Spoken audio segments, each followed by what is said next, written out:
Minecraft. You know, the game where you mine, craft, and if you put on Java edition, mod the fuck out of it so that you, and yes, you, can have 5,000 guns, build a machine to instantly kill cows, and just breed them. And add like making weapons from like bone sword, and using three gravel to turn that instantly into one secretly free flint. Like, no, really, one flint. That's the entire thing. One singular flint. Yes, I'm spilling myself. Wait, the creative fluid tank.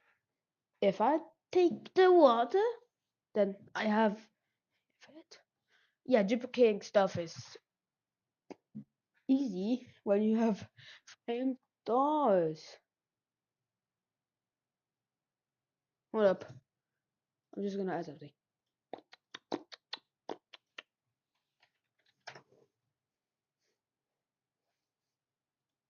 Right. Framed.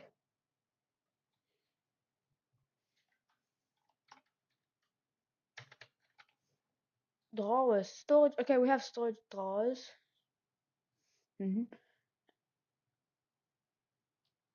Okay, I actually have it.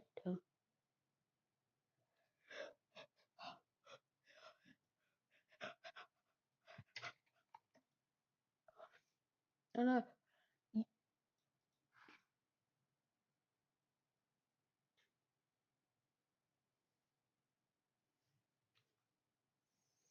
dude, it's a free model. Playing a game with a singular free model. That's the entire thing. Yeah. Yeah. Yeah, yeah, yeah, yeah. Maybe like something. Use a free model.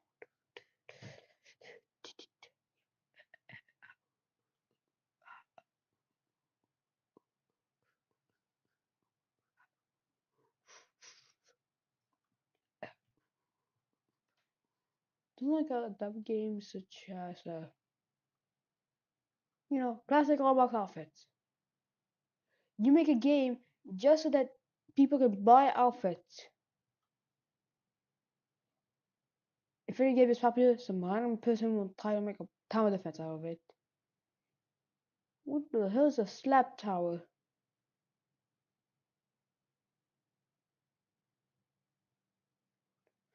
Again, the same game type, but it's just always there. It's like dumb games, like really dumb games, like Steel Type Simulator. I can easily make that.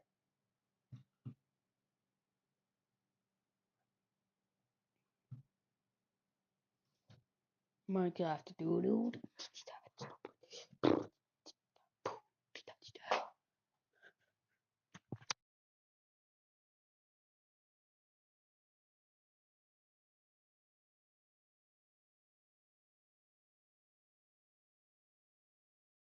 And wait.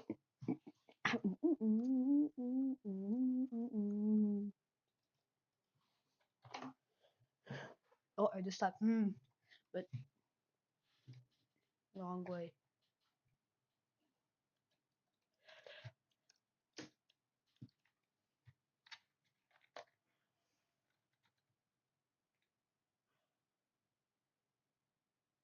This is clearly AI. Like, well, this looks dumb. And this thing is just straight up racist.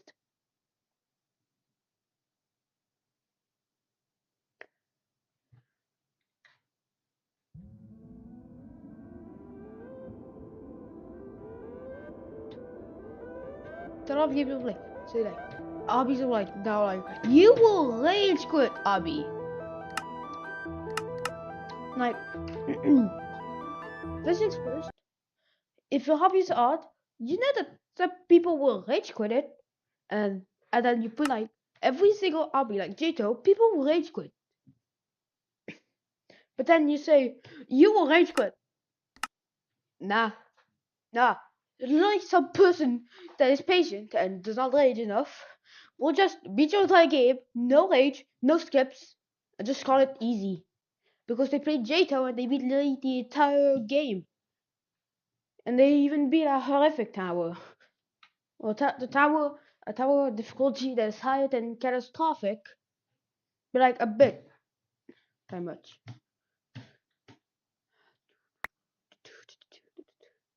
So you start with this thing with the materials and you.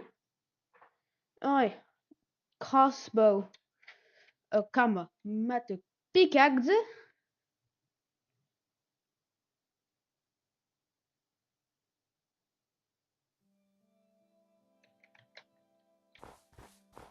We have a little mini map, so you don't know what mobs are there, but all you know is mobs.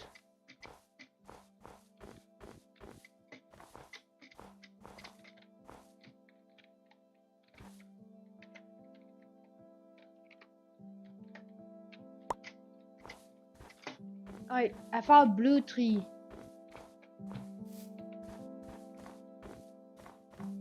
We have FTB multi-mine because hey, mining this entire tree down normally is boring, but that's the catch is you use some hunger.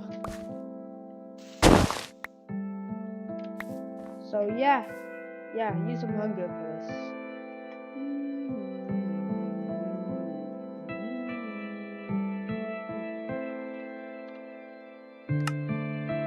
Body back. Oh, the body is for jetpack. Because yes, I added jetpacks. Because yeah, who likes jetpacks? Me, because I want to fly after I beat the entire game. Well, when I have power. When I have power for power. It's useless to make pumpkin seed, cooking oil. You can eat cooking oil.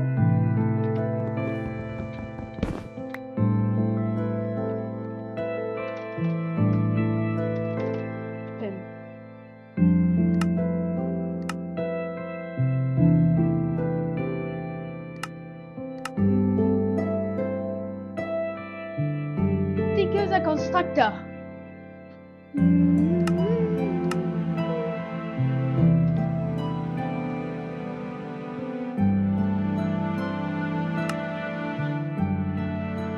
Hold on. I need log. I think. Do you need to strip log or log? Let's try log. If I don't need log, then strip the log. Welcome to normal Minecraft. Except I modded a little bit so that my version, there you go, holding order. Cooking oil. Some cooking oil makes donuts, plain, batter, how to make batter, that's expensive right now, I'm poor. Wait, fresh milk? Ah yes, let me just get 8 fresh milks.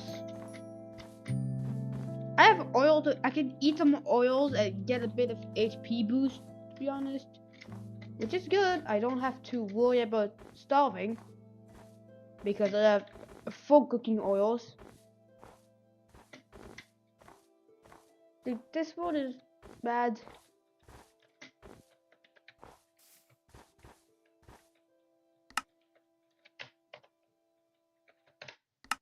What is G?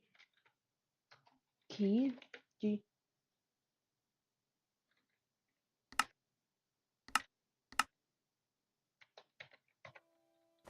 They were G as a single use. Except when you press control. Oh, there's a lot of mobs there. So you know what I'm gonna make? That's right. Oh, a pickaxe. Now how do I get down?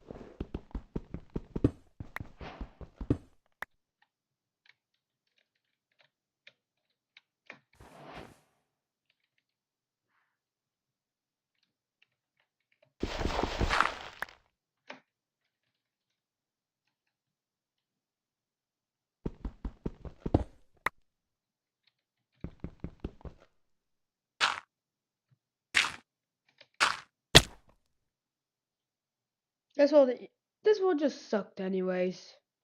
To be honest, my world I went to sucked a lot.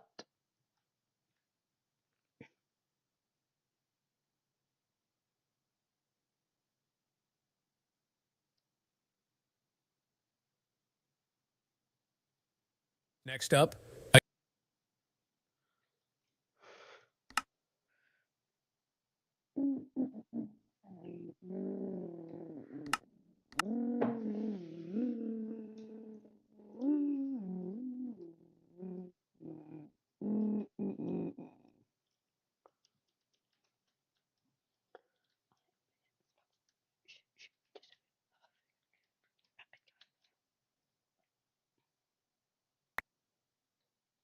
Alright, you saw what materials are you? I spawned straight up in a forest of birds. Did the ugliest wood at spawn?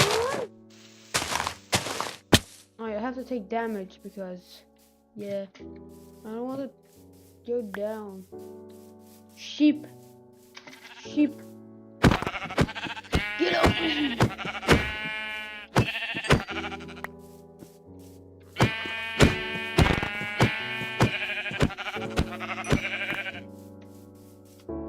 Oh, my already making a bed.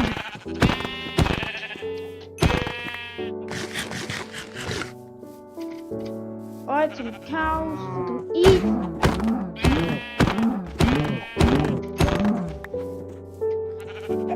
Chicken.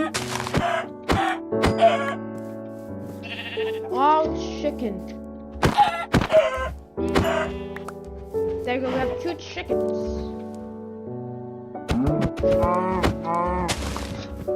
Good over here. Bovine. Yummy. I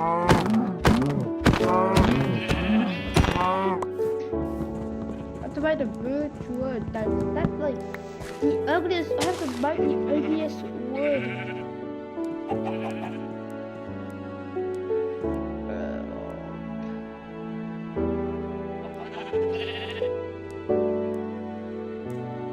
Alright, we got a crafting table and a stick.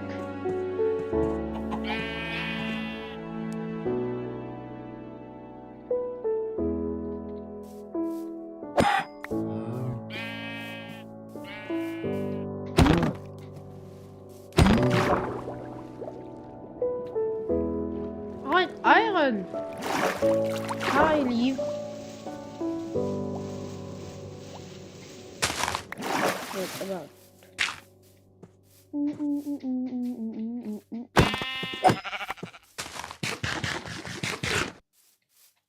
Yeah, I got hunger.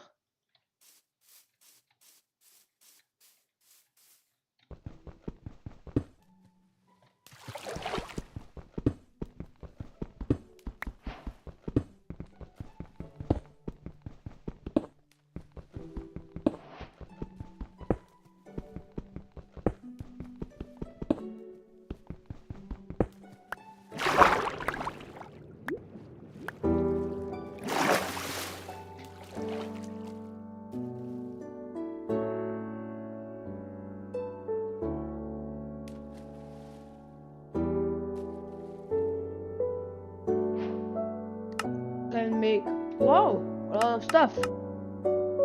Stone, cobblestone.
How? Oh, bomb chicken. Too bad it died.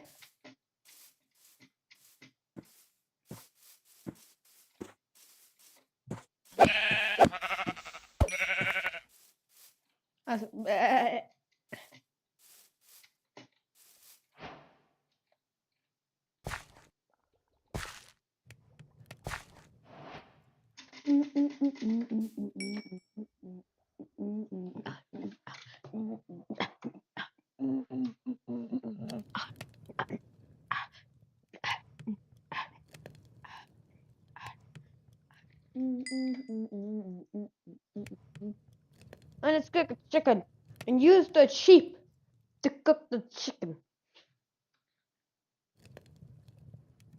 Let's get our mutton.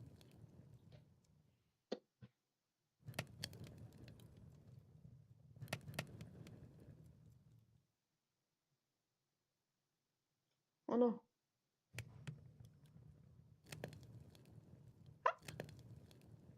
You're kidding. I have to use two sticks. I've got some extra food. We got this cooked chicken. We have pretty much some cooked foods.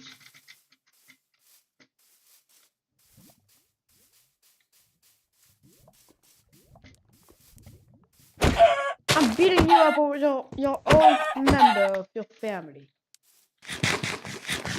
That's like they deserve nothing. They deserve duh. Alright, this is what it's supposed to be. This is what I see. Your calcite or salt. What, salt? Piggies! Bad piggies.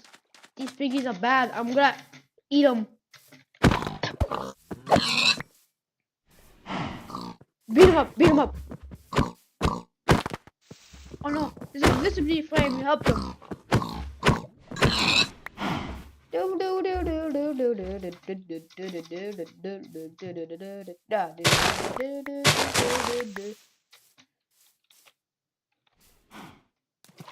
Why is the bark floating? What is this? Cubzite? Kimzite. Wow, so much cubzite. Deep slate? Yes, that's deep slate. Dude, we are at Y63. That's supposedly no deep slate, nobody. But there's deep slate. By Birch Forest standards. Anyways, there's Underwater Cave, which is actually that thing. It's just a disappointment. Okay, where I am. Ooh, wild, onions. Onion seed. Onions? No onion seed. Oh.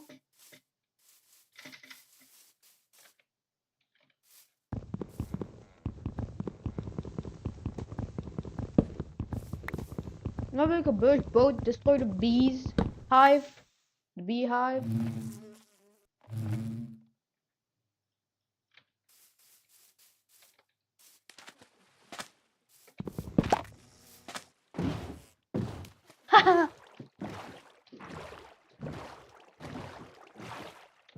That's an ocean monument. That's called. That's what her was called. Look at how many dots.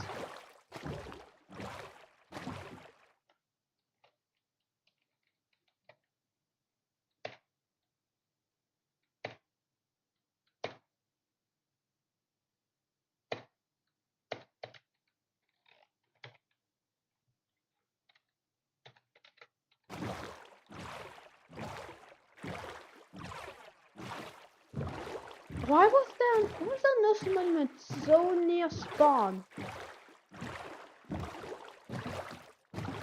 Land. Wait, that's a stone shore.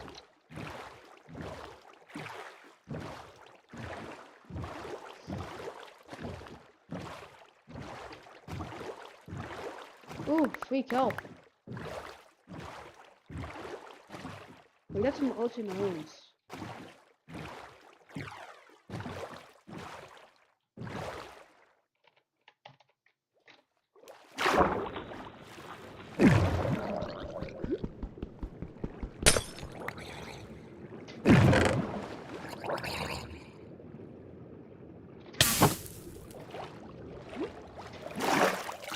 saw that stuff.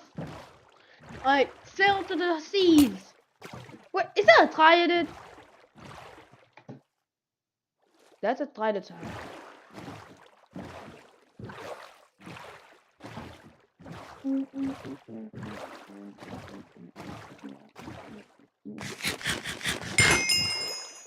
Okay, onion.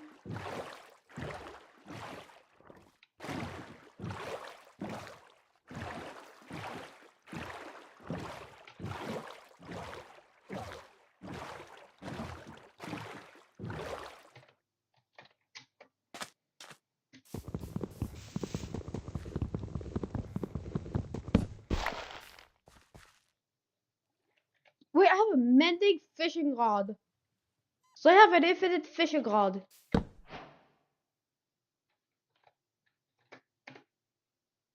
G. Wait. I saw some fishing.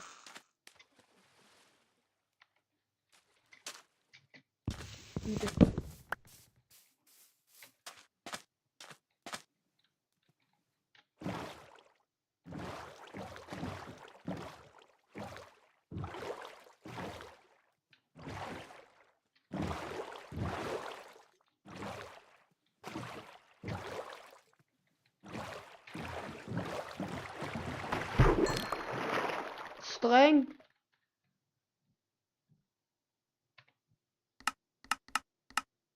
Yeah.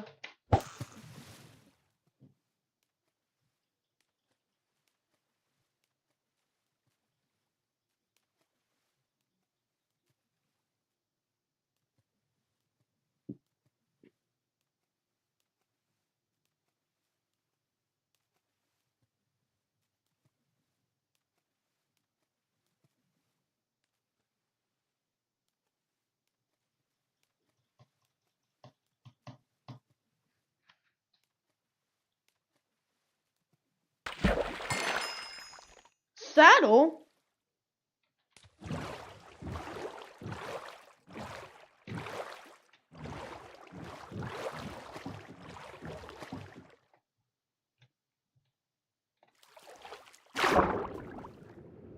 Saddle.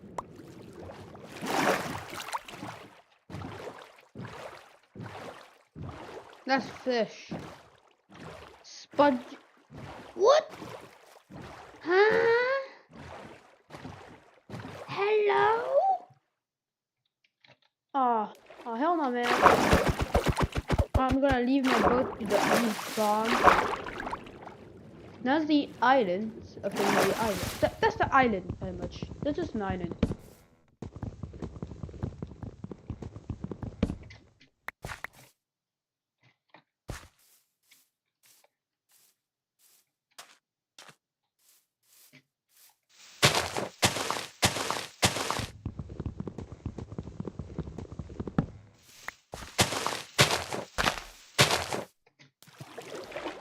That's an island. Like, really, I don't know how rare or not this island is. But it's a super near spawn. Well, kind of far, like a couple hundred blocks from spawn. But I used a boat to get there very fast. And there's some stuff. So, it seems like there's some stuff. Let's get some more wood in case. Just in case I need more. Alright, I think we have enough. Oh, now it's time to work.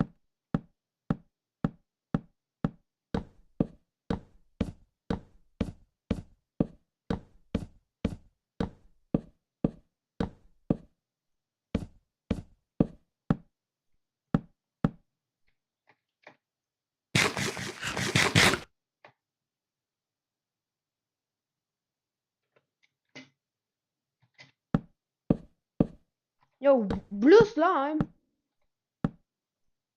Yo, why are blue slime spawning?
Need ender slime, which requires killing ender slimes.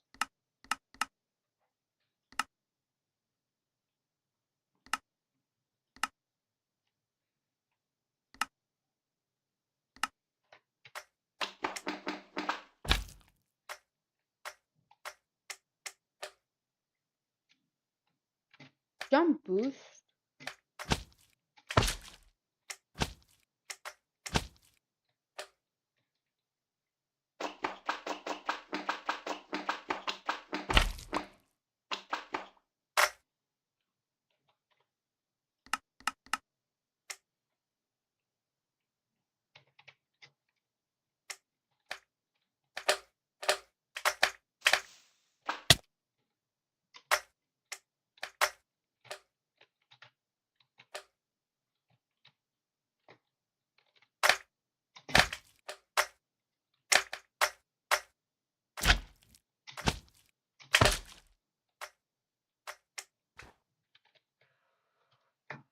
Now some sky root log. I need an axe. They gotta have an axe.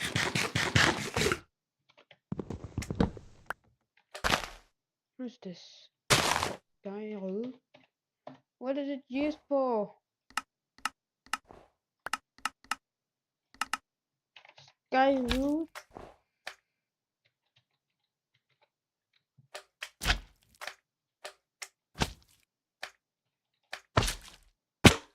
Okay, take down.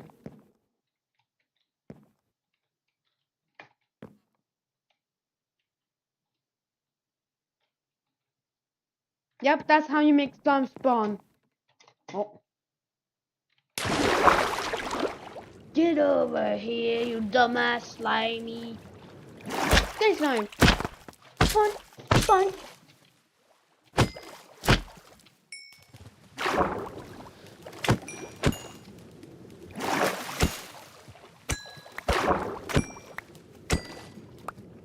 I have some sky slime.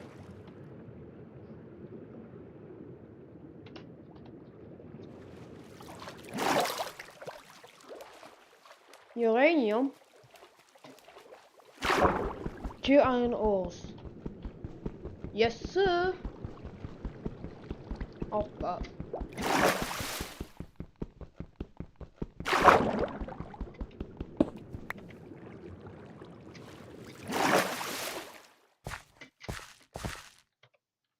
I got sky slime.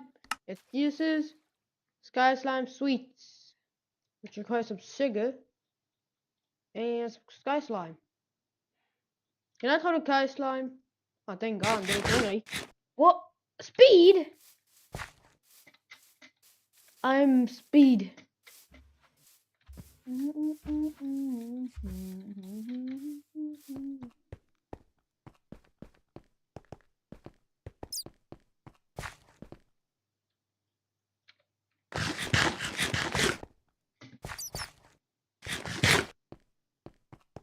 Dude, it's so easy to eat it entirely.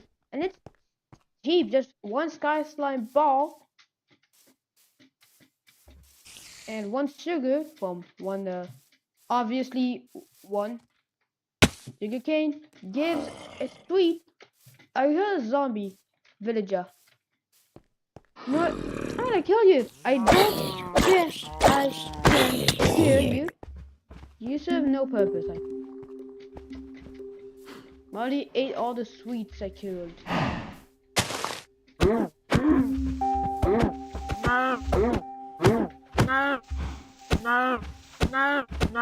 There you go.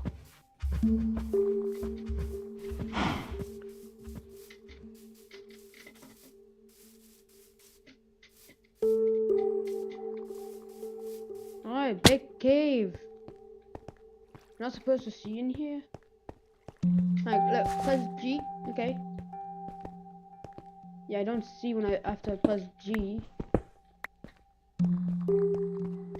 Dude, how much of a newer cave is this? Iron.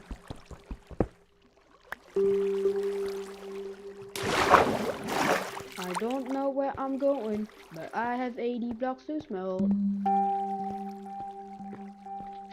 How big is this dumbass cave? I just went down. I see go like in. No mobs. Oh, never mind. I think a mob. That's just a spider. You can't attack me. Alright, three out of the 4 strike I want. Oh my god, that's a dead end. It just goes back to the start of where I went.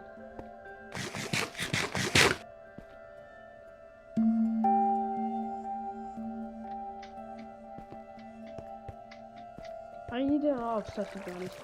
But you're on a night. It's Paul. Oh, poor uranium. I'm just going back to where I went. Yeah, just give me a lot of andesite. 99, yeah. I just saw my pickaxe in the meantime. But hey, I just have lots of andesite for create. Because yes, I put create in here. Why won't it die?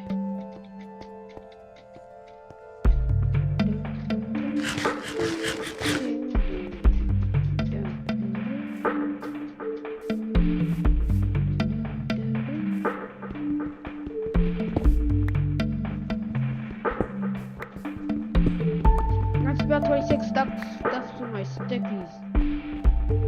Where is this? That's an underwater cave with a spawner. That's cool.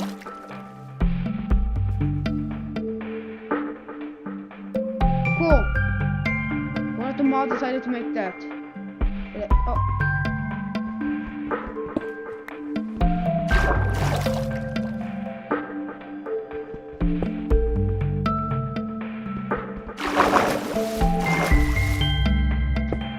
What is this? Oh, that's some calcite side. That's down. Knuckles.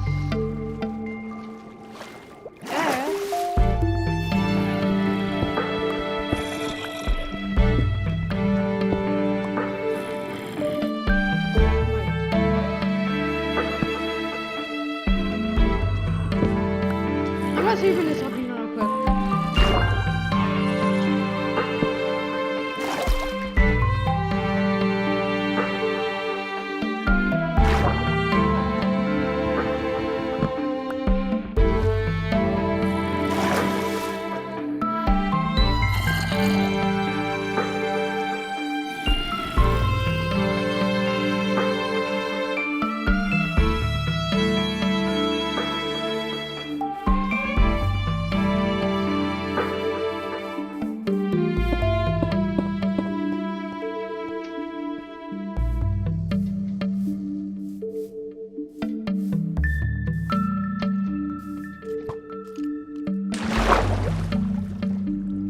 That was the evil. And I just can make doors. That's some iron over here. That she blocks me.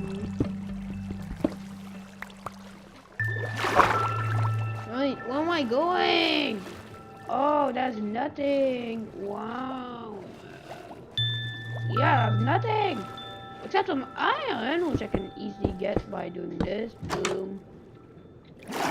Yeah. 9 iron. And I'm gonna head out. I think wait, there's more? It was lying to me. Yeah.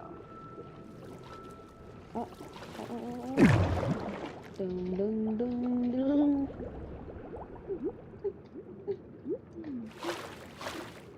Oh, there's iron here.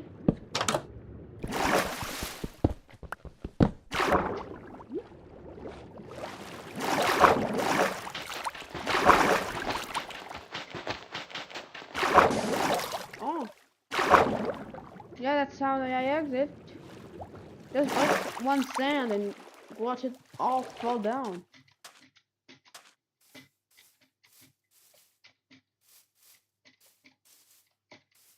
Wildcat!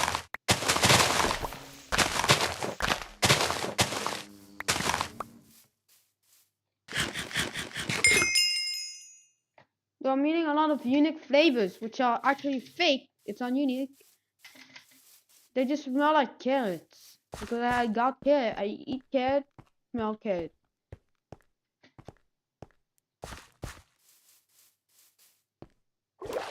Dude, another underwater cave? Oh.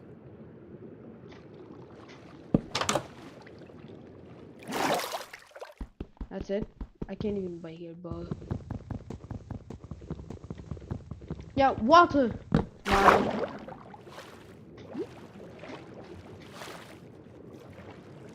We can't put it outside.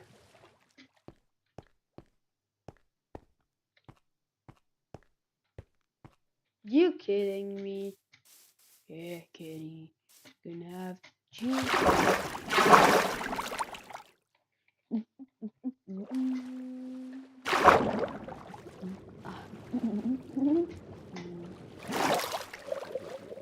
That's an entire ravine. What is that? Oh, that's a dumbass drown. Let me just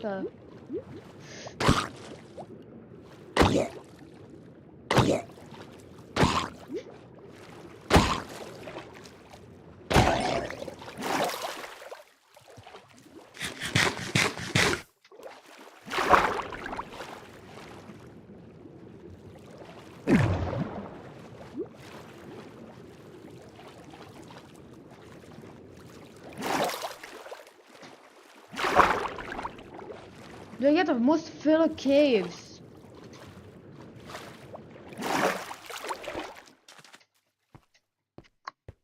My wool gen is garbage. Waystone discovered.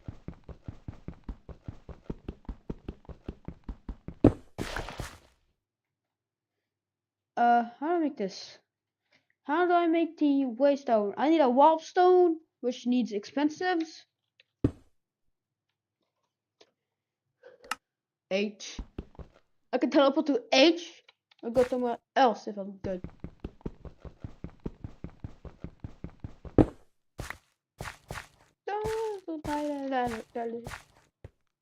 Dog.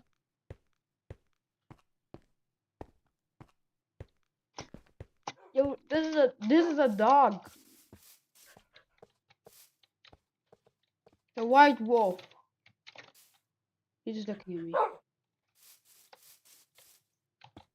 Oh. I healed him. Hello.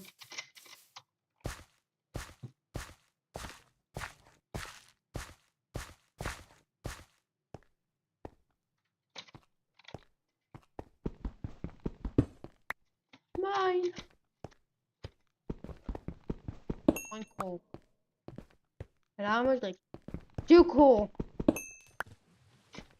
Yes, I'm just want 2 coal with my stone pick.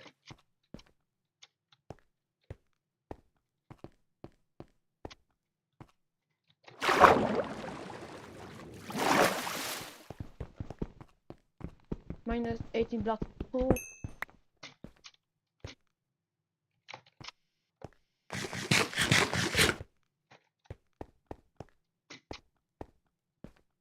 Another one.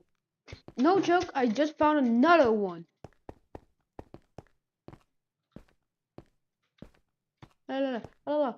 Eat. Why do I get the 1 iron veins?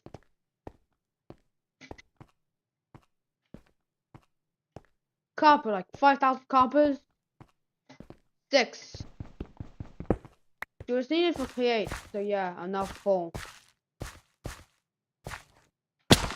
Ow.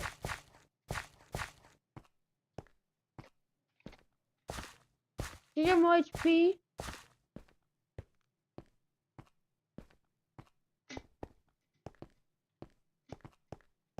How many water caves will I see in my world? That's a water pond.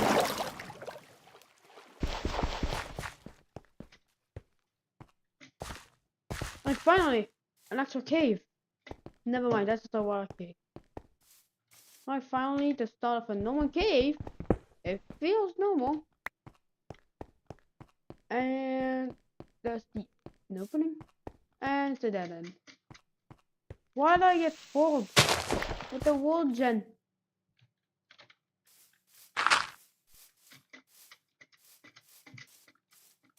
Why am I getting told I'm getting the worst things? Spawn shroom. Use fermented powder. Oh, finally! It looks like a real cave. Let me get my three. Oh, I have 34 raw iron. I can make iron armor. Yep, that's an actual cave. I finally saw an actual cave. So let's get some more iron. Now let's cook some of that.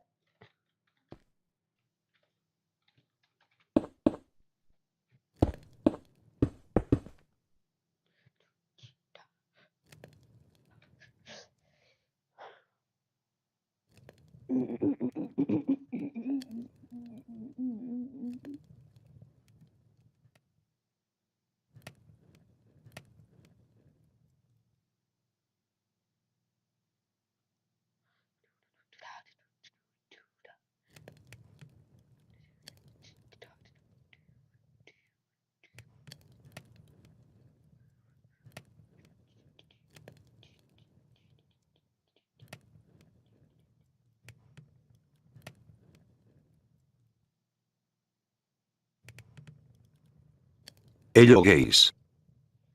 Today we have a list of top 5 mouse. Número 5. Mouse flip. Número 4. Mouse hat. Oh, he's trying to escape. Let him go. Número 3. Mouse scare. Número 2. Mouse shower. Honorable mention. The milk. Número 1. Mouse run.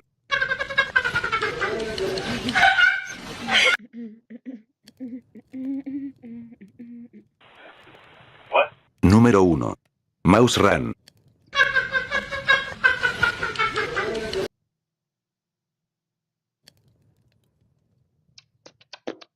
That's what I see normally. Let's make a pick. Let me just remove the cobble. Alright, is it an iron pick?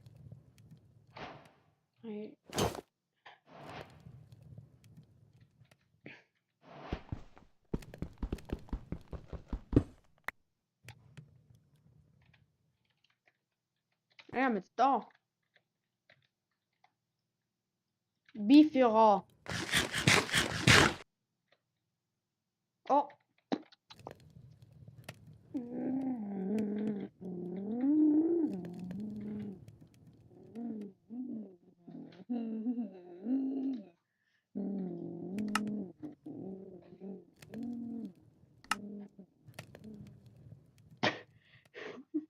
Cool.ji's are hid primable can now be added to a flower pot.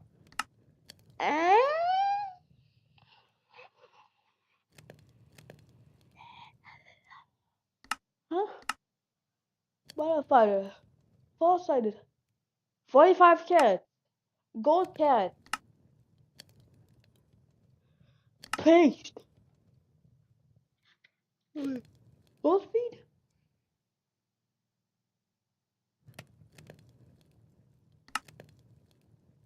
Speeding.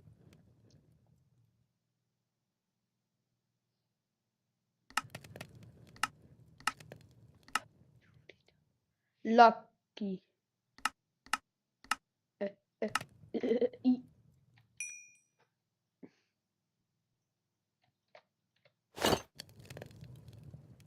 Alright, yeah, we're getting some armor so that I can protect myself from the googlies. Maybe like I'm gonna make a shield.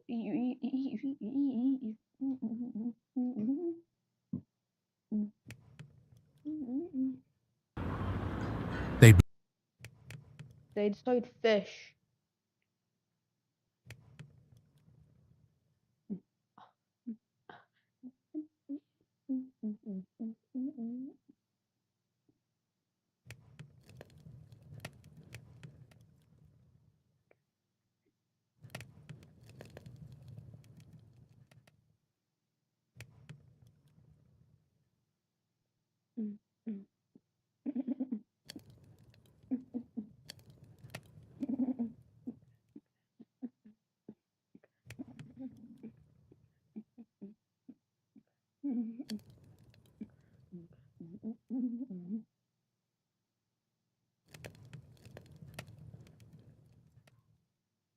Examinos. Let me make a shield, some booties.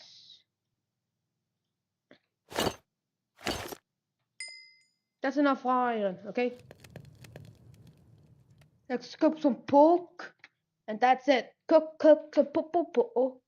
That's the entire thing. Let's cook some pork. Pork is cooking. Pork is cooking. Pork. Yummy. Oh. Why do I need door? Use this. Do.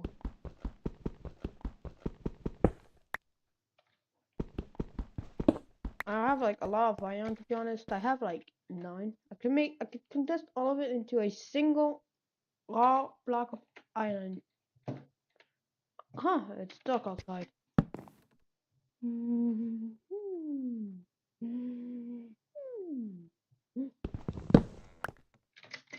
I can make a food book. Yeah, just food book, which tells me how good some stuff, like really.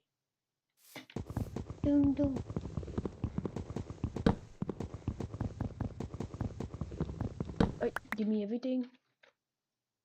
Oh, I just needed 1. Really? Alright, let's make a shield. Alright, I need the planks.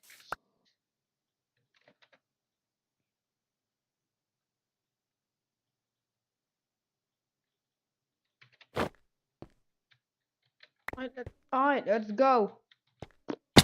Ow. Welcome to the left cave of the left cave. I can get Uranite. 1 Uranite. Ooh, creeper! I'm a creeper. Minecraft like a reaper. How? Huh? Anyways. I just really don't know how I just exploded. I had my shield up. Then I just exploded and then died. Yes. Explode, die.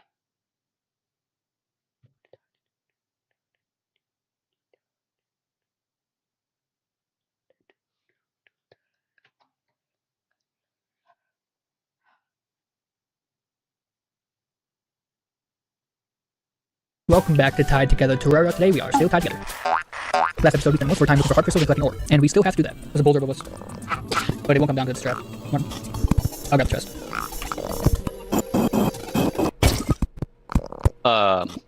We couldn't find many hard crystals, but we did find a lot of traps. Oh, and we also fought and the Eye Cthulhu twice. Let's go. We got him.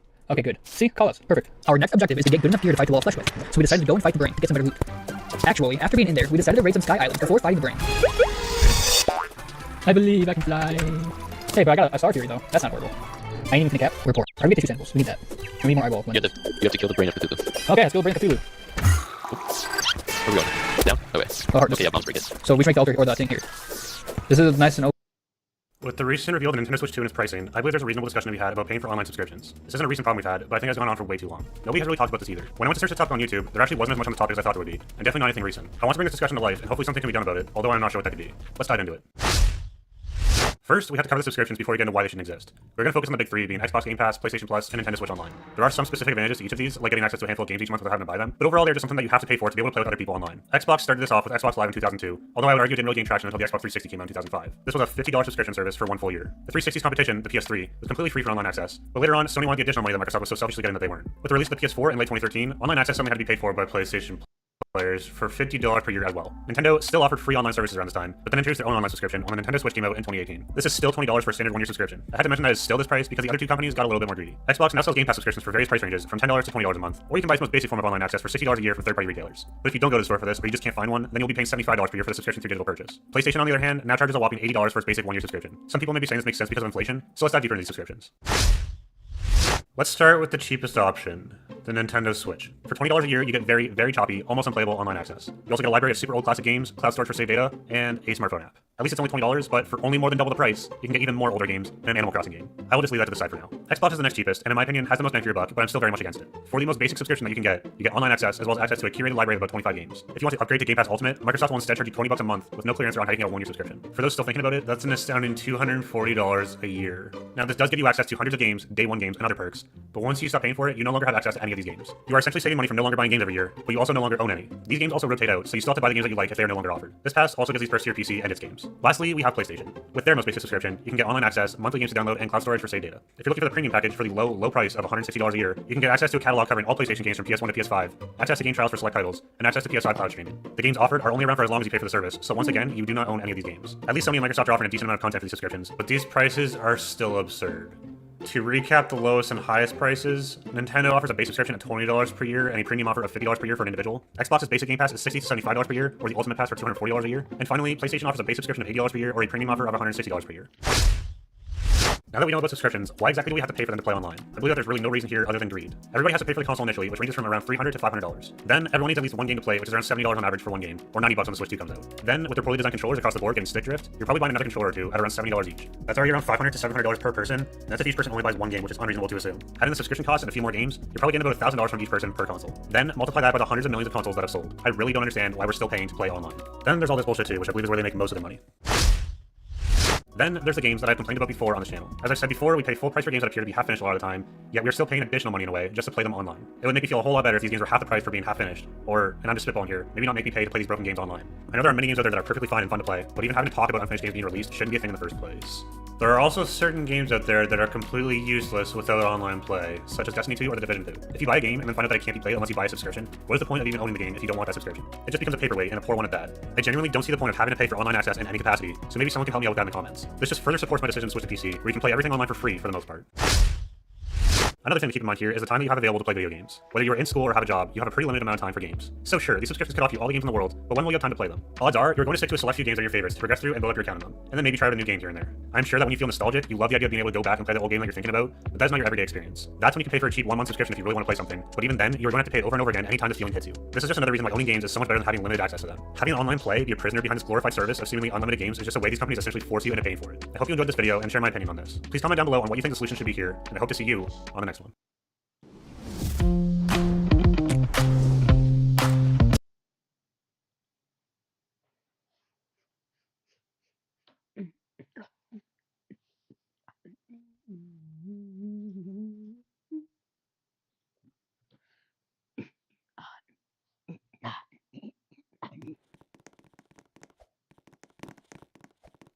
The hell?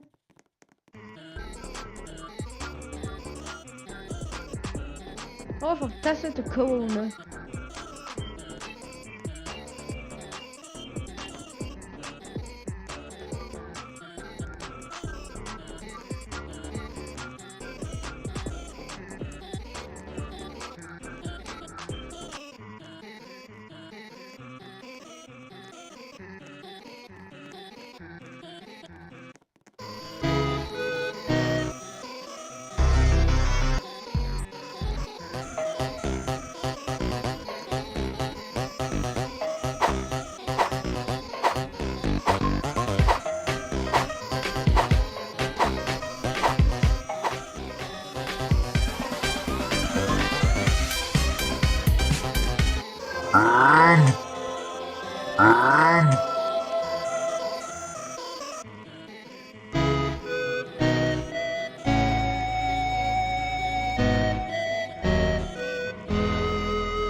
What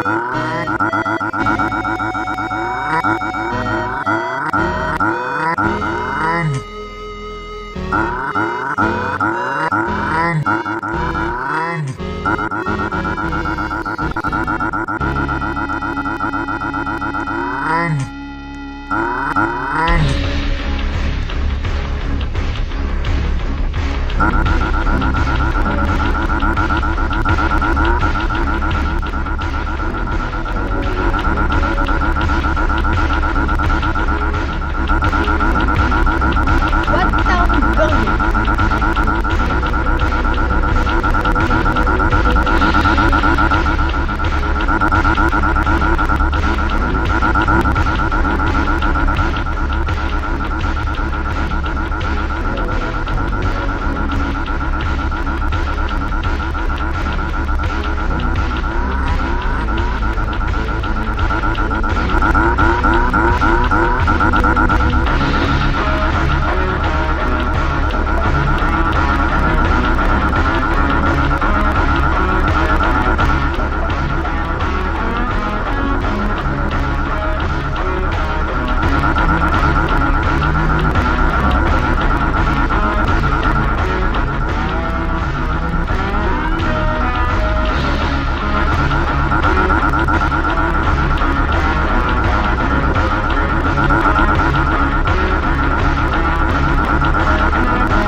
I have to find the cakes. Mega Cake 7. That's why there's the armor, which is this dumb. Like, Mega Cake 8, probably. Oh, never mind, that's 9. I'm supposed to get another one before. Okay, that's 9. Ooh, cake. 6. Oh, 8. That's 8? 6. Ah.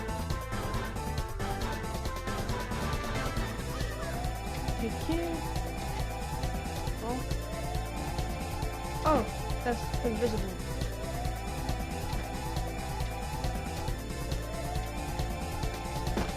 Some more cakes. Okay, I think I got everything. Alright. Don't tell me there's more cakes left.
Yum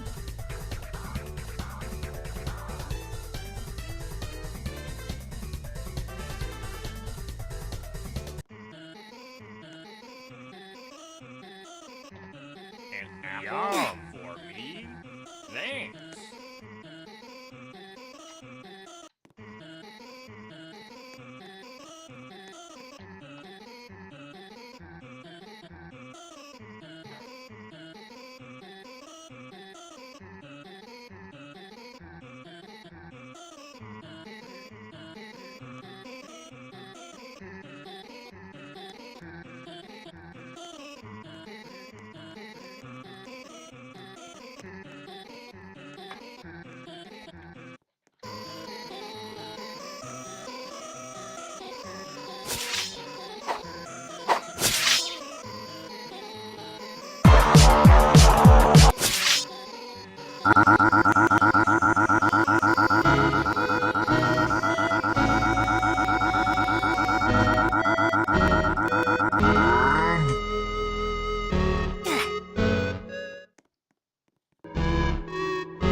Sonic.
Go.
gotta do this.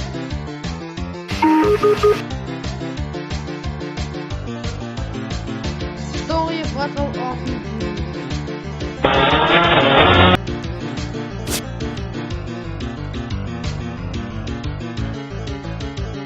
I need trillions of money. Oh yeah, some idiot says they should add snap oil. You want it? It's yours, my friend. I text. React the enemy. Where's this?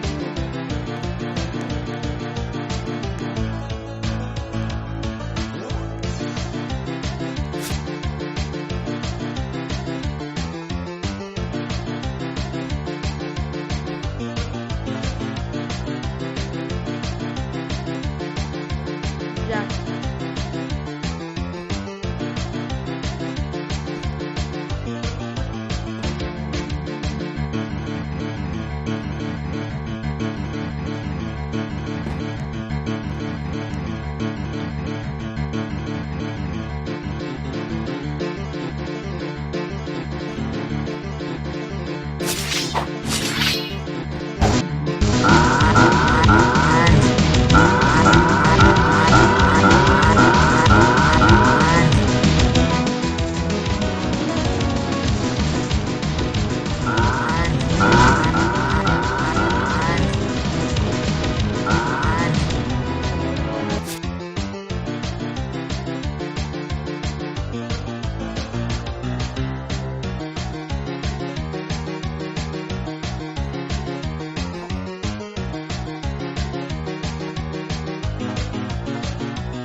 And something.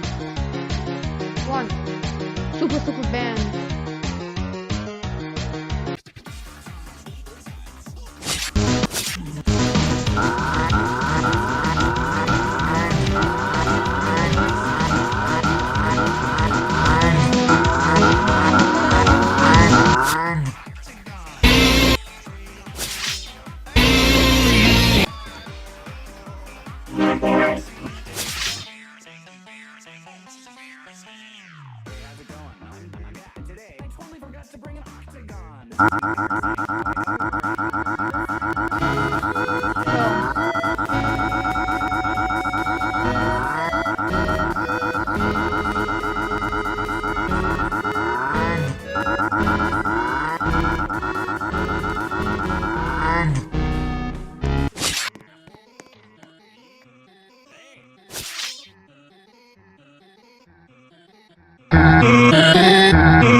Torpedo.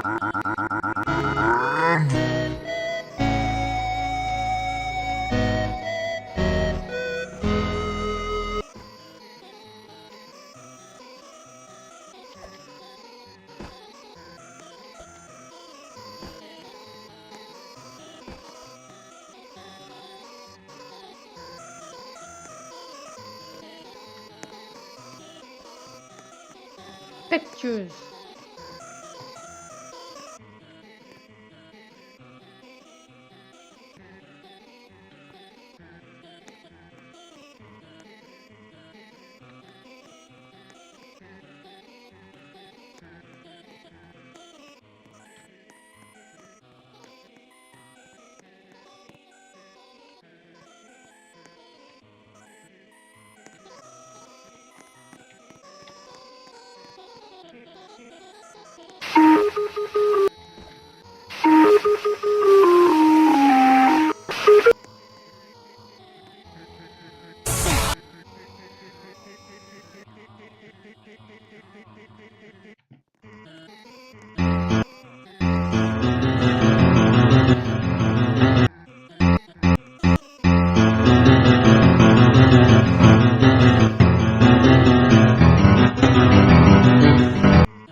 Look at Bernie. Oh my god, I need 1.5 mil.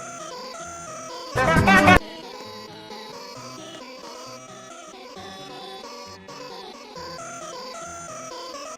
give me the God hammer and just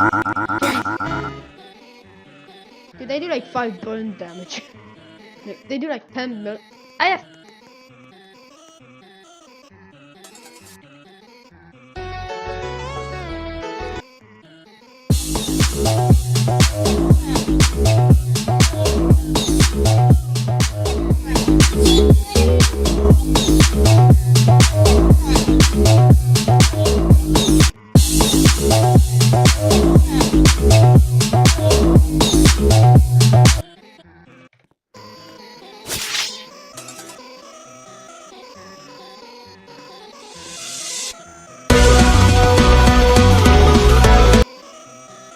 no, I got it.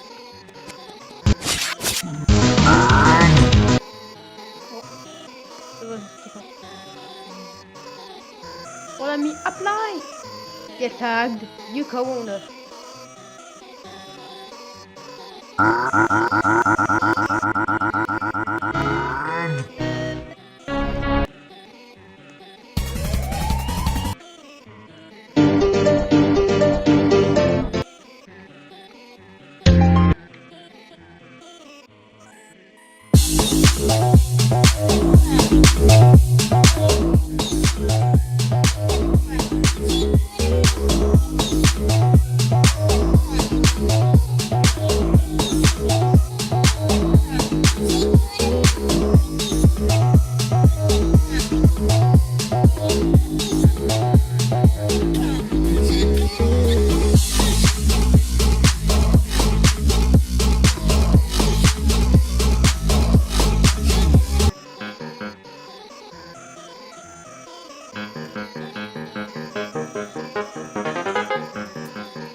Minecraft loading, loading, loading.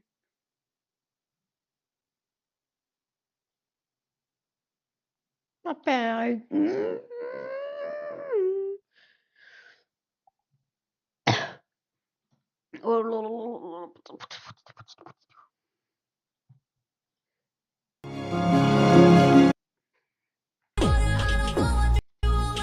Chad, what kind of cat is that, Chad? A black cat with like the green eyes like that. Which kind of cat is that? A Larry? Cats. Do you want to see what my cat doing? Lucy, what?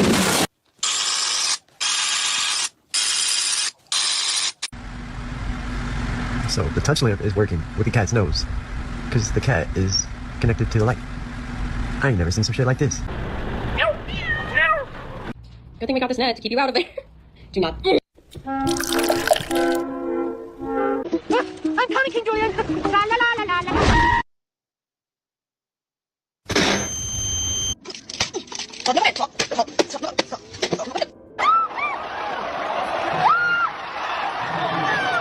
I got through. Here's my honest attempt at playing. Here's my honest attempt at. Ow, ow, ow, ow. Of course I have a kitty cat. Oh, shit, this is not good, babe. No, no.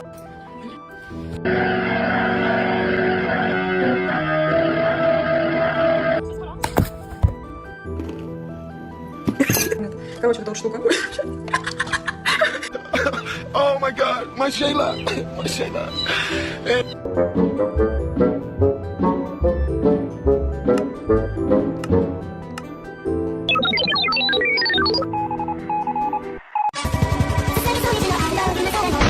Come over here and kiss me on my hot mouth.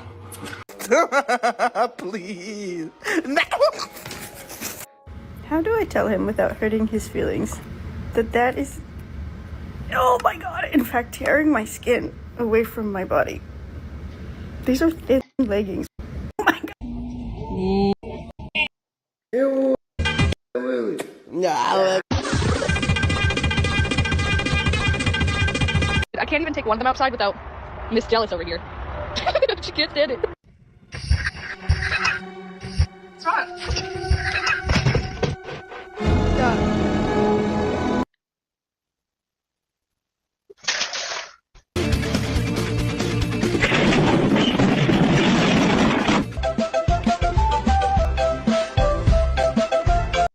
Is it me, or does it look similar? Oh god, is this a new trend? Yes.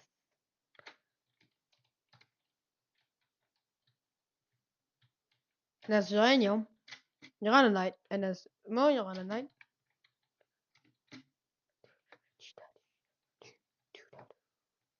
Yo, autolist. Autolist. Uranium. Spawner. Uranium. More spawners.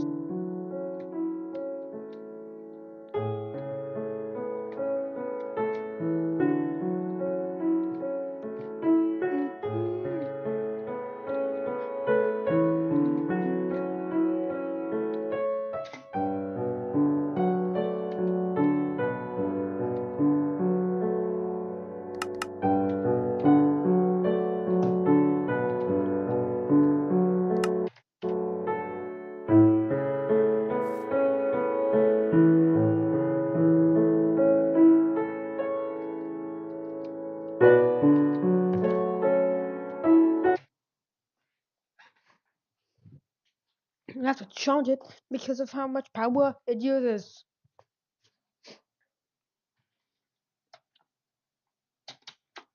We also still on Steam. Like, I bought my charger.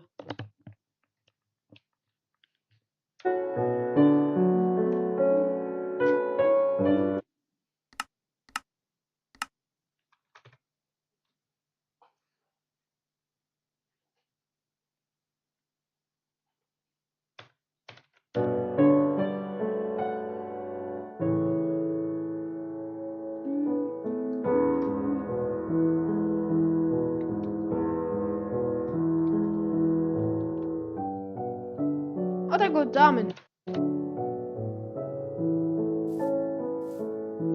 Right, diamonds are there. So we gotta get some starting supplies like this wood. Oh, ow. Crafting table. A lot of sticks. Then one of those sticks into crafting table on a stick. Let's make our first thing. Now where's some iron that I can go to? Alright, there's some iron here.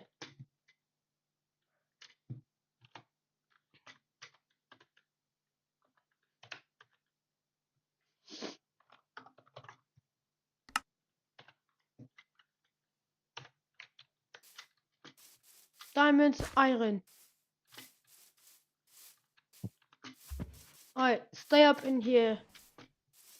Alright, let's get some bovine real quick.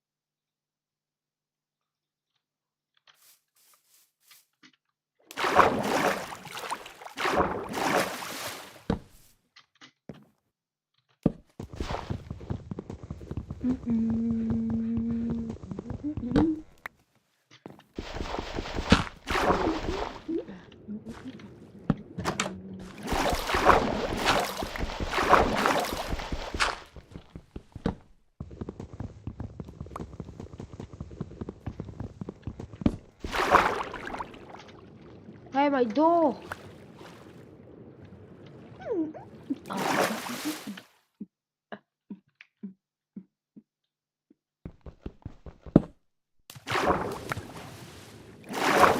Oh. Shower.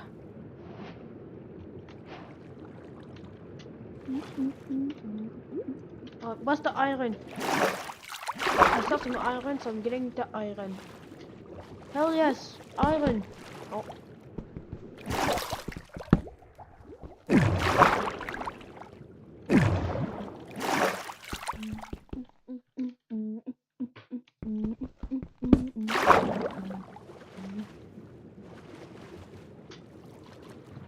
Where's some more iron?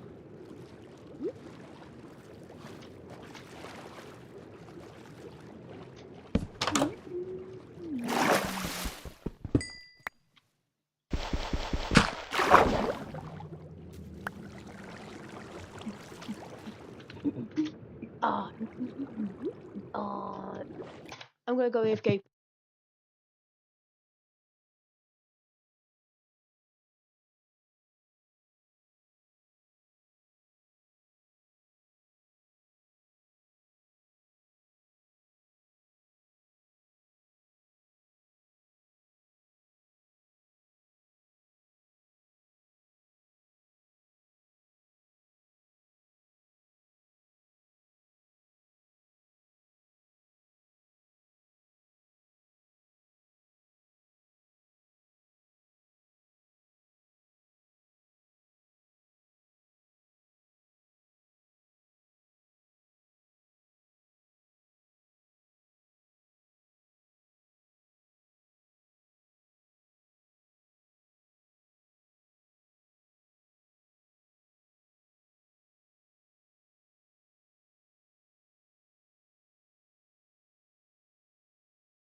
How to survive an encounter with ostrich. Fighting an ostrich. Finally!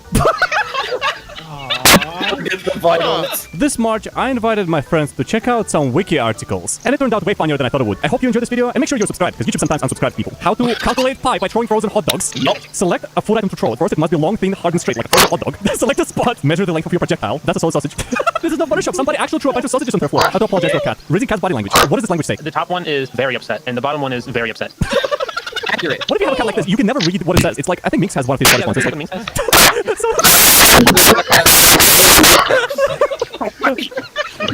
I think they fit each other perfect. They say their pets look like their owners, and you know. I don't think that's Minx's cat, but. Yeah, that's always looked like. You know. How to apologize to a cat? Watch the tail. It's wiggling its tail whenever it wants to. I judge my cat by the way he bites me. If it's a playful bite or if it's a strong bite. Exactly. Does it hate you or does it hate you very much? Take a note of your cat's eyes. Try to analyze what is this thing thinking about. Is this cat upset at you? That cat has saw the beginning, the end, and everything in between. That's the face of someone that's about to subscribe. How do you apologize to a cat? I'm sorry. Walk slowly to your cat. That looks like he's about to attack the cat. Casual approach a child. I'd never tried to lie ever in my life, so can we just casually remove the child? Hold on, I have to cut out every letter. Where did the child come from? There's no T. There's no T? I got this. How do I rotate text? Rotate? No! Casual approach cat. Perfect. I can't believe I wasted 5 minutes of my time on this. Talk to your cat, Delpher, I'm sorry. Oh, it's listening. Give your cat some attention. Praise and compliment your cat. At that point, the cat owns you. You're not owning the cat owns you. How to survive a nuclear attack? I think this is very useful right now. Oh, oatmeal. Alright, got it. Bye-bye, guys. Okay, so all we need is oatmeal. Have you guys ever tried Cheerios with oats? Like, if I ever make the cereal list for the cereal, this is actually...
I just didn't say it. The answer to this question.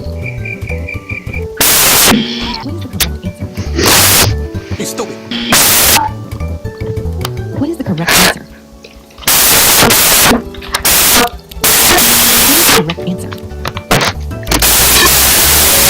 What is the correct answer? What's my birthday date? 29. You stupid. Answer this correctly.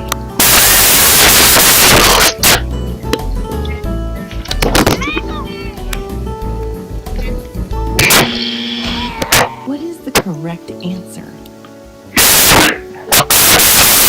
Answer here.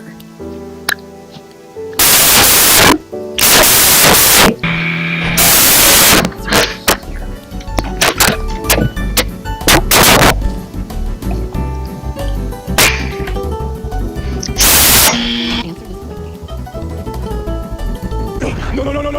Wait. Monster drink. I had a pretty interesting day.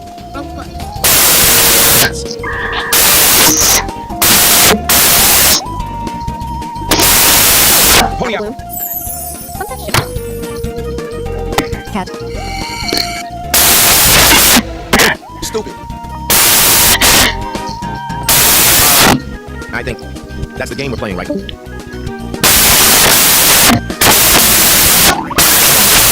No. Fake fan. You do it. Sui, Honesty. you do that. Mr. Pigeon. You guys do it. I don't know who this dude is.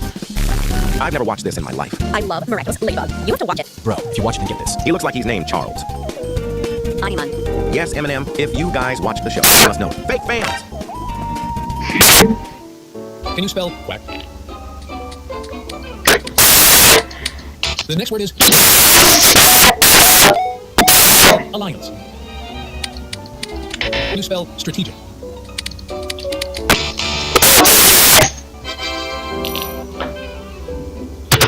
is grub. The next word is trauma. All right, spell flower.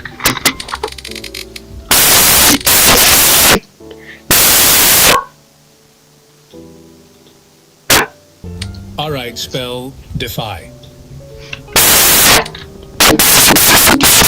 Can you spell duck?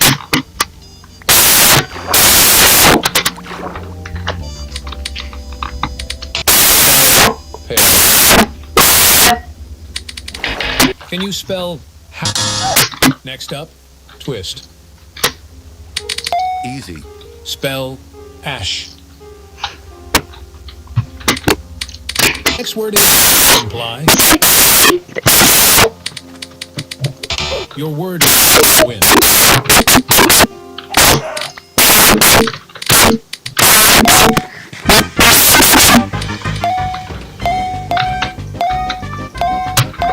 Next up, emoji.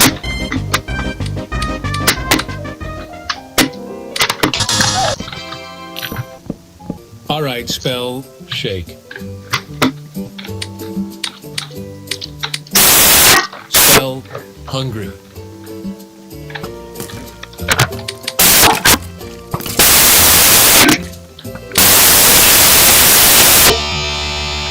Can you spell twist? Can you spell burial?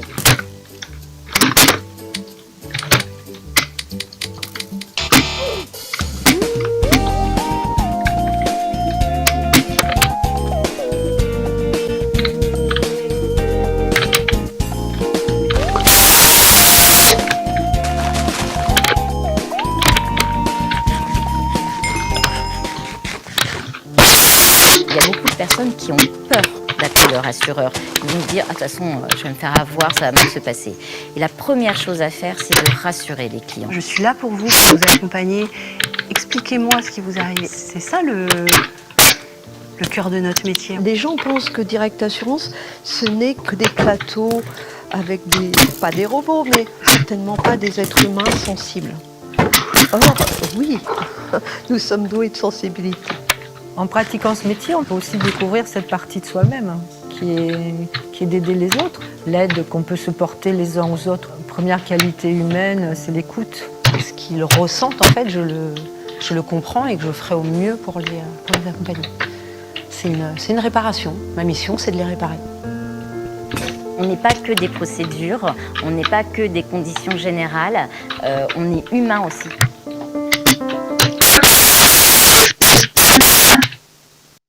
Okay, then you go down and then you go like, oh, I just passed the water cave. Whee! So I passed the water cave. It is that time of the month again. Jack Black is Steve. Minecraft the movie. Let's get... So this actually features all of the promotional artwork. So I might actually just get banned for doing so because I'm not allowed to do that. But I don't care anymore. Guys, we need to find Steve and... Y'all still trying to figure out Steve's anatomy? Steve organs. Stomach. Steve can eat 5 enchantment apples, meaning Steve's stomach can swallow and melt 40 gold blocks. Steve has no lungs. Wait, I just figured this is so wrong. That's not a liver, man. That's a kidney. Grian, add extra inventory slots with these 3 simple steps. I feel like that's just the bundle, but bigger. Oh, I didn't see that. Is this actually Grian? From what I understand, Grian doesn't have social media, apart from YouTube. There's no way they posted this. Just wipe this from your memory, please. Get the gun! Oh fuck! Oh! Baby zombie! What? Where'd the other guy go? Oh, this is just a tier list for music discs. I can't tell, obviously, because the discs are inside them. Really? You really put 11 in terrible? It's obviously the best one. Yes, it is. Okay, that's enough.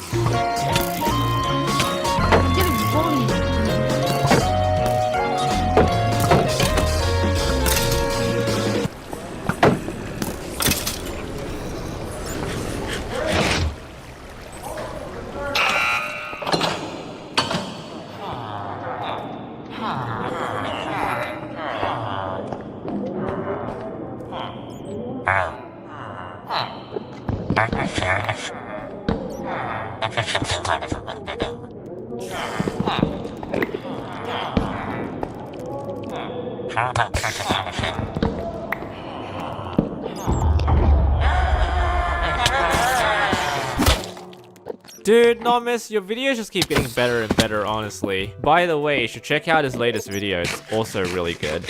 Anyone else ever get bored and decide to make everything square? I mean, maybe.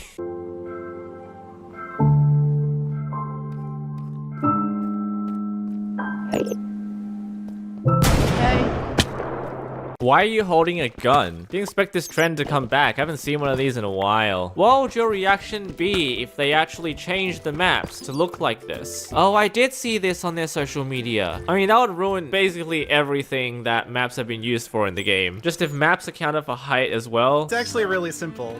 You see, there's pistons that will move blocks around in order. It's so good to have you back, Seth Bling. Oh my god. The Twitter post is titled Geography Class is in Session. Most of these are biomes, geographical features that exist in Minecraft already, but marsh and volcano are new. No. We're not getting volcanoes in Minecraft. That belonged in the Caves and Cliffs update. Means we're not getting them now. I'm sorry. There's your reference. What do I name my 3 Wait, is that its mouth, or has it contracted some alien virus? Procedural running, galloping animation in Minecraft. Hi, this is a follow-up to my last video about procedural walking animations. Oh, that is so creepy. I've added support for different body plans. There's something about that smoothness and perfect execution of limb movements. I also added cloaking. Oh god. This uses display entities. This is using in-game features to map out and functionally create the walking animations. So this is certainly being done in-game. This is insane. What if it never was real?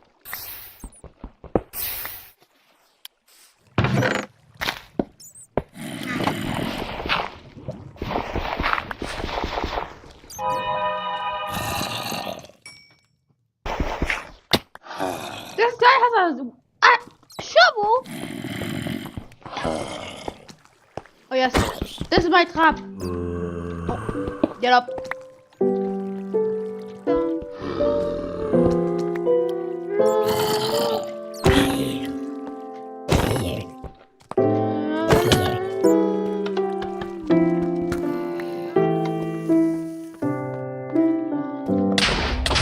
Hey guys, I am new to Minecraft. Can anyone tell me what biome this is? Arson. I have made a groundbreaking discovery. I have found a good use for the recovery compass in hardcore mode to expose cheaters. From now on, hardcore players should need to prove their legitimacy by showing themselves going through all 3 dimensions holding this, and showing it not pointing anywhere to prove they haven't died. That way there's less fakers. Okay, this is a cool idea though. Essentially, the recovery compass doesn't point anywhere in particular if you haven't died yet. So if you've died, the recovery compass shows exactly where you've died. So you can just follow this. I'm just explaining game mechanics here. But you can get away with it by simply reloading your world or modifying your NBT with NBT editor or something to remove your last death location. Not hard to do. Just cross that out. And there it is. It's spinning wildly again.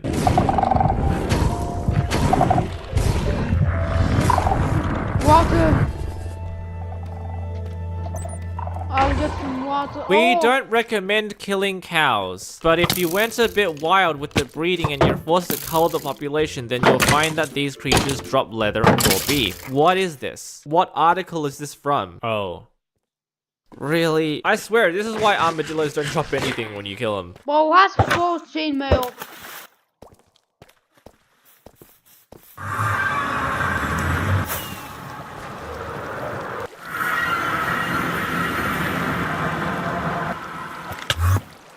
Huh?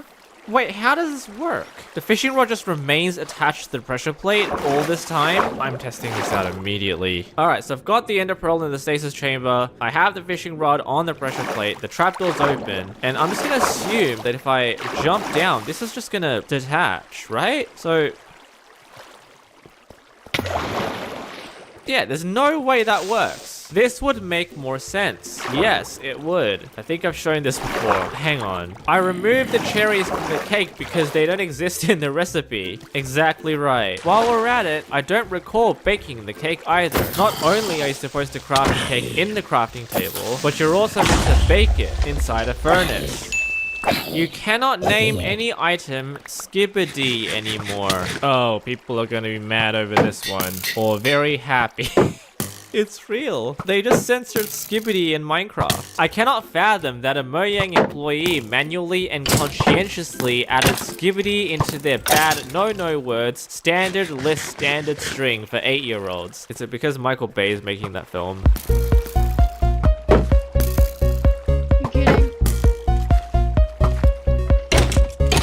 And finally, it's time for...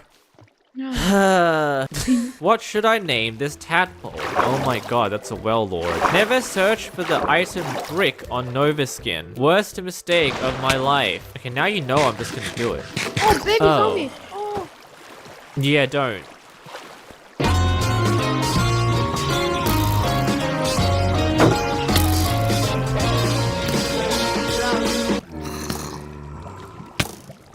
Oh yeah, how many?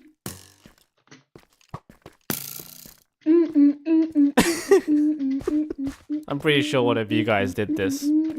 For this video, I'm going to be on the fandom wiki. I don't recommend it. Y'all should not be using this wiki at all. But for this video only, I'm going to be going through some of the funniest things I've found. Because it's occurred to me that a lot of you guys are responsible for the absolute destruction of this website right now. Since presumably we've all now moved to the new Minecraft wiki, which we should all be using, this website is now a dumpster fire. And it's really quite entertaining to look at. So everything looks fine here. Enchanting methods, there are 4 ways to enchant an item in survival mode through an enchanting table, anvil, librarian, villager. But the sabotage here is this thing. An enchanting table surrounded by chiseled bookshelves. So this is obviously wrong because chiseled bookshelves do not contribute to the power of an enchanting table. So no one's picked up on this yet. They just haven't quite figured this one out. Okay, so this was by Rocket Soda. I'm going to click on their user now. Wow. This has been here for nearly a year. I can pick up on a lot of these because r/PhoenixC and my YouTube channel are fervent advocates of the non-fandom wiki, so I can see a lot of these from here. So I know immediately from this that Rocket Soda is a vandal or a contributor in this situation. Okay, what did they do to paper? Okay, what is this?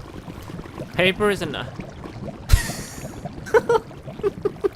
This is genius. Oh, dang it. I wish I could react to these with some people. I'm all alone right now. This is a banner pattern. This is not paper. Oh my god. These are the best edits. These are the ones that I love. The ones which aren't just destroying the entire page and changing something to a blatant error. This looks like paper. So it's a perfect change. Ancient debris. You put Donkey Kong painting. Okay, I know block place because they posted on r/PhoenixC. There's only one edit. 4 days ago. Very subtle changes.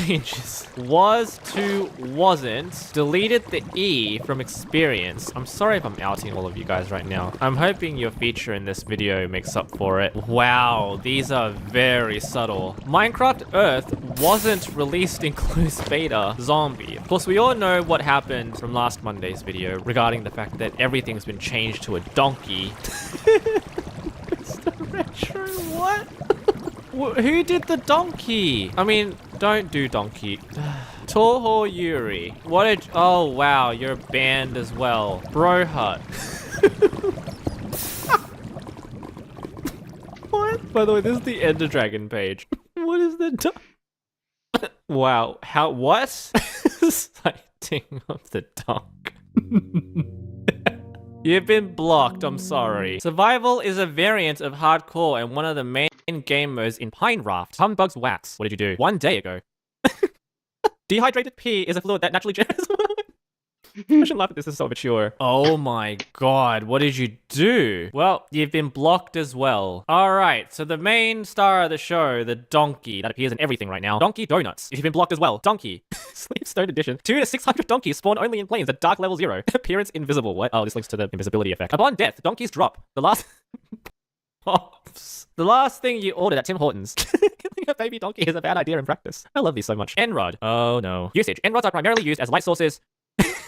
Oh no. Oh, I think this one's legit. The mace. I love this one. Attacks with this new mechanic also deal knockback to the mobs in a small radius. Just how this wiki knocks its users away to the better Minecraft wiki. This is called a smash attack because fandom smashes you with advertisements. As Golgala, seeing so many of these blocked headers. File. Mace. Change to, what are you doing in my swamp? I mean, I can go all day with this.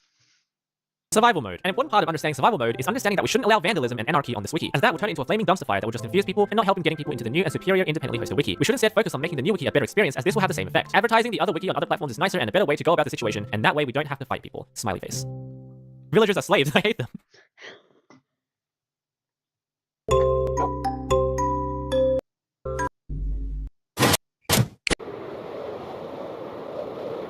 Wasn't this game released in 2015? What is TH? A lot of game editions are actually inspired by Minecraft story mode, like Ruben. Yeah, we otherwise wouldn't have pigs in the game, right? I don't know if this is common knowledge, but twisted vines match up in the inventory. Actually, do all the vines line up, or is it just twisted vines? Oh, actually, they kind of do. It seems like the vines were designed so that they'll tile vertically. It's a very elegant design choice. I am very satisfied by this.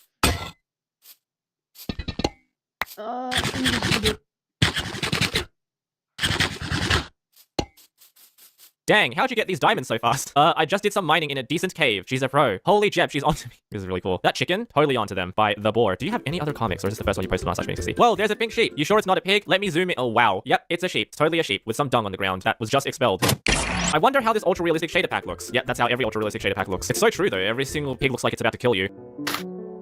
Yo, sign. It's a sign. Not a carrot. You've heard of Elf on the Shelf, so get ready for Phoenix on a hill. Okay, day 8 of adding useless things to Minecraft. That's just a crucifix.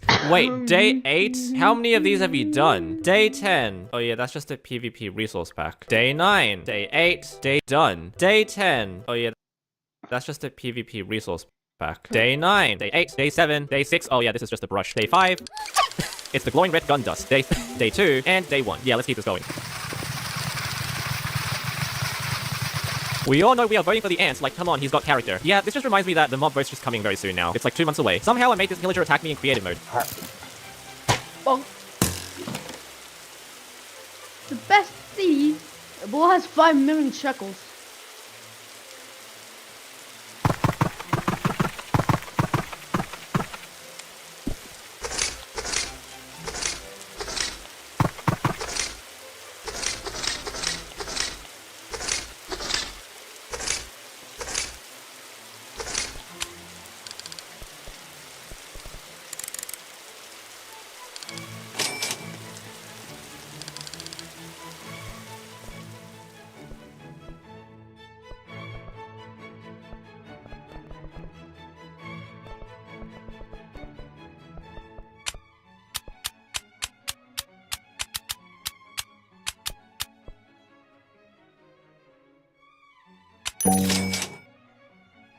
Fuck you, that's my favorite. That's my money. I'm not gonna pay. I'm still gonna put it at dislike. Dislike it, dislike it, dislike it. Dude, this game's just like horrible. It's just gambling, like fish.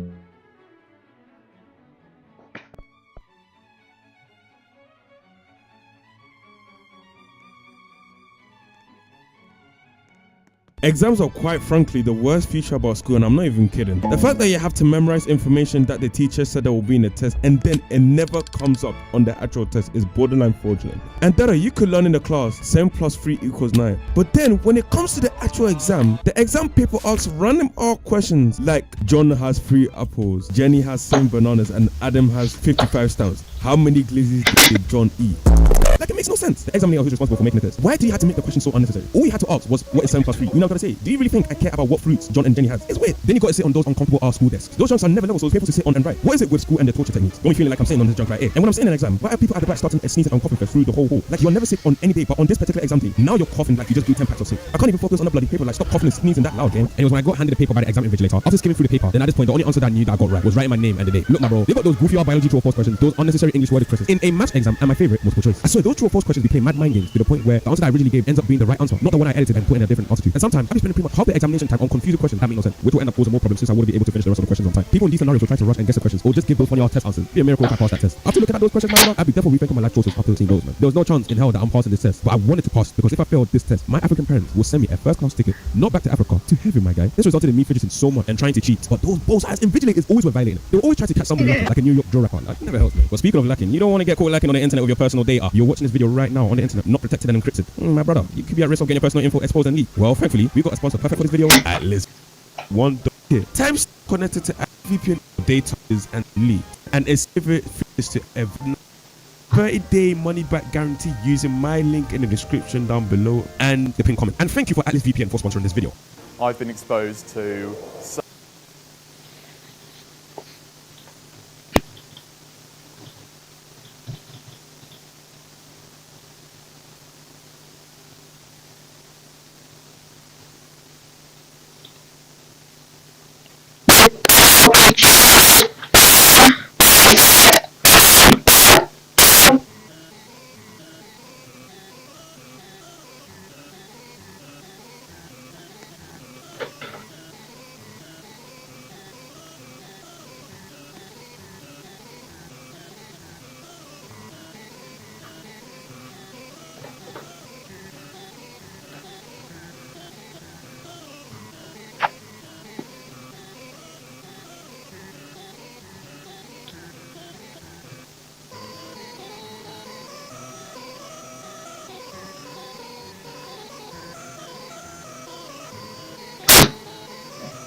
Problem?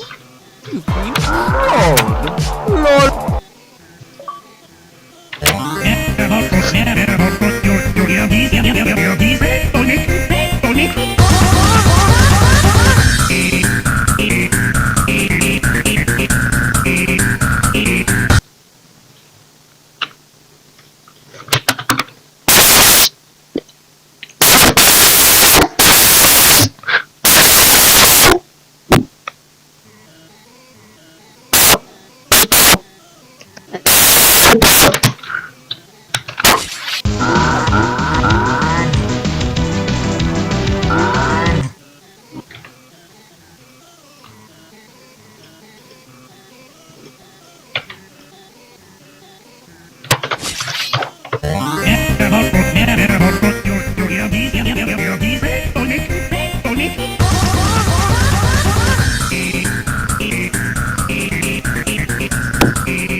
What's up, scuffed puppers? Welcome back to my channel. We'll be doing a challenge video today. If I touch water in Minecraft, this video is over. Should be able to beat the Ender Dragon, honestly, so I piece of cake. I'm gonna do it. First thing I'm gonna do, chop some trees, maybe build myself a little house to survive the night.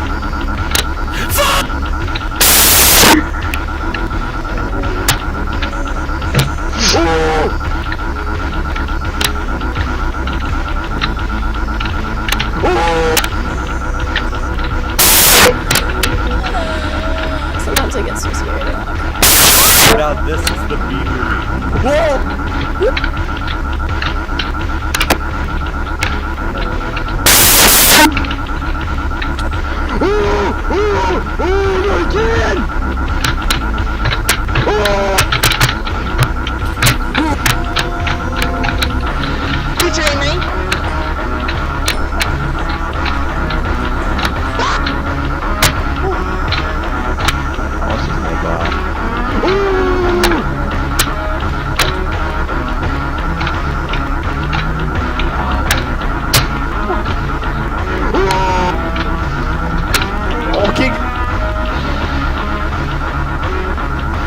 What's up, scuffed puppers? Welcome back to my channel. We'll be doing a challenge video today. If I touch water in Minecraft, should be able to beat the Ender Dragon, honestly, so a piece of cake. That's what I'm gonna do. First thing I'm gonna do, chop some trees, maybe build myself a little house to survive the night.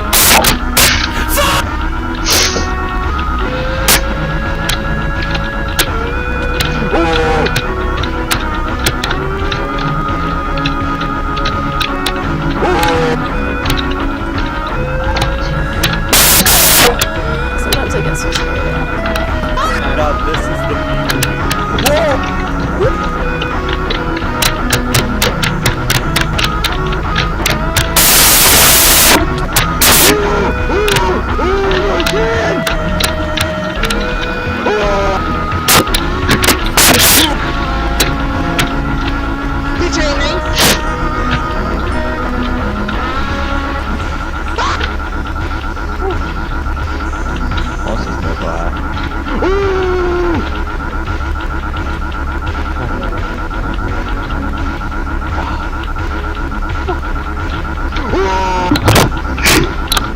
Okay guys, I'm gonna crop my fucking peacocks.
instead of that, right here, why couldn't it be this right?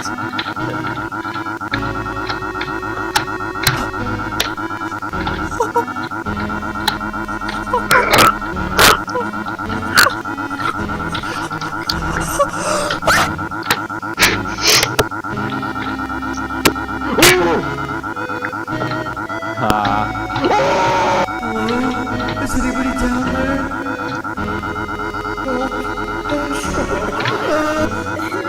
Summer City internet is taking over. Oh no.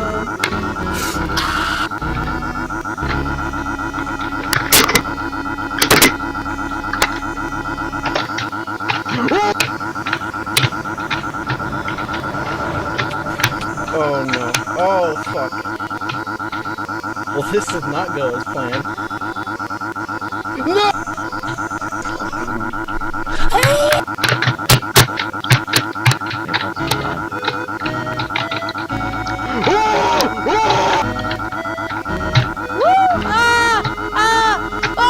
J'aimerais trouver du diamant par me faire une pioche, ainsi que...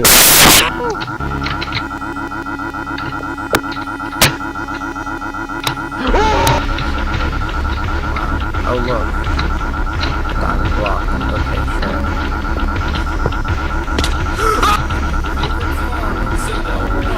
Right now, you and me can make it happen. On your bed.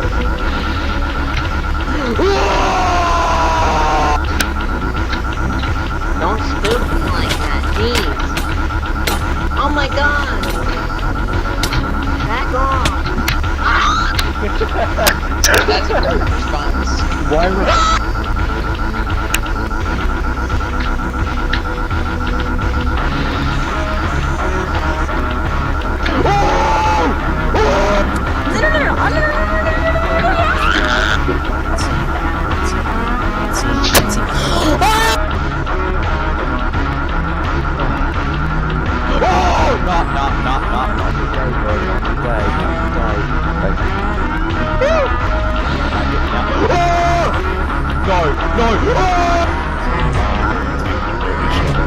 Let's see how my beautiful villagers are doing too. What up?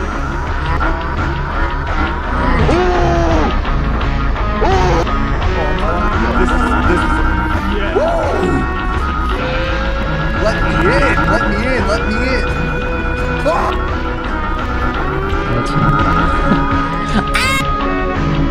Ask for it. I'm gonna go fight Jar. There he is. What's that?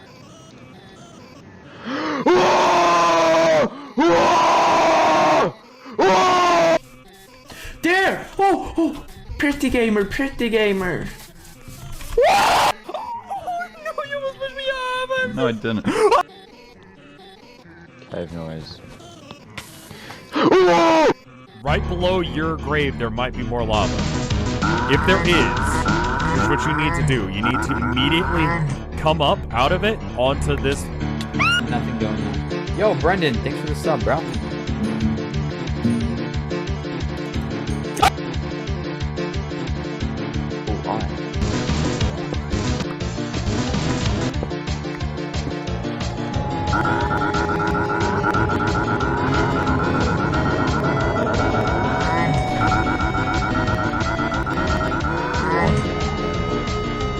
No, this is spooky. Studded arm, which actually fell right between chainmail and leather armor in terms of It was at this moment he knew. He fucked up.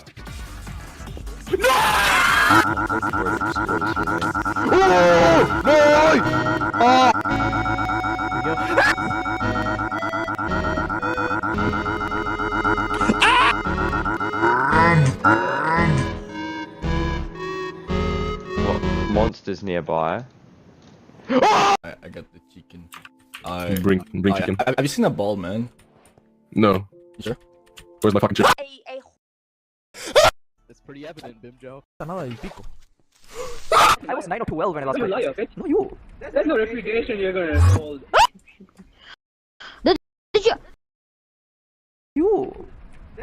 no reputation you're gonna hold.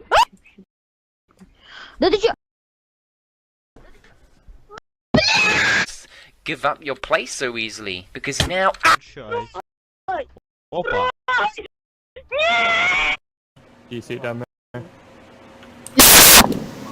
Yo.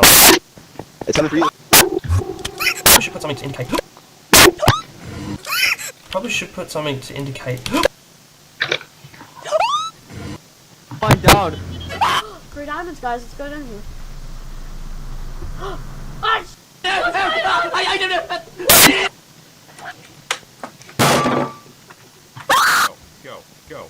Go. Oh my god! And thus Technoblade saved himself from certain death. He went. I was 9 or 12. No! Oh, fuck.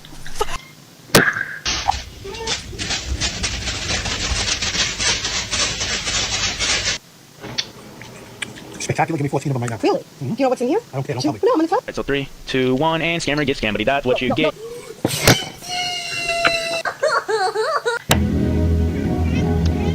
This little guy keeps biting my phone in my fingers. You know what that means? Microwave.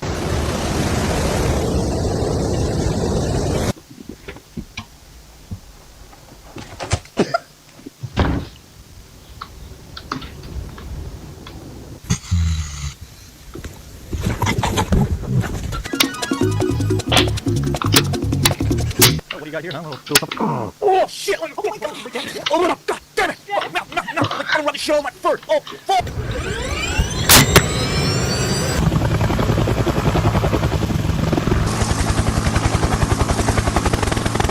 Get off the table now.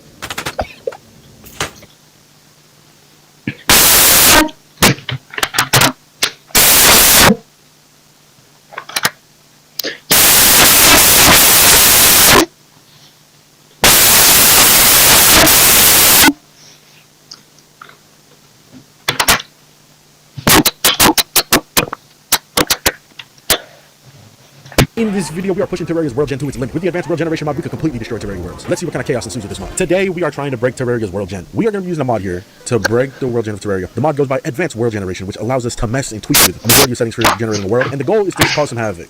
I am in T-Mod 1.4.4, but let's get it. I wonder how this is going to go. We're going to start with our first world here. I'm going to just name it Test 1. And let's take a look at some of the options we got. So we can do some of the seeds, some of the secret seeds, and then there's a couple other things. What does that even mean? So instead of concentrating to the crazy stuff, let's do this. We're going to put on a bunch of the secret seeds here. Let's do Sorted World. This sounds interesting. We'll do the Zenith. There's a Halloween themed world, a Christmas themed world, a remix. Okay, it's going to be very interesting having all these on the same time. I guess let's throw on the Jungle too. Let's throw on, I don't know, Celebration. Why not? Let's try this world, okay? We're going to immediately randomize the seed, even though it probably doesn't matter. And let's see what kind of pure chaos we get. Well, we already are getting some pretty chaotic stuff here at the menu. All right, let's see what kind of chaos our first world has created. Boom. Oh, yes. This looks amazing. I would love to start a world like this. I got this couple of NPCs with me. Oh, the bunny died out of all of them. A bunny was the one that died. How is she not dead? Yeah, first glance, since we're playing with the Xena Seed, the legendary mode seed, whatever you want to call it, we're down here in hell. Let's reveal the map. Where's the reveal map option? This is going to be crazy. Oh my god. It looks like a glitch. It looks like a glitch. And you can see the world is sorted by height. Oh my god. So there's some areas that are like somewhat normal, like this looks normal. Whatever we would consider normal in this situation. So we got this nice area that's like the most open area we'll probably find. And it's very interesting. Let's go up to like this red area. What is this red area? Oh, it's the dungeon. Okay. Let's keep going up. We got a blue area. Okay, so this is the mushroom biome. Got it. Very interesting. Where's the jungle temple? Where's the jungle at? Ah, here's the beehive looking like. Okay, looking fine. We got this nice little rainbow grass area, but where's the jungle temple? Is that the jungle temple? No, that's just a regular dungeon. I have no idea what the jungle temple looks like here. Is there even one here? Oh, here it is. The giant purple jungle temple up top. It actually looks kind of... We got the queen bee slowly coming up to us. Excuse me. I'm gonna need you to leave. But let's head to the very surface. So we got water up here. How deep is this water? Well, I feel like that Chimera is huge. What the heck? What even is this? Oh, is this a pyramid? Apparently it's a pyramid somewhere. So if you were to somehow make it to the surface, it's got no gravity up here. Either world somehow spawned. Interesting. Yeah, let's head all the way to the right. Let's see what's going on. I want to make it to over here. Like, are these just sky islands? Yo, it's pretty sick. It's got some nice little sky islands going on here. I don't know what block this is. Is this Legion? Yeah, this is pretty cool. Like, it's like a stairway up higher and higher. But this was definitely pretty crazy for our first world. This is nothing too crazy though. We're gonna really start getting crazy. Okay, for our second world here, we're looking at the custom size options. Now, what I think I'm gonna do here is just type in a bunch of random numbers and see what happens. Horizontal size 6400, vertical size 1800. All right, let's raise the vertical size. Let's just flip them. How about that? Let's just flip them. And then temple size, let's do 5. And then what else do we got here? Okay, we got evil biome sizes, skylands, sky islands. I don't really care about that. Let's go to the vanilla stuff here, because I believe this is where we start touching. Chance of a pyramid. Let's put chance of a pyramid to 5 exactly. Maz, RDM, admin help. Admin help. He's so confused. He doesn't know how to come out. He wants to very badly. This is Jambo. He's a 6-month-old orange tabby that I adopted back in February. We do our own thing, you know? Jambo's got his life and I have mine. I like it that way. Jambo, I'm taking this. Stop it. Stop, bro. I gotta use that, bro. I wonder if he'll chase that up the mattress. He's very interested in bottle caps. Like if I ever have a bottle cap on my desk, he will stop whatever he's doing to purposely come over here and swat the bottle cap off. And then he just doesn't care about it anymore. You look much weirder than Jambo. Dude, it's an Irish cat. You think it has a weird, funny accent for English? It's my dude, I swear your cat is broken. Stop. It's my blanket. It's my blanket. It's my blanket. It's my blanket. He just doesn't get it, that you can just push it. Story is actually quite sad and it's worth hearing. Ethel, that's the... Do not use Minecraft gameplay dan Epitui. Why it's actually being it? You are nerd.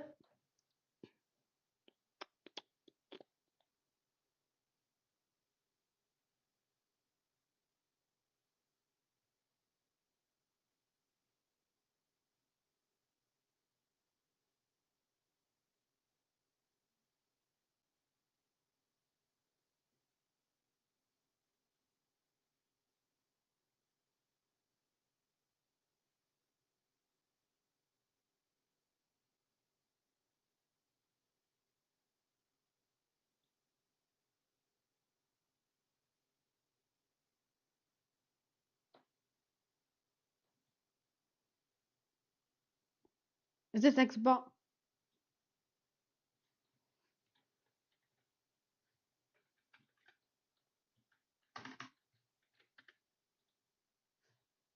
What's this? Nintendo Switch!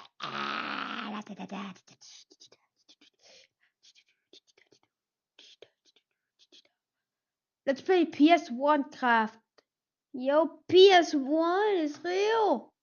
The PS.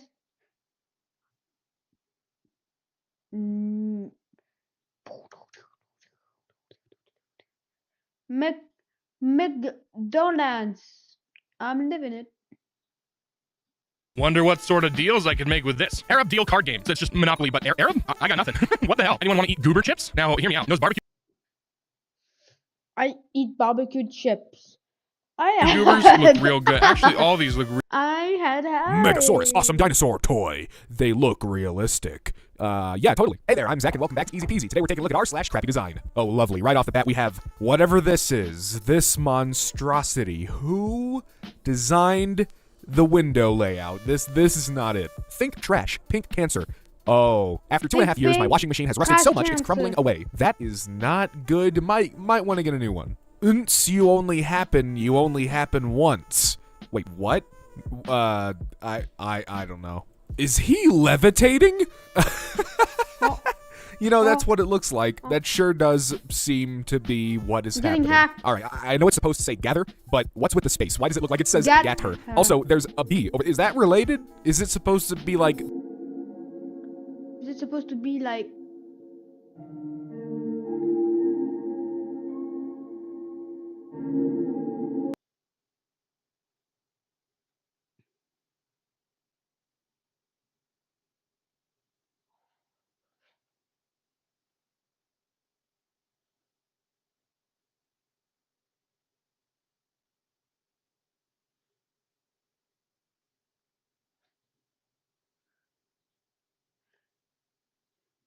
be greater, but it doesn't say greater. You know what? I don't know, and at this point, I don't care. The fabric choice for these cloth diapers makes it look like they have already been used. Oh, no, why would you make them look like that? Like, you know, you want to see the stuff to make sure that it's all there, and yep, it is used. I'm gonna hack myself. You should be able to see first at a glance. Oh, these are clean. Good. Thought this was the caps lock and tried to snap it open. The sharp V-edge went straight into my fingernail. Ouch. As pointed out by our wise siblings with a swear word sub, it's meant to open the seal underneath, and is not the caps lock. A warning or how-to would have helped, or a better design. Oh, God. Babies! Never seen a bat nursery. Now you have. Thanks. They kind of look like nerds, like a candy. How's it going? Welcome back to Easy Peasy. I'm Zach, and today we're taking a look at r/oddly terrifying.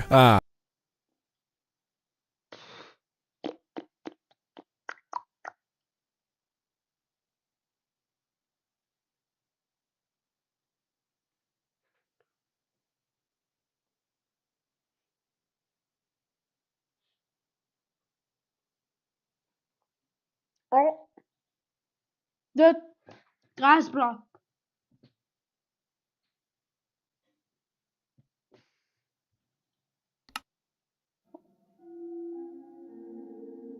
Optifine. I need Optifine for PS1 craft.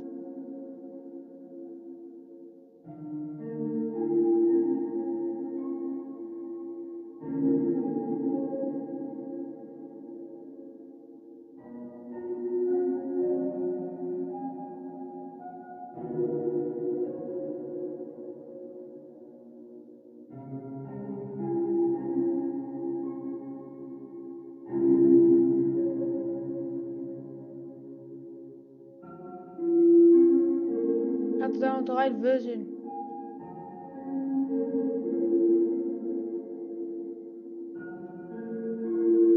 What's Optifine? Wait, do I really need to put Optifine?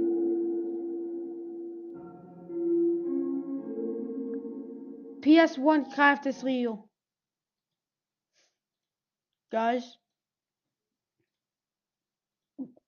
PS1 craft is real. This dog is very, very happy about his birthday. You know, I'm happy for the dog, but ooh, it's not every day you see a dog smile that well. Oh, Jesus, this is like a really messed up, like, reflection of the sun or something, but ooh, yikes. Turkish Snowman, 1929. Why would you make him look like that? Why? Ganges River Dolphin. It's the eyes for me. Oh, God. But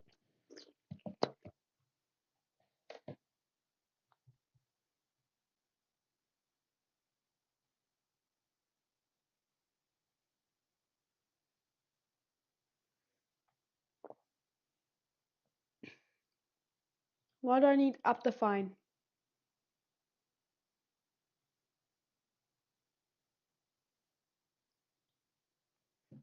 It needs freaking Optifine. Let me just click extract.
I must say, that is a big boy. Made some fish tacos for lunch today, and they came out amazing. This is a sin, and it should be abolished. Is it seaweed or tentacles? Seaweed. Yeah, let's just pretend that's seaweed. How's it going, everyone? Welcome back to Easy Peasy. I'm your host, David the Baker, and today...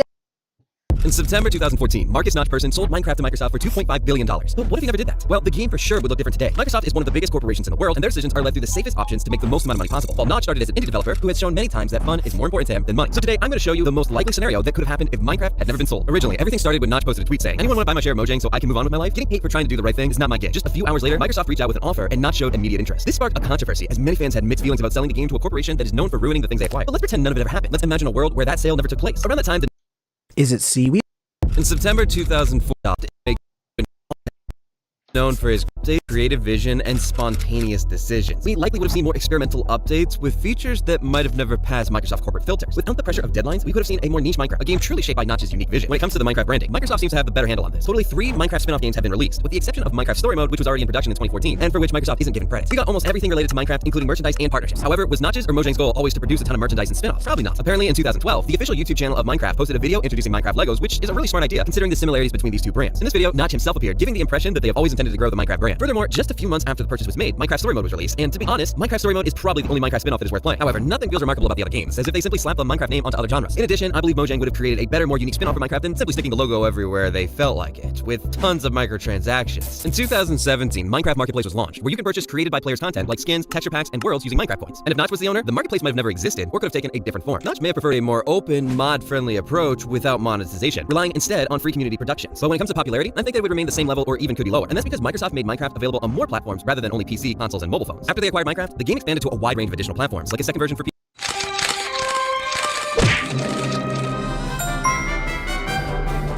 PC, known as Bedrock Edition, virtual reality, educational platform, cloud gaming, Minecraft Dungeons, and Minecraft Earth. While I don't think Notch with Mojang would have had much trouble porting Minecraft to other platforms, Microsoft probably did this more efficiently since they have a lot of experience in this. When it comes to updates, I think there'd be no difference. Minecraft is the best example of delivering what fans are asking. While some corporations are thinking by their selfish benefits and are giving updates that nobody asked for, Minecraft is the complete opposite. Most of the updates, or maybe even all of them, were suggested by the community. The best example is the cave update that was asked for a long time and was finally delivered in 2021. If you remember those memes, you can consider yourself a Minecraft veteran. However, when it comes to updates, there's something more. Notch planned to implement a few more concepts into the game before his leaving in 2014. Notch shared his own to-do list on a public profile, where certain features have been actually implemented, but most of them were not, and I don't think they will ever be. However, in 2019, something happened that shocked all Minecraft fans at that time. Notch wasn't invited to Minecraft's 10-year anniversary. You see, after the sale, Notch remained active on social media, particularly Twitter, where he often made controversial political statements, which led to backlash from various groups within the Minecraft community and beyond. His tweets and public statements started to cast a shadow over his legacy as the creator of Minecraft. By the time the 10th anniversary of Minecraft approached in 2019, Minecraft planned a grand celebration to mark the milestone, including special events and minigames. However, when the plans for the anniversary celebration were revealed, fans noticed that Notch was noticeably absent from the festivities. Microsoft made the decision to not invite him to the event, a move that sparked a big discussion among the players. The official reason given by Microsoft was that Notch's views and statements did not reflect those of the company or the values they wanted to promote within the Minecraft community. This decision was met with mixed reactions. Some people said it was a necessary step to cut off the game from the controversial opinions of its creator, especially given Minecraft's status as a game enjoyed by players of all ages. Others, however, saw it as an insult against the man who had created this game from scratch, arguing that despite his personal views, Notch's contributions to gaming culture were unquestionable. Kinda feel bad for Notch though. He made the game, put years into Minecraft, and then everything related to Notch in the game is gone. Well, I agree. Clearly he ain't doing much good nowadays, but he still made the game, so he should still get credit for things. Also, it's good to separate art from the artist. So obviously, if the game was never sold, he would be the main face of this event. By 2020, Minecraft had become even more popular. But with that, Microsoft was prepping to enforce a migration of all Minecraft accounts to their Microsoft account system. In the beginning, the game was managed through Mojang accounts, a system that was independent of the broader Microsoft ecosystem. For several years, the system continued with players using their Mojang accounts. However, as the game grew, so did worries about scalability and integration with other Microsoft services. Microsoft created a united platform where all their services from Xbox Live to OneDrive were connected through a single login. So in 2020, Microsoft announced that it would eventually require all Minecraft players to migrate their Mojang accounts to Microsoft accounts. At first, the transition was not needed. Players were encouraged to migrate their accounts and were offered small in-game rewards like capes for their skins. Some players made the switch early, but most of the players resisted simply because they were comfortable with the way things were. By the end of 2022, Microsoft decided it was time to enforce the migration. They set a deadline, early 2023. Players who hadn't migrated by that date would lose access to their Minecraft accounts until they made the switch. Today, no one mentions it anymore, and everyone plays Minecraft like nothing ever changed. But what if Notch never sold the game? Well, the entire situation would not occur. But besides that, Minecraft has currently a big problem: oversupply. Minecraft's charm has always been its simplicity, a blocky sandbox world where the only limit is your imagination. When the game first emerged, its appeal was in its simple mechanics and minimalistic design. However, as the years have gone by, Minecraft has received a lot of updates, each adding new features and complexities to the game. Well, on the one hand, these updates have been liked by the community. On the other hand, the essence of Minecraft, the very thing that made it special in the first place, has been lost in the process. Today, with a specific seed, you can get a full netherite set in 30 seconds. You heard that right. Seconds, not minutes. Now, let's go back in time to 2014. There were only basic functions, and getting your first diamond required a lot of time and effort. Not even mentioning getting all the ender pearls needed to get to the end. If Notch was still the owner of the game, things might look different today, but we can only speculate. So would Minecraft have been better off if it never been sold? It's hard to say. The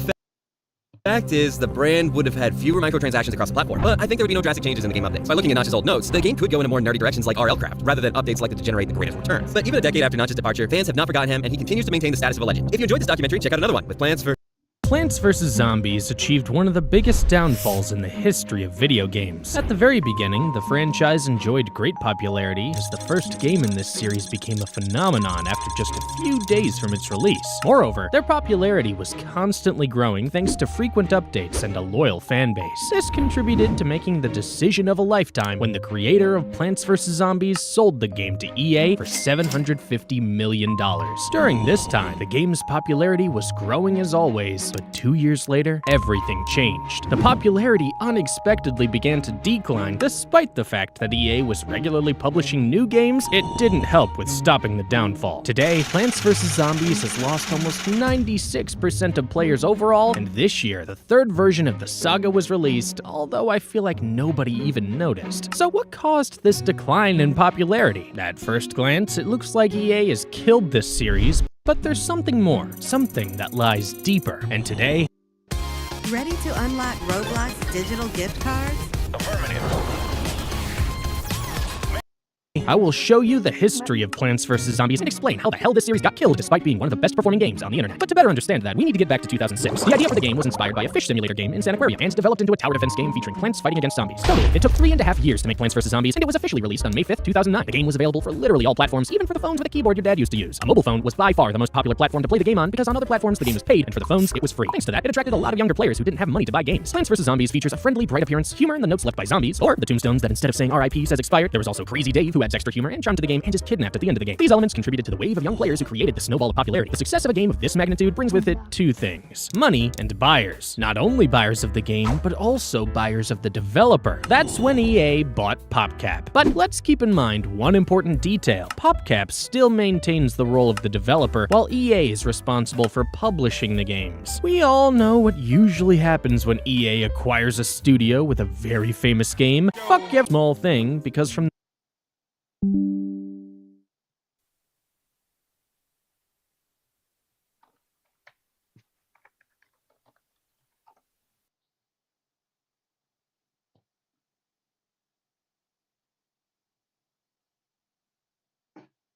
This one Minecraft is like just a whole thing.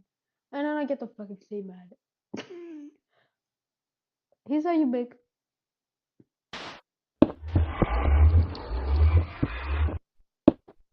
Alright, here's how you build it.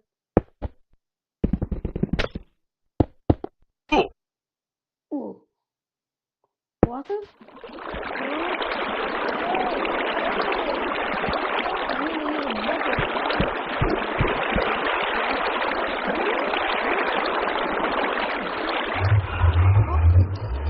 Okay, let's go.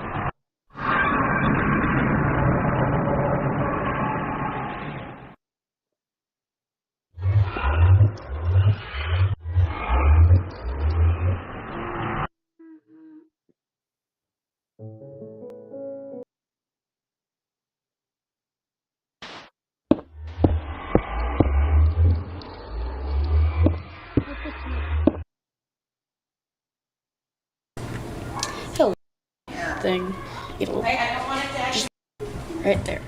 See how that's false? Change that to true. 1 second. And then you click that. Once you fix you want this, it takes close, and I'm gonna launch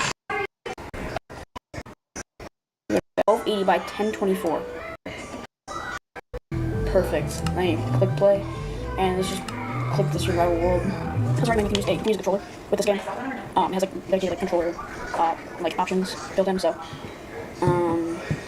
second.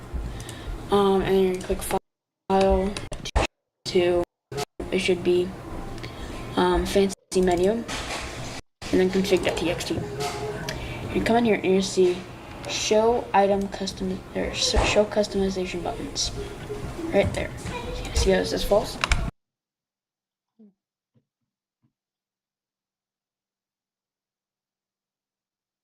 You need up to find.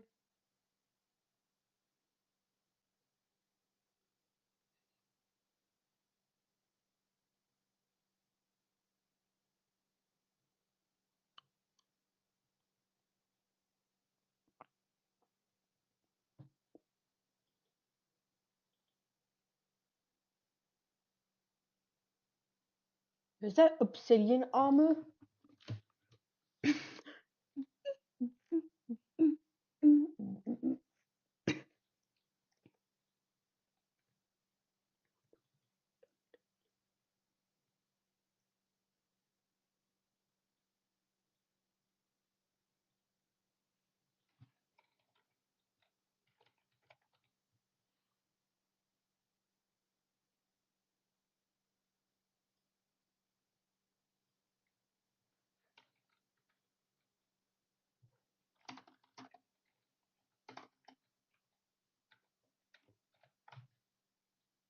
What if I just yeet Optifine?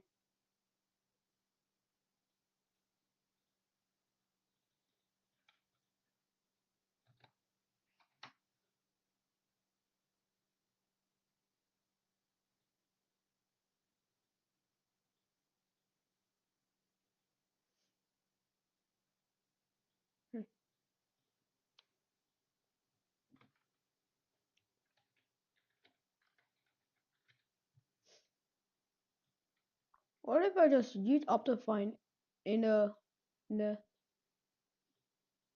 happens if I play? Change that to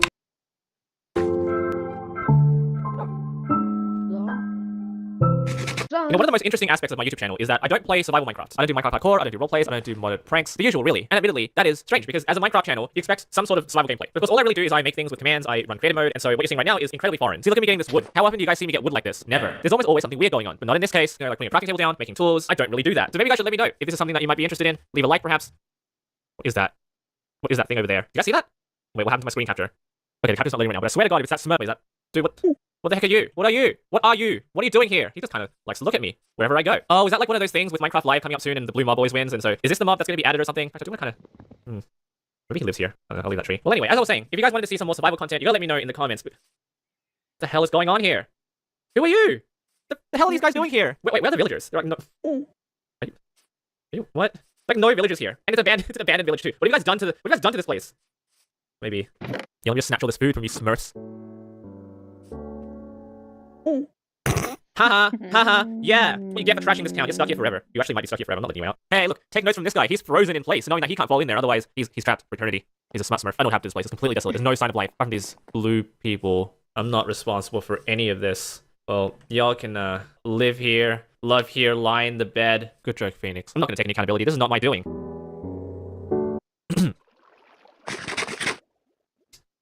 What was I doing again? Oh, you guys have any trades?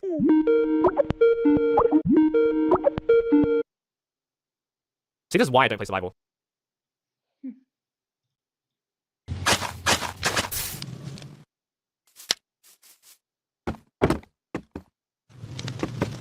Mojang looking at a bow with both infinity and mending.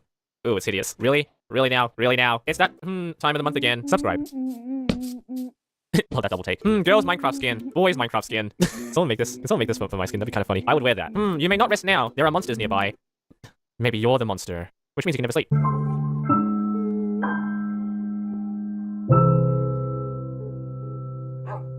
Still trying to find ancient debris in the nether? Try building this. Now you have all of it. How many is that? I'm assuming that's a cube of 8x8x8. That's 512.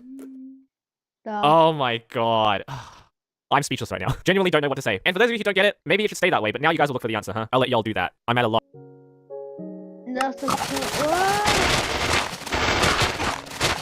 Is this allowed? Yes? Playing. Over here. Wow, look at all the updates that happened during the inception of the game. And then you scroll down. Yeah, it's like 1 or 2 a year. I wonder what would happen if they went back to that. It's risky, but it might rejuvenate the game. Oh my god. Why is this still happening? Please, I hope this trend never disappears. It's my favorite. I just found the light gray stained glass pane. Was this after my last video? I'm aware that this happens in Bedrock Edition. You don't get the model display on Java. This is probably the way it should be. I created a macro that allowed me to accomplish this.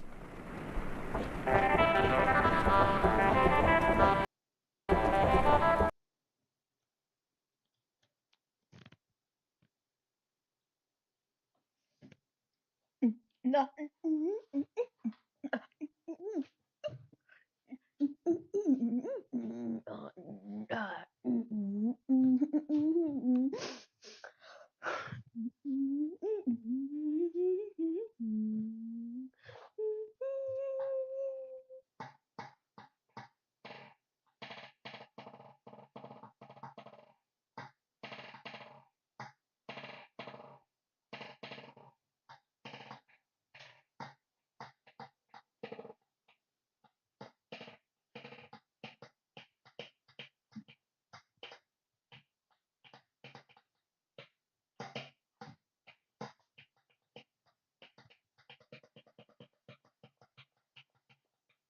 There we go, Minecraft PlayStation Edition. Welcome, Steve.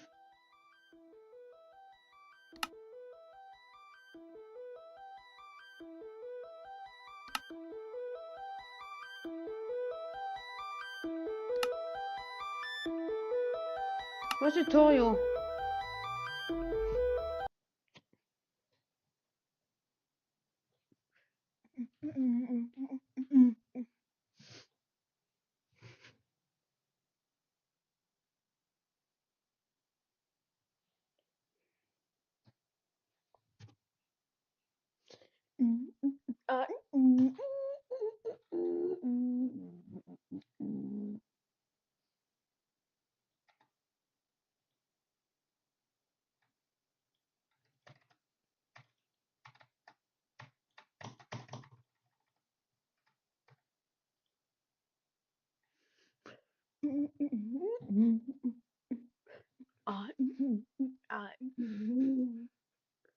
Cannot play tutorial because of how just crashed.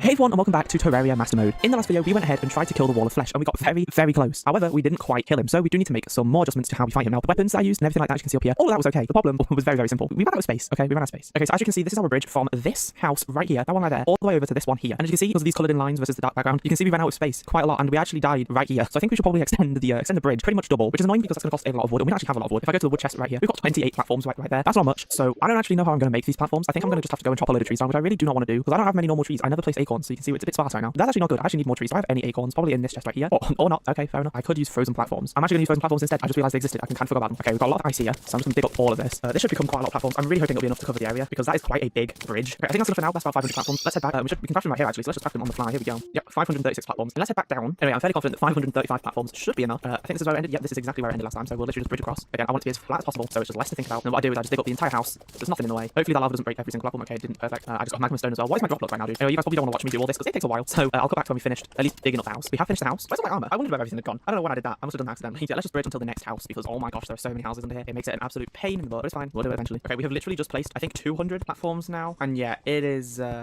painfully slow. It's even more annoying with all these enemies chasing you, man.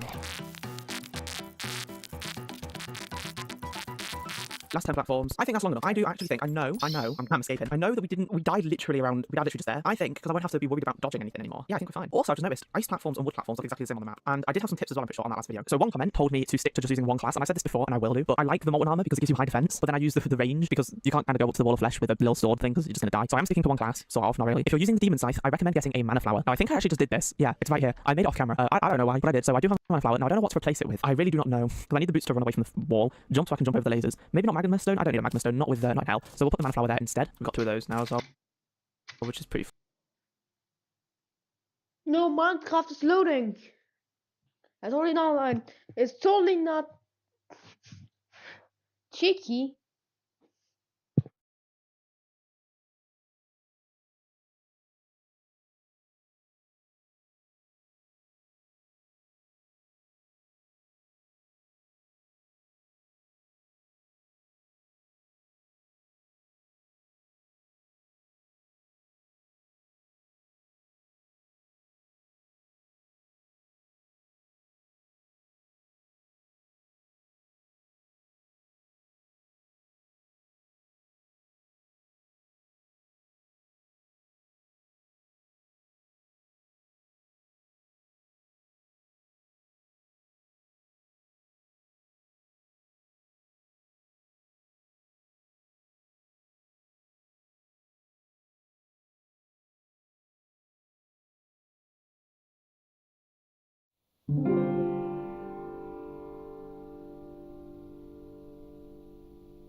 There, Steve. Play.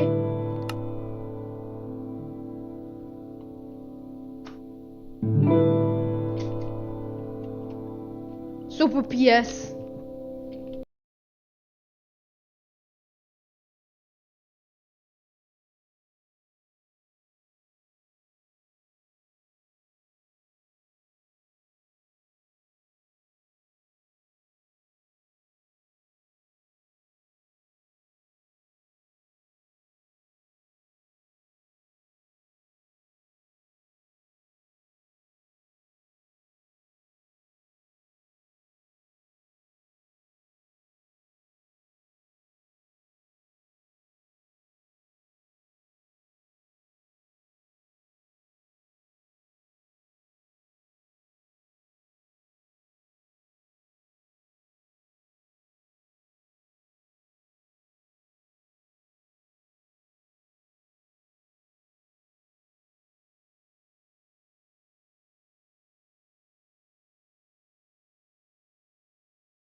Oh yeah. Oh.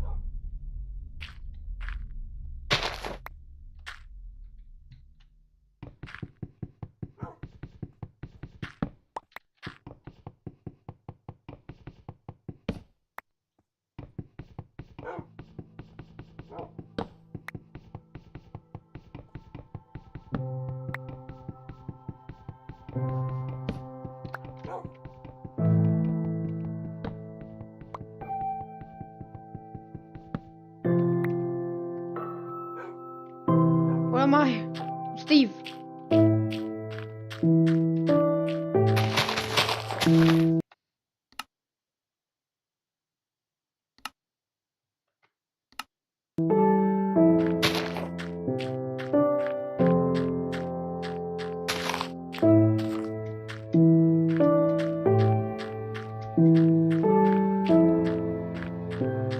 Nice run a distance.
Welcome to PS1 Minecraft.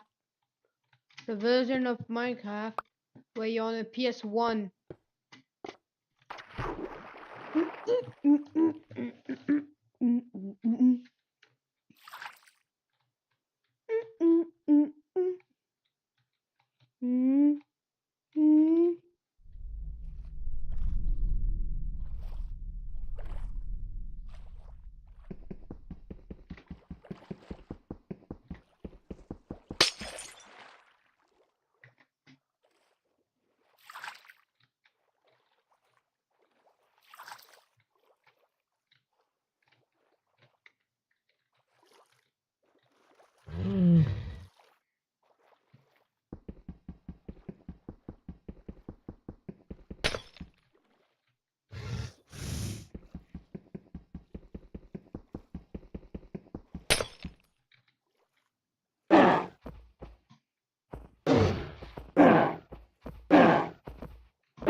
Yo, card.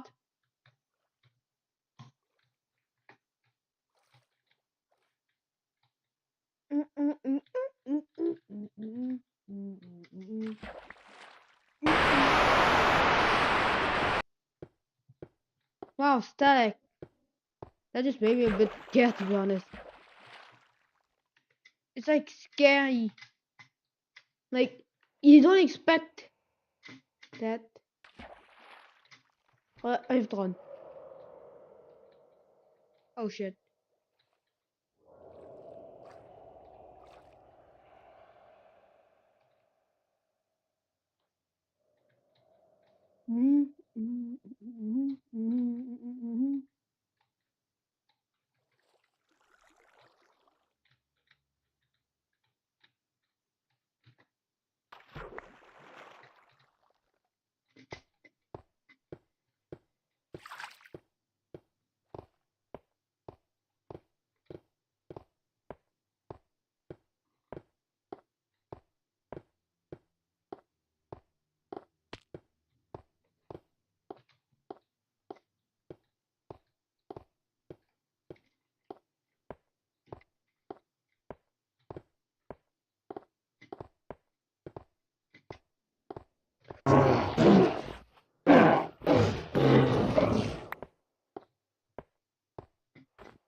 Deze is wel blijft dus helemaal zo'n pickaxe.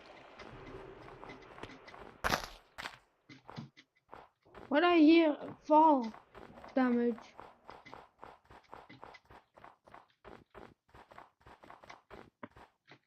I have to escape.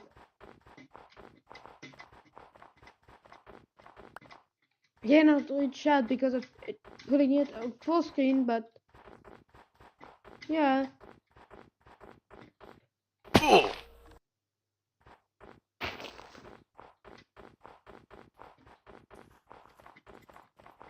Huh?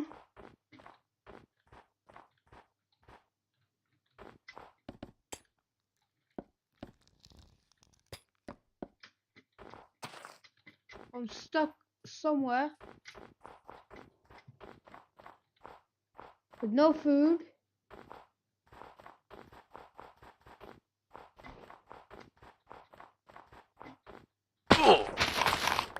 Oh.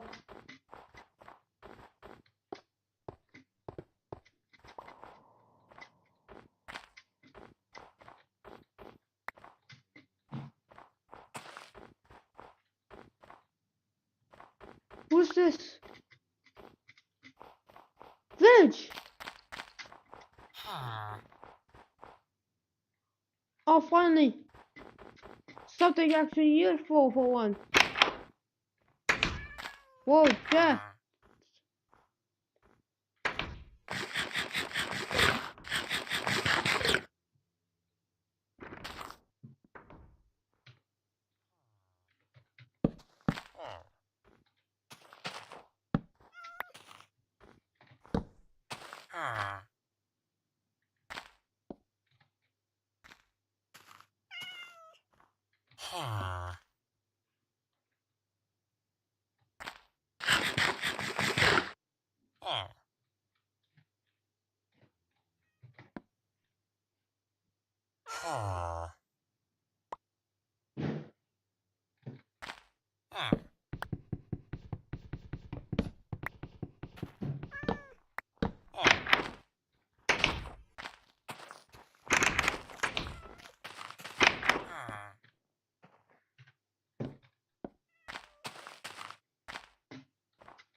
Finally, some iron.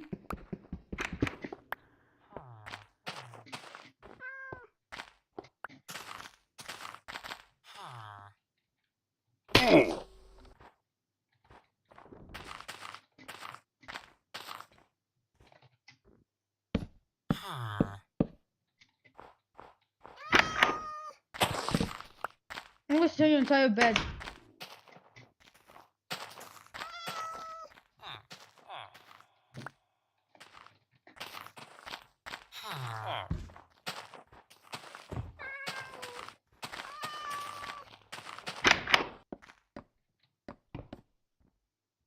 What?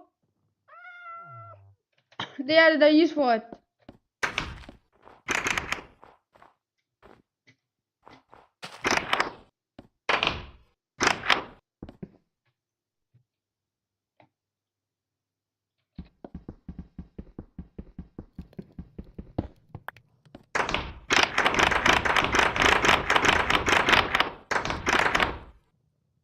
Funky door.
So it's like don't die now, so you buy it, then play Minecraft.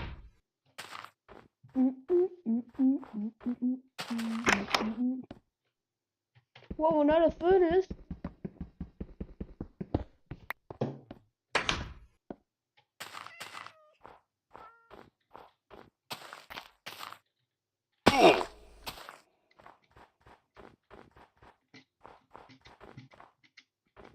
No.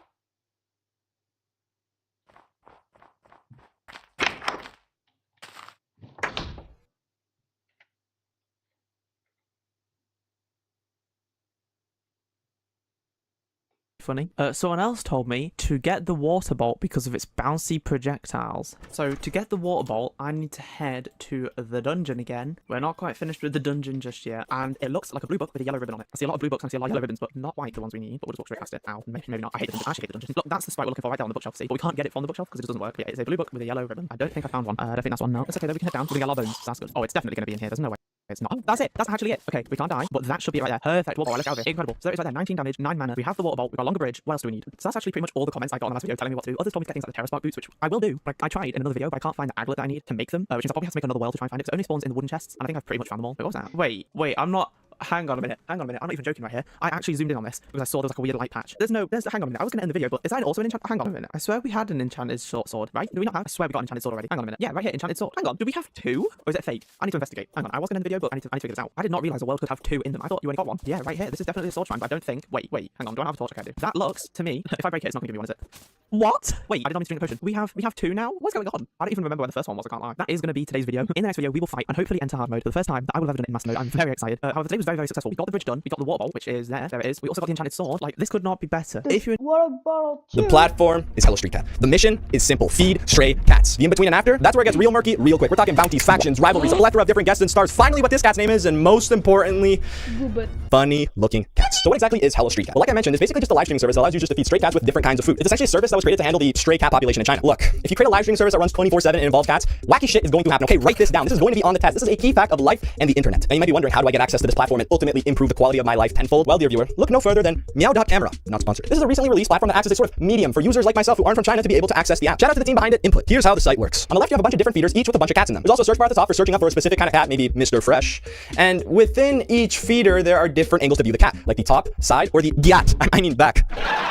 All accompanied with a classic FNAF-esque switching sound. Some of the cameras even have notes on them, like this one, which roughly translates to hit like button and notification bell. There's also this little toolbar down here, but that's pretty self-explanatory, with this yellow button being for opening it in the official app, I think. On top of that, I'm pretty sure that all the cameras are live, so that's pretty cool. In my last video covering the topic, I mentioned some of the cool different guests and stars that are present in the app. But as it turns out, I missed out on some pretty cool cats, and there have even been more interesting sightings and unique critters found across these cameras since. First, let's cover who we know and we already love. I like to call them the big three. Mr. Fresh, this guy whose name we'll get to later on in the video, and Mr. Despair. Now these three are pretty much the most iconic cats associated with this app, but let's give the little guy a chance, you know? Let's check out someone like Mr. Smokey. Actually, that's what they used to call me back in high school, because I'm very proactive about fire safety. Anyways, he's a pretty cool cat, isn't he? By the way, just so I don't get accused of plagiarism, most of what I'm going to mention, will mention, or have mentioned is going to be coming from the Street Cat Wiki, which might... This video was not helpful. Then why are you watching it low? I wanted to learn something. Bro just wants attention. No, I don't. Go, read a book, kids. Okay, Grandma. Y'all fighting over a 3-minute video. Bro, fix your own life first. I only came for the cat at 0:47. Jump for it, bro. Go outside and touch some grass. Hang.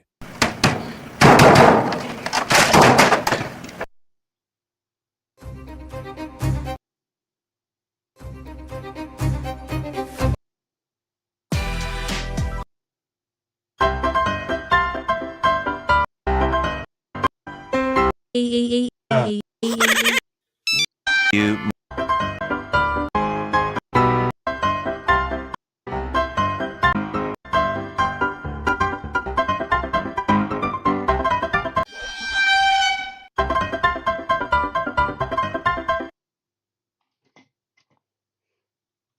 So last night, I noticed someone by the name of Phoenix SC followed me on Twitch, and I kind of knew where it came from, but I didn't, clearly, because it came from this guy, Yura. Guys, I got called out. I don't know if I can recover from this. Dude. You know, all I did was comment on the absurd nature of the Minecraft topic page on YouTube, seeing if I can inject some of my humor into the algorithm somehow, perhaps starting a new channel series, and I saw this video. Okay, I just found possibly the most useless feature in Minecraft. You can spectate armor stands. Like, why? And then I spoke about why spectating armor stands is not a useless feature in the game. You can do a lot of things with it. I did this in Minecraft a long time ago.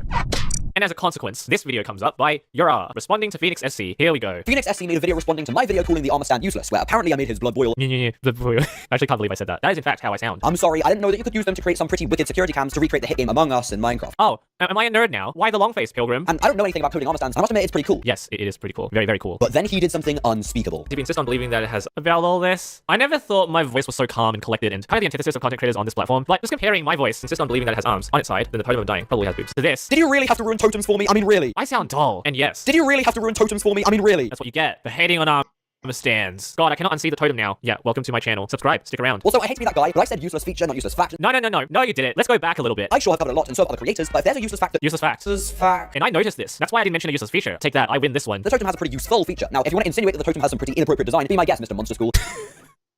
You're kidding me. You didn't just say that. You didn't just say that, man. I did not. That was not my intention. I never thought that was...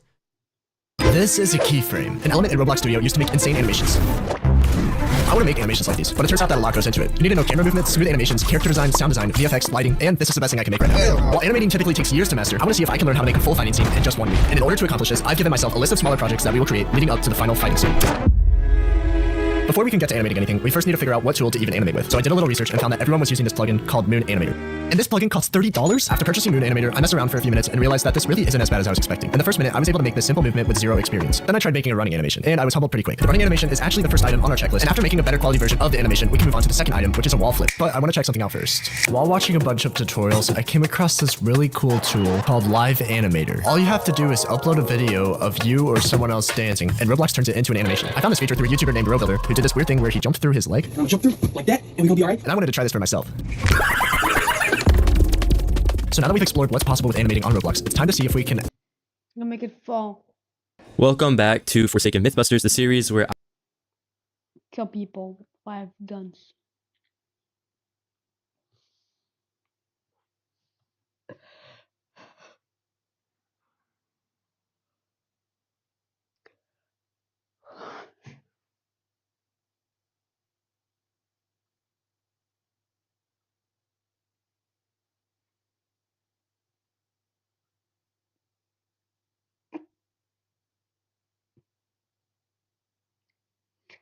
Dude.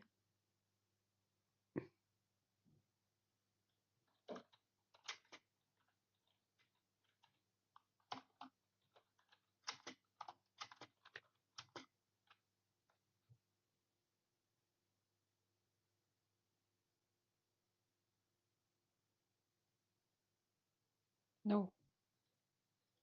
Simple answer? No. Then you put roots. I have the small one is a big root. Done.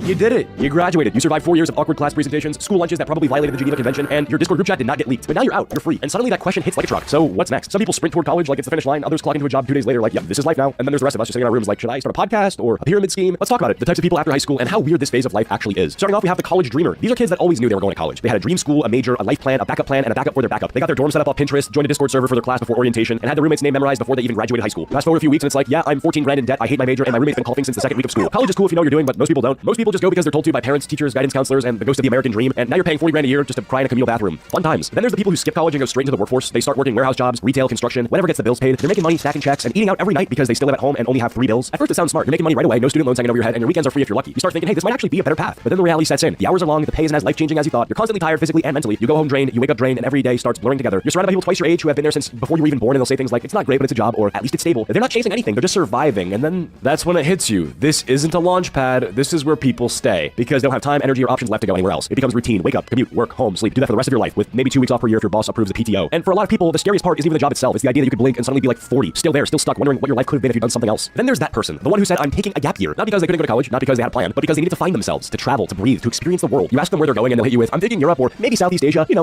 off the grid for a bit. 6 months later, they haven't gone further than a local Taco Bell. They wake up at 2 p.m., scroll TikTok for 3 hours, then tweet something deep like healing isn't linear. Their idea of working on themselves is watching 3-hour video essays on YouTube about movies they've never seen. They downloaded Duolingo to learn French but stopped after bonjour. They keep saying they're gonna start a clothing brand, and they did design one hoodie in Canva that they haven't posted because they're waiting for the right vibe. And listen, there's no shame in taking a break. Sometimes a time off is necessary, especially if school has burnt you out. The problem is this break becomes your whole life. 1 month becomes 3, 3 becomes 6, and before you know it, they've built a full routine around doing absolutely nothing. Wake up late, stare at a wall, play some Valorant, hit up their local gas station for dinner, and repeat. But they'll keep saying, trust me bro, I got plans. And when you ask what those plans are, it's always vague. Big things coming, I'm in a building phase right now. No, you're not. Your pajamas at 4 p.m. they'll talk about launching something like they're Elon Musk, but the closest thing they've launched is a DoorDash order. They keep referencing the economy like it's the reason they haven't made a move yet. Like, I mean, with inflation the way it is right now, bro, you don't even pay for gas. What are you talking about? And look, we've all been there to some extent. The weird limbo phase, you're technically free, you don't owe anyone anything, you're just kind of floating, and for a while that can feel amazing. You're not answering to teachers, you're not stuck in a classroom, you're not dealing with exams or deadlines, but if you're not careful, that float becomes a free fall. You stop making decisions, you stop trying, and you convince yourself that you're waiting for the right moment when really you're just scared to start. Gap years are fine, resting is fine, vibing is fine, but if your gap year turns into a gap decade and your life plan still revolves around a clothing brand that does not exist yet, maybe it's time to clock back in. Next up, we have the friend who straight up disappears after high school. High school ends and this person vanishes like it's a Marvel post-credit scene. 1 minute they were at every hangout, every group chat, every chaotic late night Discord call, then poof, they're gone. They stop replying, they leave the Snap group chat without saying a word. They're not mad, they're not beefing, they just dipped. At first you're like, maybe they're busy, but then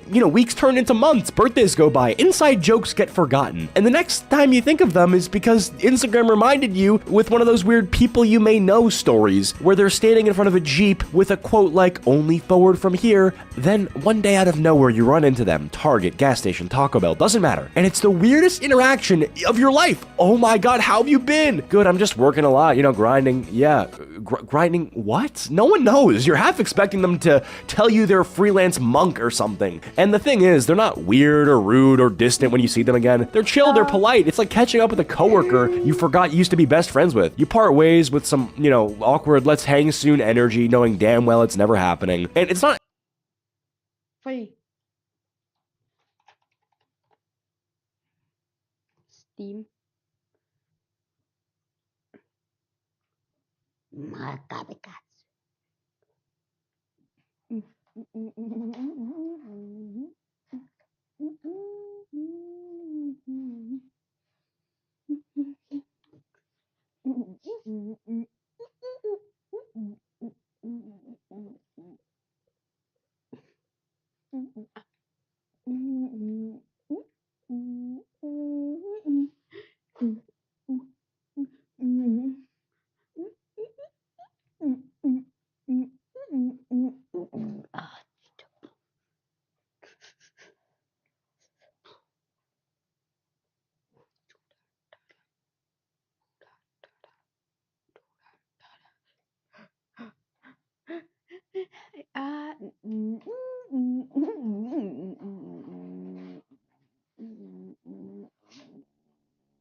Think is constructor.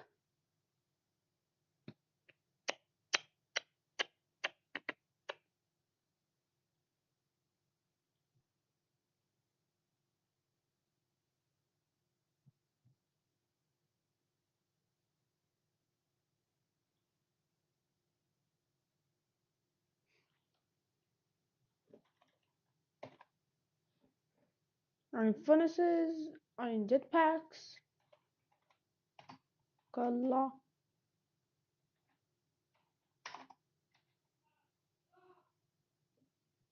Give me Coca-Cola. There's 2 months that has Coca-Cola.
Also chests.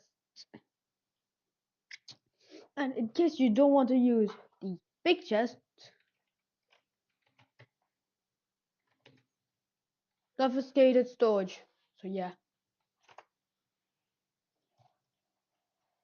Also, yeah, don't forget Sky Block, the Sky Block builder. Cube. I'm gonna try to learn Cube.js, okay? Just to make like something.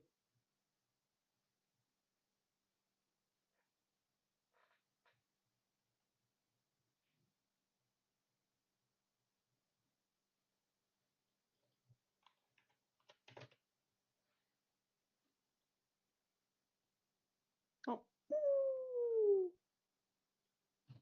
I only 39 miles and Clay wants to get updated.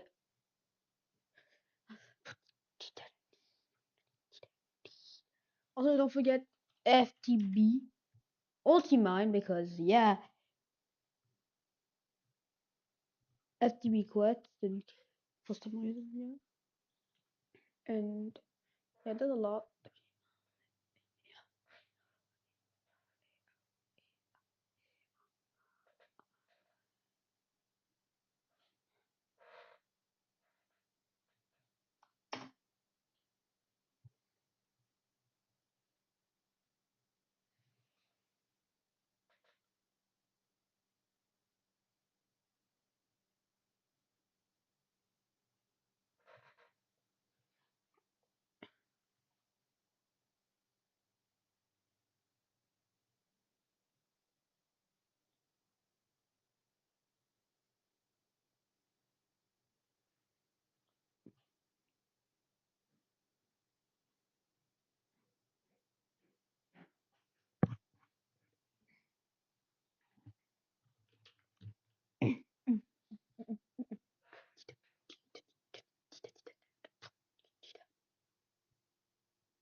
Yeah, don't forget apply the energy 6 too, because yes.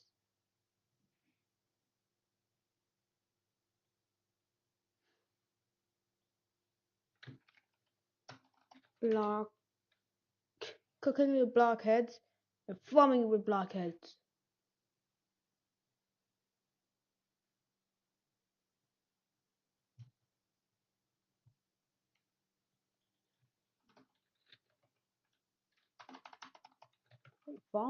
Farm is like Coptopia.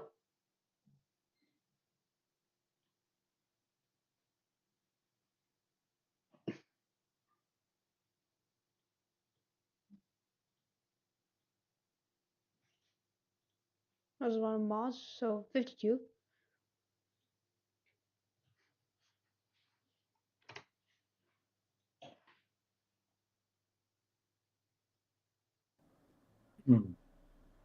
Who's this fella? I should probably move my camera. Oh. Something happened to my PC. Oh, fuck. Shader compilation process. Man, what did I say? Shit, I should have looked into this. Oh my god. No. Everything's going wrong. The stream's lagging now.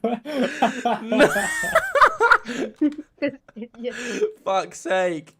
Look, lads, we will be right back. Fuck. Oh no. Okay, 1 second. Shit.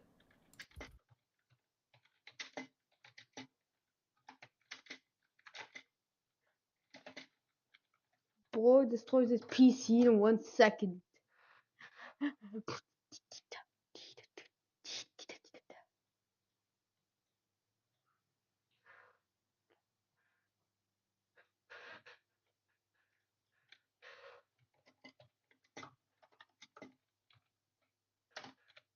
Go eat FE.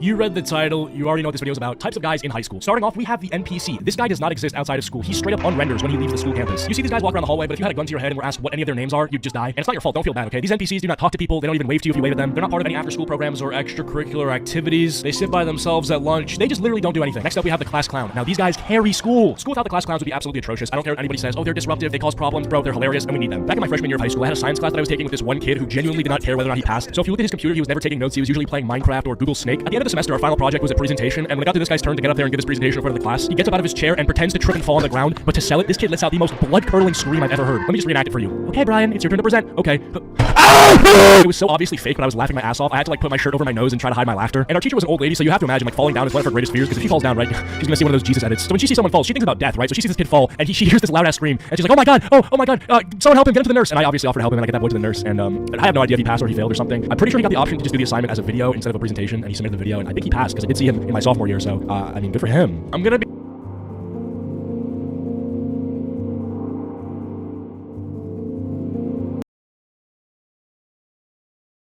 I like how one little streamer bonks the entire PC.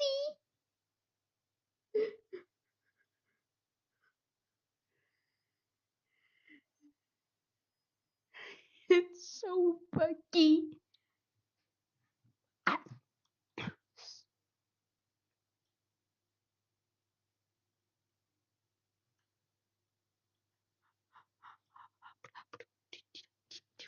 I like how it just corrupts the stream and just Alligator thing just stops. Well, I'm gonna get in so much.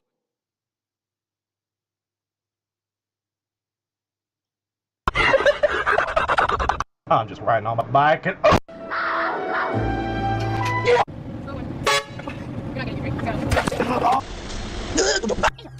Whoa! Don't look back, okay?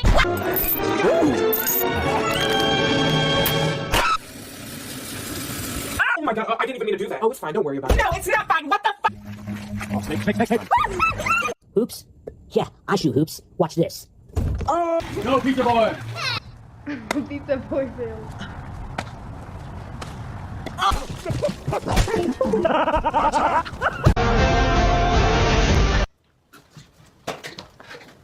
Maybe that's what he needs to keep him going. Maybe if they weren't giving him enough to struggle with, he'd give up. Guys, I taught my cat to laugh. Okay, ready? Hold on. Come through. Can I get that? Ha ha. Ha ha ha. Ha ha ha. Back into the slot machine, it's become $74 again. Just like that. Can you take another couple steps back?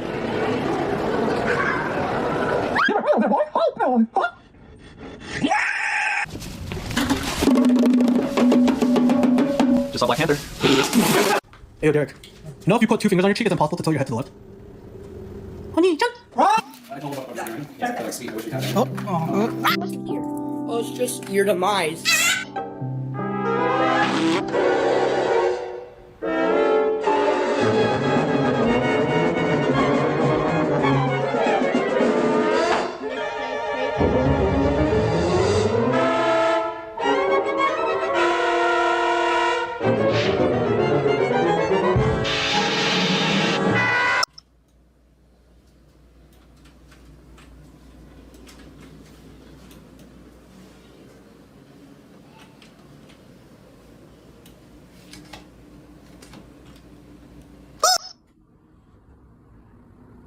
Come over here, come on, I need to speak to you. We're the Einsteins of our group. We're making the technological strides. We're innovative. Look at them, they're just playing in the sand. These are pussies. That's the word for them. Share it with me, George. Pussies. Look at them, they're staring at me. I should attack them like Enderman. Such a loser. No!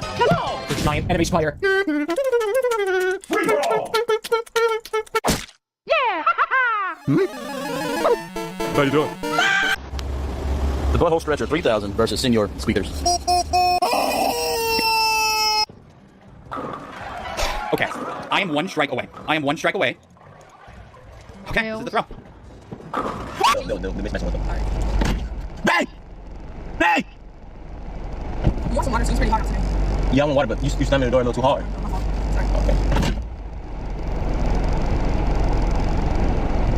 Hey, you said you wanted to change your shit, remember? Watch how you slam your mama head, alright? All women are queens. If she breathes, she's a fuck! This is very annoying. Friend. Ooh. Take care of friend while I am gone. Okay. Hello, friend. What? Friend, you must be careful, okay? Oh. Yes, sir. Yes, sir. Alright, going to the bathroom. Alright, this is my favorite sound in the game.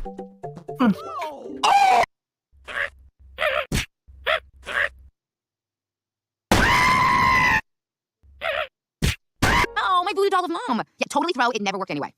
Ow! What the hell was that? Oh, keep.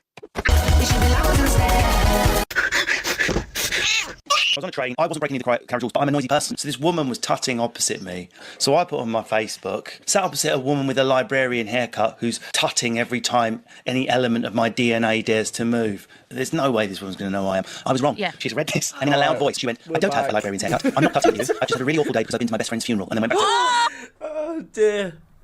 What a journey. It's always an adventure on those streams. Something has to go wrong. Otherwise, that's the problem. Something's off if nothing goes wrong in the beginning of our streams. Anyway, hello, Dragon 3 Million.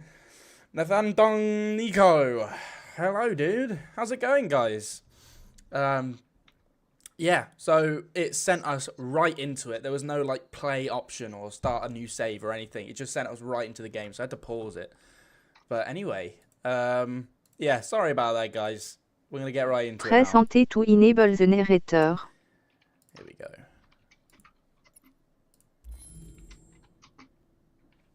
Alright. Funny PC EXE. Huh? Ooh, let's go.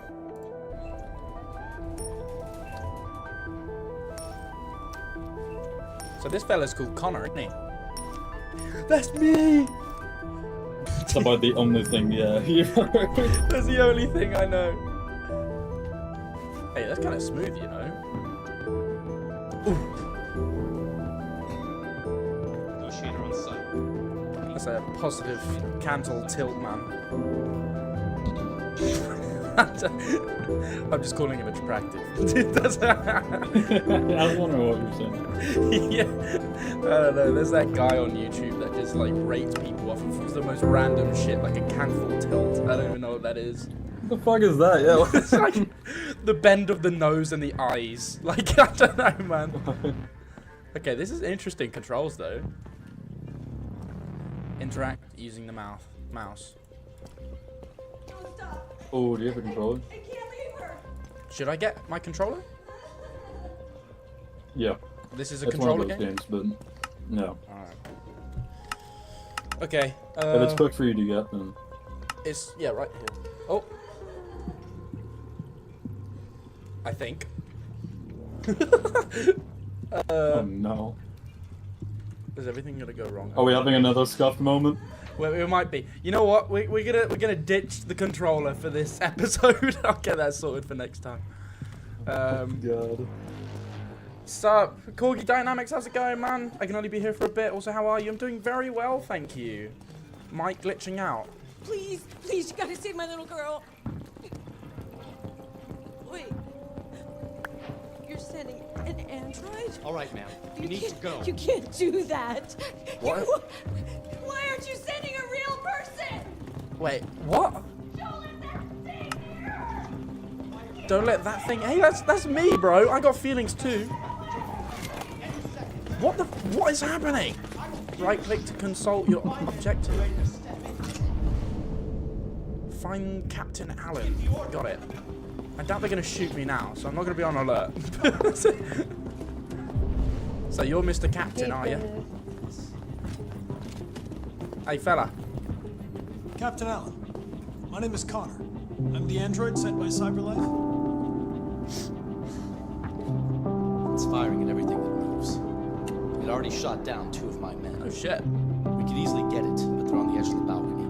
If it falls, she falls. Bro, I had a Deviant's name. Do you know its name? I haven't got a clue. Does it matter? I need information to determine the best approach. Emotional shock. Deviant behavior. Do you know if it's been behaving strangely before this? Listen, saving that kid is all that matters. So either you deal with this fucking android now, or I'll take care of it. Bam! You're saying that to an android, bro? Probability of success 48%. Okay. Understand what happened. Saved all costs. Okay. I'm gonna understand what happened. Let's see. Interact using the mouse. There we go. Fantastic. What's up, Connie? Hello, dude. Hold to analyze. Got it. Ooh, ammunition. Okay. So they're using a pistol to take out these fully armed soldiers. Fantastic. Fantastic. Review the reconstruction. Oh, that's really cool. So you can see like what happened. Oh, that's fantastic. I'll make this. How do I get out of this? Slice. I think you need to do something there. Yeah. Oh, okay. There's a yellow spot. Then I have to make zombie. Oh. Deviant took the father's gun. Got it. Okay. Alright, I'm learning. Oh, that's pretty cool. How you can just like replay events like that. Success probability went up. Fantastic. So let's understand what happened. Yeah, let's understand what happened. Ooh. This is a lovely apartment, by the way. This is beautiful, yeah. Yeah, it's fantastic. That's the dream. It is. That's what happens when you put this thing and call it stuff. I'm gonna understand what happened. Okay, I'm assuming this guy is one of the dead people. Call me crazy. Officer was first. Okay. Deceased. Yeah, I can kind of gather that one. What's going on here? Okay. I should do this. Reconstruct.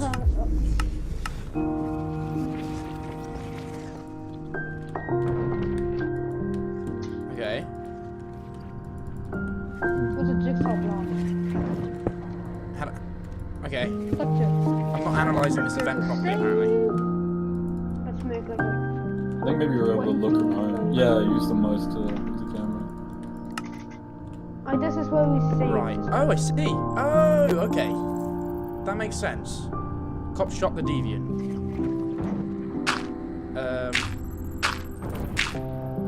Okay, so he was holding a child while he shot the copper. And then copper died. And the gun fell over there. Right. Oh, this is awesome.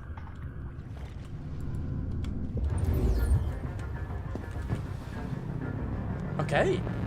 Hey, the success is going up. Look, I'm doing the right thing, Lex. Now what? Search hostages room. Hello, Casper! How's it going, dude? Detroit! Yes, sir! Is this...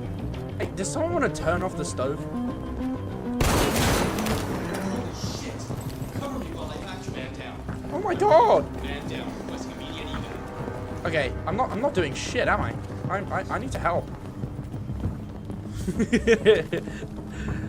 Now I'm I don't know if that's what they meant by help. yeah. Okay, that was sneaky. That was sneaky, Connor.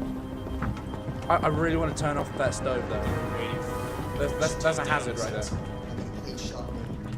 Yep, there we go. You can do that. Yes. Wow. Oh my god. Oh, brilliant. Okay, look, I just saved the house. Unmute. Can I unmute you? Please? Hey, Connor, come back. There we go. It's been just over an hour since a little girl was taken hostage on the top floor of a building. That's quite realistic, actually. Details are still emerging on what exactly happened, but the hostage taker could be the family's android. He may have taken the lives of at least one family member and a police officer. Holy shit. Confirmed, this would be the first case of an android deliberately taking human lives. By all signs, the SWAT team are preparing for an assault, and... Yeah, alright. Enough of that. Alright, let's go save the day with our pistol. I'm moonwalking. No, we're good. Let's go. Man, do I have to analyze everything? Yeah, I'm gonna go outside. You don't have to. I got it. I totally got this. With the 60% chance. Yes! 60% chance is all I need. Okay. Stay back! Don't come any closer or I'll jump! No, please, I'm begging you! Okay. Damn. This is intense. My name is Connor! What about you? What is your name? Daniel! That's the Daniel! name you gave me. Oh my god. This is crazy. It's us. It is us. Alright, let's get closer. Gain the deviant's trust. I'm approaching him slowly. Empathize. Yeah. I'm an android! Just like you! I know how you're feeling! What difference does it make if you're an android? You're on their side! You can't understand how I'm feeling! Do androids have feelings? Are you armed? Lie. No. Oh, no, I should have said the truth. Gun. You're lying! I know you have a gun! I'm telling you the truth, Daniel. I came here unarmed. Please, wind, blow off the, These emotions... As a child, I've yearned for the mines before. It is that time of the month again. What if Minecraft skins were 65 by 65 instead of 64 by 64? Yeah, so eventually one of the pixels will just elongate.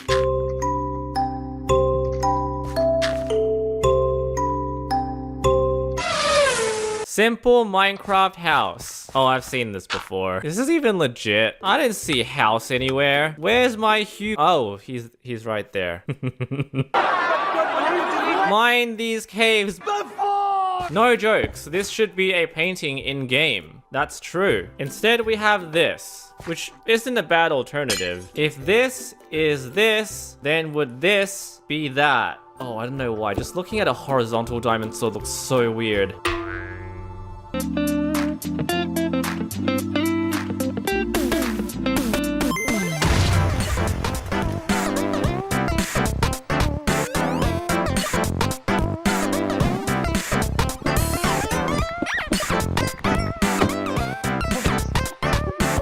What about an Aksune Miku?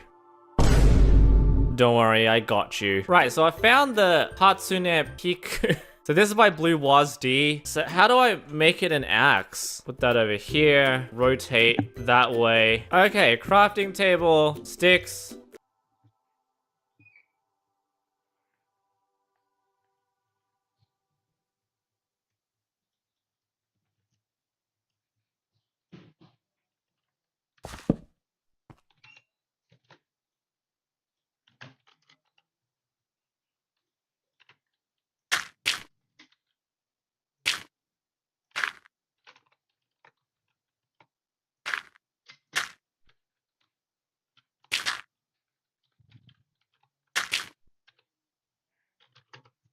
I'm gonna take the Infinity one.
You know what Coptopia adds?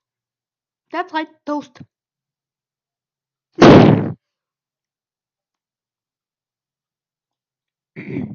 Yeah, you know, I can eat toast.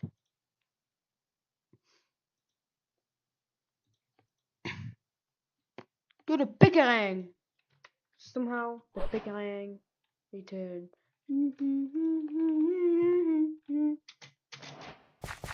Oh. No.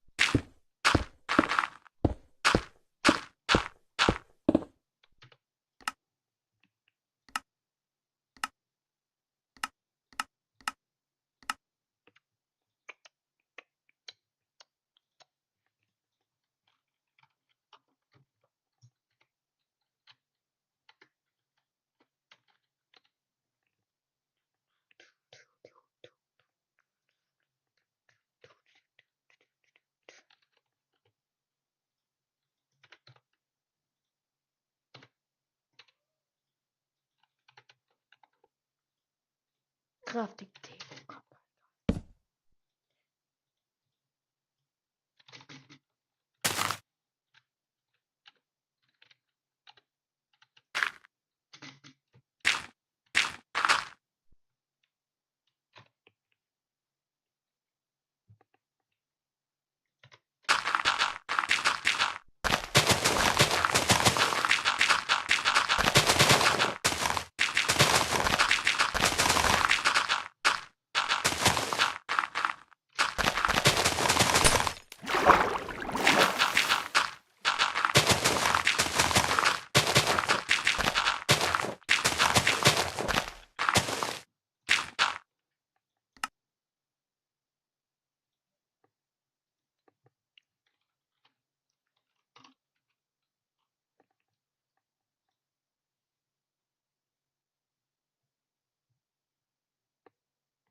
Terraria. Axe. Aksune Miku. What does it look like?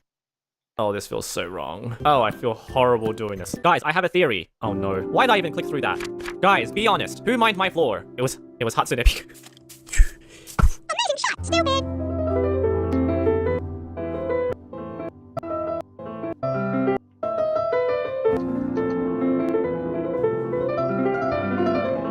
Why Minecraft books show multi-shot on both? Because they're always making mistakes. Although this is a pretty good image. Is this what a fletching table UI should look like, or am I crazy? No, you're not crazy. Although eventually I'd still like this ability to fill up a cauldron with a potion and then right-clicking an arrow, getting your tipped arrow. Storing potions in a cauldron, that's like Witchcraft 101. Nah, you can't do that in Java Edition. You just end up drinking it, which is not good.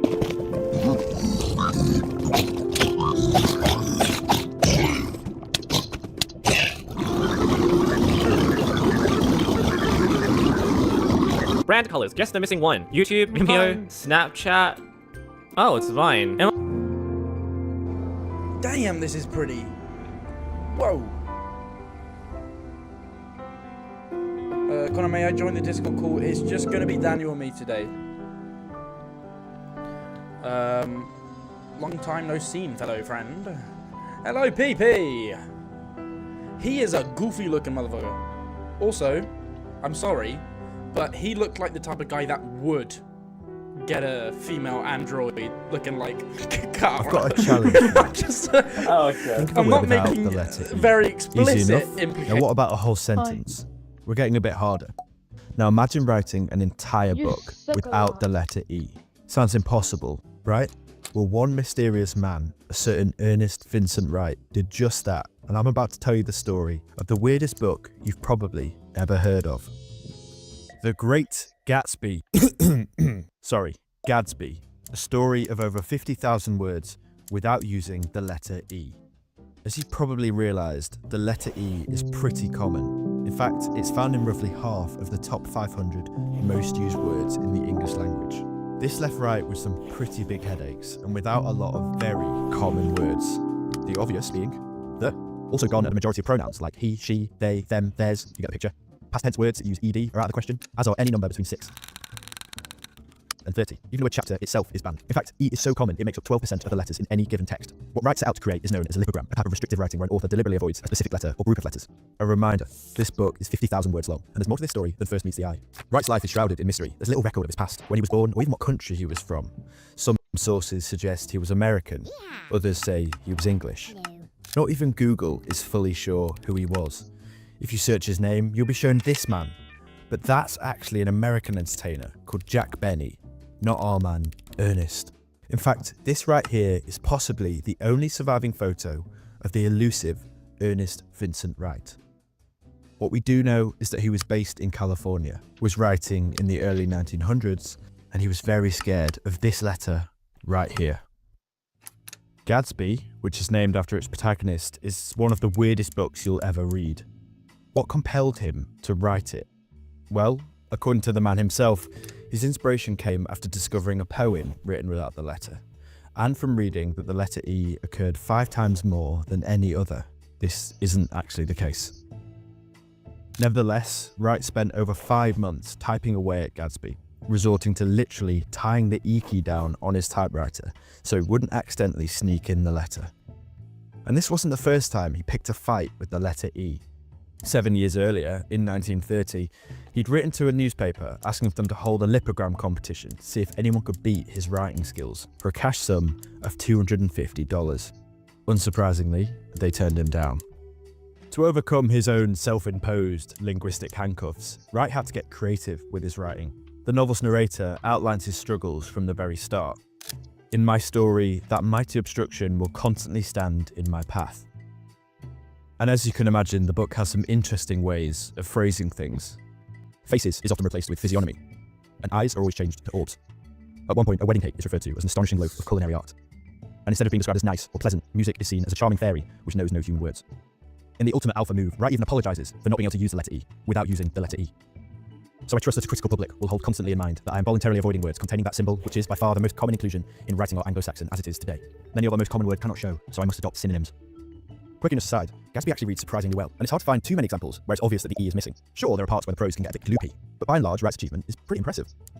So I bet you're all wondering, what's the subject of this crazy work of the English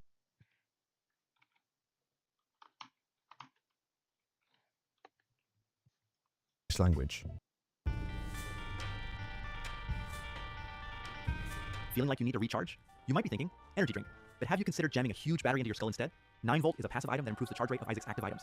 With 9V in effect, whenever you use your active item, the first bar of its charge meter refills instantly, effectively decreasing its total recharge requirement by 1 room. What about active items with a 1 room recharge? For those, the 9V provides a different effect. It grants them an automatically refilling time to recharge. After each use, that 1 bar will refill over the course of 15 seconds, as long as you're in active combat. If there are no enemies in the room, the automatic recharge won't trigger. And for the few items that already have an automatically refilling meter by default, the 9V improves them by reducing their recharge time by 50%. Plus, the 9V fully recharges your current active item when it's first picked up, just like collecting a regular battery pickup. Because this thing has the juice.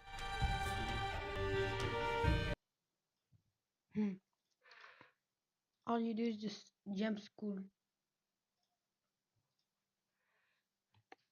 Start again. You know what? Use Mojang. I'm gonna use the Mojang way because it's easy and it's better than having to, you know, having to use the No.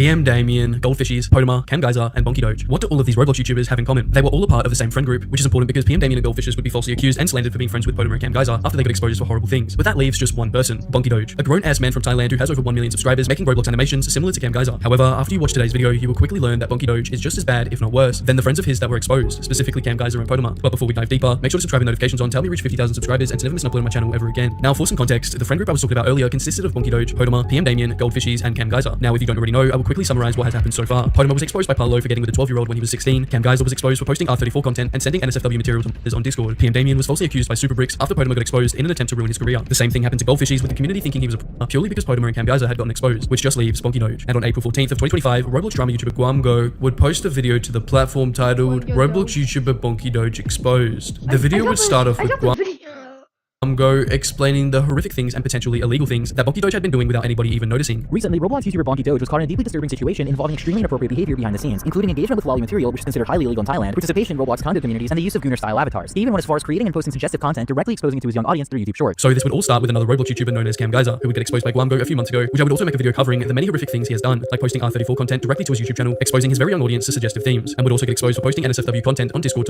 as well as acting weird towards them. CamGeyser would eventually respond to the allegations after getting called out. However, it was terrible, admitting to all of his actions while also trying to make up shitty excuses for every little thing he had done. But not just that, he would also try and shift blame onto other YouTubers, like who we are going to be talking about today, Bonky Doge. And because CamGeyser brought up Bonky Doge in his response, it left a lot of YouTubers and the community to be suspicious of Bonky Doge. This would prompt the community and others to investigate Bonky Doge and his past, as well as what he's been doing behind the scenes. And what was found was insane. The first thing that people would find was an old live stream on Bonky Doge's channel, where it would show his YouTube channel on the right, but would also reveal multiple secret channels that he had been hiding from everybody. However, the channels to keep in mind that he owned were called MGuy and Tujin. And just to confirm and prove that this screenshot is really him, the email connected to Bonky Doge's YouTube channel that you can see in this screenshot that ends in 007 is the exact same email that is connected to Bonky's official TikTok page that also ends in 007, which takes us to Bonky Doge's first old YouTube account that goes under the name MGuy. Keep that in mind for later, but for now we need to look at an old live stream that was posted to Bonky Doge's official channel. The live stream would expose something that led the community down a rabbit hole. It would reveal a Facebook page that Bonky Doge had owned. The Facebook page showed all of his personal information, but what would be revealed next was shocking. It would show his following list for the Facebook page, where he would be following multiple NSFW on Facebook accounts. The accounts he follows include suggestive content, and even worse, lolly, which is the depiction of individuals who appear to be underage in a context. It also included Pokemon theme. There were over 16 accounts like this that he followed publicly on his Facebook, where his friends, family, and even potential employers could see it. However, it goes so much deeper and gets so much worse from here on out. After Guamgo had initially discovered the Facebook account, he would also stumble across Bonky Doge's secret Twitter account. And before we look into that, do you remember the second name I told you to keep in mind earlier?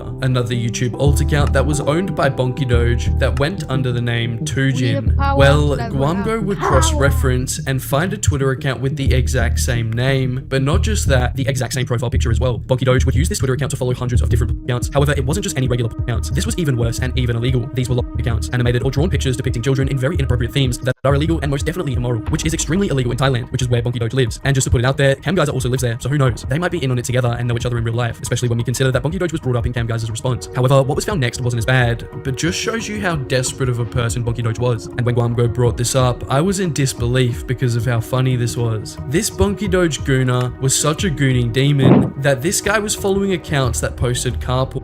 Yes, you heard that right. This gooner was it to pictures of literal cars, pure oil and metal, V12 engines and all. However, it gets much worse from here on out. Even worse, this wasn't something from a few years ago that he forgot about. While this video was in the works over the past couple weeks, I noticed the account's following count kept on going up. That means Bonky Doge is actively using this account to goon to Lolly and other disgusting degenerate material. Probably even right now as I'm recording this video. This wasn't trolling, this wasn't an edgy joke, this was a grown man, a 23-year-old, using social media to engage with content that should never be anywhere near a Roblox creator, especially one with a child audience. Guamgo and his team would deep dive into Bonky Doge's gooner Twitter account, and what they found was even worse than what I just talked about. Keep in mind this account that I'm showing on screen now with the name LM Chan. When looking into that account, LM Chan often puts their character into extremely suggestive situations that include seemingly underage ones. In that creator's bio, they pretty openly state that they draw lolly material, and as we clarified earlier, many countries classify lolly as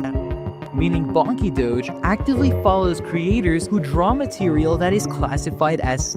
Looking even deeper into Bonky Doge's alt account on Twitter, there's a lot of these accounts, one of them even admitting to being.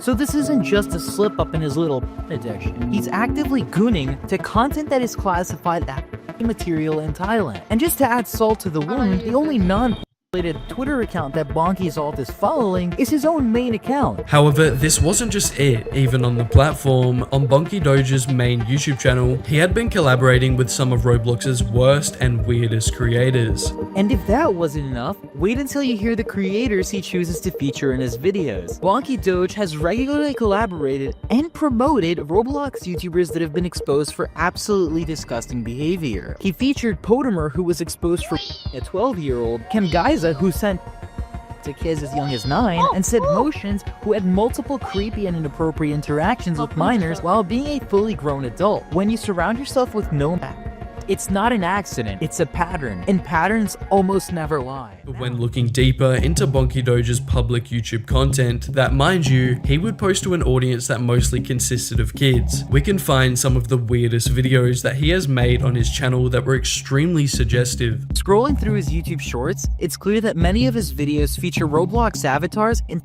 positions wearing outfits that mimic, and even inside scenes designed to look like Roblox clubs or strip joints. He uses camera angles that highlight body parts, pairs them with suggestive music, and edits them in a way that blatantly displays undertones. There are even multiple videos that basically animate his friend gooning in Roblox, and the people in the comments, they knew exactly what the intention was. The video I'm referencing right now is titled Emergency Flashlight, and in that video, he animates, from what I can tell, is one of his students playing with this on Roblox. He then, in that same video, animates the student in a bedroom, which then shows lights flashing, in which the context of that video would be animated gooning. And the worst part, his target audience is children. His thumbnails, his titles, his tags, everything is crafted to appeal to a young demographic. Guamgo would even look into the law in Thailand to see exactly how bad the crimes committed by Bonky Doge could be, and would prove that what Bonky Doge had been doing behind closed doors was extremely bad. In Thailand, it could be straight up criminal. Thailand has some of the strictest child protection and cybercrime laws in Southeast Asia. Let me break it down. Under Computer Crime Act of 2007, it's illegal to distribute or even store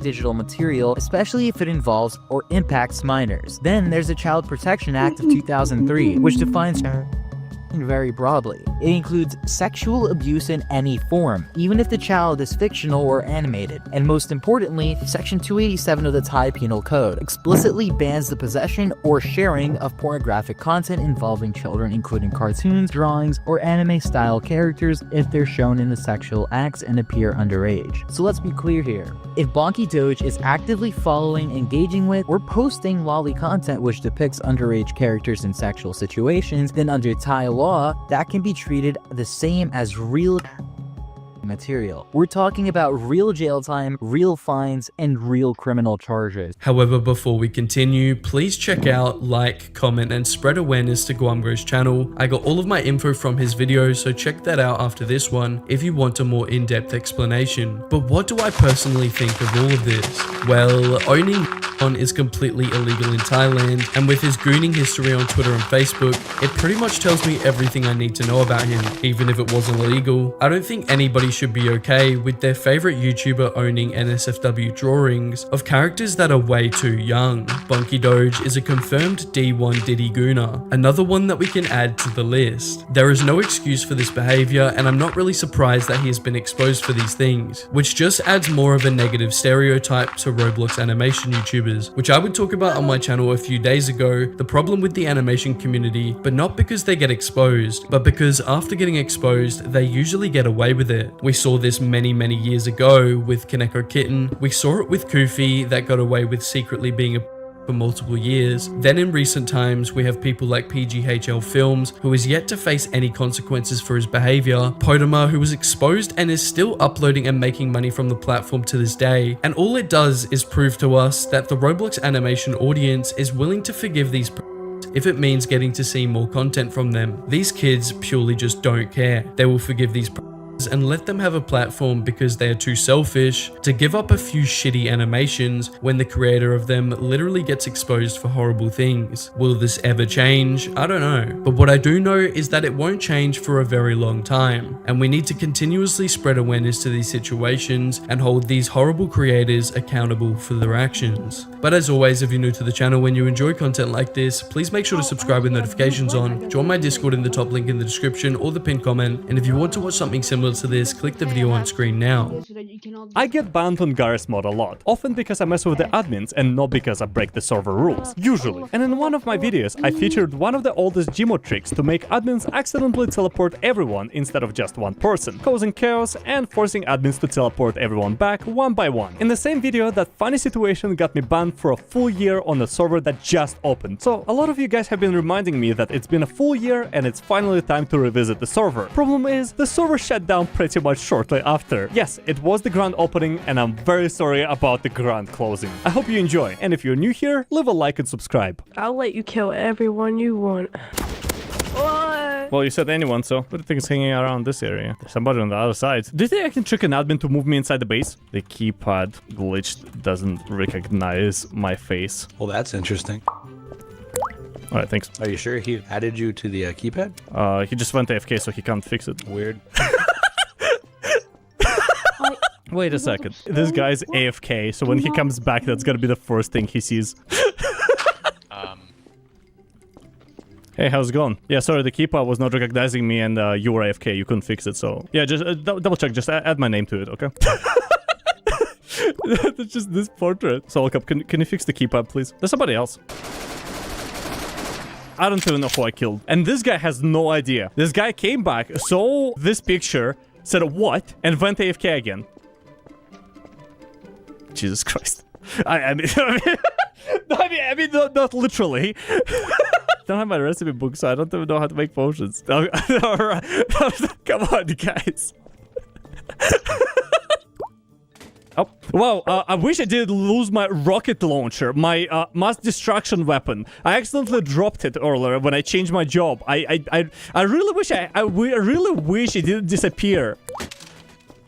It looks dangerous. His friend is outside. That's the funniest part. They're holding the base as two people. One of them is inside AFK. The other one is somewhere outside. That was very nice. He'll probably assume that I did that now. Can I put like over here so when somebody walks back to the base, this is the first thing they see? My private property. Wait, is that one of the owners? Go put that back. I think he just got shot. What are you doing there, tiny little guy? Little fella. McDouble. Yeah, thank you. That's what I call a delicacy. How the hell did you get in? I'm part of the base, you just broke the keypad. Mine. We're supposed to share it. I took it. Just like I took your base. How'd you get in? That's my chance to escape. Hold on. I can just shoot him if you want. Get away. Oh, I launched him. Dude, I think I hit him so hard I did a factory reset on his computer. I think he crashed. I'm pretty sure he just crashed. Well, what do we have here? Some nature. Fisherman. You know they paid for that title. What am I witnessing? I am being bullied. You are ableist. No, no, no, that's messed up. Science and shit.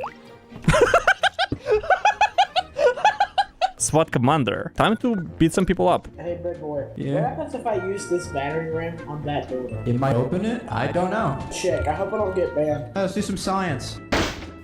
Alright, I got this guy. Stand out of the way. I don't think he's got this. Hey, we have a structure over here. I wonder what this is. Wanted Tony loitering. Not so fast, buddy. Not so fast.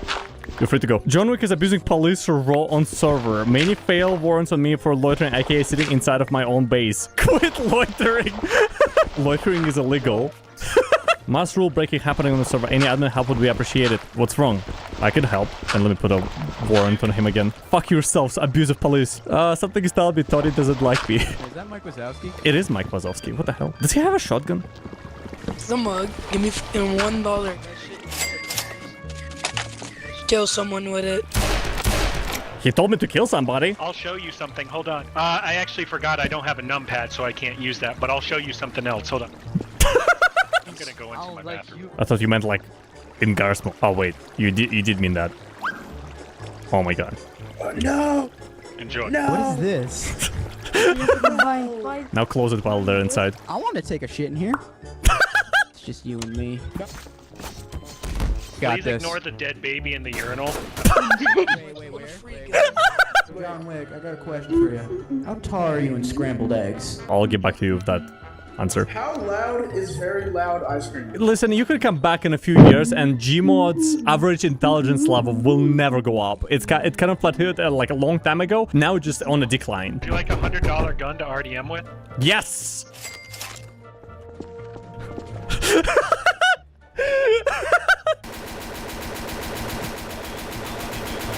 My mouse got stuck, sorry. Yeah, I just want you all to know, you're dumb as fuck. I have a gun. Yeah, we're dumb and we have guns. I'm just gonna put this here. It's a good business opportunity. Thank you. How do I make it so it's not single fire? Just click fast. What the fuck? That wasn't very nice. Oh, my hand slipped, bro. Oh, that happens. I know how that feels. Hand slip. Being an item example, and this being an item example. This is Code Academy. Being an item example because we set it to that. Hey guys, and welcome back to another video. Today we'll be discussing Cube.js and the marvels you can create with a seemingly simple Minecraft mod. So first of all, what is Cube.js? Well, I'm glad I asked. With Cube.js, you can add custom blocks, items, potion effects, remove and create recipes, and so much more. So let's get right into it. First of all, I highly recommend using a text file editor such as Visual Studio Code to do this, because it not only highlights your errors, it also, as the name implies, gives you a better visual comprehension of any text file called as game when scripts for the client. You'll find server scripts that run in-game when you've loaded into the world, as well as startup scripts, which load on the startup of the game where the more hard-coded parts of Minecraft are written. Depending on what we're trying to do, we'll be putting our scripts in one of them. So we're going to go into startup scripts, and we'll create a file in here named whatever you want. We'll just call it tutorial.js. It'll have to be a JavaScript, hence the .js. We'll go into it, and we'll be adding a custom block, an item, as well as a Minecraft cube, but you can type into the Cube.js folder, turning it into readable suggestion codes. Next, go to Visual Studio Code in the extensions tab, that Minecraft space event. Okay, that's the one you need. Body.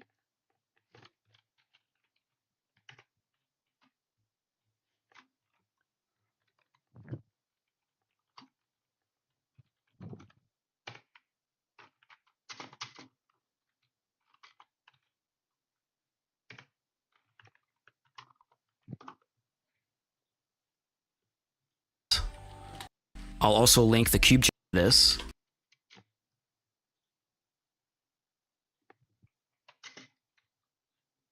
And I need.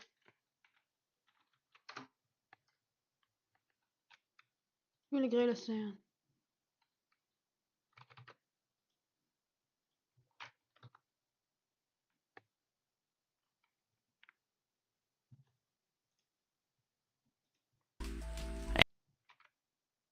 And all you have to do is uncomment this and delete this.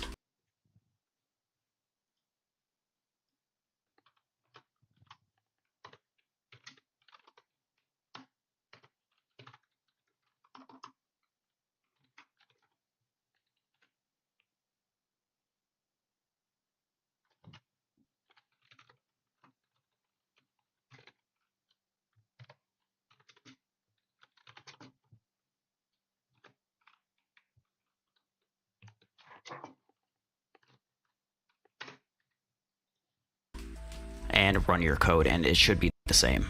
I'll also link the Cube.js wiki where it'll have all these changes documented, as well as other useful information such as a list full of events. That being said, we'll be creating a wool block with event.create.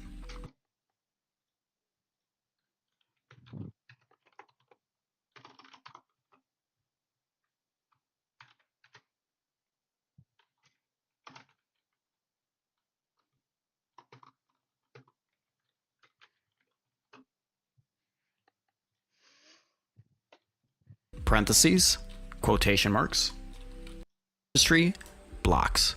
Now, if you're on, then the difference being the starting line, 1.18 equivalent at the 1.19 code in this, but I will have the 1.18 equivalent at the. Oh, I'm not doing that.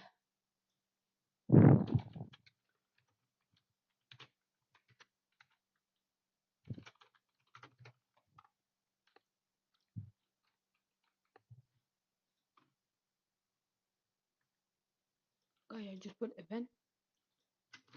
Event.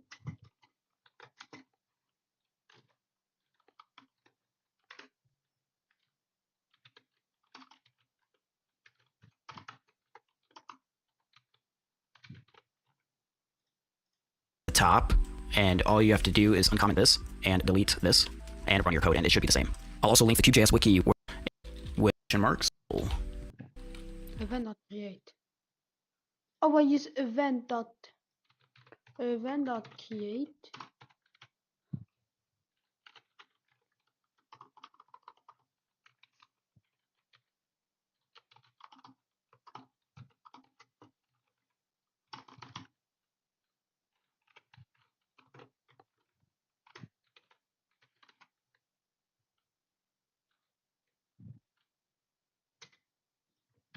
All the programs with this. I just put dots.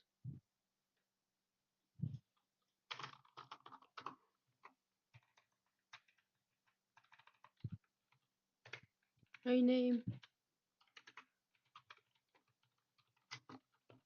Press dirt. The default for sets folder. It should.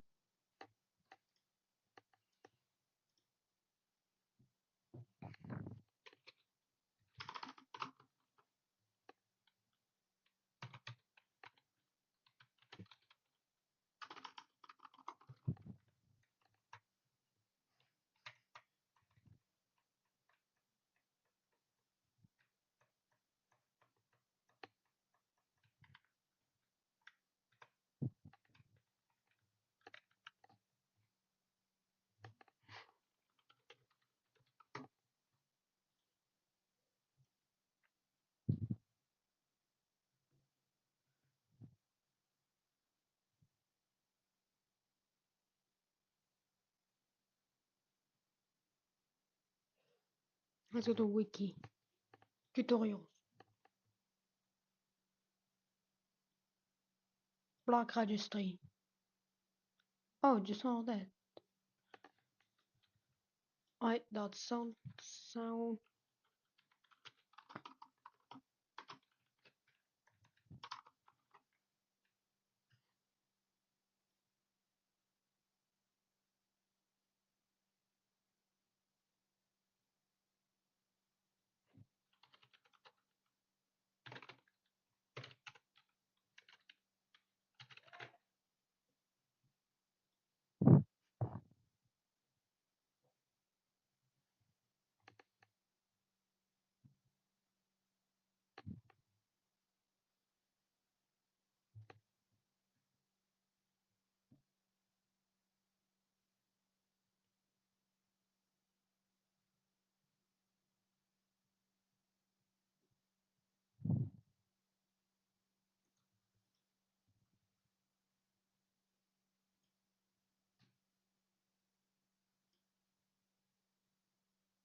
A lot of stuff.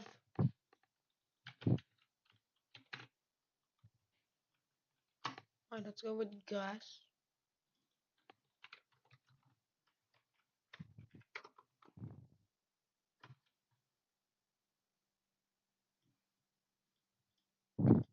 Would add this.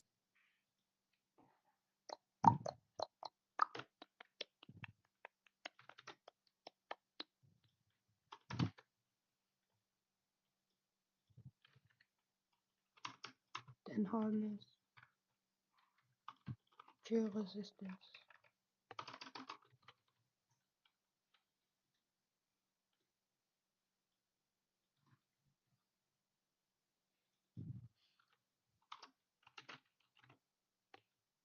Dirt.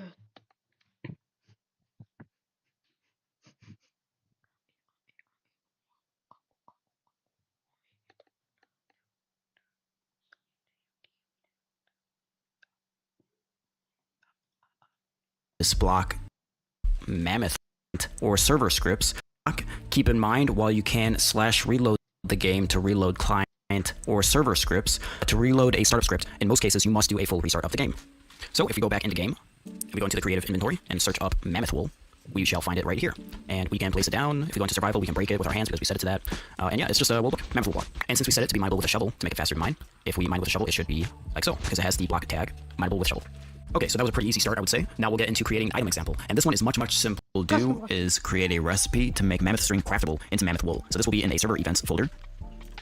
We will create a new text file. We'll name it recipe.js. So we'll be doing server events this time, .recipes. Event equals bracket, curly bracket. And then we'll do event.shapeless. The damage we want.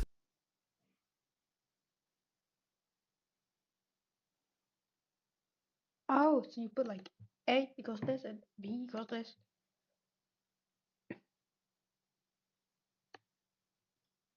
Comma, square brackets. There's something called add recipes. In server scripts, there's just example.js. Startup scripts, add recipes.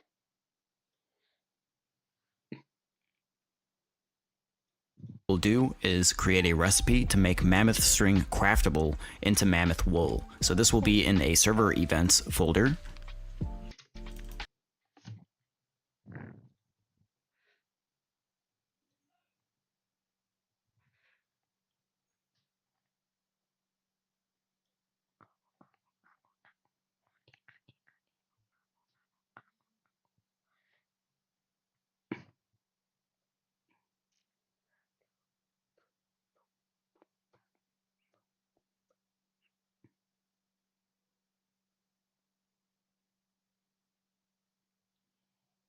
For server events.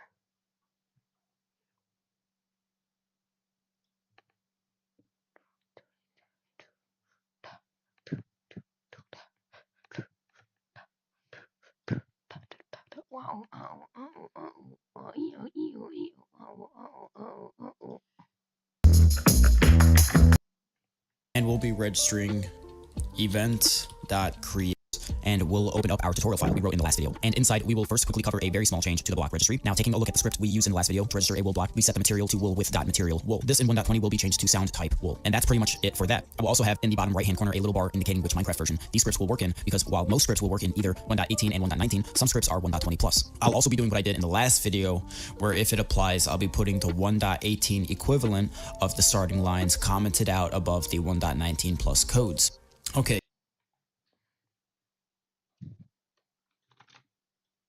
So I need to go to server scripts. Event. Cube.js heavy, we should find it difficult to jump, as well as stay afloat in water if the effect is high enough. And now what we will do is create a recipe to make mammoth, and we'll server bracket leather and we'll add 4. Adding the ingredients within these square brackets. And we'll add 4, since we want it to require 4.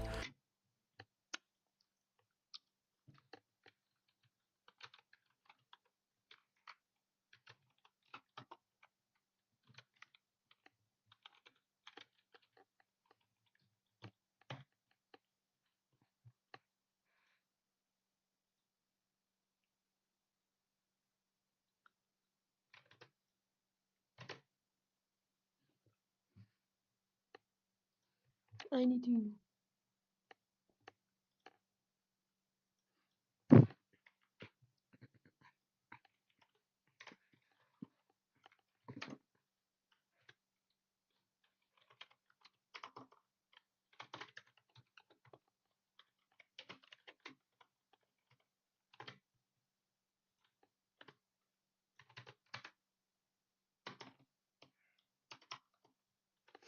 Two, 3, 4, 5, 6, 7, 8, 9.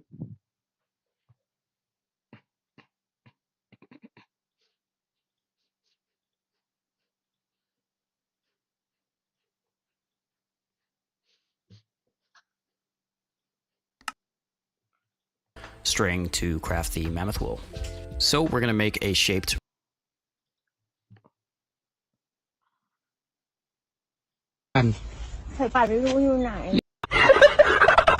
Hello, young lady. Oh! Wow, look at those nice white shirts! What's in a can of Del Monte green beans?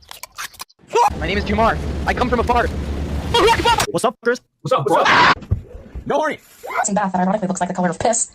And my son. Oh man. Color of piss. No horny. Some bath that ironically looks like the color of piss. And my son. Oh man. Hello? No, I don't want what you're sorry. It's time to wound myself. POV, I'm reenacting that scene at the very end of episode 3 of Star Wars Revenge of the Sith, but instead of Obi-Wan and Anakin, it is King Julian and Mort. You are my brother, Mort! I love you! เขาไม่มีตา เรียกสายพันธุ์ สายป่านรู้อยู่ไหน เรียกสายพันธุ์ You know? Man, I feel great. I mean, nothing could ruin a wonderful day like this.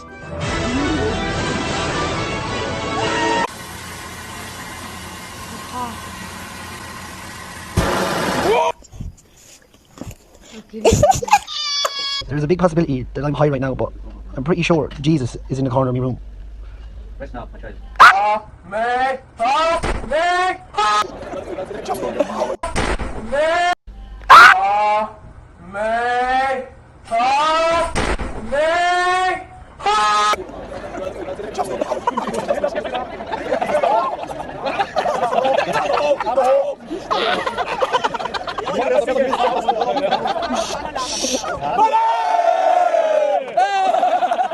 Hi, I'm Ricky Berwick, and this is Jackass.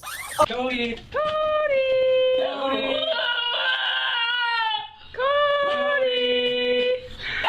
You knew that all car windows have this security system. You gotta be freaking kidding me! Hit it! I'm gonna throw the ball at it. I'm gonna throw the ball to it.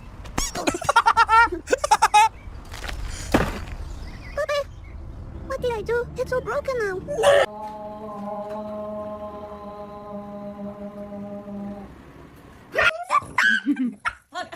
But you have to stop. It's okay. Hug. Chill. Okay? Oh, what a day! Morning, Weezer! Morning, Squirrel! Morning, 2-ton space rock hurtling down on my hip! We can go now. In reality, developing an apartment-specific multiverse only requires 4 simple considerations: electronics, environment, envelopment, and anti-anachronism. Or as it's better known... What? Anachronism. Or as it's better known... What? No.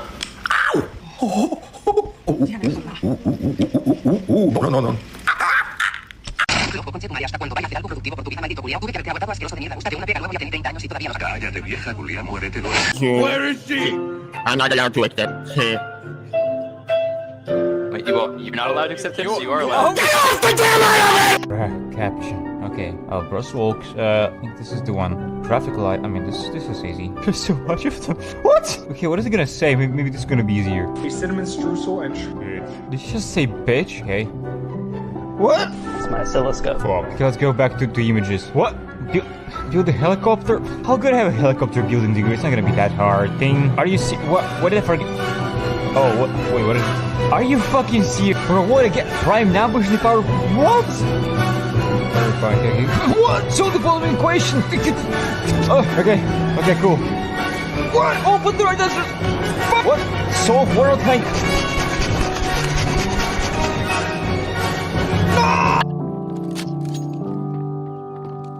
Austin, behind you. My computer is RGB. My wife's computer, RBG. The computer room light, RGB. The humidifier, RGB. The hallway, RGB. The toilet. They didn't notice, so don't worry. Okay. Don't make a scene or anything. Don't make a scene. No! Okay, I want to fuse Stantler and Hitmonlee to get Stanley. Go.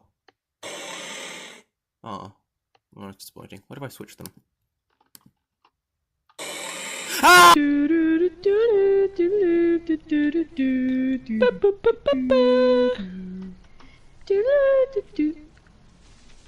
I just had to switch you positions. She needs to sit on that side. She's the baby. I need to keep an eye on her. I'll switch you back. I promise. Oh, God. Thank you, I can't feel my legs! Now you know how it feels! Use Ultra Instinct, Shaggy! Like, dude, it's time! Yeah, Jimmy's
You know, I tell you what, it doesn't get any better than this. This here is God's country. Unspoiled and... That guy just shot that other guy immediately in the face. I had nothing to do with it. There was an argument. There was like a workplace argument that these red dudes had.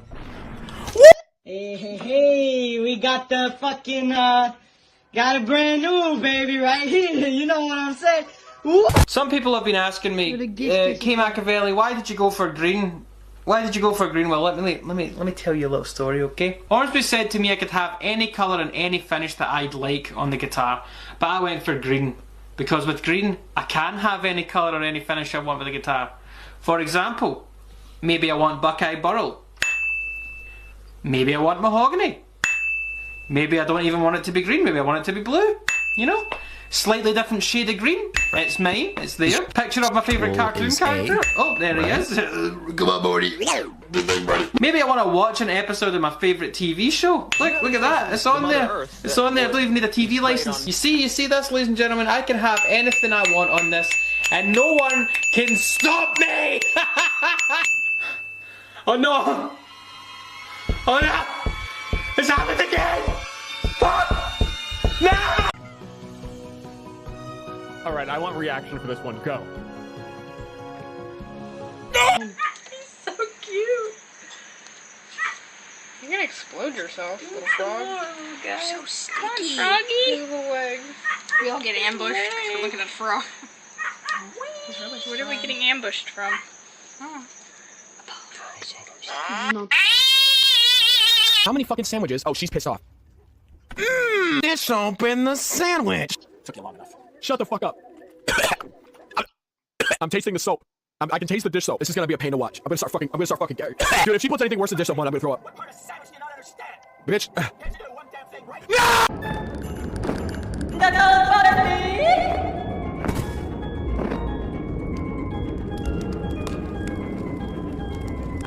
Get out!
should have fixed the little bug with it, where it just you know. I like women, and I'm a guy. A Chad face wine emoji. I mean, why does that have 1.6 thousand likes? Is that really? Is that impressive in this day and age? You're a freaking Chad, dude. Okay, to have the goal to be straight in this world where everybody's gay nowadays, you are so sick. What's up, boys? You guys probably have like a little brother or a sister, or maybe it's even you. Maybe you're like $499 donated. Thanks. I don't even have $500. I didn't even mean to send that. So somebody does, and I'm guessing it's your mom probably. Why does this never happen to me? Why does nobody ever accidentally donate $500 on my videos, guys? Come on, use your mom's credit card. Let's rack up the numbers here. $499. Nice cookies. Yeah, man. They look so good. They were worth $500. Why is it always $500? What are they trying to type? But Link said free Roblox Rule 34, and it Thank God you got. Thank God you got. was a Rickroll. You know, honestly, this is probably for the best. I think the last thing you want is some Roblox Rule 34. I take the Rickroll on the chin here and just, you know, keep moving on with your day. Lost my daughter to breast cancer. Bravo. I sat next to her on a Saturday. She fell asleep. I believe he was. This is wild. Apparently, this was under an English translation of a Hitler speech. This is wild. He was talking fast. It is anybody else, guys. Pacifier. 18th of February 2025. How does a baby with a pacifier have access to the internet and to YouTube? This kid doesn't even know the alphabet yet, and he already knows how to go on the phone and upload a YouTube video. Based. Women shouldn't play video games. They should only belong in kitchen. They should know their place. Well, I see the Skibbity Toilet profile picture on the second guy, so I think.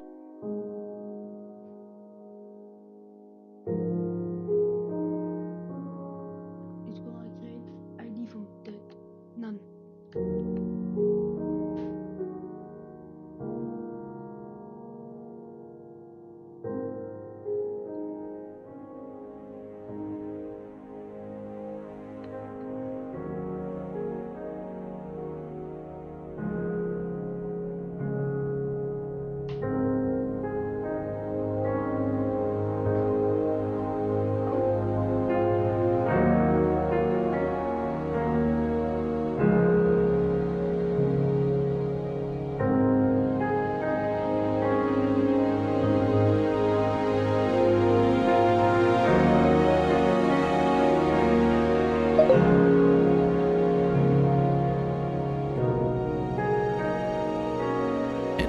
And B will be the shears.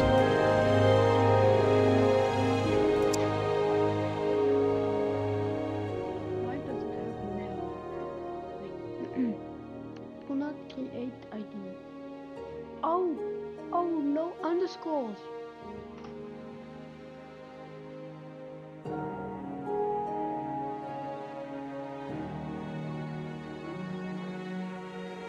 So in this example, we are going to damage the ingredient instead of consume period damage ingredient.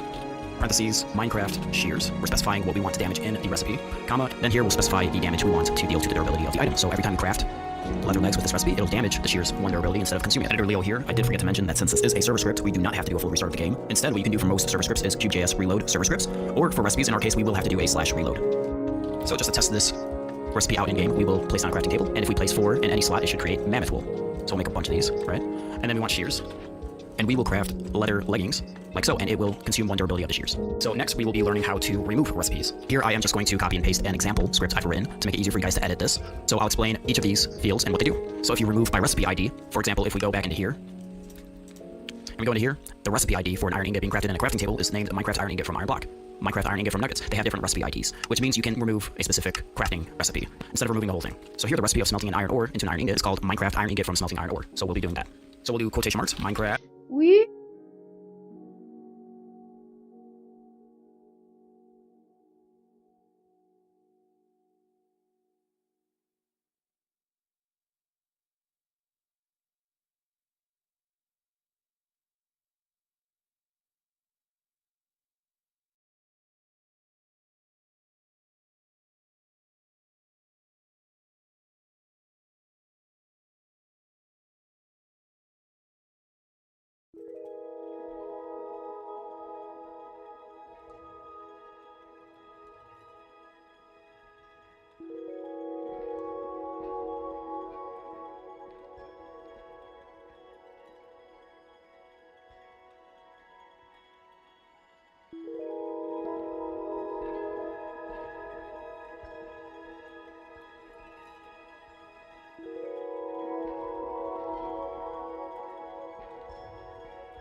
Whoa.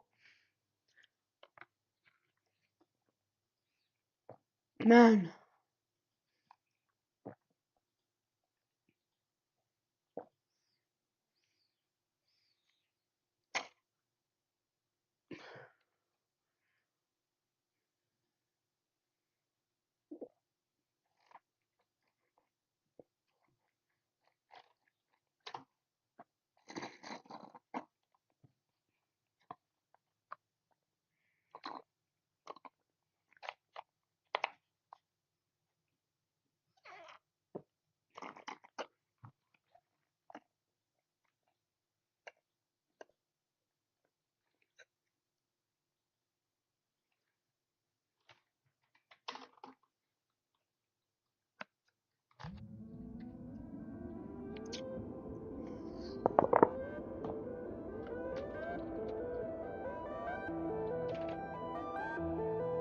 I just figured out why I was so dumb.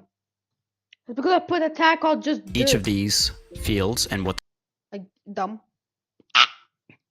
were already implemented, which hinted at the fact that we were going to get a writable mob in the next update. So here we have it, 121.80.22, but I want to show you a few clips that were uploaded onto r/Minecraft over the last 24 hours that makes this entire patch rather speculative. Yeah, I can't explain why people have been dying on Bedrock Edition a lot lately. Coincidence? I don't know.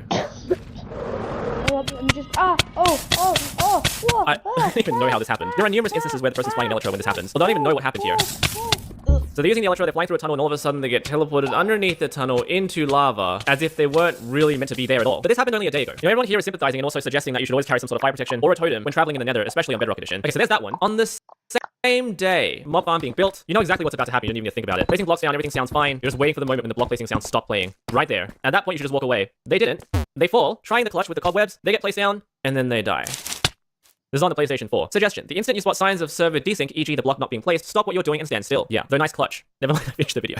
Several hours later, running around, placing torches at nighttime, nothing bad is going to happen, but you can't even blame Bedrock Edition for this. But the weak hardware is a major contributing factor, which makes this promise all the more demoralizing. Obviously, when they added hardcore, we all thought that the random bug rock deaths would be minimized, but it seems like it's not actually happening. Once it goes into testing, it'll stay in preview and beta until we're confident the experience is smooth for all players and creators. Now, I don't think that's what's happening right now. We know precisely why this happens. Back on Java Edition, I've got this world running, which I've deliberately lagged out a lot, so all I've done here is I've created a game rule for random tick speed set to 100,000. What I'll do is I'll load a bunch of chunks. So normally on Bedrock Edition, what would happen is if you're trying to play a game in this way, you won't be able to. So now I'm not even in the world at the moment because the chunks are lagging behind me. They're trying to generate. What would happen on Bedrock Edition is that I'll just suddenly stop flying, fall to the ground, and die. This was a week ago. Whatever bug it is, it hasn't been fixed. However, on Java Edition, the server and client model are running simultaneously. The game will catch up for you without throwing the player into the deep end. So obviously here I hit my head on the wall, but that is exactly what I expect to happen. I didn't get randomly dumped into the ground. So my Jack Black Elytra will fly all the way out. I'm at the edge of the chunks that have been loaded, and now I'm gonna fly into the unknown. So I'm still able to fly, the game is still functioning properly, and I can land safely on the land underneath me like this. Perfectly smooth landing. The game loads what it should load for you, no dramas. Let's switch over to Bedrock. You may recall a month ago when I did my r/PhoenixSC monthly recap video, Darkstalker X626 posted a video where what happened was the game wouldn't even allow the player to fly anymore, and it threw this warning message: chunks still loading, you may encounter some mild performance issues. An error message that may have been added to the game about 4 to 5 months ago. And then after several seconds, the game catches up, throws them into a tree, then gets teleported into lava. Inexplicably. The totem saves them, but they're still stuck, no idea where they are. And here's a final example about 3 months ago, the chunk message showing up. They could have flown into a wall, I don't know. On the latest preview posted yesterday, I noticed a line here that says, fixed an issue that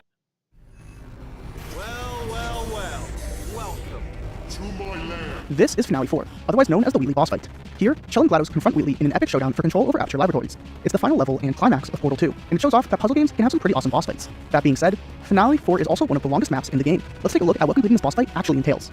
The player loads into the level and has to portal up and navigate a catwalk. GLaDOS will raise the elevator into Wheatley's lair, where after a villain monologue, Wheatley will start launching bombs at the player. By standing next to the conversion gel pipe, you can trick Wheatley into breaking it, spilling goo everywhere, and making the whole chamber portalable. From here on out, you'll need to use portals to redirect Wheatley's bombs back at him. When this is done, Wheatley will be stunned, and GLaDOS will put a corrupted core into the chamber. The player has to retrieve this core and put it onto Wheatley. Just like any video game boss fight without a visible health bar, you'll have to do this 3 times until the fight is over. Each time, Wheatley orients his bomb shields differently, and the corrupted core is placed in a different spot in the chamber, and of course, with a different memorable personality.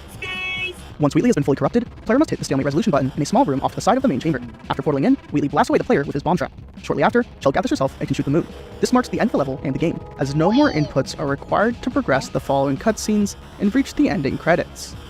Needless to say, this isn't your average Portal 2 chamber, but that still doesn't make it exempt from speedrunners squeezing as much time as possible from the level, especially when the boss fight is littered with dead time. A 10-second elevator into the chamber, a minute-long villain monologue, waiting 5 seconds every time Wheatley throws a bomb in the bomb place. Time marked.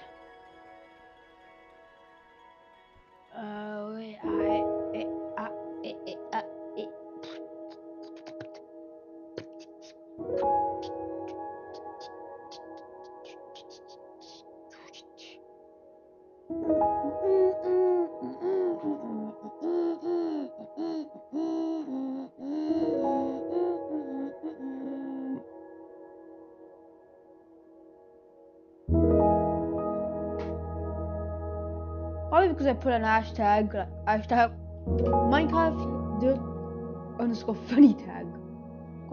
Got press Ctrl X, but I'm slow. 169 days and 6 hours. Oh, I'm late. Free robot.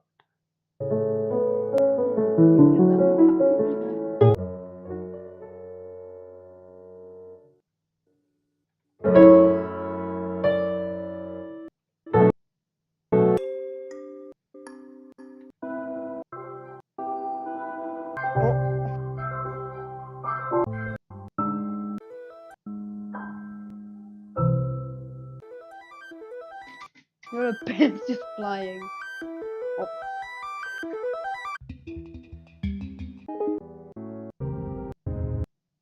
D.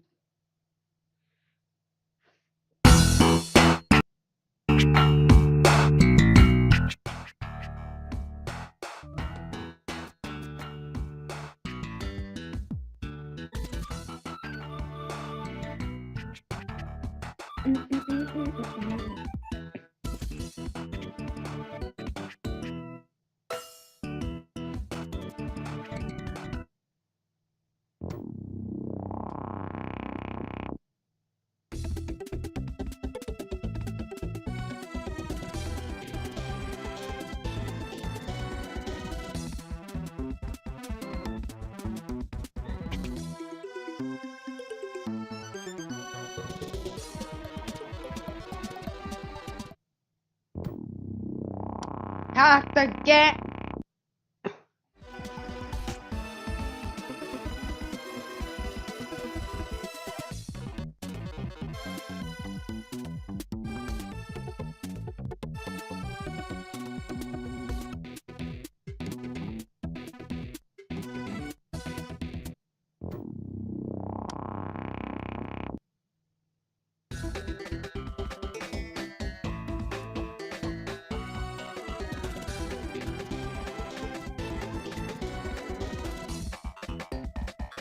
Yo, errors! Nice!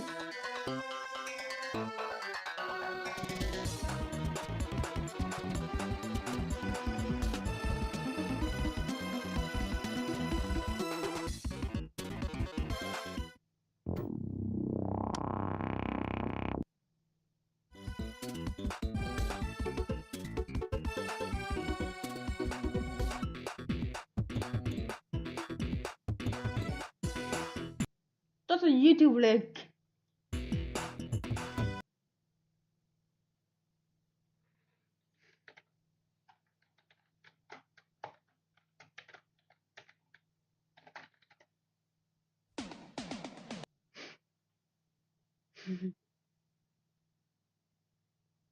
Nice, that's a freaking link. Or do I buy accessories? I kind of want to get another spike. Oh, what's that?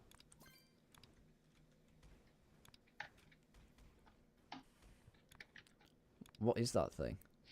Hold on. Don't know what that thing is. Accessory.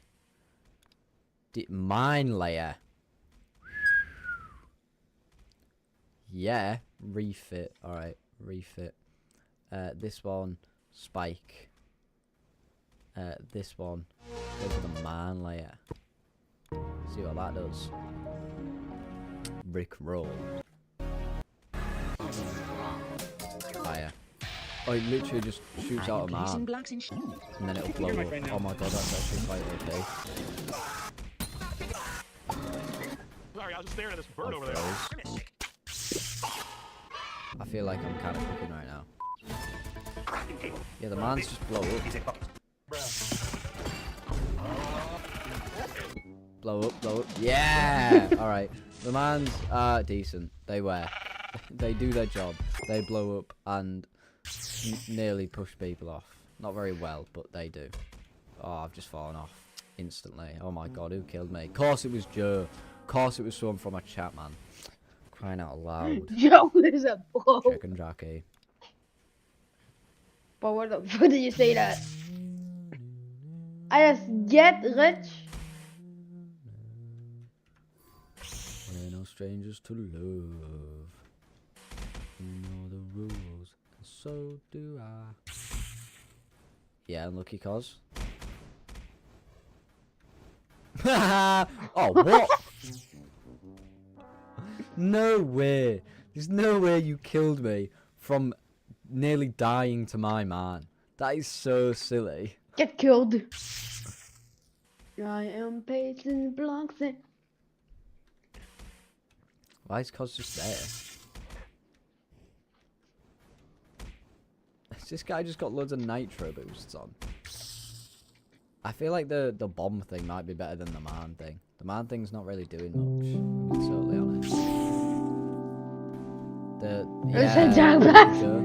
I just said Jack Black's unreleased song. Yeah, that did. I get leveled up 1. Oh, maybe the man thing is good. Jack Black's unreleased song. Mate, I love it. I've got Lava Chicken on my Spotify playlist. I'm gonna be totally honest with you. How are you not hitting that? How are you not hitting these? Oh, can you not see the mans? No, how? Cause I don't know if you're just laggy as hell. Yeah, no, cause you're incredibly laggy. Oh.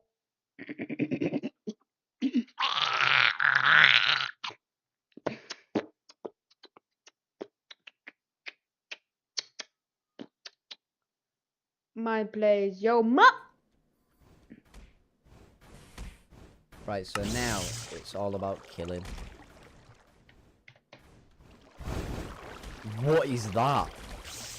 He's just got like 5. He's just got like 5 flamethrowers on the front.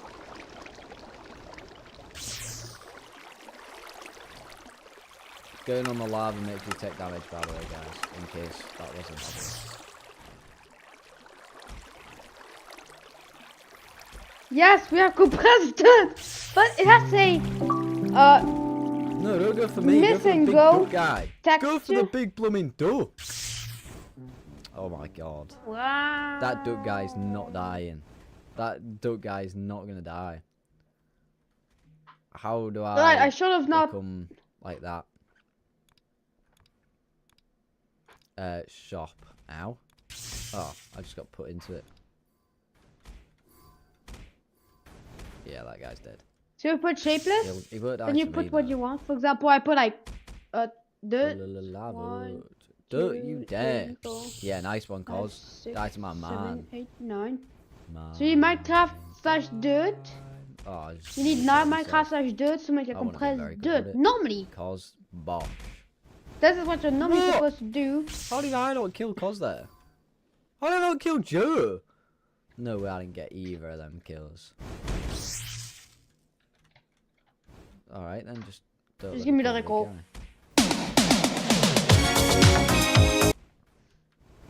Gérez tous vos projets d'équipe.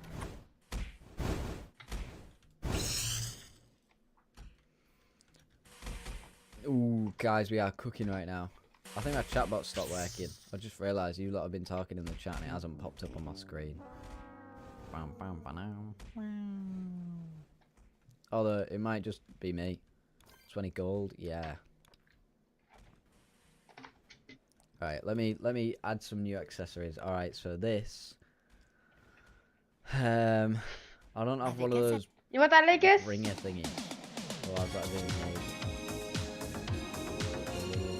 Because what I could do, I could put that there, get rid of that, put a sword on this. Let me go to the sword.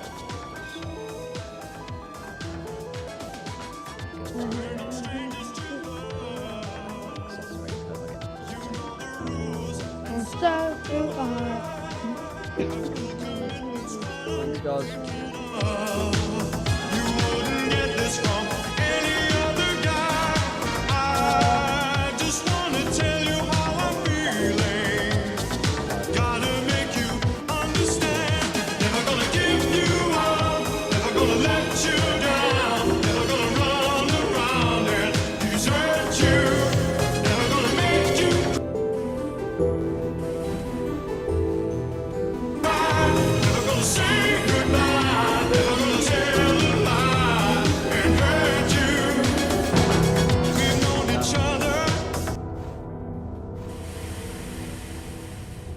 What is this guy doing?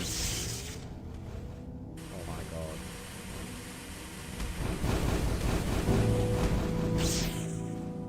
I am so gonna kill this big guy. I'm dead. Oh, he's burned. I'm cooking, I'm not dying. Never gonna give you up. That guy is so desperate You know, to he's kill a... me. Half the people in this lobby are really desperate to kill me actually at the minute. Come on. No! Man, that's not fair at all, that. Mr. That's not Orrit is fair. back from his dinner. W. Never gonna give you up, never gonna let you down, never gonna run around, desert you. Never gonna make you cry, never gonna say goodbye, never gonna tell a lie and hurt you. Give you up, never gonna leave. Give you up, never gonna quit. Yeah, cook in.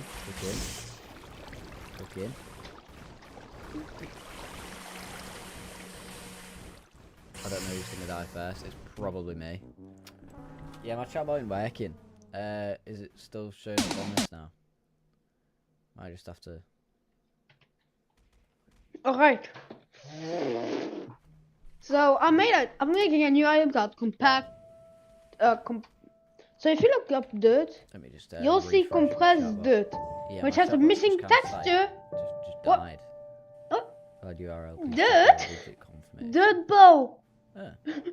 Put 10 with a bow, get blind shot. Is it working now? Yeah. Decrease accuracy of the weapon. I cannot make compressed dirt. It can make a cable facade. Yes, finally cable facade with missing texture. I just need to reset this, guys, as my chat box stopped working.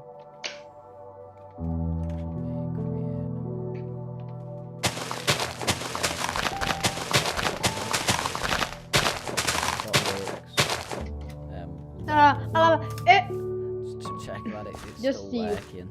Welcome back, Arblocks. My chat box kind of just died, so I'm just trying to get it working again.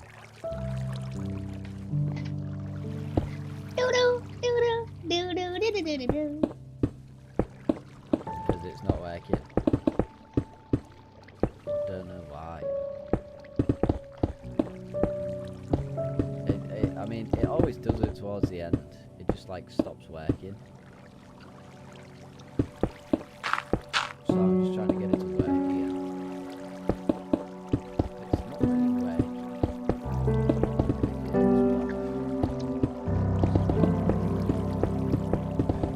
My video is going to be done editing tomorrow. W. Right, if I miss any chat, my chat won't be working. So I'm having to look at it on my phone. Allah. So I do apologise if that is the case. Oh, there we go, it's working. Yay! I put the tag of the lady. Look, control. Yeah, I've got toxic. Time to get this guy. Alright, better than you. No way, Let me see what no it way. is. Oh, he just went and died to the guy.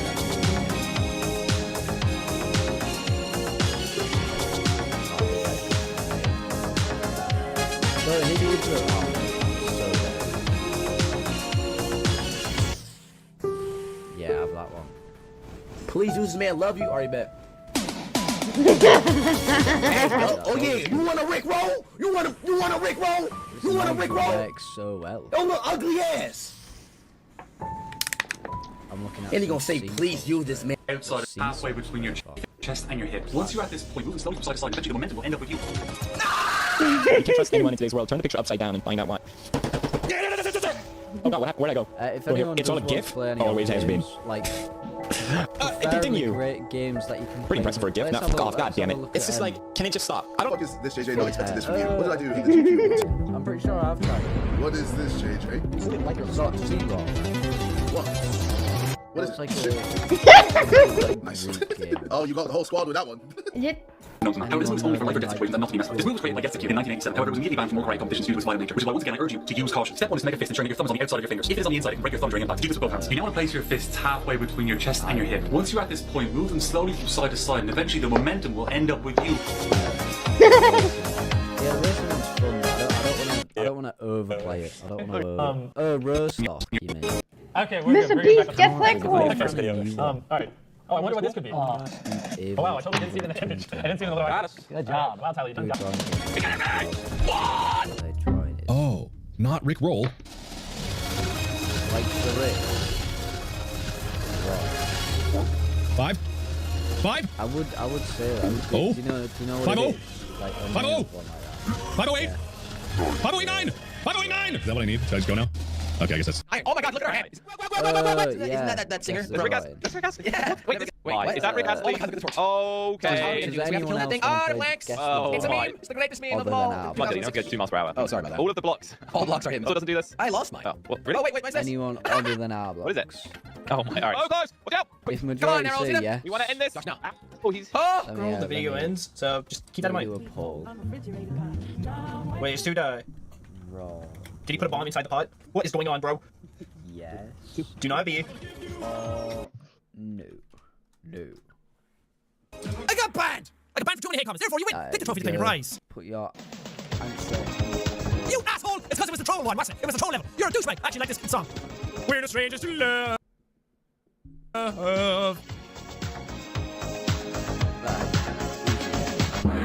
We're the strangers to love. So I didn't realize you could put images in a spoiler. Never. Oh, for goodness.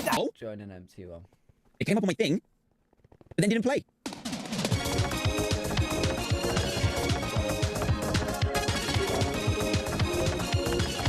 Concurrent route, that seems very unlikely. And a day ago? Yeah. I don't know about that. I do not know, but this Very. seems... Where's the timer?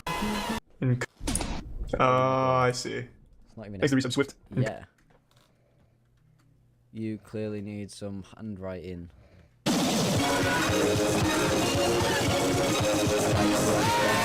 It's got like argument.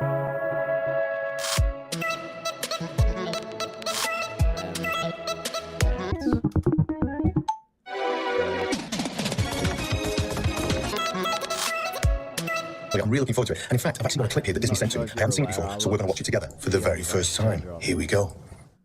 Vote kick, vote kick. Never gonna give you up, never gonna let you down, never gonna run around and desert Pretty sure I was one of those people. It doesn't look anything like me. Pretty sure I was one of those people, but I'm not sure actually. How was I to like? Okay, get off the stage! Get off the stage! You know what?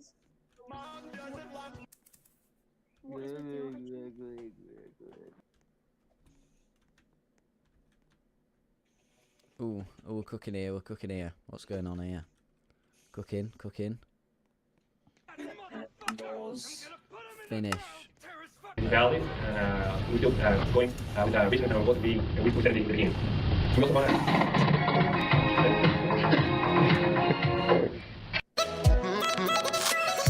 Let you listen to the entirety of this last midday chime for some time. Minute, are you in? Oh no, that's not me, that's not me.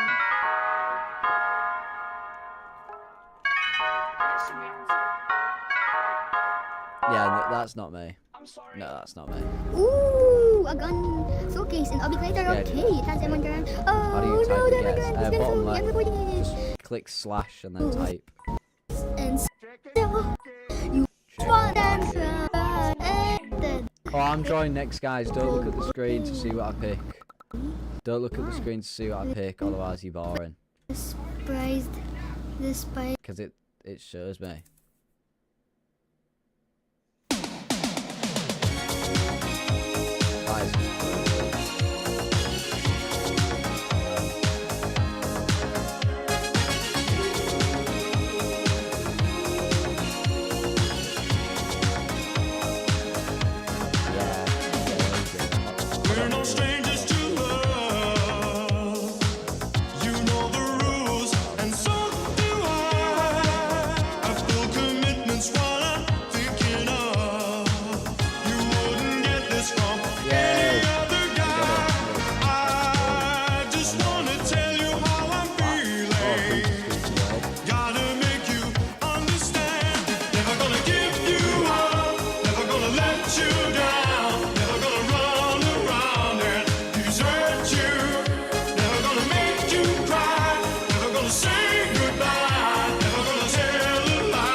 the greatest drawing, but it was.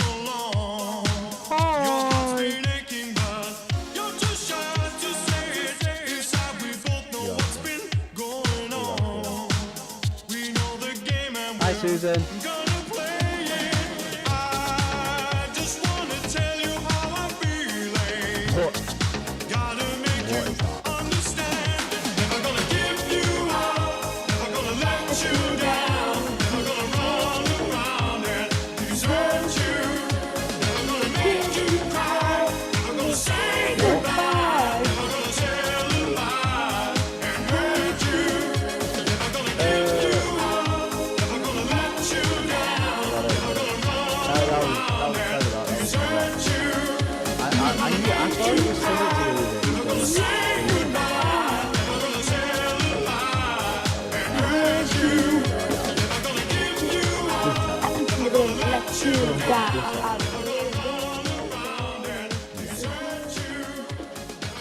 Guys, it's Turtle. If you get it in time, it's Turtle.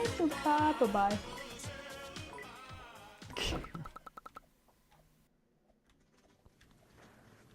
I mean, it wasn't the greatest, but like, I understood what it was.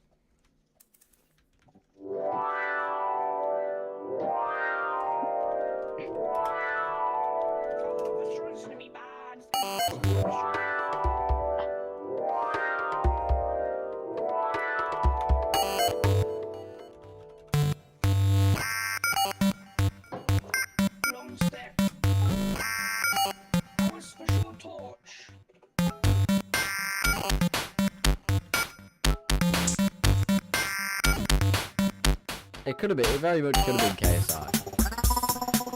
It could have been KSI. Very easily could have been KSI. It was terrible. It looks like KSI. Well done, Joe. Well done, Joe. Fire. Fire. There's a clue, guys. Fire. Oh, cause is next.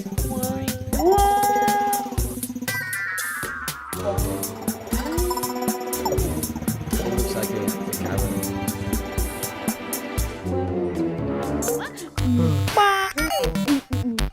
Madison Bundengirl. What username is that? Hi, Fanboy. Oh, why is Toxic up there?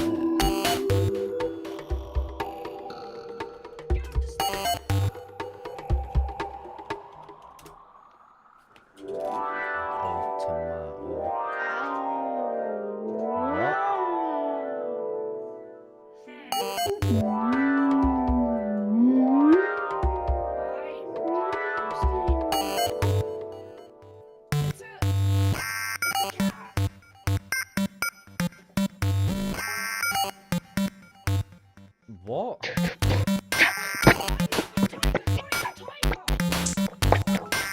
Stop saying the word, Arblox. Stop saying the word. Grr.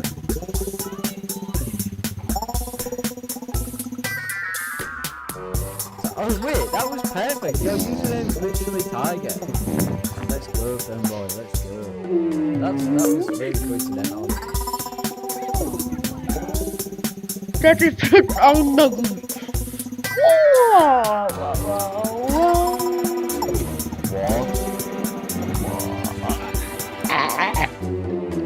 That's definitely. Oh my god.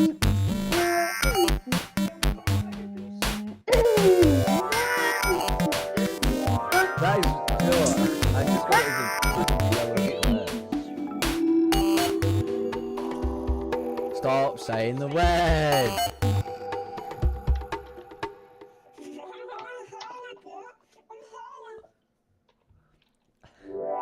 I need to check how many followers I'm on TikTok.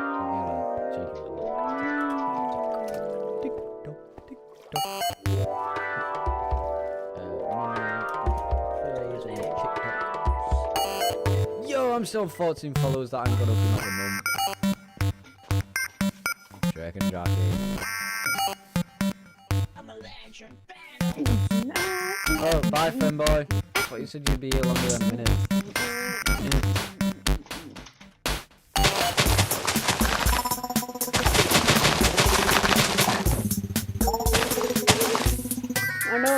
infected blood is Yep, there's a defective. This block has no texture for some reason. I don't know why I do not give it a text.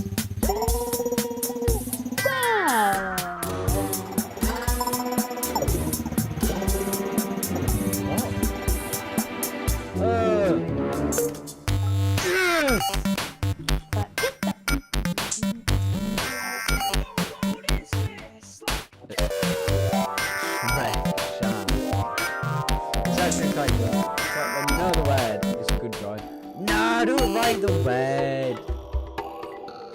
Cheese, noob. Sloth.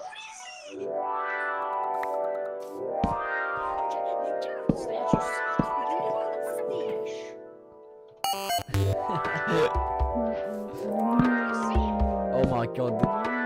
This is such a long word.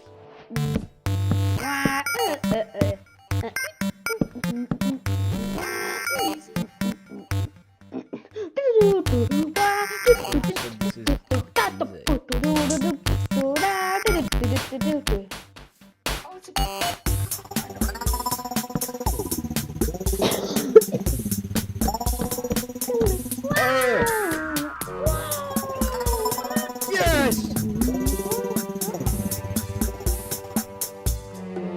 It's not that bad actually. It could have been better, but it's not the worst. It's not the worst. It's like a ladder. It's supposed to be a ladder. It's not the worst.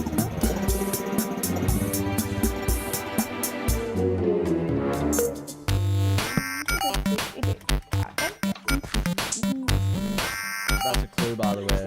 That's a clue. Wow. Look at the letters. Look at the letters at the top.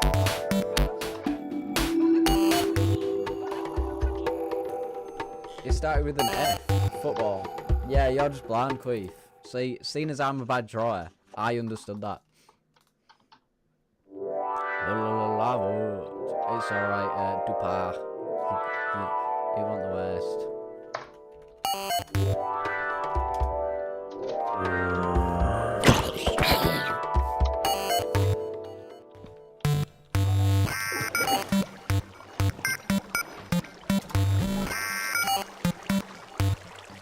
Look how many letters there is, guys. Come on. Come on. Come on. I also know if just gave it away. Wait, you can't get it here. Come on. So that's what I'm doing. And it's missing texture because it's not finished right now. That's actually really good drawing. It looks more like first time. slab. It looks more like a slab to be fair, but unlucky Joe, he spelled it wrong. Joe spelled it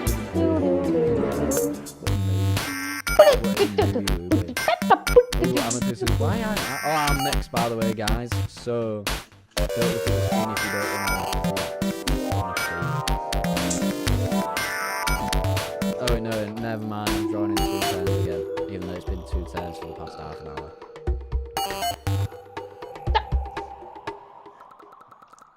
Oh, it was bomb.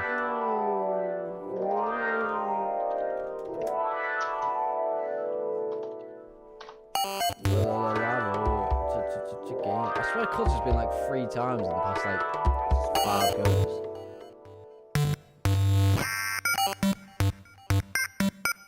I can't see how many letters it is because I'm just joined.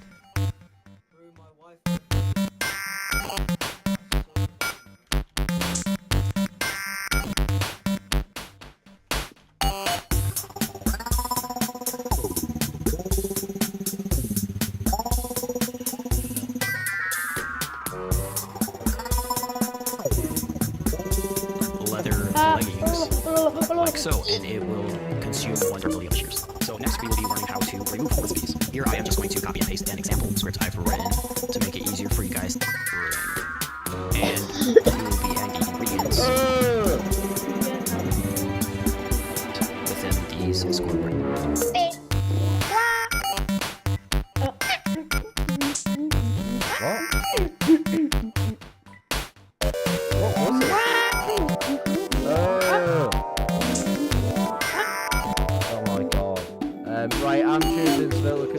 Octet?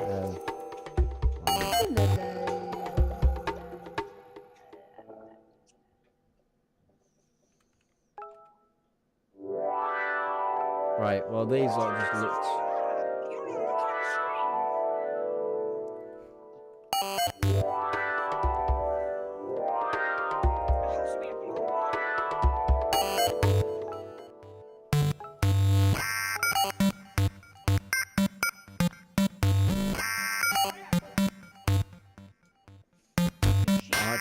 I'm just a goat.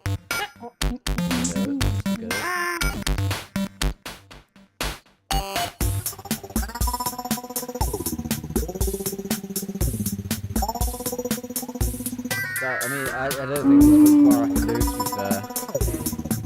Difference is that in Skyward Sword, the title screen transitions to the file selection menu without a map mode. This allows us to stay in back in time while selecting files in Skyward Sword, whereas the other two games will end back in time by loading a different map for their file selection menus. The discoveries in Skyward Sword didn't stop after the first day, though. Some community members began to notice that selecting files during back in time would sometimes cause weird things to happen, such as random cutscenes beginning to play or objects on the map changing their state.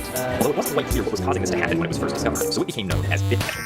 The community eventually realized that certain events in each game area would line up with triggering certain events on the Skyloft map. For example, having the Skyview Temple open, saving in the Farron Woods, and then selecting that file in back in time would trigger the Thunderhead opening events. Similarly, having this log pushed down in Farron Woods would open up the upper half of the gates. These interactions are due to these pairs of events each having the same relative scene flag value within their respective series. In other words, pushing down this log is scene flag 27 in Farron Woods, and the upper academy gates being open is scene flag 27 in Skyloft. So when selecting your Farron Woods file during back in time, Skyloft reads that scene flag 27 is set and will open up the gates accordingly.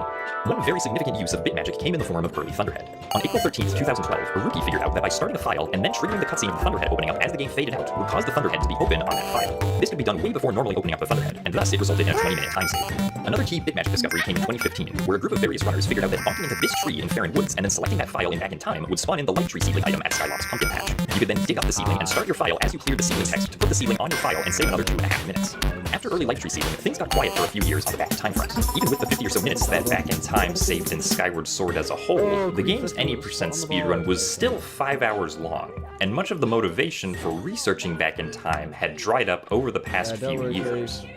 But as it later turned out, there was still one more powerful technique waiting Also known as free The pizza! By the way, the server featured a really cool roll the dice option, which really helps with resolving disputes. In simple terms, whoever gets the higher number on the dice is in the right. Hey, I rolled 91, you're legally obliged to fuck off. I'll go that way. So now I'm gonna pull what I call a signal maneuver. It is easy. It is really easy.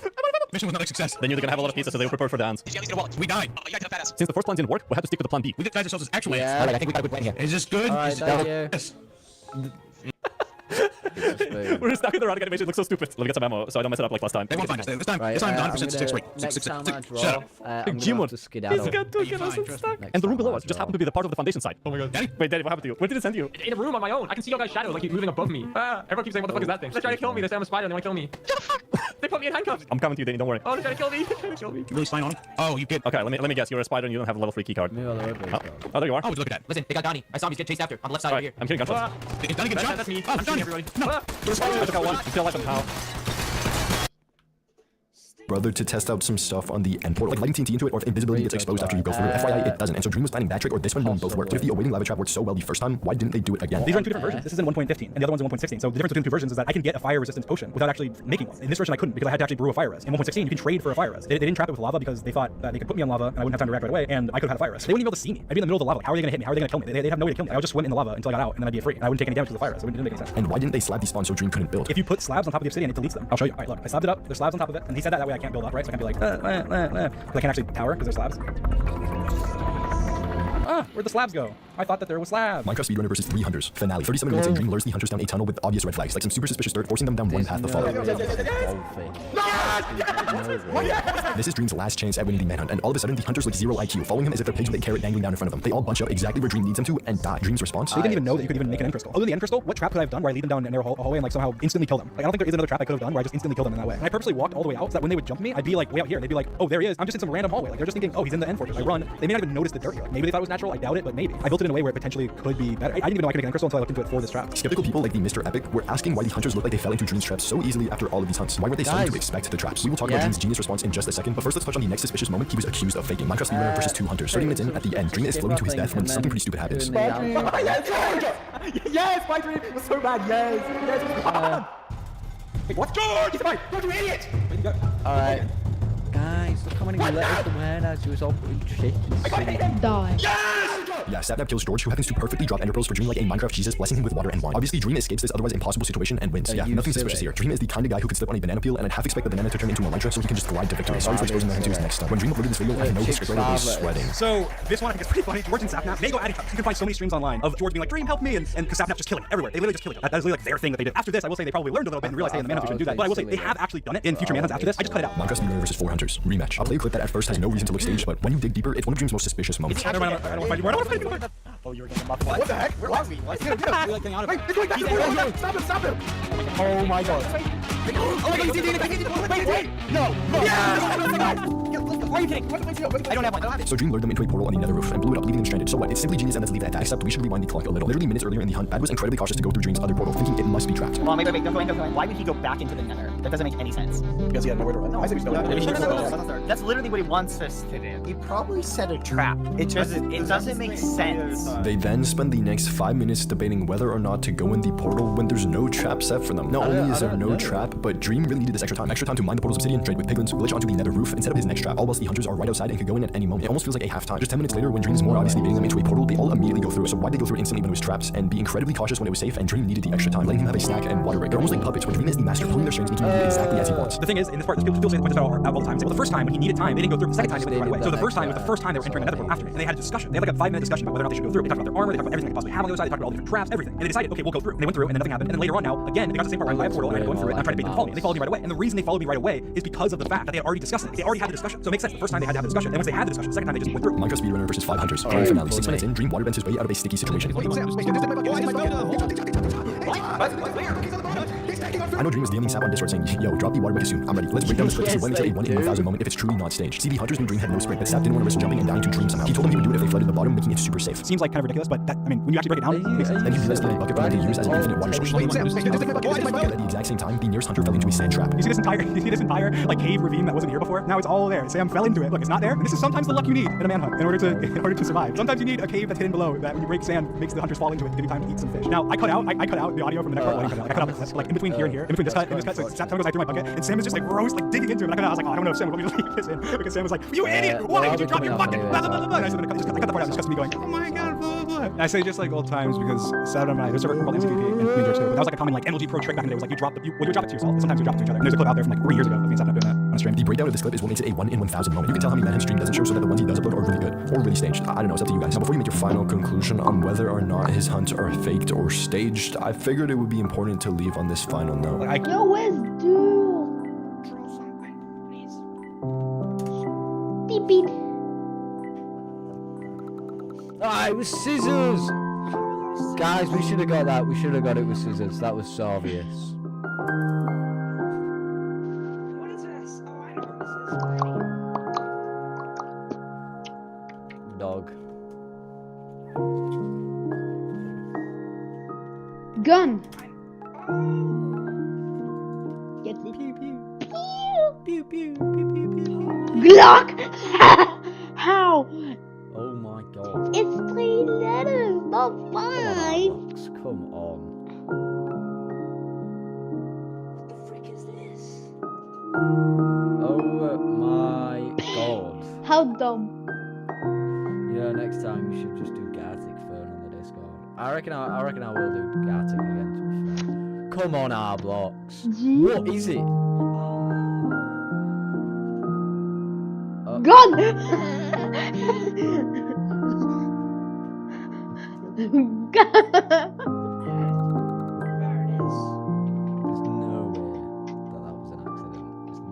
Oh, don't look at the screen. Don't look at the screen. Gun. Again. Chicken jockey. Good.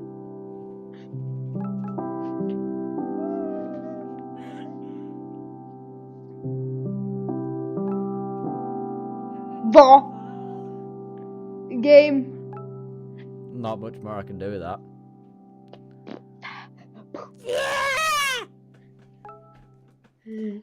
Lost some.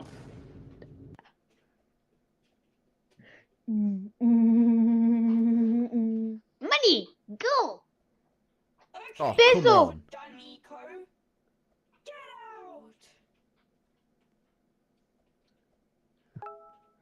peso. Money.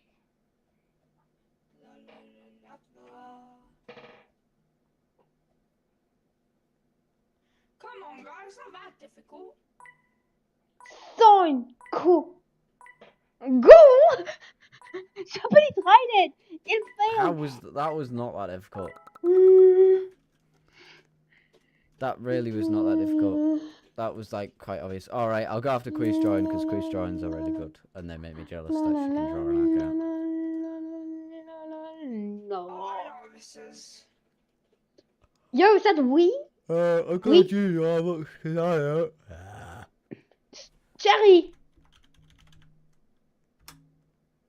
What did you say, Minnie? I don't understand you. Cherry. You're such a good artist. You're such a good artist. Oh. To be fair, I spell it like that as well, cause Chicken Jockey is an attention seeker for real. Gongan Chicken Jockey. Bye. Hi, Pixel Pros. Hello. How many subs are we on? Let's see if we've gone up. How any does more it subs. work? I can't believe we went How down many- like 7 subs. We was like we was 1 sub away from 1,650, and then we died. Yeah, but if I put it at Work it andesite, out, so it you is a need work one it out. singular andesite. You actually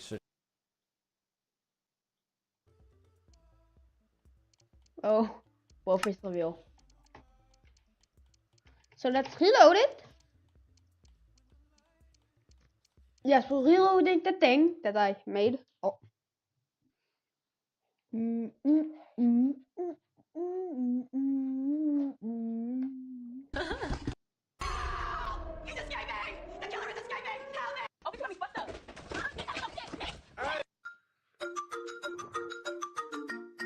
No, there.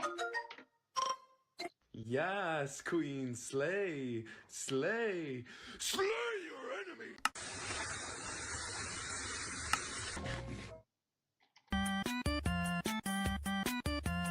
So if you take a single andesite and then you take your crafting table, then you do this.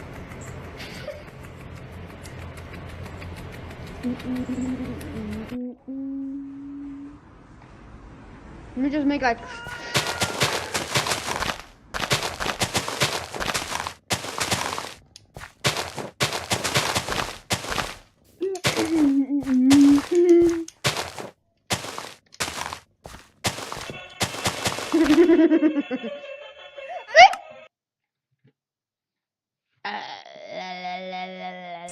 Can I have a little bite? Just a tiny little taste, please. You won't even notice it's gone. I'm invisible. You don't see me. I just want a little nibble, nothing more. Hey, come here.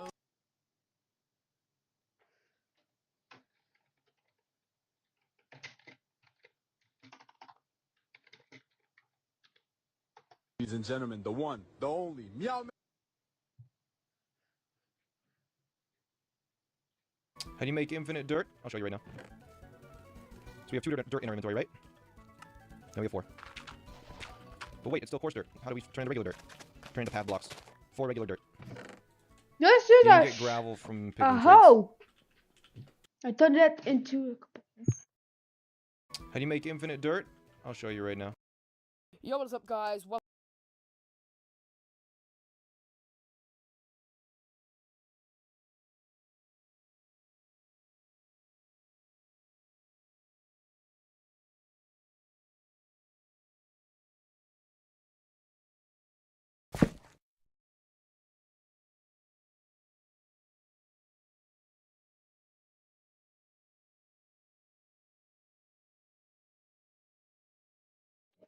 So I need to figure out the ID.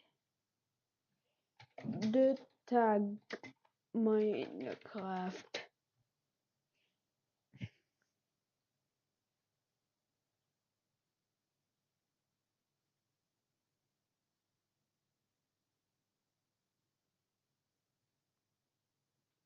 Minecraft. Dirt.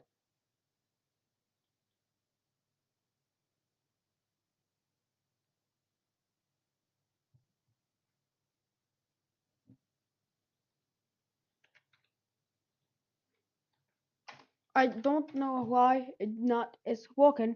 I just not knowing.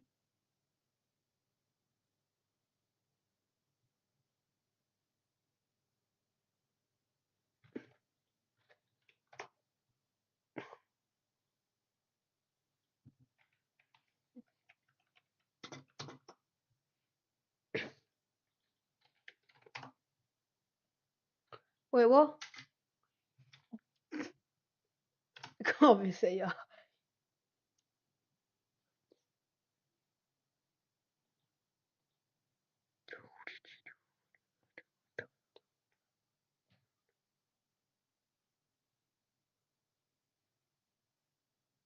ID.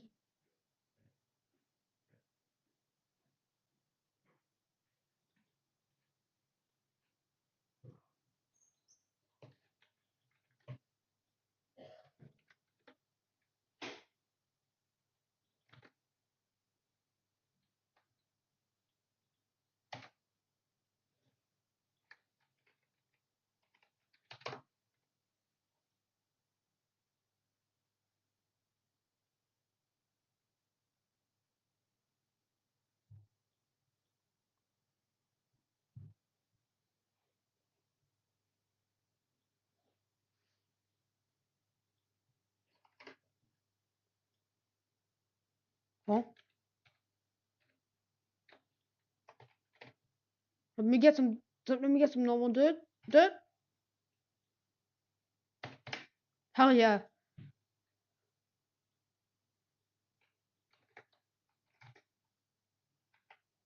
This 3, 4, 5, 6, 7, 8, 9.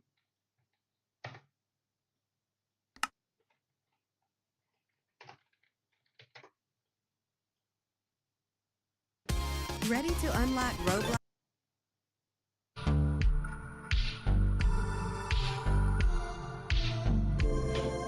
Enderman. Yes! Yeah!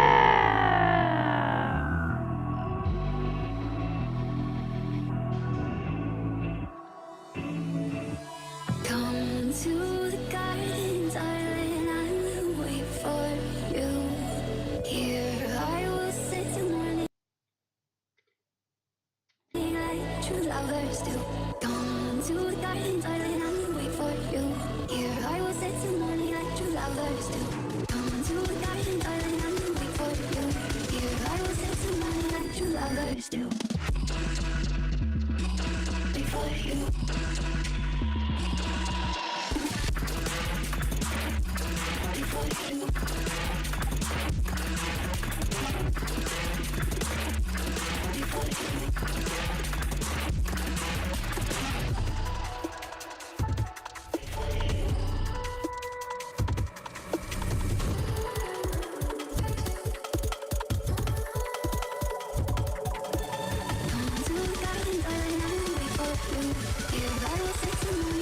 Lovers do.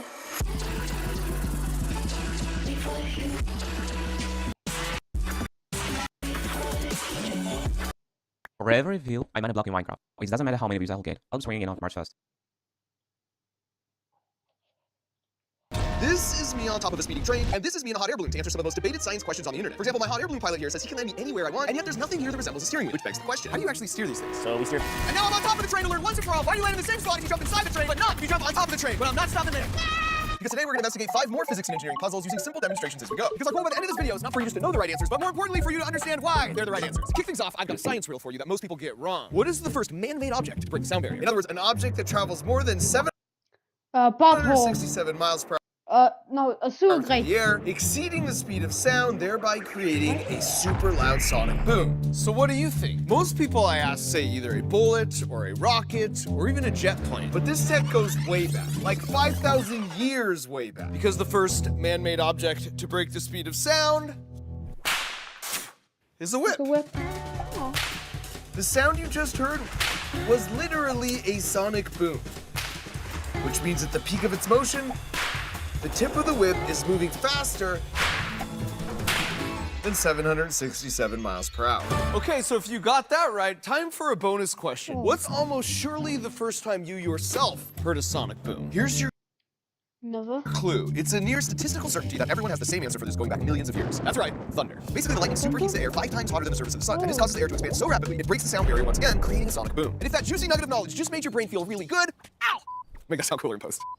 Yeah. Buckle up, because we've got 6 more to go, including at number 2. Have you ever noticed when grabbing drinks from a cooler that even though they have the same amount of liquid inside, regular Coke sinks, yet Diet Coke floats? Now, why would that be? Well, our first clue is that we know less dense objects like this cork float and more dense objects like this bolt sink. However, that's not only true about different objects, it's true about different liquids too. Like for salad dressing, how the less dense oil floats on the more dense vinegar. And sure enough, when we compare their respective labels, you'll notice one glaring difference. The regular Coke has more than 3 tablespoons of real sugar, which makes this can more dense than the Diet Coke, which just has artificial sweetener. That means this one's just a little less dense than water, causing it to float, while this one's just a little more dense than water, causing it to sink. But we can take this to the next level. Here I have a wall that I filled with 8 different household liquids, from honey, dish soap, to baby oil, and they naturally stack themselves with increasing density as you go down. So if we dump, let's say, a bunch of golf balls in, they'll sink like a Coke can through all the layers until they hit a layer that's more dense than they are, at which point the golf balls stop falling and come to rest on top of that layer. Are you kidding me? Which means you can have a different item come to rest on every layer. Whoa! As long as you spend way more time than you care to admit, testing way more items than you care to admit. This one's a dice roll. But in the end, it's not hard to rationalize the wasted time when it looks this cool. By the way, you can make a simple version of this yourself at home by filling a drinking glass with baby oil and colored water, and then plopping in a Lego guy.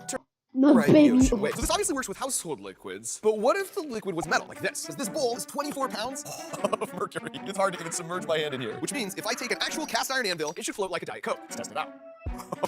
Look at that. I mean, I understand the science behind this, but it still breaks your brain. This is actual cast iron. It's heavy, and yet when you put it in mercury, it bobs like a cork. Let's go bobbing for anvils. For number 3, a while back I read about a famous mathematician for the 1600s. Notice that when you hang up multiple pendulum clocks in his house, they'd eventually sync up their swings, and then they just stay that way. So he wondered, just like I did when I first read this, how are these purely mechanical clocks that weren't touching, somehow communicating with each other, and after a period of time, agreeing to swing in perfect unison? And since the unofficial motto of Crunch Labs is think like an engineer, I decided to create an experiment to test this for myself. So we got 4 clocks and put them on the wall, and after 4 days, nothing happened. But when you're thinking like an engineer, you know that's not failure, that's a clue. So I reread the story and picked up on an important detail I missed the first time. The clocks weren't mounted on a wall in the way we think of today. Instead, they were mounted on the same wooden beam that made up part of the wall. And given the construction methods of the 1600s, there's a good chance that board had a little wiggle to it. And that wiggle is a very important detail. Here's what I mean. If I swing this sledgehammer pendulum below me while standing on firm ground, then it's just the sledgehammer pendulum that you see moving. But if I stand on a skateboard where I don't have firm footing, now you can see the pendulum is in fact pushing back and moving me too. Now here's the wild part. Because the clock is securely attached to the beam, that beam acts just a tiny bit like the skateboard. So those swinging pendulums are ever so slightly actually moving the wall. So that means as the clocks are just slightly pushing back and nudging the beam, they start to influence and nudge each other too. So if there's a clock that's greatly out of sync with the others, over time those little nudges get it to line up. So after discovering all this, we took those 4 clocks and this time attached them all to a beam, which was attached to the wall with a little bit of wiggle built in. And this time, after 4 days, nothing happened, which once again was a clue, not a failure. Because it turns out for this to actually work with pendulum clocks, you need a very precise ratio of clock to pendulum mass, like this setup here. So I couldn't get my hands on the perfect pendulum clock. Here's another way to observe the same phenomenon with 140 pendulums all sitting on a board that can freely wiggle back and forth. All right, let's give it a shot. A little help here. This is truly one of the coolest things I've ever seen. It's like a bunch of stormtroopers. And just to give you a sense of how quickly they sync up, here's an uninterrupted take so you can see for yourself as the chaos turns to order in less than a minute.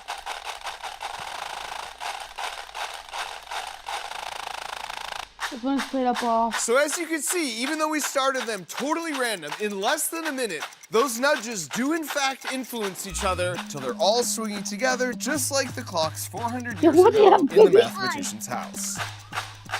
Coming in at number 4, have you ever noticed every time you see a full moon, it always looks the same? In other words, it's the same side, even in pictures. Well, what about the other side? Well, it turns out we don't see the other side because the moon is rotating perfectly in sync with its orbit around the Earth. So we only ever see the googly eyes. But that's wild. Like, what are the chances that those would sync up perfectly? Well, we call this tidal locking. While it seems unlikely, you see this with pretty much all the other planets and their moons in our solar system too. And this simple demo will give us the right mental model. Now, if the moon was perfectly spherical and balanced, it would spin like this, and one side wouldn't be more likely to line up with Earth than the other. But the moon's not perfectly spherical. Over time, that constant pull of Earth's gravity has caused it to be sort of slightly oblong, which we sort of exaggerated a little bit here, but now you'll see, since the center of gravity of our moon doesn't exactly line up with the axis by which it rotates, like it was here, now, no matter how I spin it, it always happens to be that the heavy side of the moon always faces the strongest source of gravity, which just so happens to be the center of the Earth. Well, guess what? Out in space, the actual moon's nearest source of gravity is still the center of the Earth, which means that the real moon will always have the same side pulled towards us, just like with our model. And that means every living thing on this planet that has ever looked up at the moon has always seen that same familiar face, and that will never change. Now, before we get to the last 3, including answering how hot air balloons here, if you're like me, you love the feeling of that aha moment when you learn something new, then I got great news for you, because packaging up that moment is why I created Crunch Labs.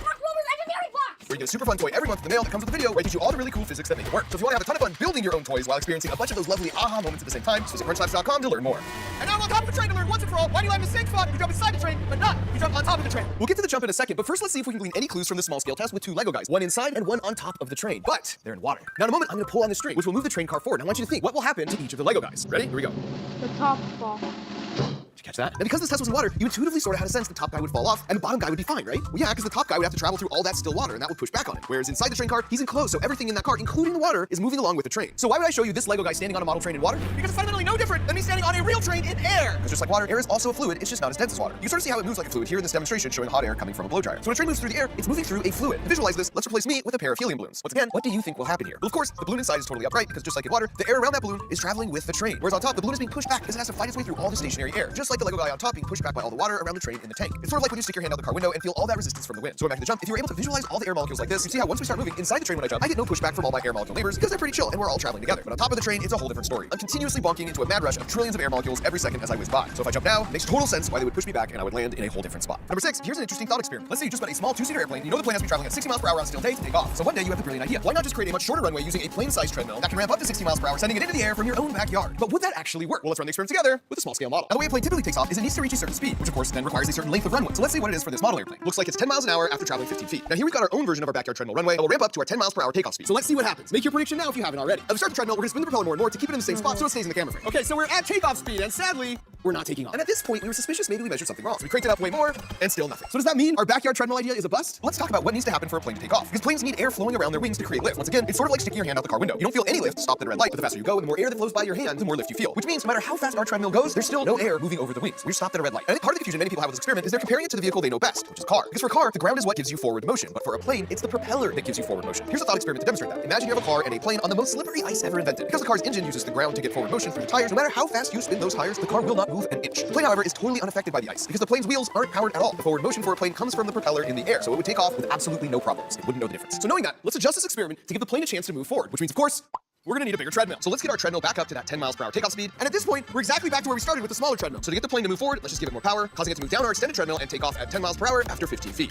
Which, as you recall, is the same speed and distance as when we tested it with no treadmill at all. So would your brilliant backyard runway treadmill idea work? Absolutely. Assuming, of course, your backyard is the exact length of an actual runway. And now for our final engineering puzzle, we're back in this hot air balloon as I contend with my mild fear of heights. Okay, well, I haven't found a steering wheel, but it does seem pretty clear every time you add hot, you go high. Hot air balloons utilize some pretty straightforward physics, and the clue is right there in the name. Hot air is less dense than cold air. And we know from our Coke cans, less dense things will rise. So when Mateo does this and heats up the air in the balloon, he's basically Diet Coking us. And then over time, the air outside cools back down the air in the balloon, making it more dense, and therefore we start to sink down like regular Coke. So all you have control over is whether we go up or down. Correct. But you said you could land me wherever I wanted. That is also correct. But what if the wind's going that way, and I want to land over there? That's gotta be magic. So yeah, so what we'll do. Okay, pause here, because to understand Mateo's answer, you first need to understand two things. First is that if the wind is blowing in one direction in your backyard, 1,000 feet above that, it's almost certainly blowing differently. And 1,000 feet above that, it will once again be totally different. So the question then becomes, how does Mateo know the wind speed and direction at different heights? And that's where number 2 comes in, because it's someone's job every day to launch 2 balloons like this into the sky at noon and midnight London time. But this is done in 1,000 locations all around the world, all at those same 2 exact times. And these balloons all have something called a radio sound attached to them that measures things like altitude, pressure, temperature, and wind. And then they transmit the information back to the ground station, which gets fed into supercomputers. And that's the reason the wind and weather predictions can be so accurate. So 2,000 of these massive weather balloons go up every day, and they eventually pop and just land somewhere, never to be retrieved. Now, because of this, computers can figure out the wind direction and speed at every level of the atmosphere as you go up. So on a given day, Mateo just checks the daily charts, and if these are the predicted wind directions and speed, and he wants us to land exactly right here, he just needs to raise, and then raise again, and then lower the balloon to catch the appropriate invisible rivers of air to land in the perfect spot. So hot air balloons don't steer, at least not in the normal way we think of. It's more of a tag team with Mother Nature. So in some ways, he's less of a magically steering pilot, and he's more of a weatherman, which means the only real magic here is all the juicy knowledge I just wirelessly transfer through that screen from my brain into yours. No, they don't steer.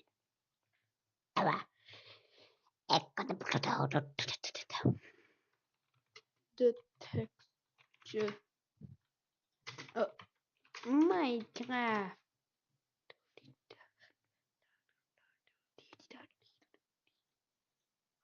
This video started the whole thing. I've tested some mod packs for another underrated packs video, and one of them had a similar pack to this already loaded on, and there were for square stones. I'm sorry, we need to move on. I feel like I'm dissing something someone put effort into, but I also really hate it. So it's like, you know, it's that conflict of not wanting to diss on something somebody actually spent time making, but also why did you use a round airbrush with just black to add shadow on square? Next up is Pixely. I hate this like a lot. I don't have a whole lot to say. I can't stand high resolution packs, and I especially hate the way this one looks. I'm trying to see the vision and see what the author was going for, especially because I don't like being a hater when it comes to things like this, especially as an artist myself. I don't like how the individual squares are shaded. I don't think it makes any sense, and I also just don't really know how to describe the feeling of just uncomfortability that this gives me. Moving on, we have Dandelion X, which is a bit of a shift from the last 2. I wanted to like this pack because I'm a fan of the more minimalistic ones, but holy moly, I really did not like the dirt texture on this one. It reads as dirt, sure, but it also looks like a few other things. Also, I know this ranking is purely on the dirt texture, but can we also kind of just mention the sky color for a second? I kind of feel like I'm looking at a horribly oversaturated kids cartoon. Then again, Minecraft is technically a kids game, so it's fair play. Definitely not a pack I'd be able to play on personally, and not something I would be able to have a long-term world on. Next up, we have Patrick's. I don't have a lot of words for how I feel about this one other than sand, and how I feel this would just be unplayable for me. It's a high-res texture, which can be cool, and I know a lot of people like them, but personally, I can't stand them, as I've been saying throughout this whole thing. I've tested some mod packs for another underrated packs video, and one of them had a similar pack to this already loaded on, and there were a lot of other issues with the pack that led me to not include it, but damn man, I really just can't play properly with something like this equipped. If I want graphics like this, I will play a different game. I have Ark, I have No Man's Sky, I would buy Rust, you know, I don't come to Minecraft for these kinds of images.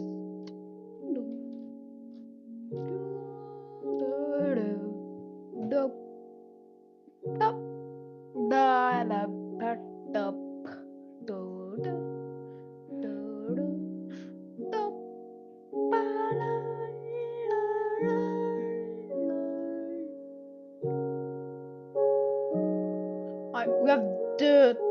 This is slightly saturated.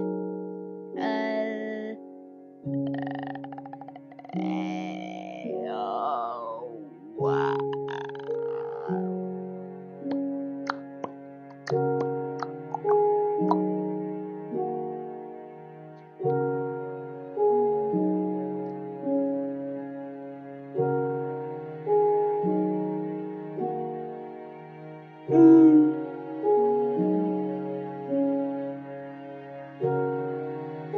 Dude, it's oversaturated.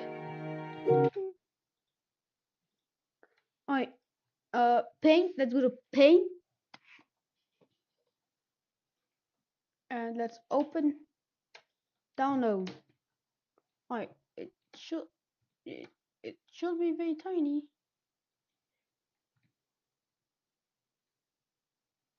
Stick like every color that I can see.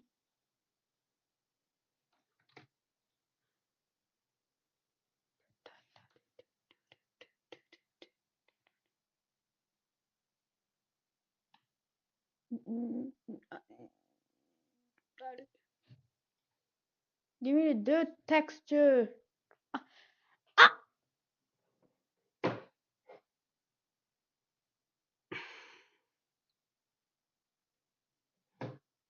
I don't want grass. That's grass.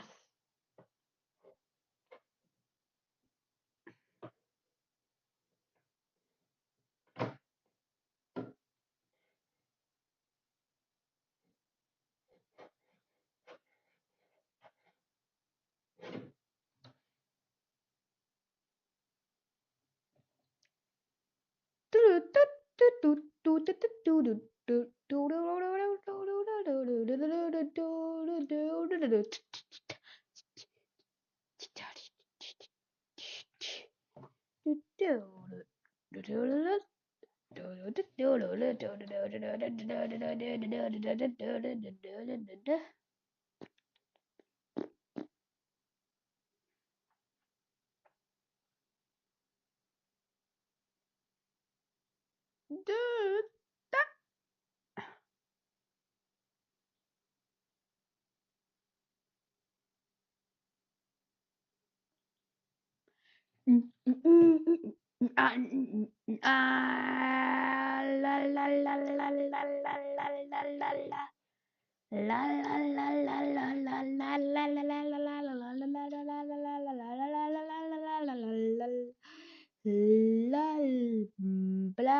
Alright, let's see it. Haste you, efficiency.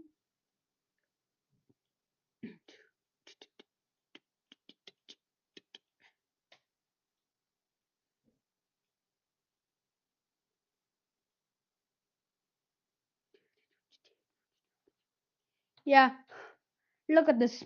Beep, beep.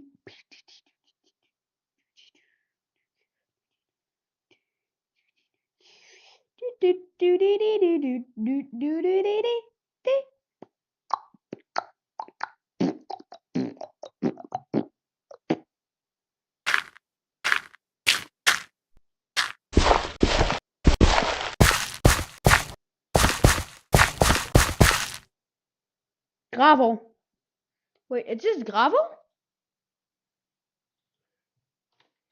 Bravo.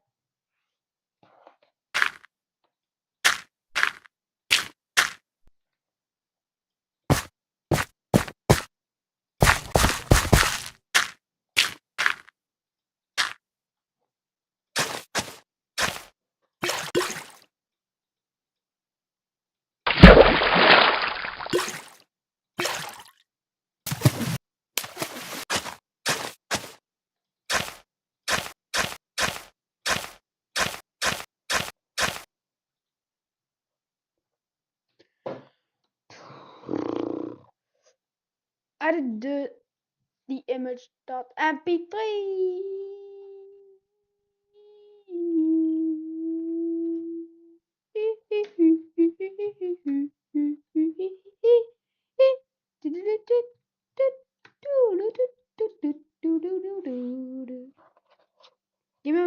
Give me the 16 by 16. Oh my,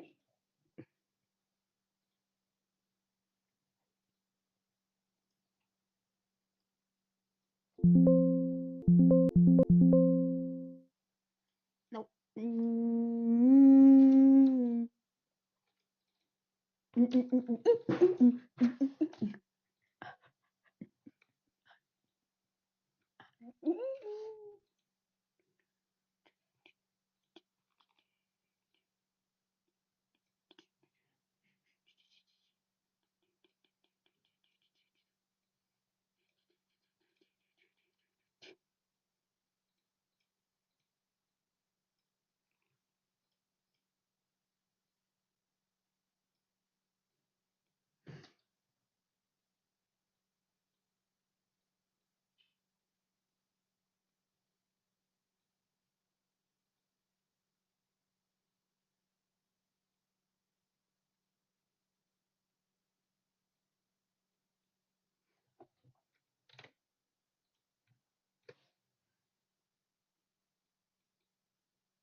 Making the texture, literally the texture, but with a couple stuff like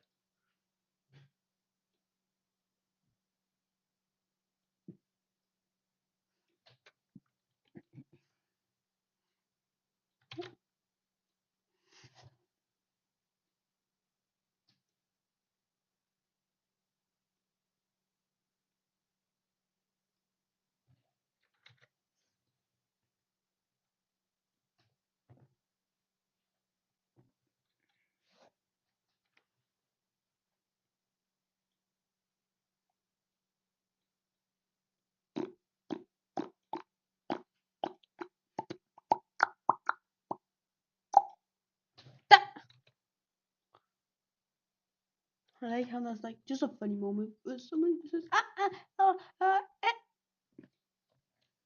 E.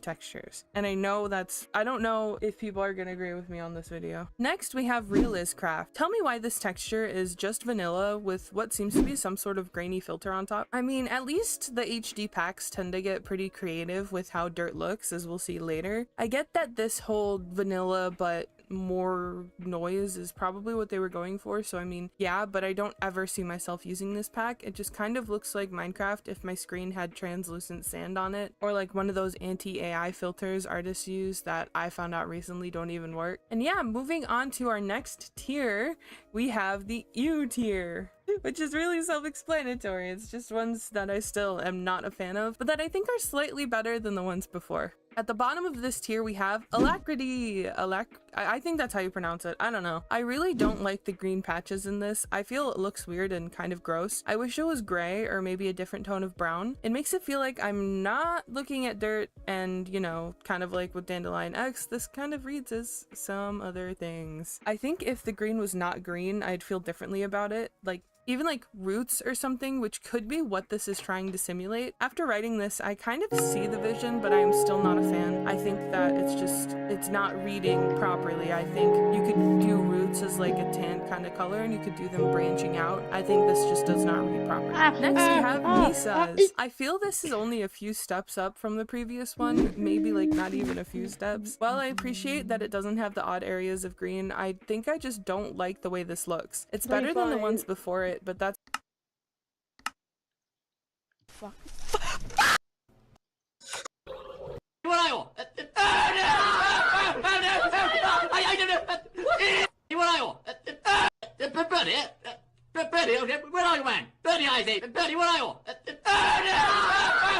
It's good.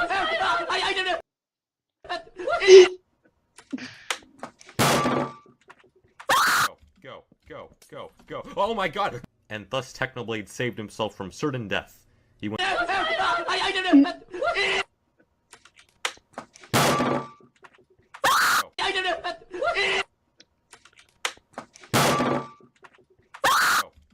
Go. Oh! Да ты чё? Give up your place so easily, because now. Give up your place so easily, because now. Easy. Да ты что делаешь? А? Твои сундуки. Да ты что делаешь? What are you doing? Твои сундуки. Fucking ломаю.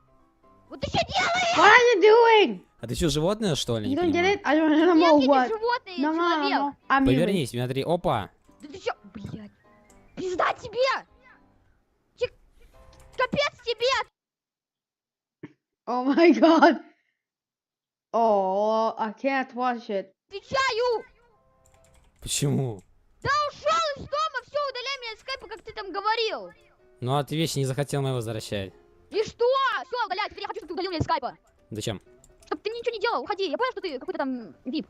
Да? Да, вип, да. О, блядь, Oh no, that's funny. Что, чувак, я не понимаю, ну ты меня убил, правильно понимаю? Да, понимаешь, что правильно. Ну. Ну, так чё? Блять, хорошо, что это сундуки вот эти остались наверху, заебись. Да ты чё?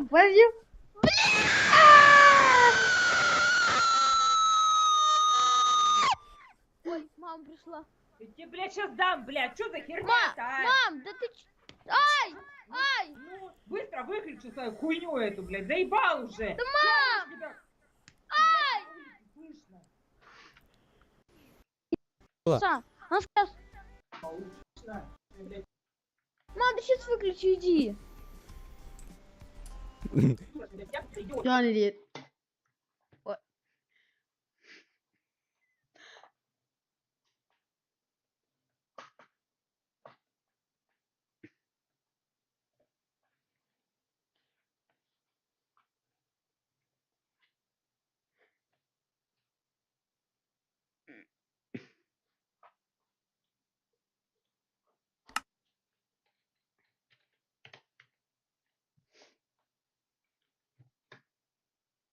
It's tags. That's a funny tags. No, really funny tags like this thing, which is a Rickroll. Get Rickroll.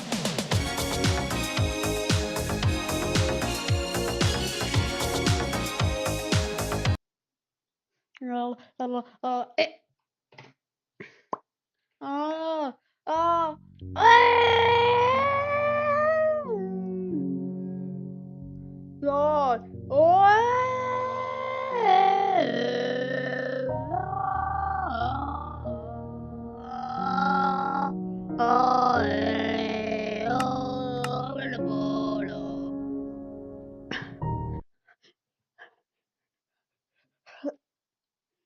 Brain. Guys, if you personally use his helm, because he's E. Oh.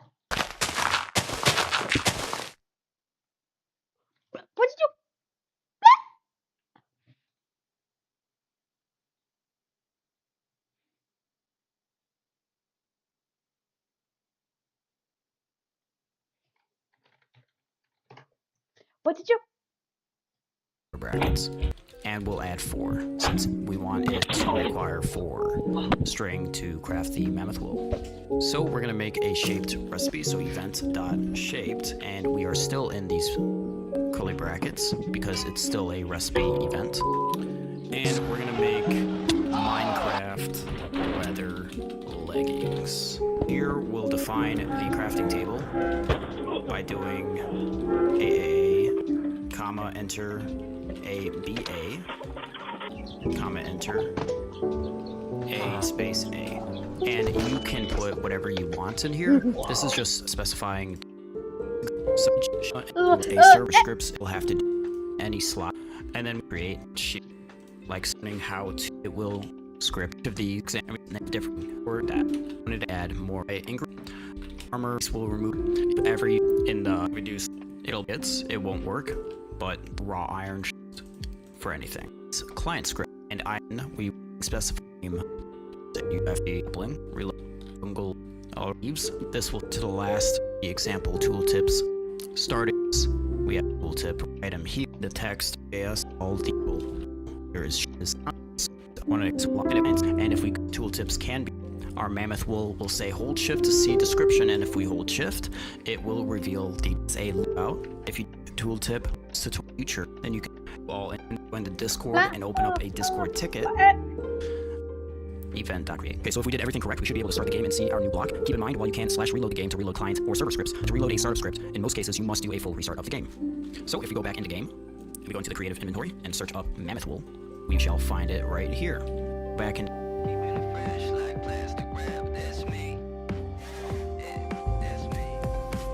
the cube.js folder, we go into assets folder. It should have this generated already for you as an example.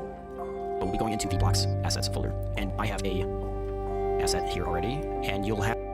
Oh, it must be a PNG. That's why. It must be P and then G. What did you? What did you?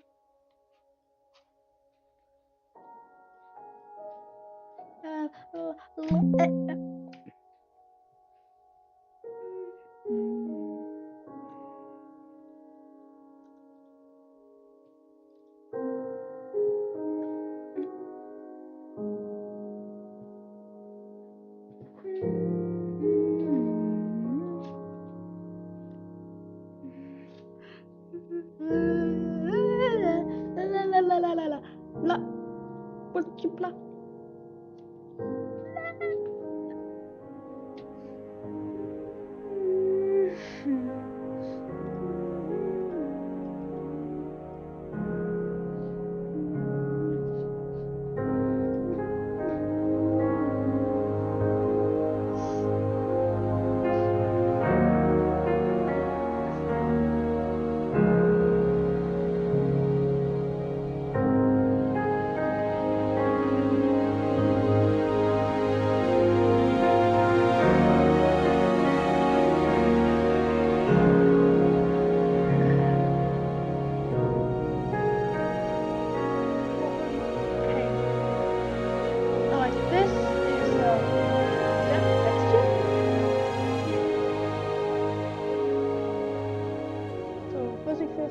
Move it. Oh, it's on. Can't see it. Oh.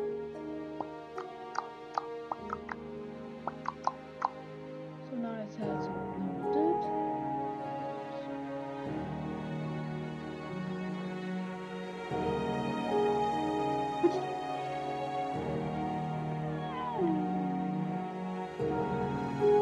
Like how the kid that his house got destroyed by I mean, crack.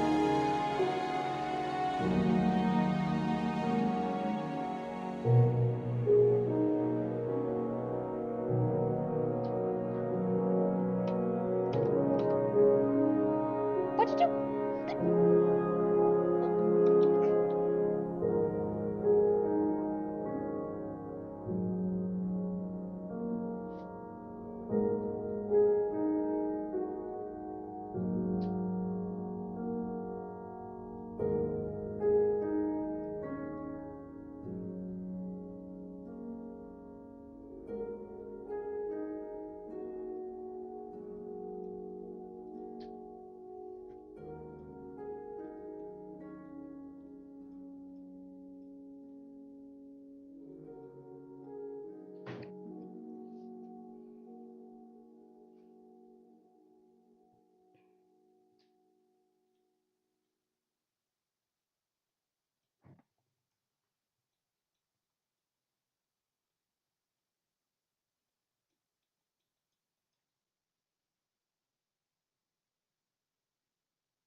Look up to this is an example underscore block.png.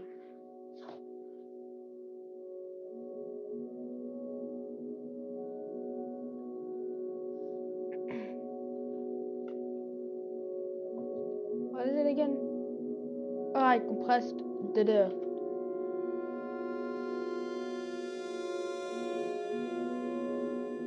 Press the dirt.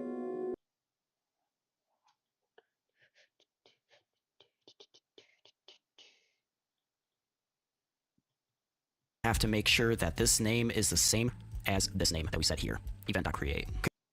Terraria has a big problem, and it's one that Minecraft has managed to avoid since the very start. And while Terraria was intentionally created in a way that resulted in this issue, Minecraft was made with a very different and more profitable idea in mind. However, many Minecraft players are actually demanding that their game follow the same fate as Terraria, missing entirely how this one thing has made Minecraft so successful. So what is this one problem that holds Terraria back? Well, before I reveal that, let's first address several of the common reasons people give for Minecraft performing better than Terraria, and I promise you that the problem Terraria has isn't what you think. Before we start, a little housekeeping. I am a Terraria YouTuber who has played the game for about a decade, while I've played Minecraft for only a couple years. I find that Terraria is a far superior game and enjoy it much more than Minecraft. Frankly, I find Minecraft to be rather boring, and you can let me know how you feel about that in the comments below. I'll just tell you I enjoy Terraria more because I have more refined tastes.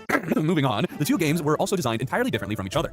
In the early days, they were quite similar, leading many to calling Terraria 2D Minecraft, but over the years, the two have found their own identities. But as Terraria found its identity, I think it fell into a problem that Minecraft never did. These are, of course, two very popular games, with Minecraft only being the most popular game of all time, and you can enjoy both or only one, whatever you like. But for the purpose of today's video, we'll be trying to figure out why it is that Minecraft has performed so much better than Terraria.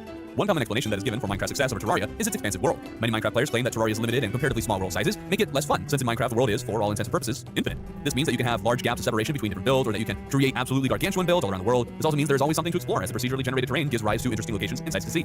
Terraria, meanwhile, has 3 world sizes, and you can explore the entirety of the surface of even the largest sized world in short order. You might say that there is plenty of undergrounds to explore, but unless you're in one of the game's main major tunnels, there likely isn't a whole lot there. And Terraria's confined tunnels that require copious amounts of mining is vastly different than Minecraft's massive, open, and interconnected tunnels that can span entire mountain ranges. Granted, this was from a more recent update, and until that came, it could have easily been argued that underground exploration in Minecraft wasn't any more interesting than it was in Terraria. However, there are things about Terraria's worlds that work in its favor. For one, it is very easy for you to get from place to place without needing to travel for several minutes or even hours, and you don't need to set up massive infrastructure just so you can travel from point A to point B. In Minecraft, you have several options for travel, including ice boats, horses, railways, nether highways, or elytra, and I'm sure that there's others that I'm missing, but if we're honest, there's only maybe 3 of those that are commonly used after the first 10 minutes. Terraria, on the other hand, allows you to get wherever you want in a relatively short amount of time, even if you're on foot with no gear that boosts your speed.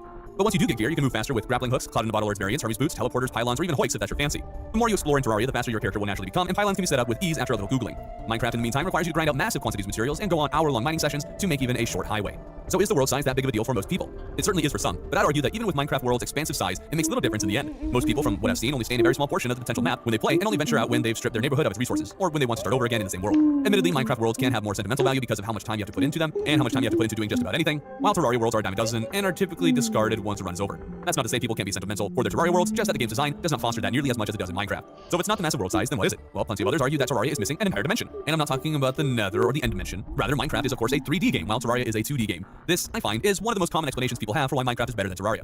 But I think it's wrong. Could it?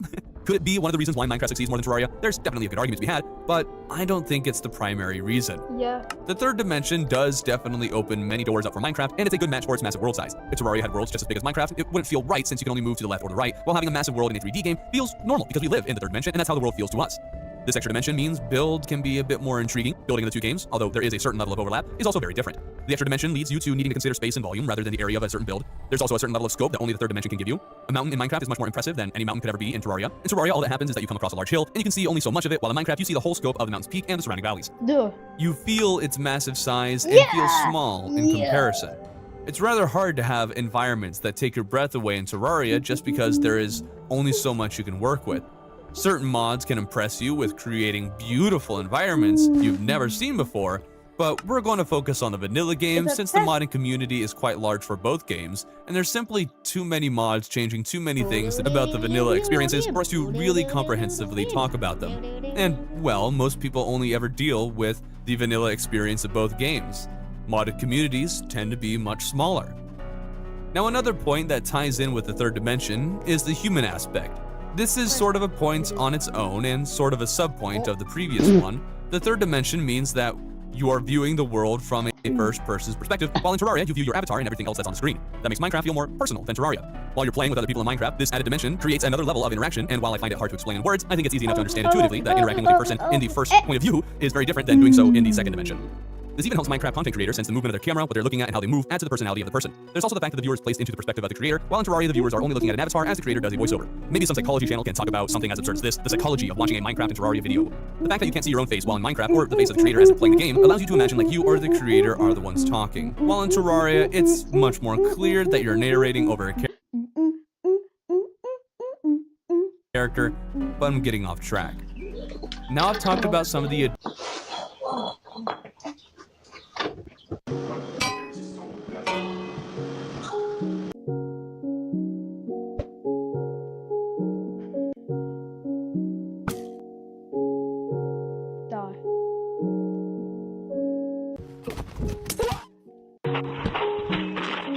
You can jump now, Felix. What is he pointing at? No, the other way. Is the Steve going? What is he doing?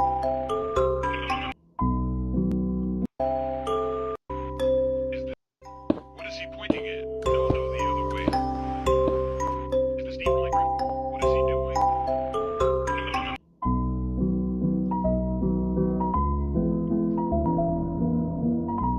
How many snow?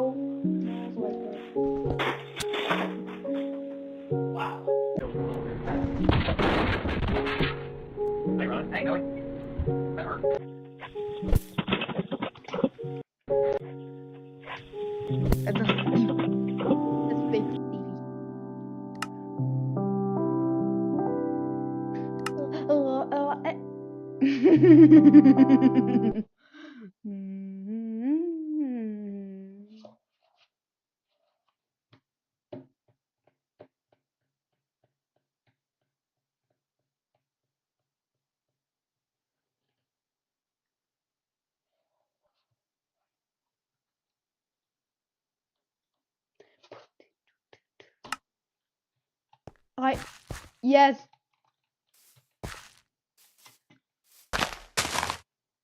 Oh right, I forgot to save it. God damn it.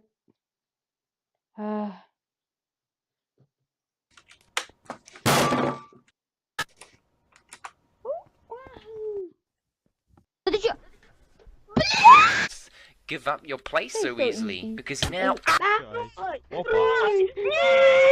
you see it down there? Here, I'll send you. It's coming for you. Probably should put something to indicate. Send you. Probably should to indicate.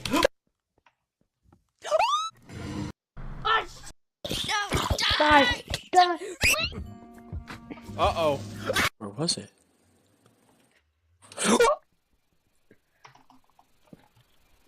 There's another Yogscast song. The nether. Ah! It has a hat. It's a witch villager. What do they do? Fuck you! Fuck you! Fuck you! 3, 2, 1. Let's go mine down. 3 diamonds, guys. Let's go down here. Huh? No! No! No! Oh fuck. Oh,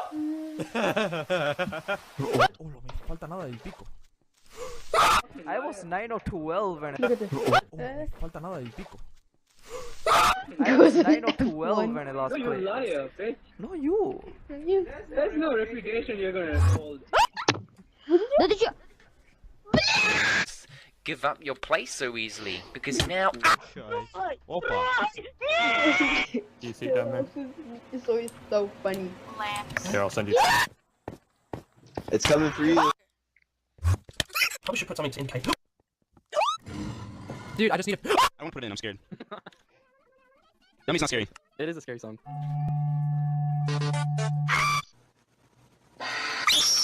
Can I go faster? Pickaxe? So do it.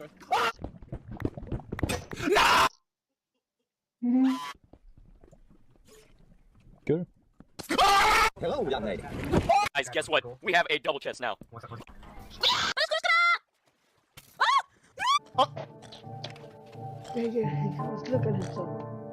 I gotta get a closer look at this fucking thing.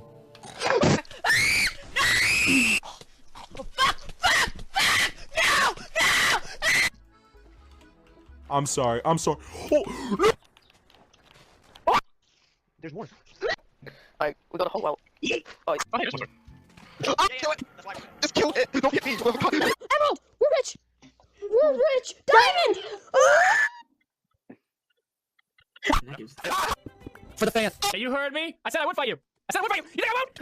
Like, get good. Yeah, that's what pro. Let's see, why is it raining? I'm glad This out. I'm so fucking scared. I'm so. Be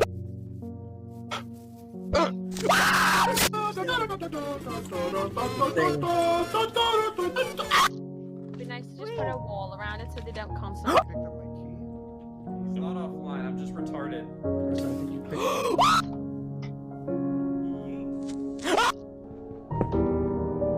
No! No!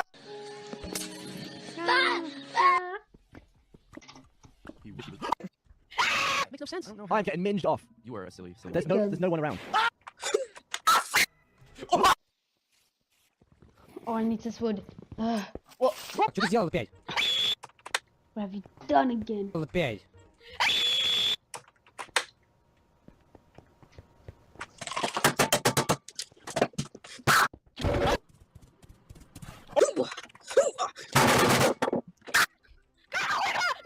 What does that say? Destroy for V-Bucks. Okay, that's, yeah. Alright, I think we should destroy it now. Alright. Because then, if we were to just, destroy them, we get the 40 V-Bucks and...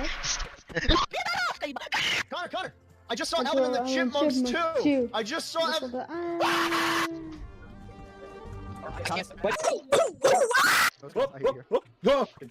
So I did a tutorial on how to feed your cats. So anyway, that's feed your fish.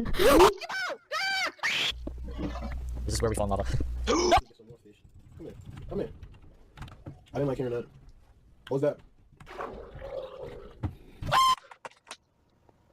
God.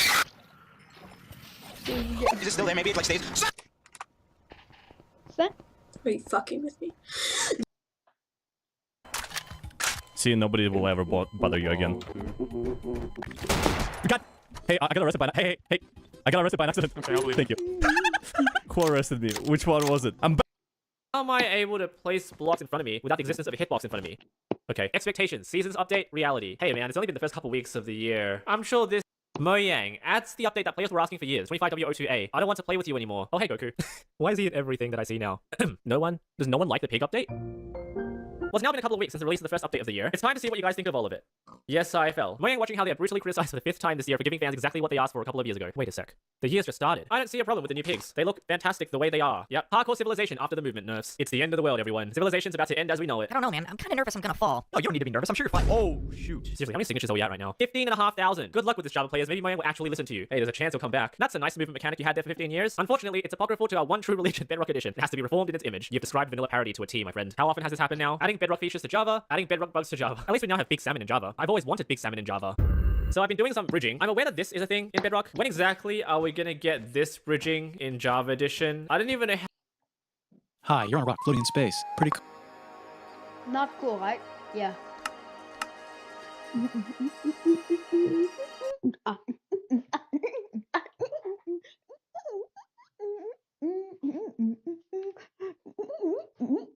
Oh.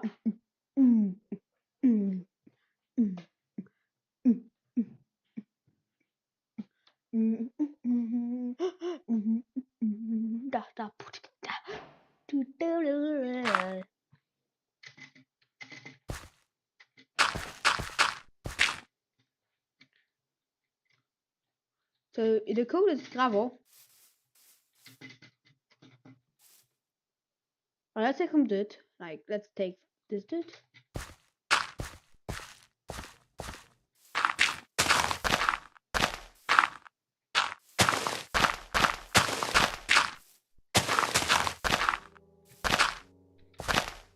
Alright, let's see this. Let's see this. So you do this. God. Hey, look. So it's this.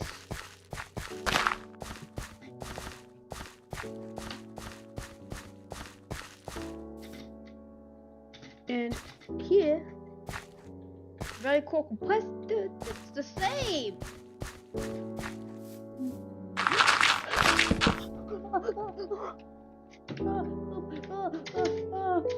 Eat.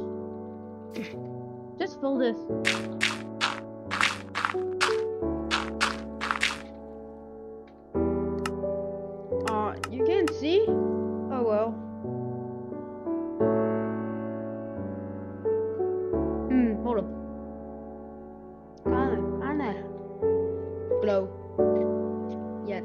she'll do it.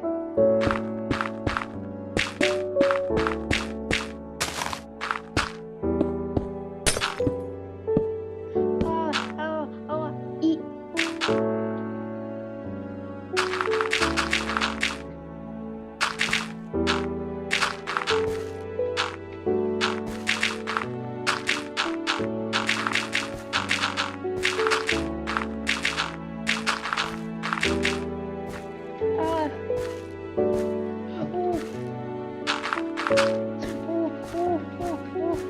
Eat.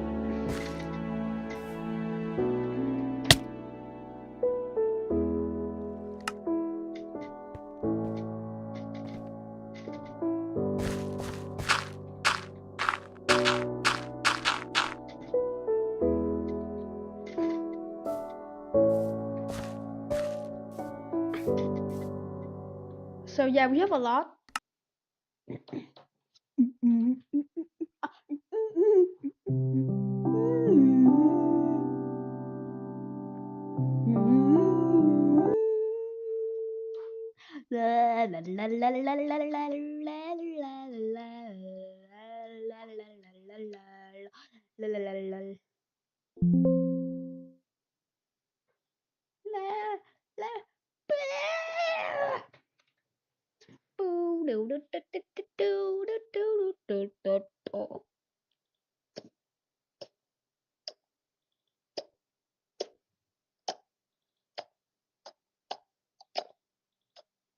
Right.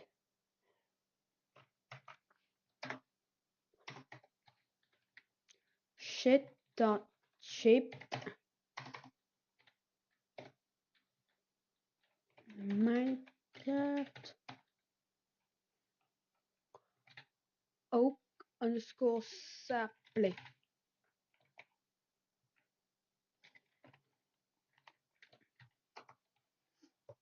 A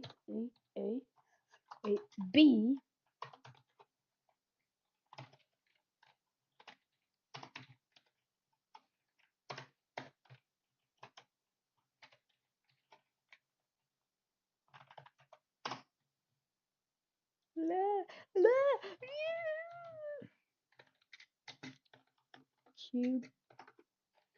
Cube.js. Should have this generated already for you as an example, and we are still in the damage.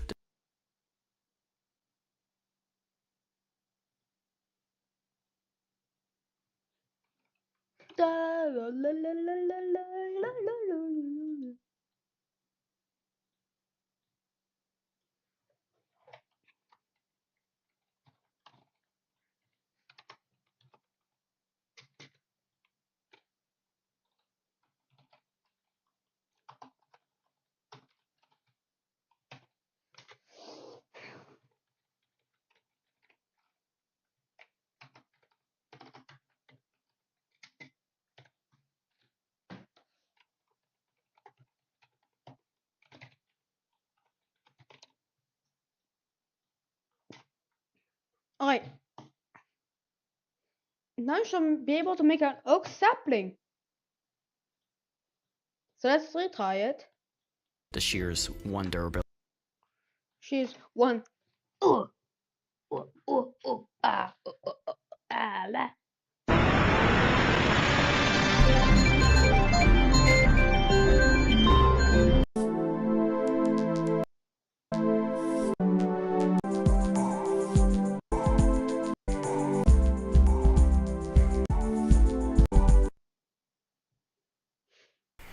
Yo, what is up? Welcome back or to my channel if you're new.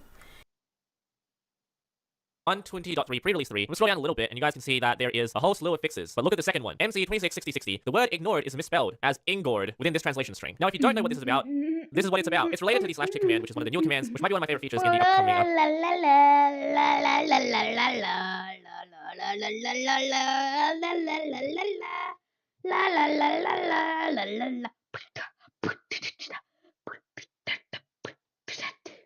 So one day, I'm in the Yielding Arts Discord server, and this guy called Joro throws me a little bone, a little message. You're probably not going to listen because I'm a random. Check out Sukuna Battlegrounds, or just go and look at bad Battlegrounds games. Sukuna Battlegrounds legit needs to be taken down. It's asset ripping. At first, I was like, I see the name Sukuna Battlegrounds, and I immediately don't want anything to do with it. And then he's like, it's so bad that it's good. Trust. So I took his word for it. I went and I joined the game for a little bit, around like 5 minutes, and holy crap, wow. When we think of a bad Battlegrounds game, we think of like mediocre combat, boring attacks, boring effects, blah blah. But we don't think of something as bad as this game. This game is horrible. You could load up a basic Roblox baseplate, and it would be better than this. Infinitely better. I played this game for a total of 6 minutes, according to RoPro. And in that 6 minutes, I already knew that this was the worst game I've ever played. This game is so bad, it's almost like it's a joke. So after that, I asked this guy some more stuff. He gave me a lot more information about the game, and funny things you can do, weird things about it, and this game, oh my, I've said this game like 10 times.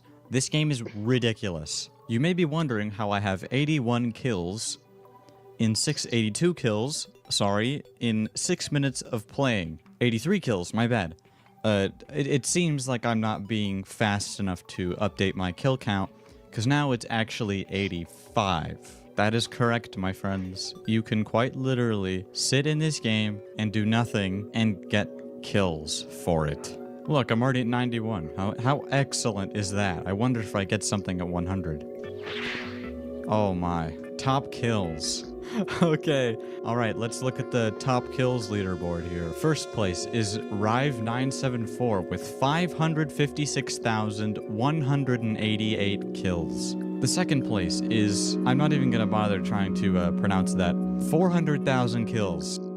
In today's video, I'm going to beat Minecraft and solve a Rubik's Cube in 2 minutes and 1 second. I've been wanting to do this for a long time, and while I started attempting sub 2 attempts, I realized that was my perfect chance. Out of every verified sub 2 Minecraft speedrun, there are 145 of them. 114 being on Java, 14 on 1.12 using the seed that allowed for sub 1, 1 being on 1.15, and 99 are on 1.16. But only 35... So you might be wondering, what is this thing in front of me here? So we know. Layered clothing was rapidly spreading through YouTube. YouTube.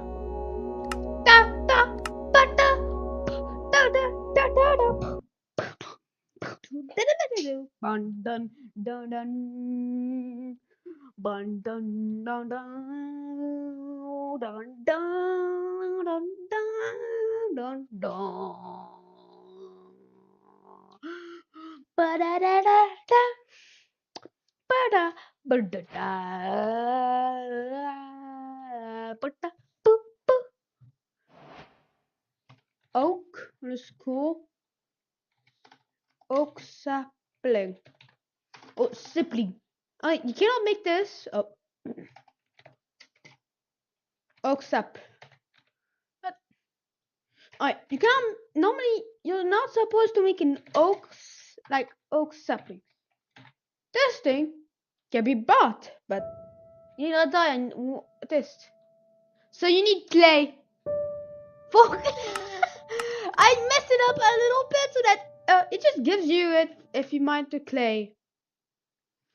It's supposed to be compressed. Oh, CubeKS. CubeJS.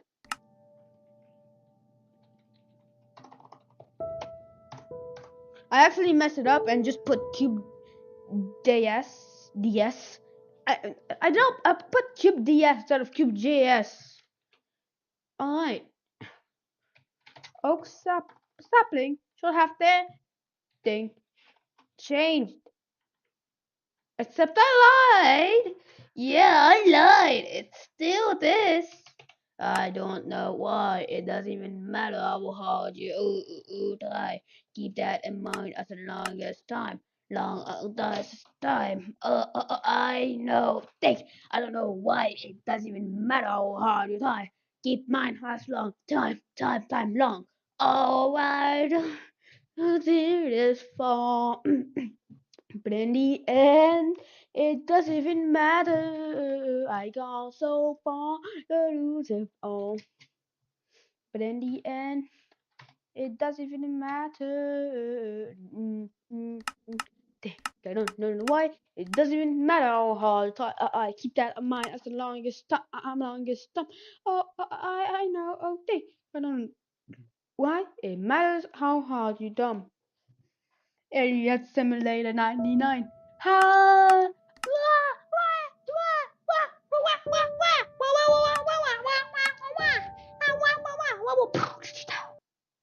Yeah, we're gonna shut down Roblox. We're gonna shut down Minecraft. then we're gonna replay it. YouTubers and developers reports on the dev forums. By this time, layered clothing had only been out to the public for a couple of months, and it was still buggy. This glitch was performed by wearing combinations of arms and legs from random bundles, mixed with layered clothing items, particularly those that cover multiple parts of the body. This would increase the scale of the layered clothing somehow, causing insane visual glitches in-game. This glitch was usually severely obstructive in games, and it often caused a visual effect similar to flashing light when the player performing the glitch moved. Some months later in June 2022, developers discovered more glitches with layered clothing, more specifically wearing specific jackets that covered the entire body and wearing a different item on top of it, which allowed players to become almost entirely invisible. Paired with the head from the Headless Horseman package, you could basically become entirely invisible in any game that supported layered clothing. Some items made specifically to abuse the glitch have since been removed from the catalog, but as far as I know, this glitch may have not been fully patched as of this video's filming. I'm unsure what causes it, but there are still accounts from as recent as 2 months ago that have avatars affected by this bug, though it's worth noting that this specific instance of the glitch can no longer be replicated in-game. When hats were initially released in May 2007, Roblox only allowed players to wear one hat at a time. This was a major factor in the simplicity of very early Roblox avatars. At different points around early 2008, multiple users had discovered that they could wear 2 hats at once by clicking them both quickly enough on the old avatar customization page. Most notably, the developer Ice128, who used to wear the ice crown and fedora on top of each other before wearing multiple hats, was a supported feature. Temporarily, however, this glitch was believed to have been patched after Roblox updated their avatar customization page. Very quickly though, users on the forums discovered that this glitch could still be pulled off by quickly pressing both equip buttons on 2 tabs of the same webpage, usually on different browsers. After people caught wind of this, the glitch rapidly spread throughout the second half of 2009, and it got to the point that Roblox users were starting to develop programs meant to help you pull off the glitch easier. Some of them allowed you to wear up to 4 hats, 12 hats, and supposedly even 16 hats. These programs would give you input boxes to paste the JavaScript command from the equip buttons for every item into, and then run all of them at once. They were spread online through Mediafire links and were incredibly dodgy. Eventually, in June 2010, Roblox implemented wearing 3 hats at once as a supported and allowed feature. It's surprising how late they implemented the feature considering users had been asking for this for years. The glitch died down after this, but it's rather interesting that people were abusing the glitch to wear up to 12 hats, or even 16 hats at once, which isn't officially supported, though practically it's understandable why that's not a supported feature. Some accounts never had their avatars reset, leading to accounts like this that haven't been touched in 14 years and are still wearing 6 hats at once. On top of the glitches Roblox users were using in the late 2000s to wear tons of hats at once, developer Maximum ADHD previously wore 4 hats on his avatar at once around 2014 and 2015, through a glitch that was eventually patched around May 2016. His missing bow tie was replaced by a shirt before the avatar was changed completely. Thank you for watching. If you enjoyed, do things you do after finishing a video you enjoyed, and I'll see you in the next one. Actually, no, before the video ends, between the time it took me to finish this video and upload it to YouTube, even more glitches were discovered that I think are worth mentioning. UGC developers found a way to upload semi-transparent hats by tricking Roblox into allowing semi-transparent handles. They genuinely pulled an XENX in 2024, exported the hat as an RBXMX file, and modified the transparency value of the handle with Notepad to an underflowing number to wrap around and become semi-transparent. When inside of Roblox, the transparency will be shown as 0. This glitch was also used to affect scale for R15 characters only, and will likely be patched before the time you see this video. Thanks for watching, for real this time, and stop torturing the Roblox engineers over their holiday. I'll miss you! It wasn't the best Roblox admin game. Admin. What's the those are player and Roblox words. Mine was spamming explode all in the chat whenever I get admin in Roblox. If you've been a player in Roblox for a little while now, you've most likely come across these free admin games. In these games, you get commands so you can basically use your heart's content. There's usually some sort of gimmick before getting to admin powers, but some of them will just give you the admin outright. After that, you go through the list of commands, maybe spam some of them in the chat to annoy everyone in the server. It's basically a script kiddie simulator, but you don't have the repercussions of getting your account banned or your computer having a bajillion viruses and trojans injected to it. Out of all the admin games on the platform, there was one that I played a lot of, especially at the time of BRWPOTSM, which is shorthand for before Roblox went public in the stock market. I don't know why, but this era was so magical. We actually had pretty good events, and we didn't have the brain rot that is the Roblox UGC catalog. You are my sunshine. After this era, everything basically went downhill, but that's a story for another video. Recently, this game popped back into my mind, and upon searching it up, it kind of surprised me. This almost dead game still manages to pull about 10 plus concurrent players, which is crazy, because there's better admin games on the platform that aren't partially broken. And what is this game that I'm talking about? It's Cole's Admin House. Cole's Admin House is a Roblox free admin game made by AgsPureIM on April 10, 2013. The game hosts the old Cole's Admin script made by Coltastrophe, now going by Scripeth, who's currently developing it to this day. Cole's Admin House was one of the first, and probably the most influential free admin game on the platform. A little side note here, I probably botched his name. AgsPureIM. I've always pronounced this like AgsPureIM. I do not like green eggs and ham, Sam I am type shit. Some people pronounce it AgsPurium. Those people probably can't read. This game actually has 2 versions. Cole's Admin House Non-Builders Club and Cole's Admin House Builders Club. I don't know why bro felt the need to segregate the classes a month later, but I think these 2 are the same game. The only difference is that one of them doesn't have filthy peasants running around the server. I never really knew what went on in the Builders Club version because I was poor. They could be spawning 1,000 bottles of baby oil in there for all I know. For all of you that don't know what Builders Club is, it's basically premium, but instead of instantly getting all the Robux for the month, you get a little bit every single day. Plus, you get a cool hat based on the tier that you bought. Roblox rebranded it because some people thought that you needed it to be able to make games. Why didn't Roblox just say that you don't need it to make games? I don't know. Cole's Admin House is a very simple game. You spawn in this blue box with kill bricks, and in front of it is a house. Inside the house, there are a bunch of buttons. The green ones are the ones that give you the admin powers, and the purple one, that's the one that removes everyone's admin. Anyone can click this button.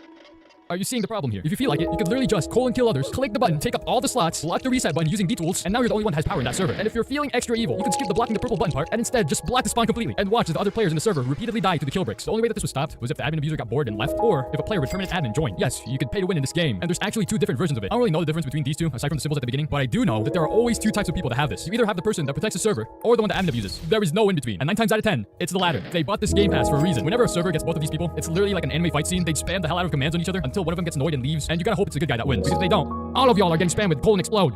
That sounds weird. And maybe sprinkle in some bass boosted music in there too. No matter if they're the good or bad one. These guys will always fight the non-perm admin that's currently terrorizing the server. It's still going to be an epic fight nonetheless, but it's more of a Jogo versus Sukun. You know which one is going to win at the end, but it's still going to be very entertaining to watch. I used to play this game a lot, mainly on mobile, because it was one of the few Roblox games that didn't crash my crusty iPad mini, and I mostly play around with the gear command.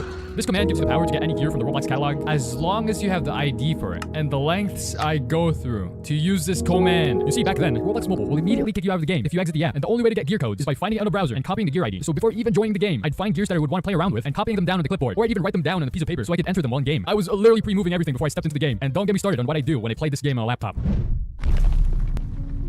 played this game on a laptop. It's red. Speaking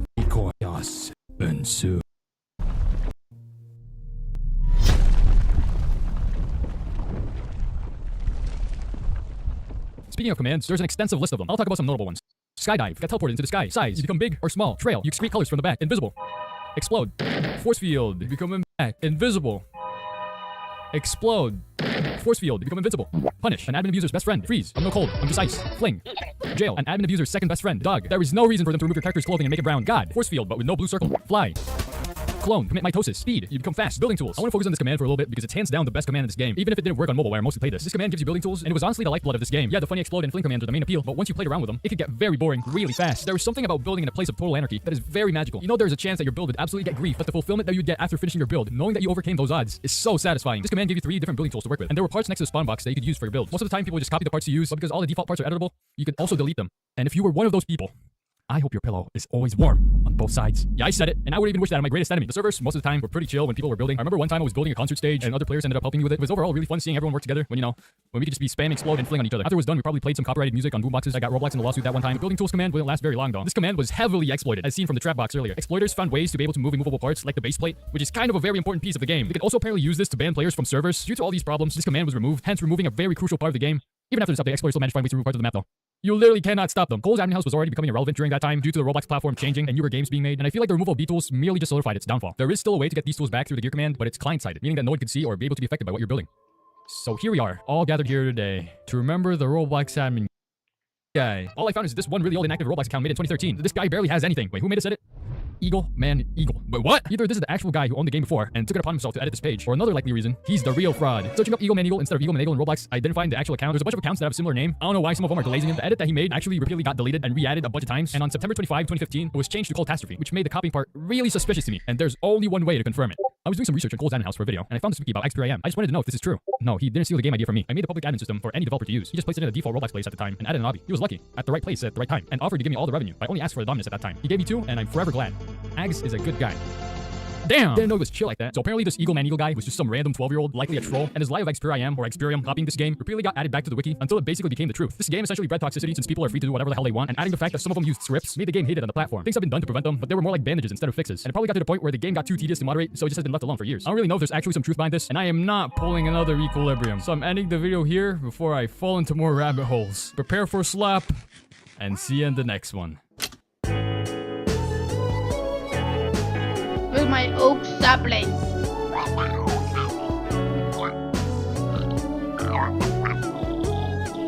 Okay, so you see, they seem like nothing until you realize that you need a lot. Like you need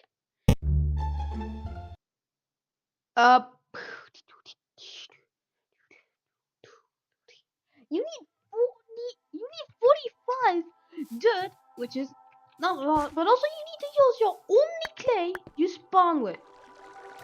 And take your only log crafted into a crafting table.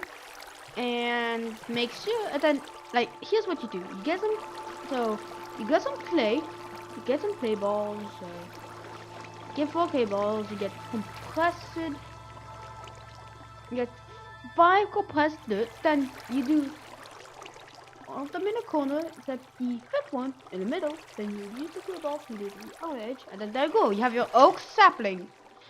Everybody wants to be a super good game, no survival. There you go. You have your oak sapling. Now you have to wait for them to grow, which seems dumb, but I did not. You know, I'm gonna add some stuff. Everybody. Instead of consuming it. Everybody wants to be a superstar. Day and night, that's like a silly color. Everybody.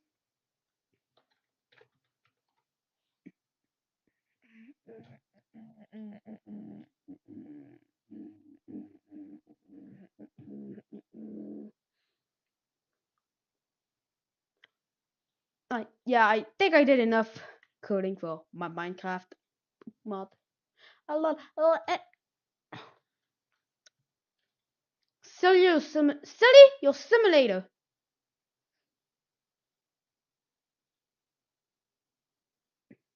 You know what it is? Fight, kill, you get fall. Fall. Yeah, you fuck.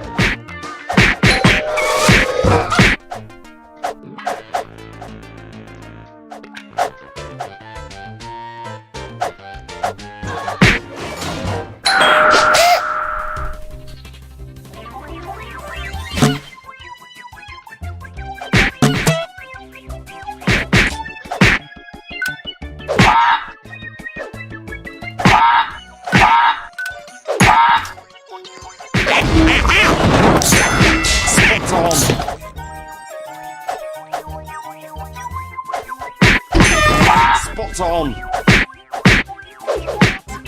Whoa.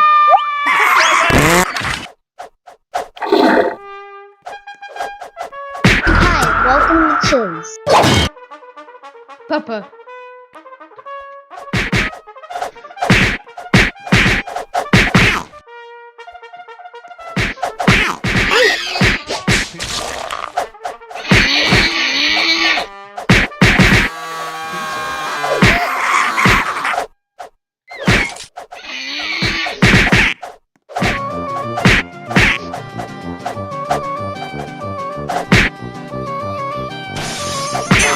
Spot on.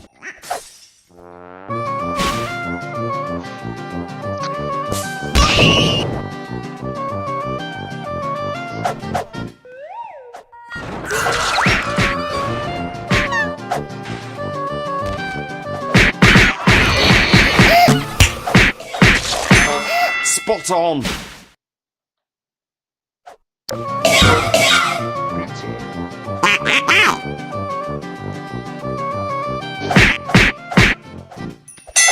Spot on.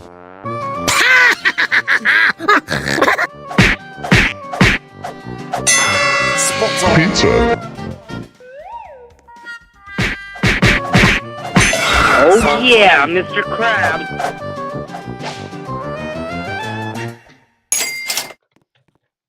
Go.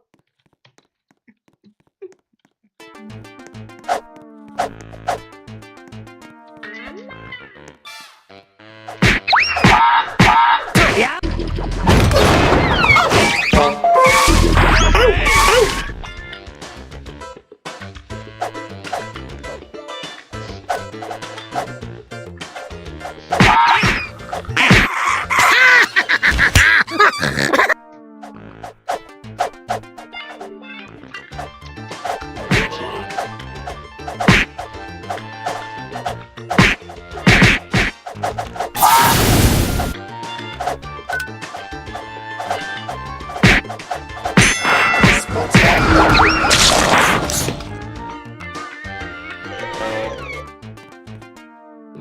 Pizza.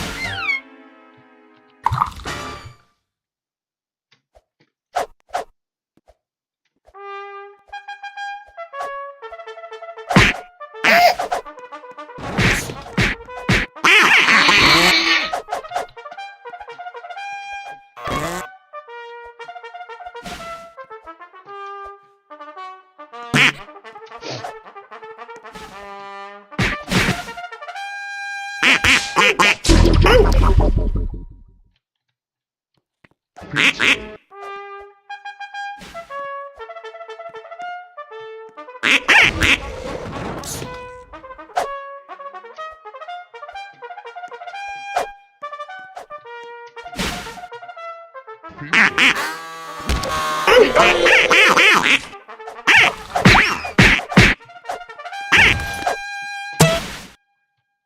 Pizza.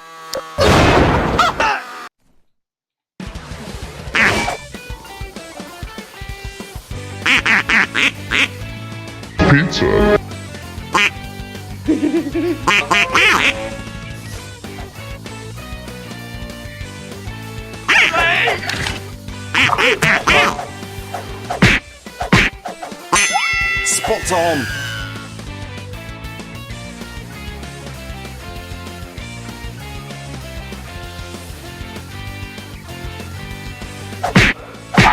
Yo, what's up? It's me. You guys can't fight. You guys weak. I'm strong. Haha, you're weak.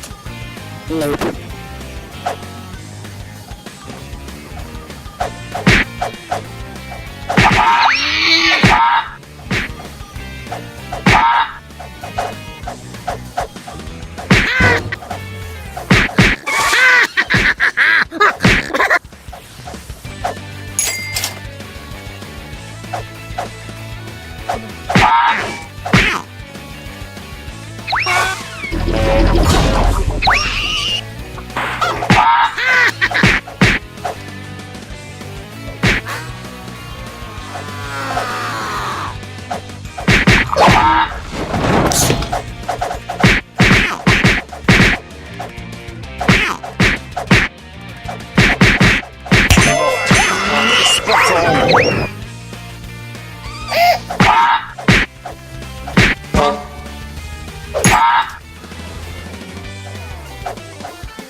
Top kick him. Top kick him.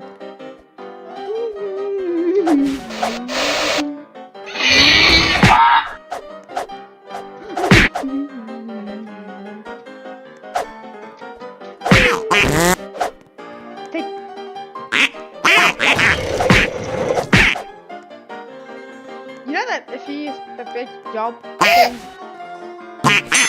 Spot on.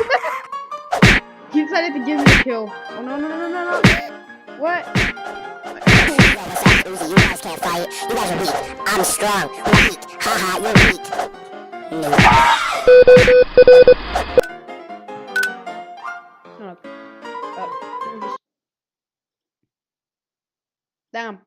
I had an average view duration of 32.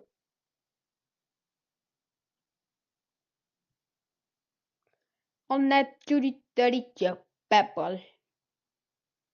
Only 32 seconds of someone just looking at my stream and then just leaving it. Dude. Voyager 1 is the furthest man-made object from Earth ever created. It is currently 24 billion kilometers away from us, and it's not slowing down. Right now, it is speeding into deep space 14 times faster than a bullet, but last November, Voyager 1 went silent. But just a few weeks ago, NASA revived Voyager 1, and all systems are now back online. Voyager 1 lives to see another day. This did have me thinking, how much further can Voyager 1 travel before it runs out of power or we lose contact with it? If this famous image of Earth was taken by Voyager 1 back in 1990, what if we turned on the cameras now? What would we see? And maybe most importantly, what happens thousands of years from now if humanity is no longer around and something, or someone, finds Voyager? So let's go on a journey together.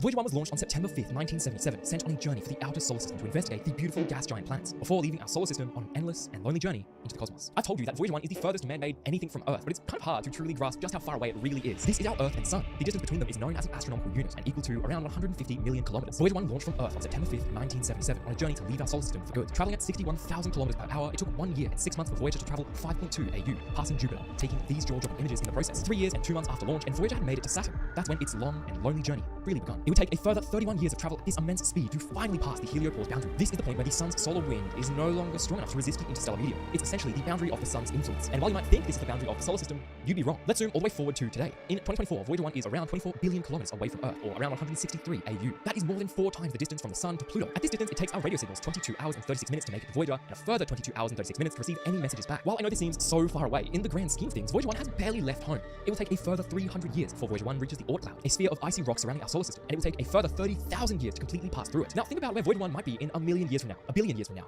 and who might find it.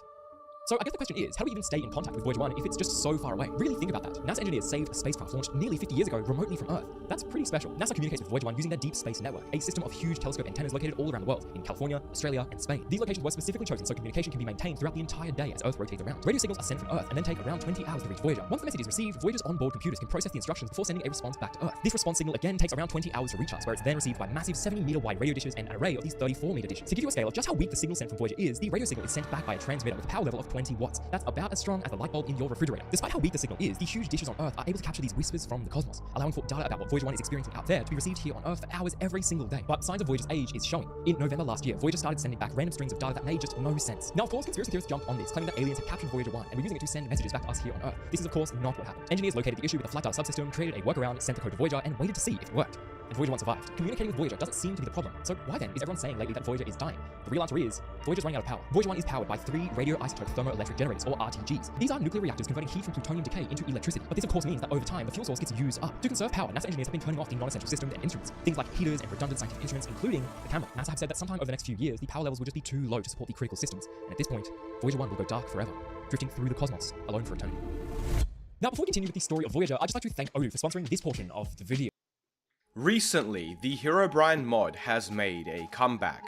With dozens of YouTubers creating series where Herobrine has taken over their worlds, and with hundreds of thousands of downloads, Herobrine really is taking Minecraft by storm again. However, this is not the original Herobrine mod, but a newer and very well made mod called From the Fog instead, which begs the question, whatever happened to the first Herobrine mods? Who created them, and how did they work? And how did they shape Herobrine as we know him today? Well, to figure that out, we need to go back to December 2010, as that's when a player called T. Kelly would make a post to the HMod forums showcasing a new mod, or rather plugin, they had just made. To give some context, HMod was an old Minecraft server software created by a player called HeyZero. It was basically how Minecraft servers used plugins and modifications all the way back in 2010 during Minecraft Alpha, and predated Bukkit and Spigot. Anywho, T. Kelly's post was very ominous and mysterious, by intention of course, with the only information related to what the mod would actually do being evident in its name. T. Kelly showcases the plugin in a video on their channel from the same day, whereby Herobrine talks in chat, and T. Kelly proceeds to flounder away in a cave for 3 minutes and die, to which this screenshot is present at the end of the video. A day later, T. Kelly would upload another video, this time where Herobrine can be seen in the distance, and then begins digging and seemingly spawning creepers in his path. In the video, we can see that Herobrine is able to dig strange tunnels, which makes the first video make more sense, and he can also occasionally place redstone torches, even seeming to build what looks like a dungeon at the very end of his path. We can see in a third video released 1 day later, where T. Kelly pretends to actually encounter Herobrine in the world, that Herobrine now had the ability to teleport behind the player and then disappear, while also rapidly changing the time of day to night and then back to day again.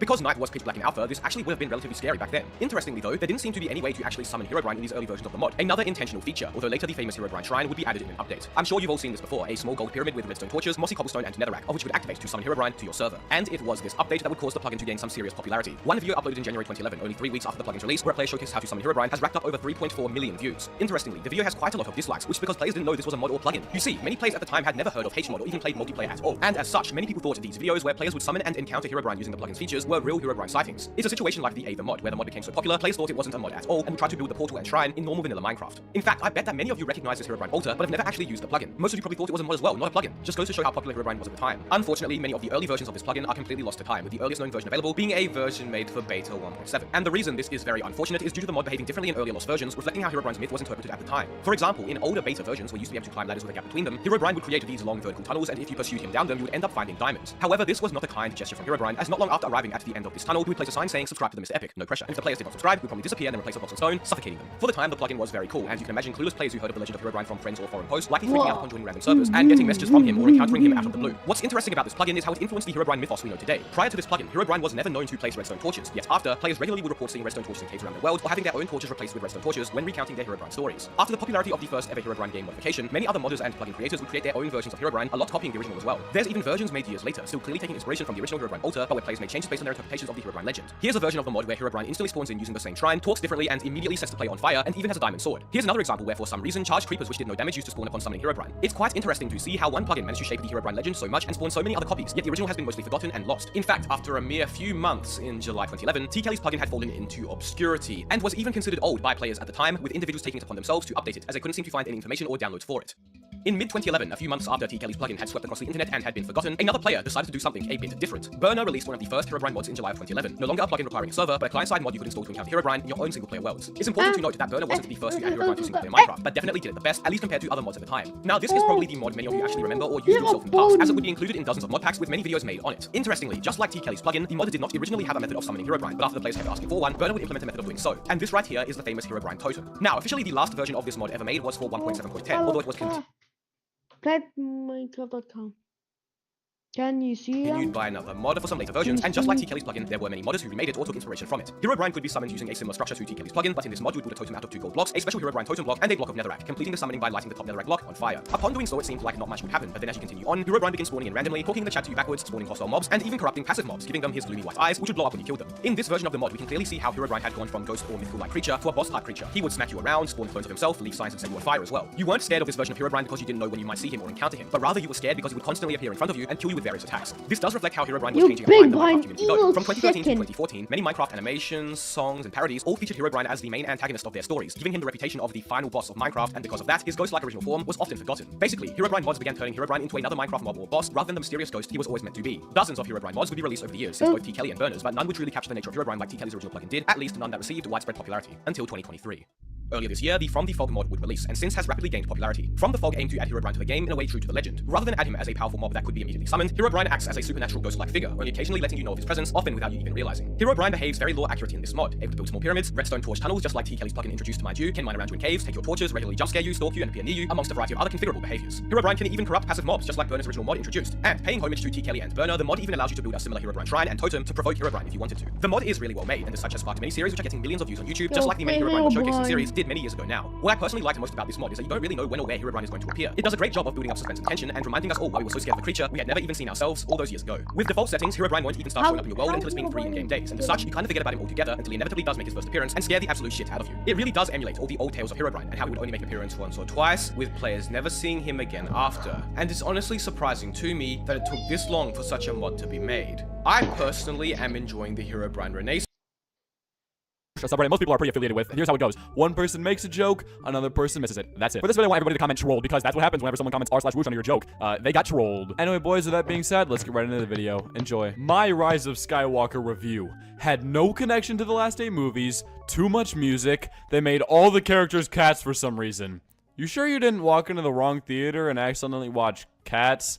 No! That sounds exactly like Rise of Skywalker to me. I don't know what this person's talking about, but I believe that they are incorrect. I have a friend who lives just outside Chernobyl in Ukraine. He watched that drama and said he counted 9 historical inaccuracies on one hand. It's a movie and not a documentary. They just completely ignore the fact that this man said 9 historical inaccuracies on one hand. Like, that seems a little bit off to me, but, I don't know. Maybe some people just have 9 fingers on one hand. Fire alarm goes off. Teacher, emergency! Kid named NC. Holmes has awakened the Ancient One. There's no kid named NC. LMAO. What do you mean? NC is right there, and he has just emerged. He has emerged from the bushes, and he is now one with the people of the building. But okay, what teacher just yells emergency when like something happens? Like, should they say like, everybody single file, stay calm, let's evacuate the building? No, they just go, emergency! Everybody scream and run for your life! Barack Obama. Have y'all ever seen a pancake on a rabbit? LMAO. This is not true. Obama wouldn't post this. That would be so silly. Obama would never post such a thing. He would never do that. Hi. I haven't showered since last decade. It's still 2019. LMAO. You said it too early. I don't think he's joking, bro. I think that this man has genuinely not showered since 2010. Honestly, I don't know whether to be disgusted or impressed. Hey everyone, remember that Christmas is in 1 month. If you haven't gone Christmas shopping yet, remember to do that. It's today. Oh no, or Odd One's out. He seems to be a bit late on his Christmas shopping. Well, I wish you luck, man. You have like 2 hours before your family gets here, and you have to get all the presents, so good luck, man. I wish you the best. You can speedrun the mall trip. I bet you can do that. I'd upvote this twice if I could. Downvote, then upvote for secret plus 2 votes. No, say it starts at 10. Downvote makes it 9. Upvote makes it 11. Total change is only plus 1 from start. Wow, look at this math guru over here, people. What a math guy. This guy's just so good at math. I bet this is the kid who said 9 plus 10 equals 21. This is just him all grown up, just correcting people in Reddit posts. You have failed the English exam. Impossible. It's impossible. Oh my god, it's almost like the person was making a joke about the not being able to spell and that therefore failing the English exam, man. There's no way that was the joke. That would be ridiculous. You're probably right. Will you remember me in 6 seconds? Sorry, who is this? Me, but will you remember me in 6 seconds? I was trying to do a joke, lol.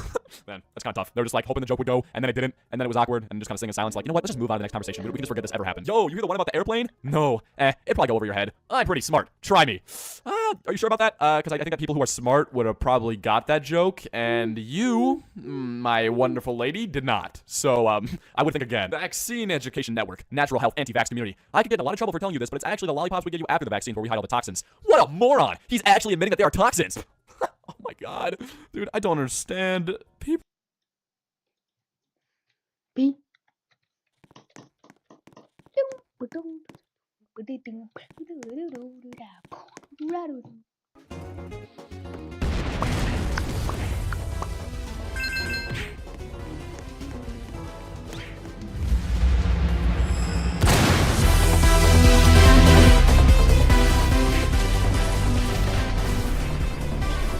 Let me try that AFTHN. Gojo guy, use purple.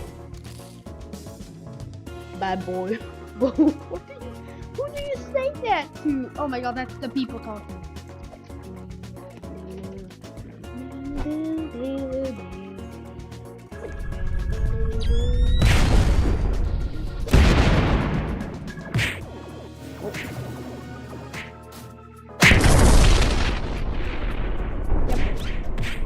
It's funny.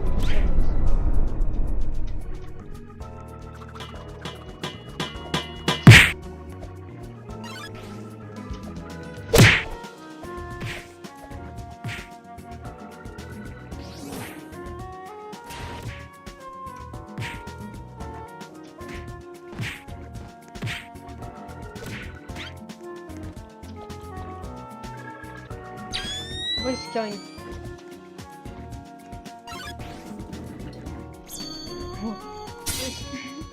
We hit a bomb!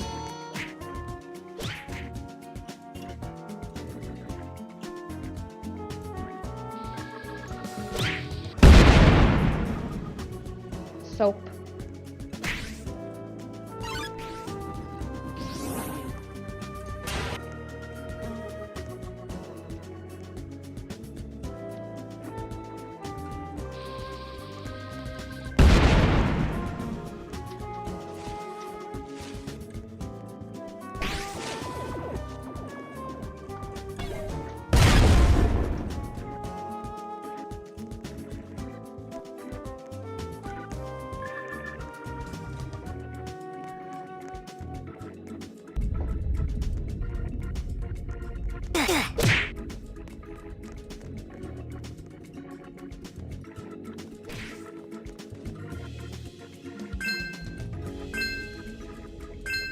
Spaghetti?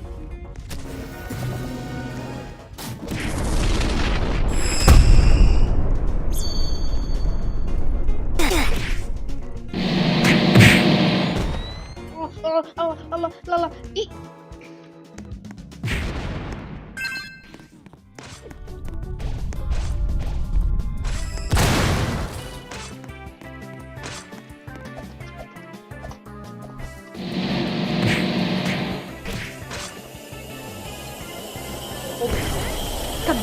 Come.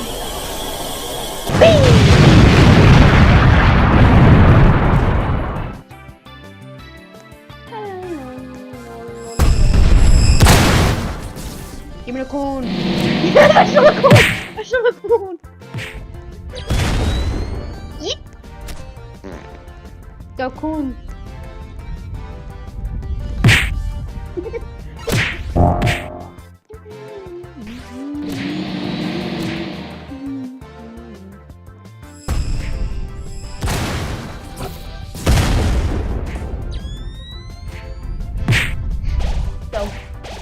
Yeah, just lie.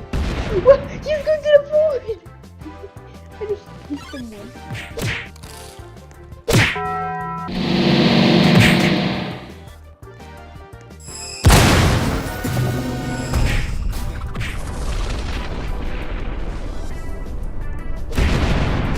Not my phone.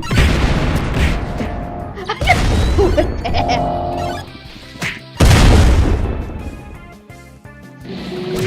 Oh.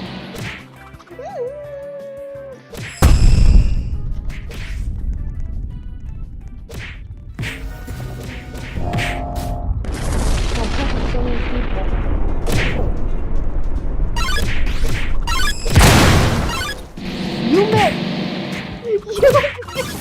You missed like multiple times.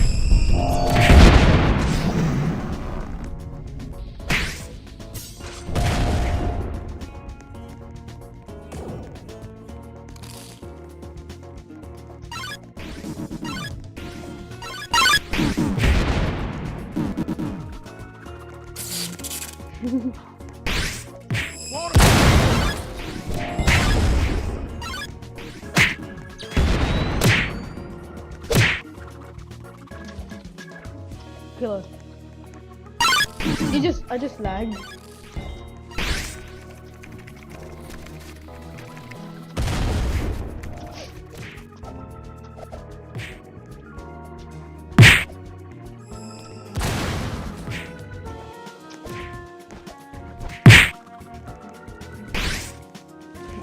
I Take the bomb. Take your bomb. Let's go. Can't run. Can't run.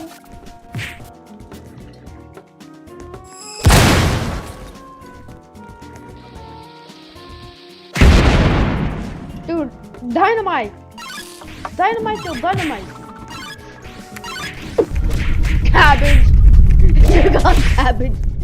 Ooh. I just so cool as a kid. You had any cornfields? Yeah.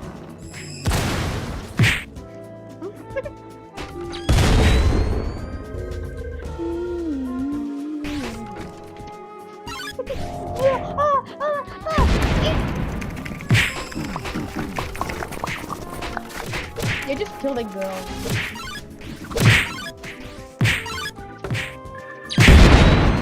Nope.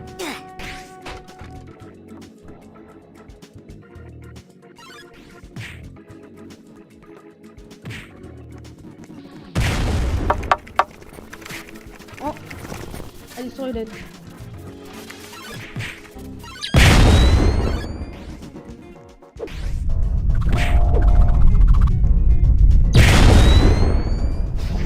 Sorry.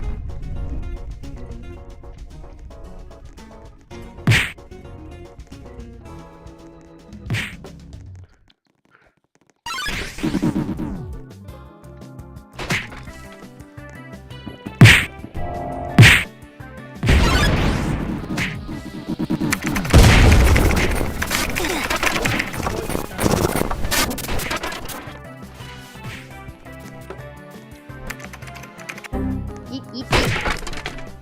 I stole it. On.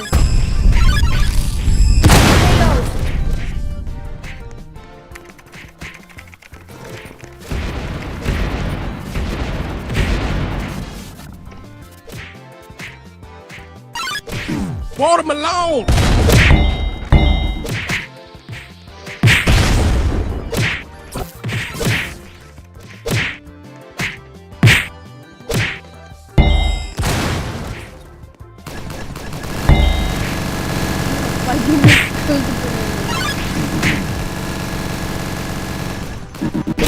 Okay, you're scared. Oh, it's time for you.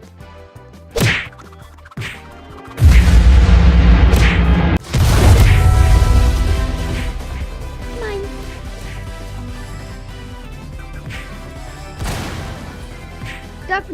That's the car.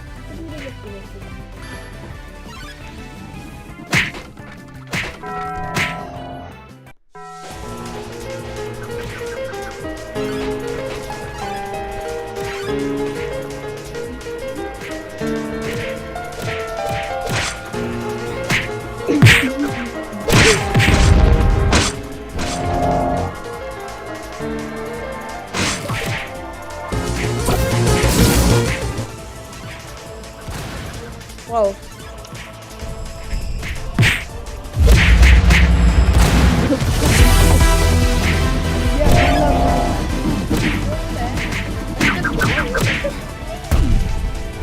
Get attacked.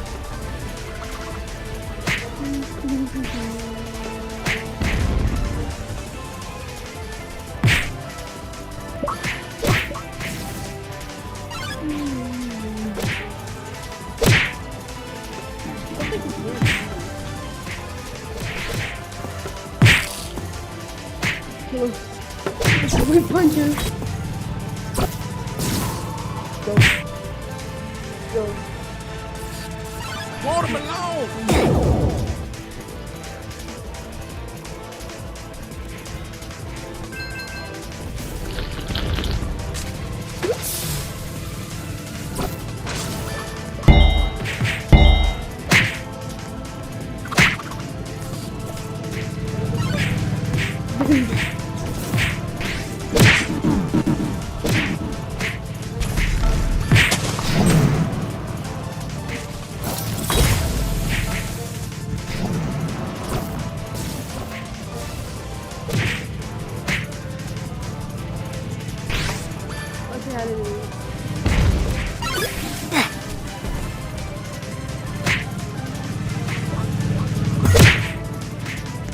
Did he really try to kill me?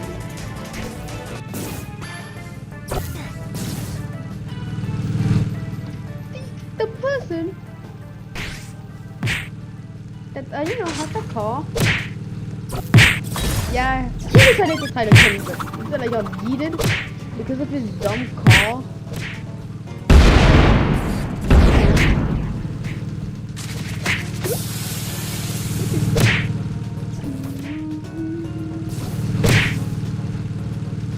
I know what to do. I'm gonna go engineer and just kill her. Yeah, she thinks she's small. She's good. Nuh-uh. You're garbage. First thing first. No. I think it was still. Yeah. Nice.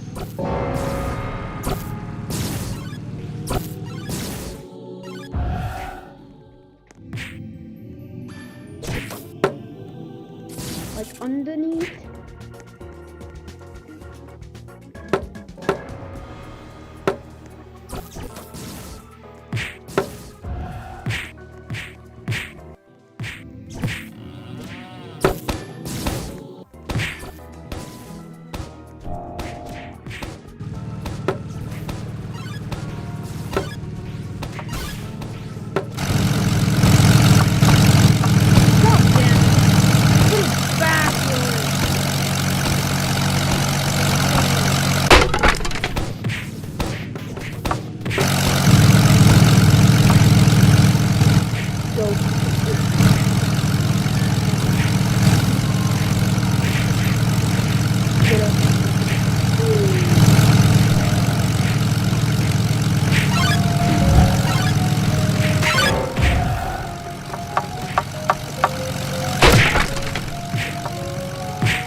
Yes! Oh! Wait! I killed him! I killed him!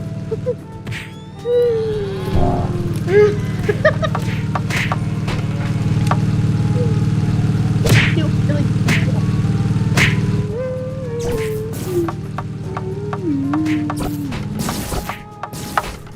No!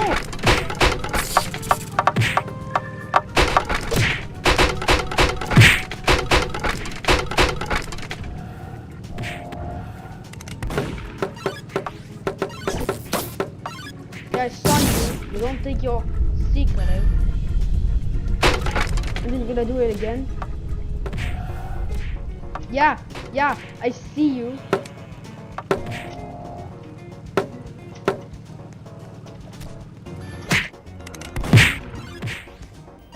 Take a next time. Take a next hit. Because you deserve it. Oh, you spawned straight up here. And then I die.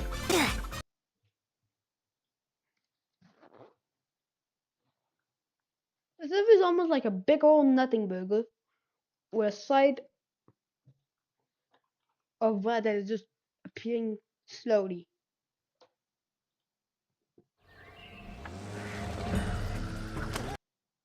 Press Windows plus R to open the Run dialog box. Then type MRT and press Enter to launch the Microsoft Windows Malicious Software Removal tool. Once the tool opens, click Next, and you'll see 3 scanning options: Quick Scan, Full Scan, and Custom Scan. Let's start with Quick Scan. Select it, then click Next to begin scanning all the files on your computer for potential threats. Wait for the process to complete, and once finished, the results will be displayed. If no malicious software is found, your computer is secure. However, if any threats are detected, they will be listed, and the tool will automatically remove them. So you don't need to take any further action. Now, press Windows plus R again, type this word, and hit Enter to open the User Accounts window. If you notice any unfamiliar users listed, select the suspicious account and click Remove to revoke unauthorized access. Moving on, open Settings, search for Startup, and select Startup Apps. Scan through the list, and if you find any unknown applications that you don't remember installing, make sure to disable them. This prevents those apps from launching automatically when your computer starts, which could be a security risk if an unauthorized program is running in the background.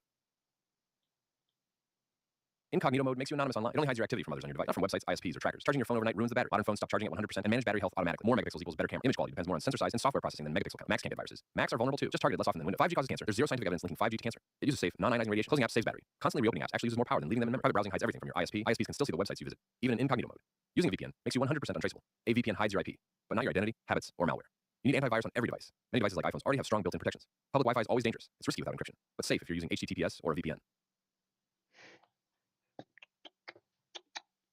Have you ever gone to a Mr. Beast video, sorted the comments by new, and just read the weirdest shit left by literal children? Now, what if I told you there's an entire subreddit dedicated to these stupid comments? It's called r/YoungPeopleYouTube. Kids have no chill nowadays and will leave the most insane comments on videos like this one. I think I'm drunk even though this one.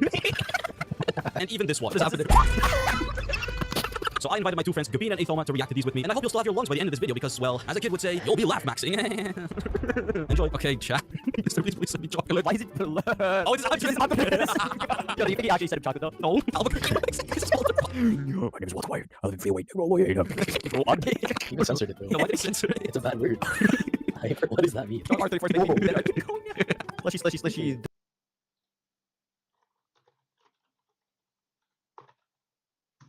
r/YoungPeopleYouTube.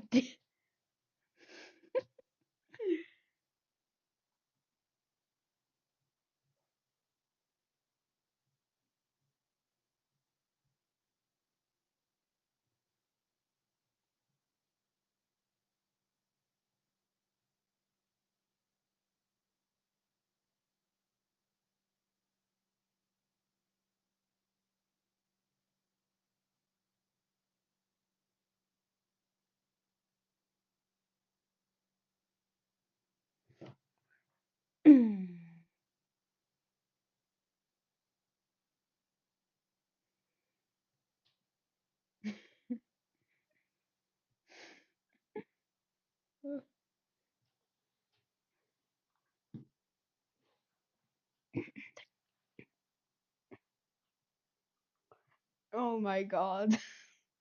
Subscribe. No. Don't assault me. You already said this is like a lot of stuff is just respect. You.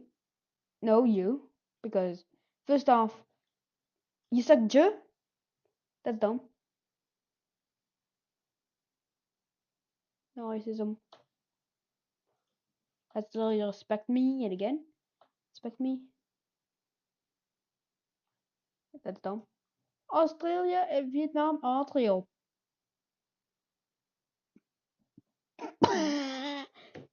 Really?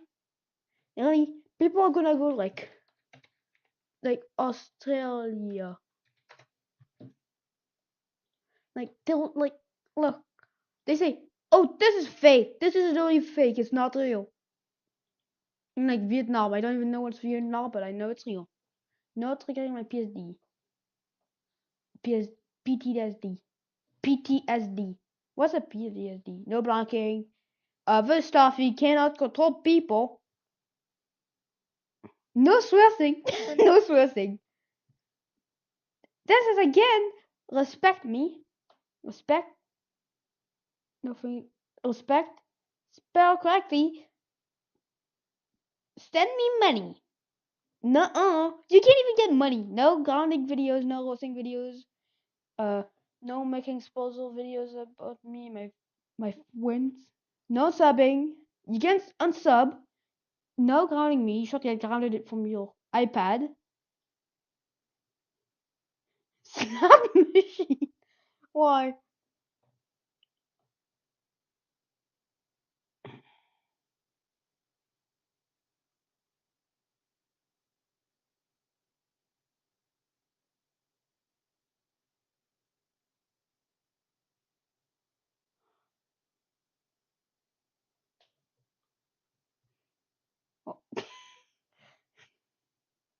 Dude, why do you put just emojis like heart emoji?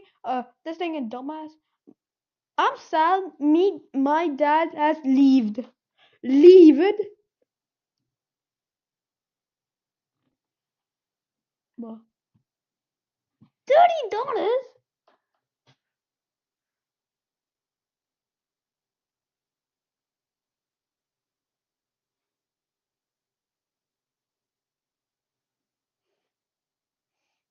Wow, that's a personal thing. No. Oh, that's sad. No. I love emoji. She was the first and everyone copied her. It's something about an eye. Brawl Stars, the game where you fight. And also, you're charging your phone at 6%, and you jailbreak your phone, Bobby. Did you try it? Wow, 3-year-old hits hard, Z. Wow, a lot of dumb kids. True power of kids. Go anime.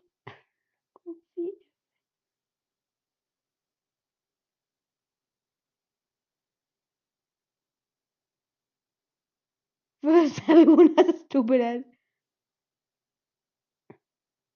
Oh, stupid head. Yeah.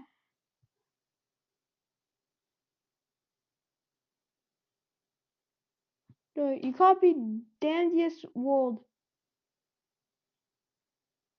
What is song Dandy's World? This game before. Dude, not Squid Game part 2 fucking things. Walter. That's it. You just put Walter. Roller Squid. Star Part.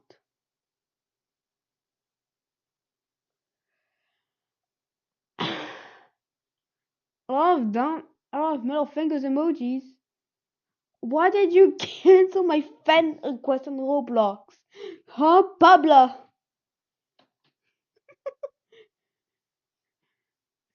Take this for copyright striking me.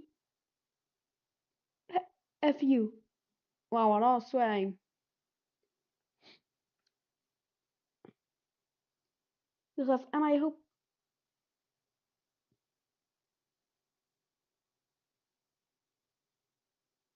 Wow, crazy kids. Humberla Porch was Filipino. Bo really did provide actually outside of the box into the British money. British money. Seriously, do you keep children in your basement and force them to donate to you? The game, okay. Reverse. Garbage. The men. Dude, stop using emojis. Steve, what chicken?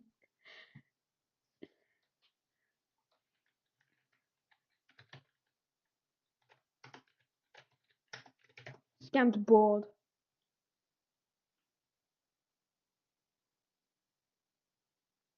What gender? Male, option 2, woman, other, unexpected item in the bagging area, or Greenland. Oh.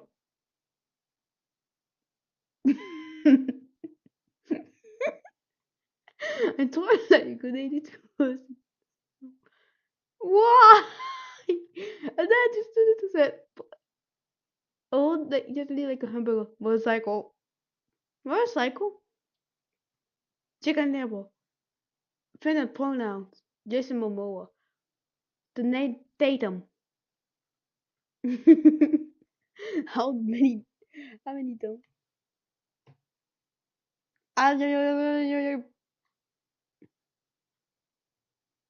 Okay. Okay. No. I gotta know. These days.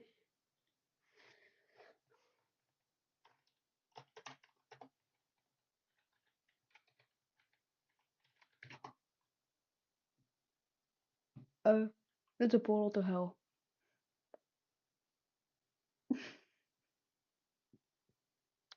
How many bottles hopped eliminated waste? Yo, 3 francs, 0 francs, and another 0.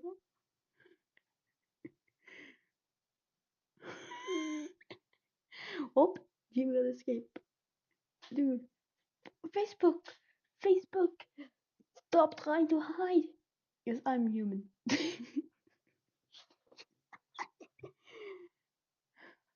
Dude, how dumb is this? I just wanted to stop driving. You just Mickey and the all. No, nothing. No worries, that is a process. True. No. Bah. God be no.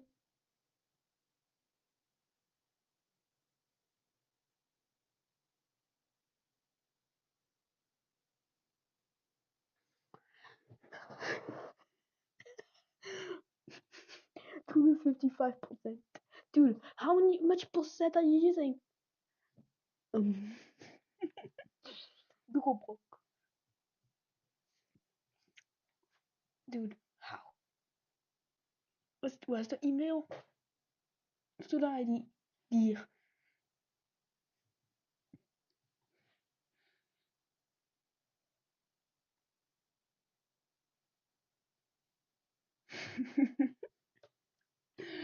Buy the stock one here, then you get more money. Okay, I get it.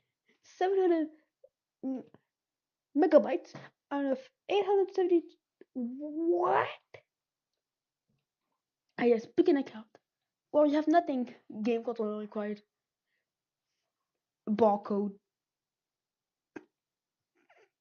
Ah yes, 6 hours. So you playing listening to the Planning Life for 6 hours?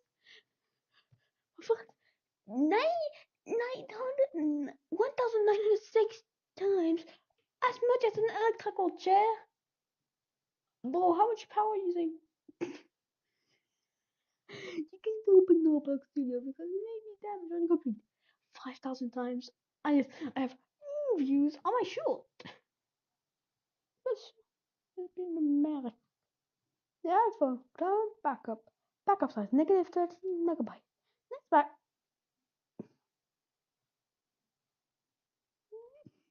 But it failed. Yes.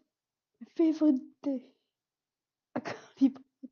What's your favorite dishes? Curly bucket. Released in my iPod usage. Bro, go sleep. How did you spend 35 hours on iPod EX? What? Marksman? Yeah? Since when did the show become a marksman? Huh? Oh. Yep, I just see it now. How do I open the app? How do I open the app? Oh, you gotta Unreal Engine. I need to download 91.15 gigabytes of 91.14 gigabytes. Yeah, you need to up off, man. How did you spend almost 28 hours? Get paid 1,000 K a month. This API. This is the API you deliver.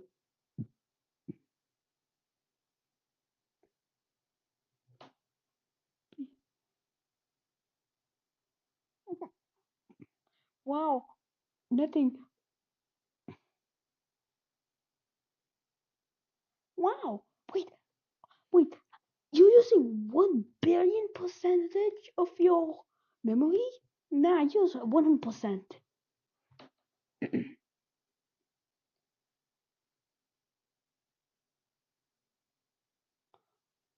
How is it 0 bytes free?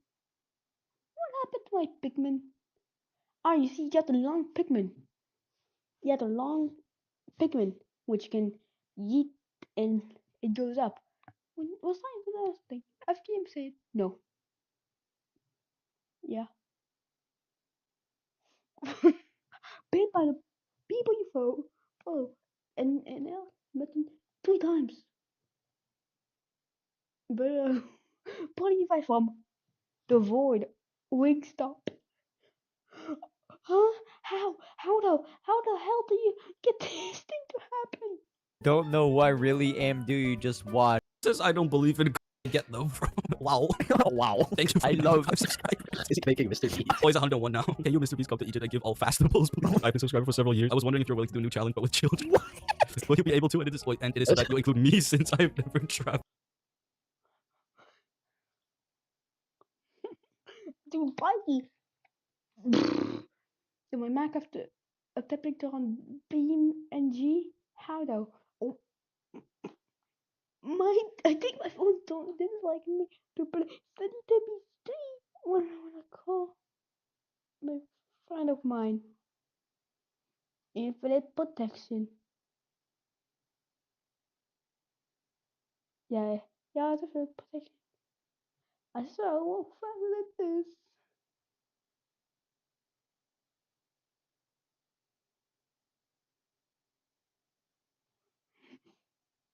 How you?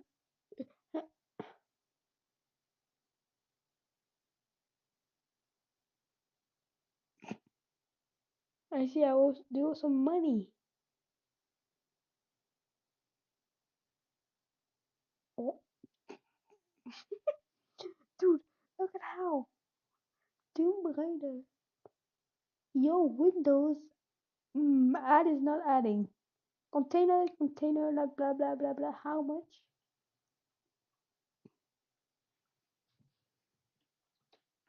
I just nested something and add an app. Message or photo on what you sent. Yo, there is missing textures.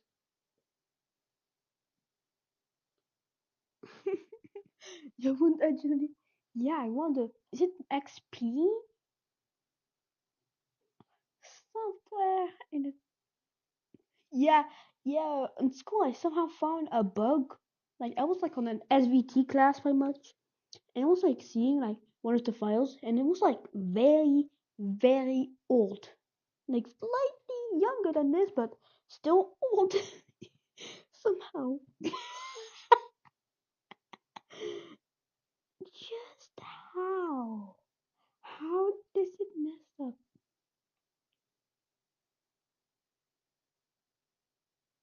Somehow sort of look for button.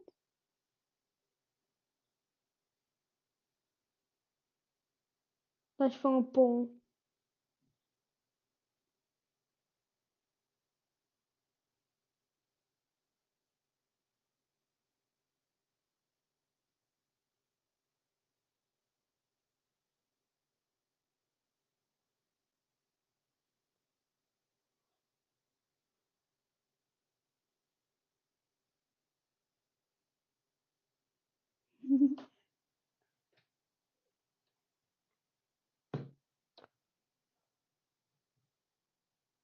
What? Jivo? Oh, last Reddit. Charge your phone.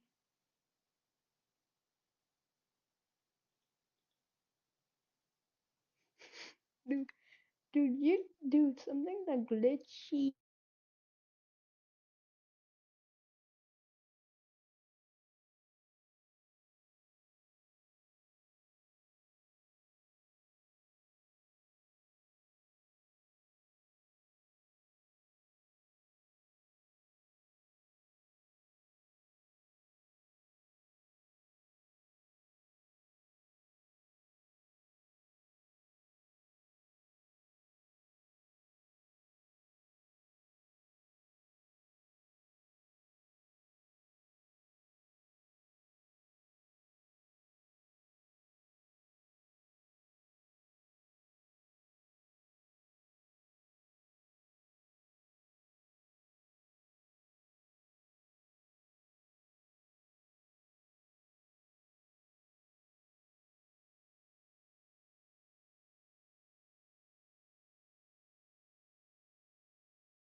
Hello?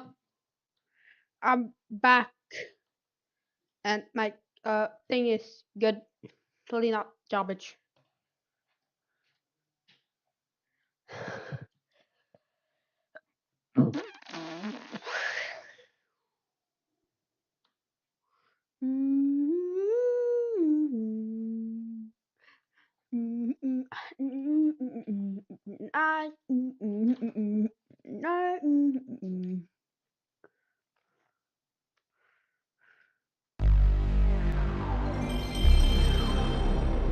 The PlayStation 1 boot logo is an icon of the 1990s. It's bold, distinctive and futuristic, and it also holds a secret. This logo is not a 2D image, but a fully 3D model, and I'm going to show you how. The logo is stored on the disc itself, hidden within the first 16 sectors of the CD-ROM, which holds the disc license data. To access the 3D model, I wrote a small program in Go to extract it, then rendered in full 3D using Free.js. What you're seeing here isn't a reconstruction, it's the real logo model. It comprises 560 flat-shaded triangles, roughly the same as Crash Bandicoot 1's character model, or 2 Lara Crofts. On original hardware, it displays in a special 640x480 graphics mode. Look closely and you'll see the angular edges of a low-polygon model. But why does it work this way? Firstly, you might ask why it's not just a simple 2D image. The answer to that is efficiency. The 3D data is only about 14 kilobytes on the disk, compared to much more for an equivalent bitmap. The PS1 does support compressed images, a format called MDEC used for things like pre-rendered backgrounds, but polygons look much sharper. Secondly, why is the image on the disk itself? That's to do with licensing. Sony wanted to prevent unofficial software on the PlayStation, and they came up with a clever protection mechanism. The Japanese PSX only boots a game if it has the logo. If even a single byte is changed, the verification fails. But because the logo is copyrighted, you can only use it with Sony's permission. This locks out unlicensed developers. At least that was the idea. A court case between Sega and Accolade ruled against this kind of copyright-based verification, so most later versions of the console, like the American PSX, don't actually check the logo. That means you can replace the disc logo with your own, within certain limits. Cracking groups like Paradox would use this to watermark their releases. Sometimes displaying the logo goes wrong. If the disc is scratched, or a pirate version lacks those special 16 sectors, the image can glitch out quite badly. This leads to bugs like the infamous personified fear, which perhaps I'll cover in a later video. Making videos like these, even short ones, is quite a project for me, so if you've watched this far, please give the video a like. Ever find yourself Right? There are no more dramas happening with anything, the movie, Minecraft Live. I don't know where Minecraft is headed at the moment. You can head on over to twitch.tv/PhoenixSC Live. I might pick up on something new during that time. So the only thing we talked about in this snapshot is the Enderpearl issue, but we Did you know that there exists an extremely dedicated Minecraft player who griefs over 150 servers every day with a complex griefing bot network? Did you know that this player has found and griefed a variety of famous YouTuber servers, even finding Tommy in its Minecraft server while he was recording on it and nuking it to smithereens? Did you know that this player forced Mojang to add specific warning text to the game because he was using hidden exploits to gain operator status on servers and destroy them? Did you know that this same player has spent the past 2.5 years finding and destroying servers and now has created his own set of griefing mods and tools, of which has allowed players to find and grief the most hidden of 2B2T stashes? And did you know that this player has become such a pest that he receives thousands of hate mail emails from players, with even Mojang banning him in the past? This player, solely motivated by the desire to cause chaos, has griefed over 12,000 servers this year alone, and his reign of terror has only just begun. Mountains of Lava, otherwise known as Etaniel on the surface level, seems to be your run-of-the-mill Minecraft griefer, but you'll quickly see that's not the case. Initially beginning his Minecraft griefing journey using worst client server finder hack, he would end up finding and griefing a server owner who found it funny and made a program for him called MC Seeker so that he could find and search for servers to grief more efficiently. On his YouTube channel, in his very first video where he griefs a server with TNT, we can already see his rather unique approach to griefing. You completely ruined my server and I bet you are just going to make a video on it. I'm sorry to say that I did not bother recording that one. I did take a couple of screenshots though that I could send to you if you want to see. So first you come and ruin the server, and now you're asking whether I would like to see screenshots of you doing it? Do you have any sense of morals or dignity? Do you not care about your reputation? I just wanted to offer what media I do have. You seem to want a video made, but I can't do that for you. I'm sorry. Thank you. I appreciate the feedback. Please continue to share the channel. This exchange here should tell you all you need to know about Etaniel. His griefing is not personal. He does not hate or dislike the service he griefs, nor does he deliberately try to troll or provoke his victims. He griefs for the love of his sport, the chaos he causes being more than enough to entertain him. Now, what makes Etaniel stand out even more from the griefers who scan for private non-wireless Minecraft servers that are vulnerable to griefing is his distinctive griefing style. Outside of his excessive TNT use and distinctive metal music remixes of Christmas songs that he features in his videos, he uses these year-round, by the way. His most notable griefing style is through creating huge lava casts, of which his channel is named after. Utilizing a custom suite of hacks for Meteor Client, tailored specifically for griefing called Trouser Streak, of which he publicly releases, updates and maintains, that has over 58,000 downloads, he is able to rapidly create huge lava casts, which engorge the builds and worlds of players. These lava casts are absurdly difficult to clean up, but they are one of the most annoying forms of griefing, and basically require a server rollback to fix any damage they cause. For smaller private servers, they can also cause these servers to become unbearably laggy and unplayable. As you can see by his videos, Etaniel is an extremely dedicated griefer. He doesn't half-ass his griefs, it's all or nothing with him, and he will often spend hours setting up these lava casts and nuking builds with absurd amounts of TNT. Through these videos, the Mountains of Lava channel has grown a small but dedicated following, and unlike most, Etaniel doesn't just grief random servers, he finds private servers owned by YouTubers and causes chaos there too. Using his custom-made private server-seeking program called Skynet, which we'll talk about later in the video, that goes through popular Minecraft videos, automatically finds Minecraft YouTubers' channel names, then scans all possible Minecraft usernames similar to the YouTube channel name. He's able to find YouTubers' in-game names and thus the IP to servers they've recently joined. In this video here, he griefs the Himlands SMP, an SMP which famous Indian Minecraft YouTubers play on, including Yes Smarty Pie, would upload a video where he discovers his grief server, which now has almost 3 million views. He found DocM77's Hermitcraft copy server used for testing and griefed that. He found Indonesian YouTuber LesUHD's hardcore Minecraft SMP, which he played on with other YouTubers and worked his magic there, to which his fans were not very happy with. He made multiple videos griefing a recording server that YouTubers Skidsy, Bionic and Kipley played on. He griefed the Minecraft Curiosity server. He griefed the SMP of smaller Brazilian YouTubers. He griefed the marriage server of some hugely popular Indian Minecraft YouTuber. He griefed popular Romanian YouTuber Janicus96's recording server. He griefed this Minecraft YouTuber's SMP multiple times. He griefed the Lapata SMP, and so many more smaller YouTuber servers and SMPs. My god, that was quite a diverse and international list. However, probably his most high-profile grief is that of Tommy Innit's Minecraft SMP, which a variety of famous YouTubers had played on, including including Mumbo Jumbo, Quackity, and Filzer. Hilariously, mid-grief, Tommy would log onto the server and even played along with Etaniel, uploading his own video about the grief to his channel, which was very funny, even though he ended up losing 2 days worth of progress. Basically, the point is, if there is a vulnerable, high-profile Minecraft server, you bet Etaniel is going to find it and grief it. I don't know any other Minecraft griefer who has been this dedicated to griefing. Dedicated just like how many of you need to dedicate some time to clicking that subscribe button and helping me reach a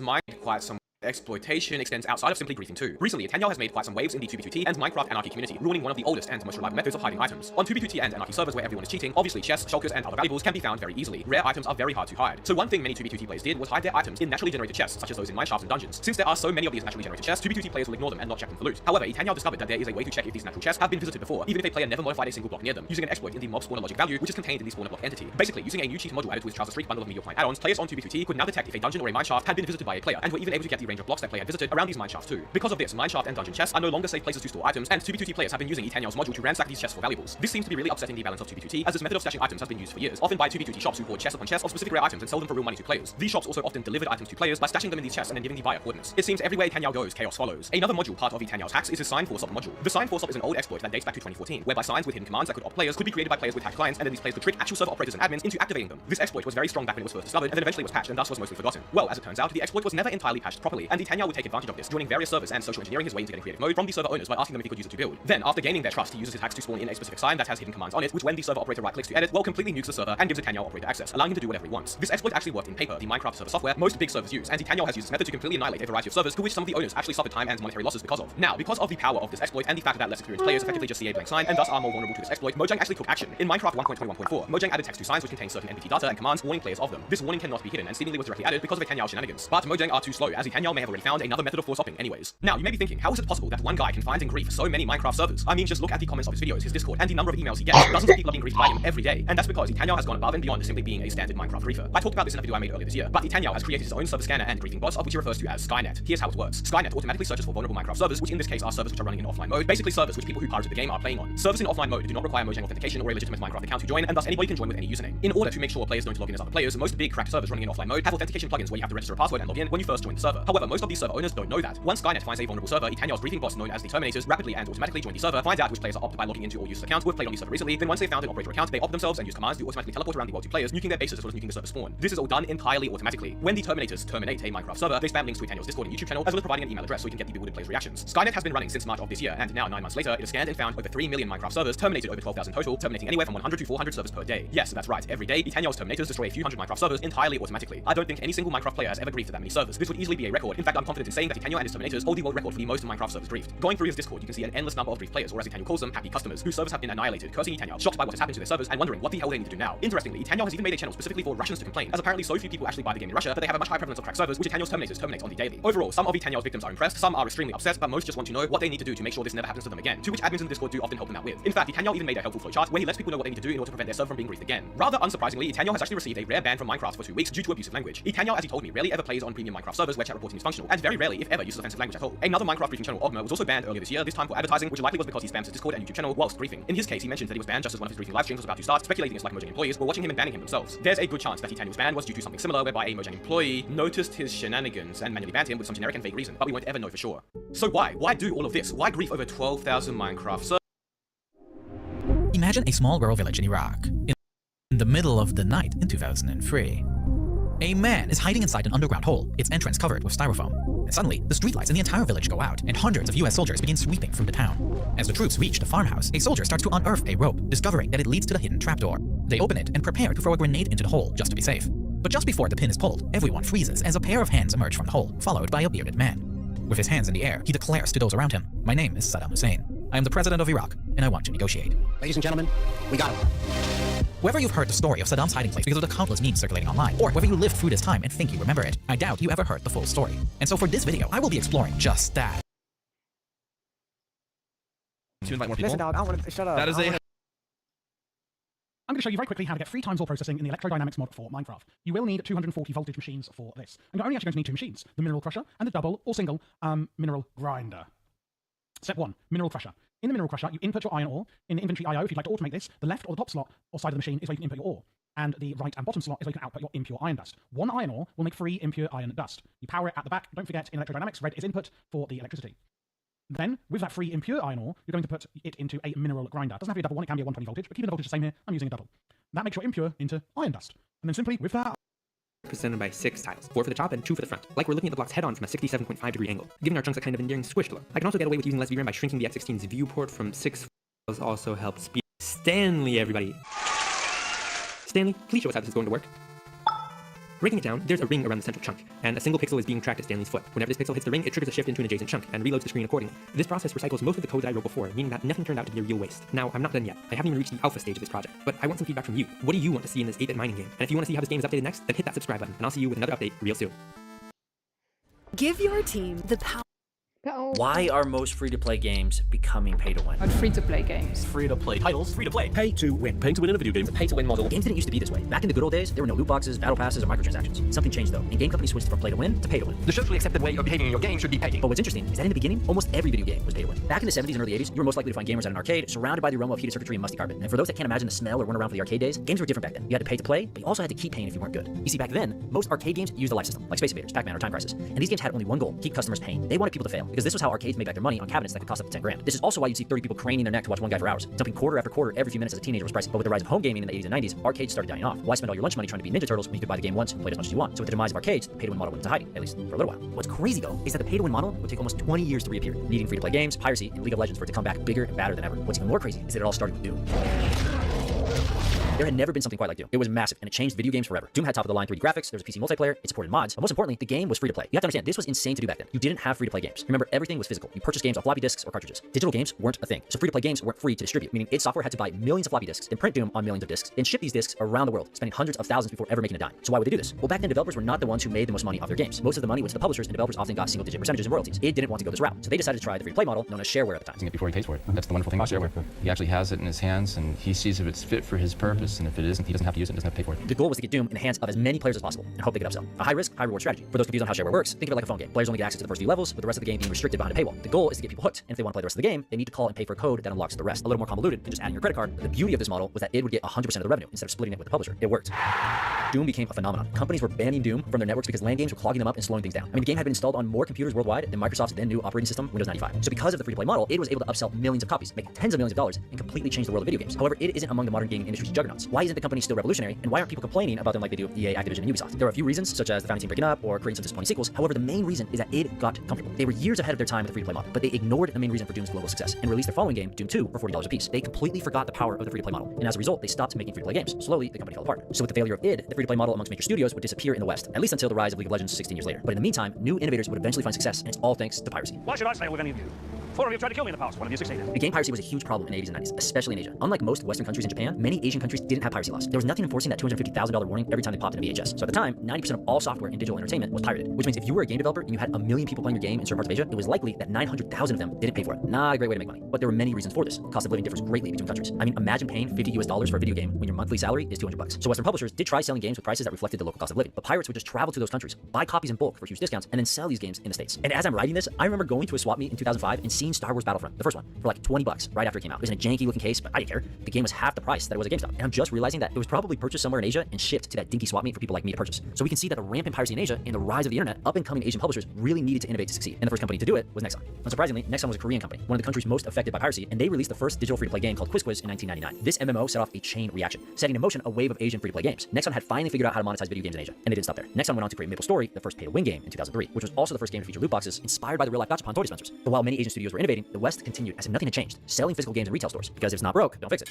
But it was broken. The West may not have had as much rampant piracy as Asia, but I remember the good old days of Pirate Bay and LimeWire. You'd have a dedicated computer for all your games, music, and viruses. So the US still had piracy, enough that the music industry was actually failing in the 2000s because of it. That said, piracy wasn't the only problem with the Western status quo. You see, the industry was growing, and companies wanted more people playing their games, but $50 price tags were keeping a lot of people out of the gaming market. So the other problem was price elasticity of demand. What the hell is even that? Basically, it's a way to measure demand for a game. So if the price of a game is $50, you can see only half the people who want to play a game will buy it. If the price goes down, the player base will go up. So if you give your game away for free, you maximize your player base. But if you give your game away for free, then you need to make money elsewhere. And Western studios just couldn't wrap their mind around this concept yet. Executives would sweat anytime they ever heard free to play. And in business, we call this an innovator's dilemma. This is where League of Legends comes in. Asia was popping out free games left and right, and the companies making them were raking in the cash. Riot's founders, Brandon Beck and Mark Merrill, the creators of League of Legends, saw the free-to-play model working in Asia and came up with a genius plan. They decided to create an optimized version of Dota, which at the time was a Warcraft 3 custom game with a massive player base, me included. They knew people loved the game, even though it was a janky experience. First you had to purchase Warcraft 3, then you had to go to custom games and try to find a lot lobby featuring the Dota mod. Then when you finally found one, you could run to Taco Bell and back before the game even loaded. So Riot's founders knew they had a great gameplay loop they could optimize, but they also knew that League needed to be free to play. The founders took this idea of free to play Dota and with just a wireframe and a pitch, went to investors. Some were confused, thinking players would never spend money on cosmetic purchases. Others, however, were blown away. Mitch Lasky, one of the first investors in Riot, put it this way. They understood not only the free to play concept, but they understood how.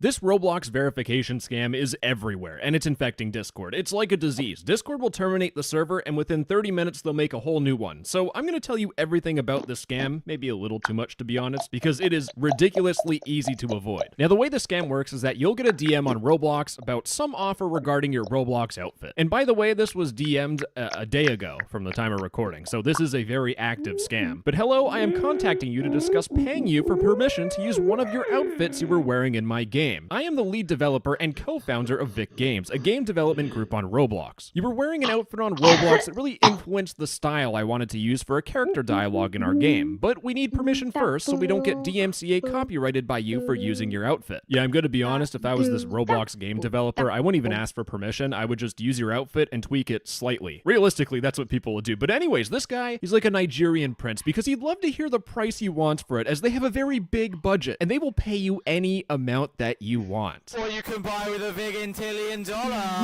We will pay you up front and go first with the payment. Anyways, if you're interested, please join our server and directly ping us in the development channel regarding our offer. And the reason why they abbreviated it is to bypass any spam filter, but they want you to join the Vic Games Discord server. Now, we could read the rest of this crap, but I want to get my Vic Games $3 gazillion. Now, side note, when I was actually scripting this video, the server got terminated. My heart was broken. I thought this video was going to go away, and then I waited a whopping 30 minutes, and ladies and gentlemen, I can now join the new scam server because it's up and running again. So this is the Vic Games Discord server. Now, a little secret between you and me, I'm running Vencord, which is a client modification that allows me to see every single channel in a Discord server. And as you can see, this Discord server has 4 channels. We have verification, we have some rules, and we have a general channel that has absolutely nothing in it. But we'll get to that a little bit later. But first, to even do anything, I need to verify on this server. And to verify, I need to use this row-linked bot. Now, for some reason, these scammers always like reusing the same scam bot name. So right now it's called row-linked, but after this video comes out, they'll probably change it to row-linker or something slightly different. But it tells you to verify your Roblox account, so you click on the button, and it takes you to a website called rowlinked.co. Now, if you click on visit website, you might get stopped by this video sponsor, Guardio. Now, Guardio is a browser extension that protects you on the internet by stopping you from visiting malicious websites just like this one. And I know you probably think, I don't need this. I got 2-factor authentication. Well, spoiler alert for the video, the scam deals with that, and it still takes your account. So it is nice to have another layer of security which protects you from Roblox scams like this, all the way up to nasty websites that try to download malware on your computer. But Guardio does a lot more than just blocking websites, because Guardio will scan the internet to let you know if your personal information has been exposed in a data breach, and will also let you know in real time. And is your browser being bombarded with annoying pop-up notifications or being flooded with ads because your stupid brother went on your computer? Well, Guardio can clean all that out of your browser and prevent it from happening in the future. And since you can share this protection with 4 of your friends or family, you can install Guardio on your brother's laptop, and now he'll leave you alone. For once in your life, it's worth every penny. Now, from my experience, Guardio is the first to detect new scam websites, and with Guardio having over 1 million users and being featured by Google, it's honestly a no-brainer to use. So try out Guardio and scan your browser for free at guard.io/NTTS. It takes less than 30 seconds, and if you use my link in the description, you get a 7-day free trial and 20% off your monthly subscription. Guardio, thank you for sponsoring this video. But since I know what I'm doing, I'm going to continue to the website because I need to show you what it does. So this is the row-linked website, Roblox on Discord made easy. Now, it's going to tell you to connect row-linked by telling you to show your bookmarks bar, and you're supposed to drag this little button into your bookmarks. So anyways, now that I have this bookmark at the very top, if I go into Roblox and I click on this bookmark, congratulations, your Roblox account will be stolen. Because here's the thing, this bookmark is actually a whole bunch of code. If I edit it, we open it up, you see this URL, it is longer than the list of reasons why I just want to stop living. It's a very long link. And this isn't some sort of website, you know, you're not bookmarking grandma's cookie recipe. This is actually called a bookmarklet, which is a bookmark that runs code on a website. And as with any time you run code on any website, do not run code on a website if you don't know what it's doing. And well, what is this code doing? Well, you can actually right-click the bookmark, copy link address, and you can paste in all this code, which is too big for Discord, I guess. But if I paste it into Notepad, you can see this code is completely unreadable because it's obfuscated. The scammers behind this scam don't want you looking into the code. But my mama told me if you're nice to some people, they might help you out a little bit. Oh, look at that. We have the code completely unjambled into something that we can understand. Now, looking at code is completely boring. I'd put myself to sleep if we went through and just read this thing. So I'm going to make it work for you visual people. But the way that it starts is that when you click on that bookmark, it is going to go through your Roblox private messages and look to see if you got a DM from Vic Games. Because if you didn't receive the scam DM, then how did you fall for the scam? They're trying to make sure you're not like a nerd like me that's trying to expose the scam. They want to make sure that you're an idiot that fell for this message. And if you did get this Vic Games DM, then what will happen is that this code will automatically make you send a friend request to the scammer, which gives them a heads up, hey, you found a victim that fell for your really obvious scam. And after that friend request, that's when the scamming starts, and that's where things really start to pick up. Because here's the thing, it starts to inject code into the Roblox website. It's a pop-up for the Rolinker agreement saying Rolinker can view your Roblox username. Let's play a game. What happens when you click on agree and continue? Well, what it does is it goes into your Roblox account and figures out how much Robux you have on your account. And if you have a little Robux on your account, what it's going to do is it's going to find an item made by the scammer on the marketplace, and it is going to purchase it, which takes your Robux from you and gives it to the scammer, but just to really rub it in and to leave no trace that you got scammed. They're also going to go into your inventory and delete the item, the scam item that you bought. They're trying to cover their traces. So already this malicious bookmark stole your Robux. But then it gets a lot worse. Because here's the thing. This scam also tries to steal your Roblox accounts under two important conditions. First off, the scammer has a massive list, like a really massive list of Roblox user IDs of people that they want to scam. So these are popular developers, maybe people with a lot of money. If your Roblox account is in this list and you run this bookmark, it is going to try and steal your Roblox account. But that's just one condition. But the second reason why a scammer might want to steal your Roblox account, which this code automatically does, is if you have a lot of important and expensive items on your Roblox account. Because this code will go through your Roblox inventory and it will figure out the recent average price for every single one of your items. And if the value of your account is over 2,000 Robux, it'll proceed with trying to take your account. But if your Roblox account isn't one that they're trying to target, or it's an account that has nothing on the account, this code will automatically just show you an error saying unable to link account. Your account is not qualified to be linked to Rolinker. Alternative accounts are not allowed. So they're trying to make sure if they scam someone, they're actually scamming someone that has something on their account. Now I really hope you guys are like smart and use two-factor authentication and pins on your Roblox account, but the scam accounts for that. And that's why things are scary. Because here's the thing, if you click agree and continue and you have a pin on your Roblox account, it will say account pin locked. Unlock the pin attached to your account to continue. And it'll tell you to open settings, it'll take you to your Roblox parental settings. Now after unlocking your pin, you still have one safety measure on your account, two-factor authentication. If we go back to the bookmark code, it is adding a whole bunch of HTML to your page to show you this fake pop-up. Now, it did make a request where Roblox will send you an email, or this is where things get tricky. You might have two-factor authentication with, Google Authenticator or whatever you use. They also made the bookmark account for that, because if you actually have an authenticator app, it will show you generated by an authenticator app. So you think it's actually real. But once you enter in your two-factor authentication code, your fate is sealed, your Roblox account is gone. Because the second you get scammed, the Roblox scam bookmark does the following things. First off, it's going to set your birthday to February 2nd, 2022. Congratulations, you're 2 years old. But they're setting your Roblox account to be under 13 years old, because what happens is that when your Roblox account is under 13 years old, Roblox has to remove all your previous account emails due to COPPA laws, which makes it extremely hard to recover your account. And once they do that, then they'll go into your account settings and change your email address to theirs. And my urge to put the email address in this video is at a sky high, but we'll avoid that for now. Now at this point, you're still logged into your Roblox account, and also when you click verify, it'll just give you the same error as before. Your account is not qualified. But in the background, what is going on is that this code is going into your Roblox groups, because as a reminder, they're trying to target developers. That's what that big list of numbers were for. They're going to go into your Roblox groups. They're going to look into the payouts of your Roblox group, and they change it so that you, the hacked account, will receive all the money from the group. Now that sounds like a good thing, except remember, this isn't your account anymore. They changed the email. And to finish you off, and to really kick you in the face, at the very end, the code will enable email two-step verification, which will automatically sign you out. Everything that just happens, the scammer stealing your Robux, tricking you into unlocking your account pin, then tricking you into giving a two-step verification code. All of that stuff that I just explained for however many minutes happens within like 30 seconds. And people fall for it because, oh, this pop-up's in the Roblox.com website. Why should I even worry about it? Now, I'll have this tweet linked in the description, but recovering your account is a chore. And from what I've seen and the way things are, it is going to be tough to get your Roblox account back. This will be like weeks of pain and torture. So if you want to avoid all that, make sure people know that you should never ever trust bookmarks, because it could be running code that could do a lot of stuff that you have no idea about. Now here's the thing, this bookmarklet scam is starting to get a lot worse, because before the Vic game, oh, is it working right now? Oh baby, hallelujah. So you'll notice the reason why it's getting worse is because the general chat is absolutely bumping with people. I have a million warnings and I'm proud of it. I go to the Souls RNG Discord server, no idea what it's about, I don't play Roblox. This person said I have a million warnings and I'm proud about it. This person said Lethea, which I think is a pretty strange sentence to say. I don't say that on the regular. We go back to the Vic Games chat, we scroll down, and Lethea. I could keep going through examples, but it's pretty clear. What's happening is that there is a bot that these scam owners are running that will just go through the Souls RNG Discord server and just get every single one of their messages of should I watch Rick and Morty? No. And then they'll send it in the Vic Games Discord server. No, Jared from Target, you should not watch Rick and Morty. By the way, these are all bot accounts. So this is one thing they do to trick you into thinking that this is a real server. Now after your Roblox account gets hacked and taken away from you, what happens to all your items that the scammer stole? Well, fortunately for me, I didn't have to look very hard, because one of my viewers sent me a screenshot of the Vic Game server where this alien head creature guy pinged everyone for some reason. And that was his biggest mistake, because if you click on the profile, their Discord username is Infinite Blocks. But after this dude that runs the scam server takes all your Roblox items, well, they gotta sell the Roblox items somewhere. And there are Discord servers up the wazoo, specifically this one here called The Stock, which is a server where people sell their Roblox items, and it seems pretty good. They have flashbacks from that middleman video, but they also have scam alerts. So they do care about people scamming. They don't want scamming on their Discord server. Except when I search for Infinite Blocks, he has a post where you can see our scammer selling 25,000 Robux worth of items, selling for really cheap rates because he stole them from kids. DM offers cryptocurrency only. Now the cherry on top of this all is that you can see this guy has a special role. In fact, he's considered the top stalker. He sells a lot on this Discord server. Now it would be a shame if someone reported his illegal activities to the staff members in the server. Yeah, it turns out every single person in the server is aware that this guy scams kids on Roblox. Like he's well known. They're not going to do anything because it would hurt business. Yes, I love supporting people that steal from kids on Roblox, so our Discord server is more popular. This is why I'll never have kids. Now in terms of the scammer, this isn't his first rodeo, by the way. In fact, this is his, I think it's been like 2 or 3 scams so far that he's done, but he's done the exact same scam that people have been falling for a long time. In fact, remember the first message I showed you? That was on July 9th, very recently. But if we look at this Roblox RTC tweet about this company called Motive Creations, wow, that logo, Vic Games looks extremely similar because scammers can't choose a different graphic design template. But this is exactly the same scam, the offer regarding buying your Robux game, but it happened during April 20th. In fact, this one scammer, most of the scams that you'll you'll probably see regarding this Roblox stuff is run by a single dude who is a stereotypical Roblox scamming degenerate. Short,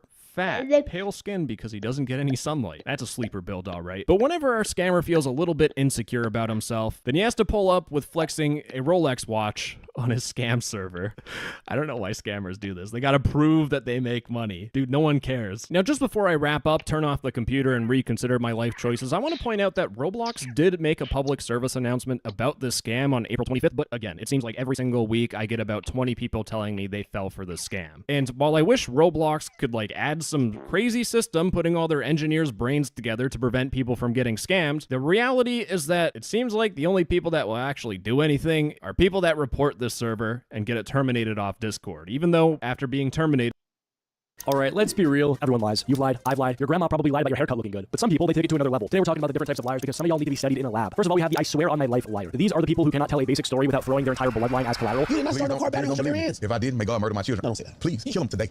Right now today. Bro, I swear on my mom, my dad, my goldfish, I saw LeBron at Target buying frozen pizzas. Like, dude, why does your story about seeing a celebrity at a Walmart checkout require an oath? They'd rather risk divine punishment than admit they may have been mistaken. And the crazy part, they're still lying. Like, bro, why are you swearing on everything you love over a story that is so obviously fake? You think LeBron is just out here casually browsing the frozen aisle at Target? You think he's just picking up a DiGiorno like a regular person? If LeBron wants pizza, he probably has a Michelin star chef making it from scratch in his private mansion kitchen. He's not fumbling through the freezer section next to some dad in sweatpants debating between Totino's and Red Baron. And let's be real, the only reason they're going this hard is because they know nobody believes them. They feel that doubt creeping in, so they gotta go nuclear with it. Dude, I swear on my future kids, my left kidney, my Xbox account, he was there. Bro, you're out here risking generational curses over a story that would fall apart if anyone asked a follow-up question. Oh, really? What was he wearing? Some basketball shorts and a hoodie? Oh, so you mean LeBron was wearing the most generic outfit possible. That narrows it down to every dude at the gym ever. The best part is if you do catch them in a lie, they double down. Bro, I swear I even talked to him. What did he say? He said, "What's up, LeBron? He dapped me up." Stop. LeBron has never called you his little bro. He doesn't even know you exist. This dude probably saw a tall guy with a beard and just ran with it. And if you really press them, if you really start asking details, that's when they start doing the trust me bro defense. No, trust me. I wouldn't lie about this, bro. Oh, wouldn't you? Bro, you lie about everything. You just lied about LeBron being at Target. What's next? You're gonna tell me that you had lunch with Drake at Applebee's? And the most evil thing is when they realize you still don't believe them, they hit you with the ultimate guilt trip. Wow, you really think I lied to you? That's crazy. I thought we were boys. Oh my god. Now they're making you feel bad for calling out their shameless lie. Like, dude, yes, I do think you'd lie because you just did. And the funniest part, if you come back with them like a few weeks later, they'll tell the same story like it's a confirmed fact. Yeah, bro, remember when I met LeBron at Target? Wild times. Yeah, no, I remember when you made that up, but yeah, go off, I guess. Next up, we have the gaslighter. This is the most evil type of liar because they will make you question your own sanity. Bro, you never told me that. I literally texted you that yesterday. Nah, bro, you must be thinking of someone else. Like, dude, I have the receipts, the timestamps, a signed affidavit, and you're still acting like I made it all up. Gaslighters will never admit they're wrong, even when they're caught red-handed. They'll be like, that's crazy, but that's not even me. Gaslighters are built different. Their whole strategy is just denial, denial, denial until you break. Like, they could get caught in 4K with security footage and they'd still be like, yeah, it's just not me. You're looking directly at the camera, you waved and said your full name. But somehow, they got you second-guessing reality. It's crazy. The worst part is when you try to fight back, they do the same thing. They go full victim mode. So you're calling me a liar? That's insane. You really think I'd do that to you? Yeah, I do. A lot of liars will do that. You'll notice a theme of them guilting people when they don't believe you. Next up, we have the pathological storyteller. These people live in their own fantasy world. Bro, you won't believe this. I was walking to school and this guy tried to rob me, but I used my karate skills and knocked him out. Yeah, bro, you got winded walking upstairs? You are not out here fighting crime. They tell stories so ridiculous that you know that they're lying, but they're so committed you almost want to believe them. Like bro, maybe you did save the family from a burning building in your free time. These guys need to move all this energy from lying to their buddies to lying to people on YouTube in order to make money off of fake stories. That seems like the method. You guys are not going to believe this. KSI has cancer. Do you want to win all the gift cards down below? Only problem is they last about like a week. One video gets over 1,000 views. The entire comment section will be roasting them for the blatant lies told. Don't get me wrong, some people are good with it. They're sneaky, you know, even though they're storytellers, they say things that you might believe if there's enough structure and continuity in the storytelling. But sometimes, man, it's just like so obvious. Like, no, you don't have Trump's phone number, and no, you're not golfing with him and JD Vance earlier. What makes these people dangerous is that they lie about stuff that doesn't even matter. Like, bro, just tell the truth. Nobody asked you for this information, and no one would like care if your day or life was actually boring. You don't have to make up stories just to impress people. You'll say, oh yeah, bro, I actually met Elon Musk last summer at a gas station. He asked me for advice on Tesla stock. Okay, what do you, a man who still asks his mom for gas money, have to say to Elon Musk about investing? And if you press them a little bit, they start adding like more details. Like, yeah, bro, I was actually supposed to be in a Marvel movie, but I turned it down because I was busy. Okay, interesting. A lot of these people just can't even keep track of their lies, so they don't remember them, and you hit them up a month later, like, yo, bro, what did you say to Elon Musk? And they're like, wait, I said that? Yeah, you did, in extreme detail. Similar to the compulsive storyteller, we have just the straight up compulsive liar. This person lies for absolutely no reason. You can ask them something simple like, yo, what time is it? They'll go, oh, it's 4:30, but your phone says 2:15. Like, what do you gain from lying about the time? These people will say anything just to feel important. Yo, bro, what's the weather today? It's like 60 degrees. I think it's gonna rain. No, it's not. It's literally 75 and sunny. Really? When did you check? Like a minute ago? Okay, can I see it on your phone? His phone's fucking dead. He made it up for no reason. Like with the storytelling stuff, at least the goal makes sense. He wants to seem cool, but why are we lying about just random shit that you have zero involvement in? Next up, we got the faker. This person is not telling lies, but they are deceiving people utilizing certain tactics. Let's say we got someone who wants to appear rich. They're gonna buy fake designer clothing, all of these fake clothes, and they're gonna Photoshop themselves on a private jet. Well, this by itself is not lying, it's more like false advertising. Oftentimes they will lie to you if you confront them and you say, hey, that's not real, or you're not actually on this private jet. Instead of confessing and being like, yeah, I know it's a fake designer shirt, I think it just looks cool, or this is a fake watch, I think it just looks cool. They'll say that it's like custom or some shit. They'll be like, yeah, no, these aren't even out yet. Yeah, they're never gonna be out. The reason I'm bringing this up is because I have a friend who lied to me in 6th grade that a Supreme shirt that he owned was actually worth $500. I believed him at the time, but I definitely was skeptical until one day I completely proved him wrong by comparing his shirt to the real version, and then he just scrambled and said, no, I swear it's real, I swear it's real. I dropped it, and then eventually like 4 years later I brought it up to him again, and he's like, oh yeah, I remember I lied about that. So it took him 4 years to admit that he was wrong, and yeah, I don't know, it's definitely an embarrassing thing, but it's funny now. Don't be that guy. If you want some fake stuff, either just try not to talk about it, or I don't know, just tell the truth. The funniest part with these people is that the math never maths. They'll be wearing a $500 Gucci belt and asking to borrow $3 for a McChicken. How does that work? These are the people that will refuse to admit when they're rocking fake designer, even when it's blatantly obvious. Like, bro, your Gucci belt is green and slightly tilted. You think Gucci's out here making diagonal logos? But now they'll stand on business. They'll fight for their life before admitting they got their whole outfit from AliExpress. If you really want to see them panic, ask them to show you the tag. All right, bro, let's see the stitching. Now suddenly they don't want to show you. Nah, bro, I don't want to mess with the fabric. Oh, you care about the fabric now. The fabric that looks like it was stitched in a fucking hurry. Always the fake gold too. It's like it's fading green. Your neck is literally turning green, bro. They also run the script of like, I got it from a plug. You're telling me you got a secret underground connection who sells you brand new Dior for $40? That's not a plug, bro. That's a guy in a back alley with a folding table. The best part, there's got some crazy backstory to justify why their stuff was so cheap. Like, nah, bro, my uncle knows a guy who works at the warehouse. Your uncle knows a guy. What does he do? Oh, he just gets it for the low, bro. Yeah, because it's fake. Anyway, those are the different types of liars. If I missed any, let me know down in the comments below. If you like the video, leave a like. If you didn't, leave a dislike. I'll see you guys all in the next time. Peace.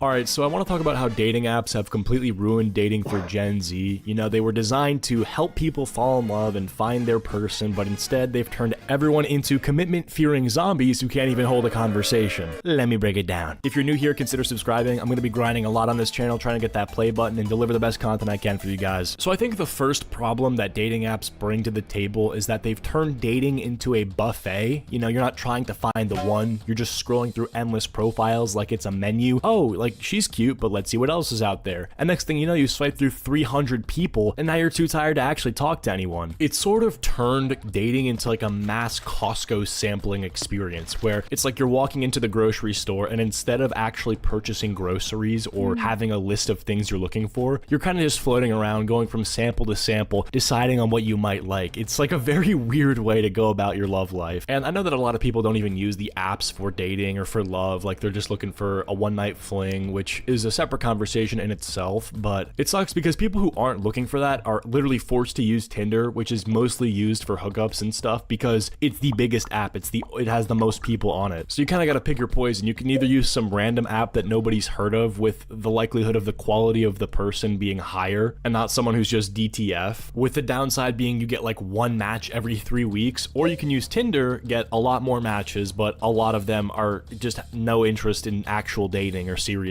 So you end up using Tinder because that's what everybody's on, and it's now the case that your dating perception is totally skewed and weird. Let's say you match with someone you think is pretty. Are you just gonna like only message that person now? Are you gonna stop? Why would you, right? Because there's thousands of new profiles you can swipe through for something better. And even if you go on a date with that person, why would you delete the app after the date, right? You're gonna keep Tinder on your phone until it's a lock. I think the reason for this extends past Tinder. I think that has to do with the fear of commitment that everybody has now because of either a very bad relationship they've had previously or they've been ghosted. There is some truth into not putting all your eggs in one basket. Like, you don't want to make a girl or a guy your everything when you don't know them that well, because if you're not on the same page, that can totally fuck with you. But I think things have swung so far in the other direction that a little bit more commitment throughout the dating world would go a long way, which kind of leads into the ghosting epidemic, which is like, ghosting is the official sport of Gen Z. You know, you match, you chat for 2 days, you're planning a date, and then boom, they vanish. No explanation, no goodbye, they're just gone. It's kind of crazy. I've heard so many people justify this kind of behavior in like weird ways. Like, they're saying, well, you're not entitled to a response or a conversation or something, which is like, will you be handcuffed if you do not respond to somebody's message after responding to them for like, you know, a week and leading them on?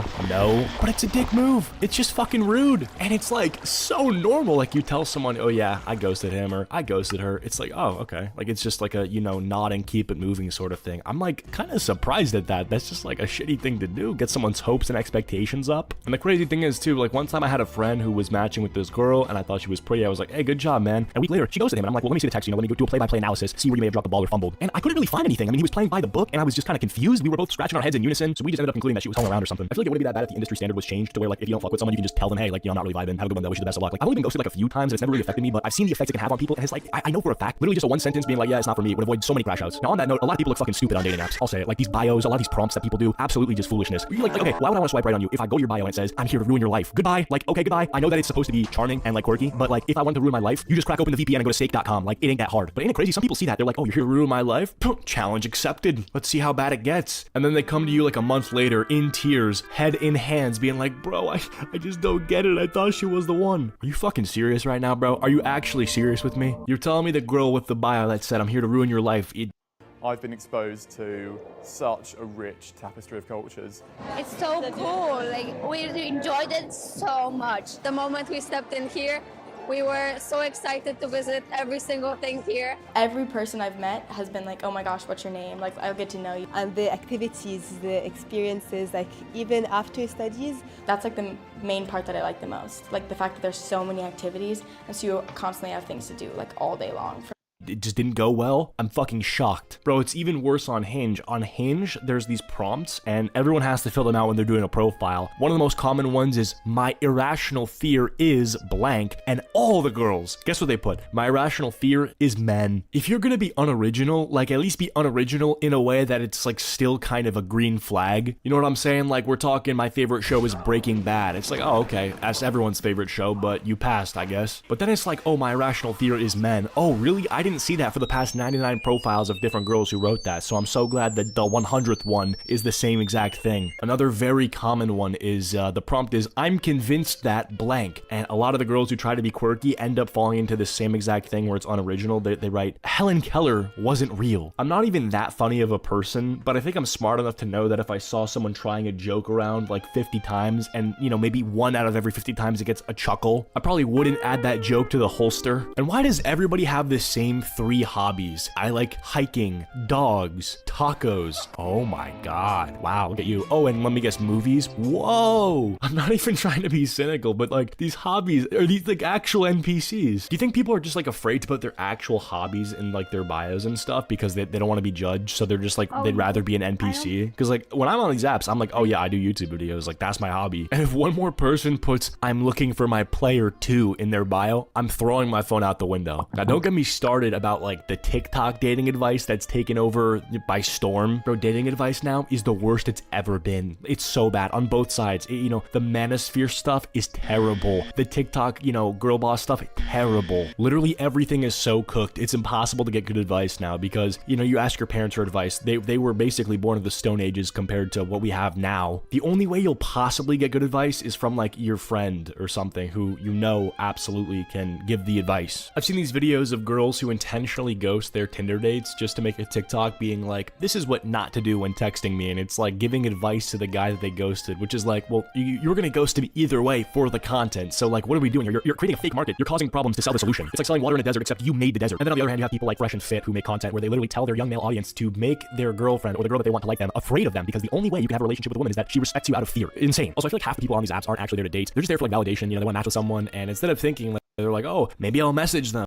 One of my viewers stumbled across one of the most depraved Discord servers that I have ever seen. It's called the Boys Puberty Center, which is a Discord server for boys to talk, ask questions, and help when it comes to the topic of puberty. We have excellent staff, we'll see about that. This server is for people aged 13 to 17, so please only join if you're between those ages. This server is either a nice peaceful education server, or it's a trap set up by Mr. Epstein himself. So I think it's time for me to put on my hazmat suit and see what's up in the Boys Puberty Center Discord server. Now, for me, this is like going to the zoo and observing the creatures of Discord, which there are plenty of. I don't want to interact with these people, and I don't want you to interact with these people, so do not join the server and do not harass anyone. Alright, so when I first joined the server, I need to do verification, of course. I need to become a verified member to access the rest of the server. I need to fill out an application with Appy, and I need this role to access NSFW topics. Okay, you know, puberty, I guess, could be NSFW, but then there's another application to gain the NSFW role, because with this role, once I complete the application, I unlock topics such as self-wrestling, bumpin' uglies, and intercourse DLC. And by the way, they didn't censor these. I had to use a Chrome plugin to censor all these bad words, so I didn't, you know, paint the walls with my brains while editing this video. And just when I thought things couldn't get worse, you can see there's another application for the trusted NSFW role. What am I getting myself into here? Well, to get this role, my account needs to be at least a month old, which is not hard at all. I need to be in the server for at least a week, and I need to be active for that week. And what do I get when I get this trusted NSFW role? Well, I gain access to topics such as the anime women with invisible clothing and the normal women with invisible clothing. Oh, but that's not all. You can also play games like Truth or Dare. What the f am I getting myself into? All right, before I make assumptions, right? Let's just at least get access to the server. So I had to go through the application, which also forced me to read the rules a whole bunch of times because apparently people don't read the rules, and the rules are pretty straightforward. Don't be judgmental. Don't argue. Don't trade indecent photos of yourself to others in DMs. And finally, rule 6, no girls. This reminds me of like an edgy teenager that on their bedroom door they have no girls allowed. But hey, this rule might actually make sense because it might prevent people trying to e-date and all that stuff. So I don't know, we'll see. So anyways, I did this application with my very obvious alt account, like really obvious alt account, like this could be anyone, like a 50-year-old man. And my application was processed in 2 minutes. So I was now verified in the Boys Puberty Center. And since I've been through puberty, maybe I could be an expert and just see the quality of information being shown in the server. But first I needed to fit in, so I decided to give myself some roles. And the roles I can pick are my age. We have 13, 14, 15, 16, 17, and 18 plus. So anyone that picks the 18 plus role should get banned, right? Well, 25 why people did. But just when you thought that was bad, the next role that I need to pick is cut or uncut. Am I team hoodie or team crew neck? But then after that, things are smooth sailing. You have roles about your sexuality, you have roles about what your continent is, you have color roles, you have a V-card role. Now, just with this being an option, I feel like either I'm about to dive into the most down bad Discord server on planet Earth, or maybe this is used to help ease people's insecurities. And well, there's only one way to find out, by diving deeper into this iceberg. And to do that, I decided to take a look at the announcements. And the announcements are actually pretty good. We have this guy named Joker, who is the owner of the Discord server, giving us fantastic advice. When referring to photos of yourself online, once someone has it, everyone does. And chances are you probably got tricked into sending it to a 50-year-old. But when there's good advice, there's also announcement pings like this. Feel free to join another good puberty server that revolves around intercourse DLC and friction generation techniques. I do not know what the point of the server is. It's either going to be positive and helpful, teaching you good advice, or it's just going to be a cesspool. And well, to figure that out, we need to see the people that are on the server by looking at the intros channel. And one of the intros caught my eye because we have this person here who was 18. But whoa, hear me out for a second. Because they were in the old server when they were 17 at the time, it's all good, boyos. Don't have to worry about it. Now, thankfully for my sanity, or maybe this guy grew up and grew a frontal lobe and used it for once, they actually left the server. So good on them. But it turns out this topic of growing up from 17 to 18 is a controversial opinion because it turns out if someone turns 18, they will have to leave, but some people have exceptions. But since we were talking about the intros channel, let's see what other channels this server has to offer. We have general chat channels like sports, hobbies, music, memes. There's a venting channel. I am not touching that with a 10-foot pole. No, I don't want to hear teenagers be like, my life sucks. Bro, it's just hormones. It'll be fine.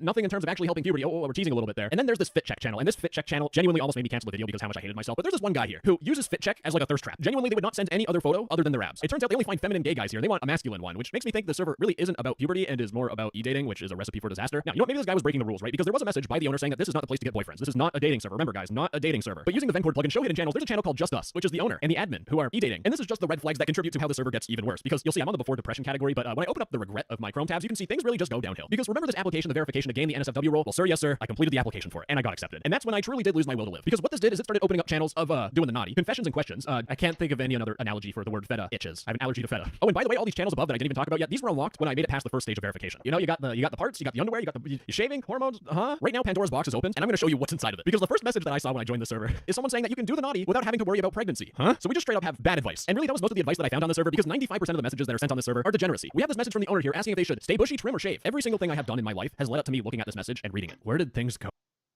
Group chats are a part of D. Oh,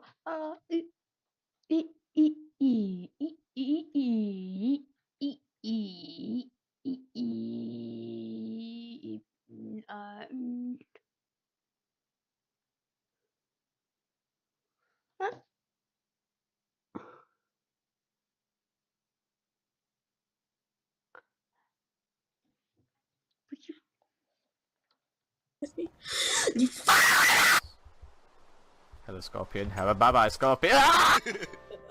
I'm gonna have to steal hella Joker bots now. Yoink! Dude, this tiny fucking kettle bot. Yo, editor, put that shit on me. There we go. Some mossy cobble. There's water. Water? And your dead body. Fail.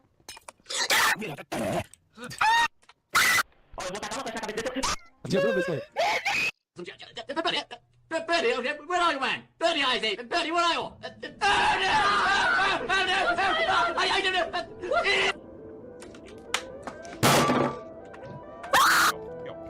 Oh my god! And thus Technoblade saved himself from certain death. He went on to win the game, have a family, and live a happy life. Just kidding. Oh.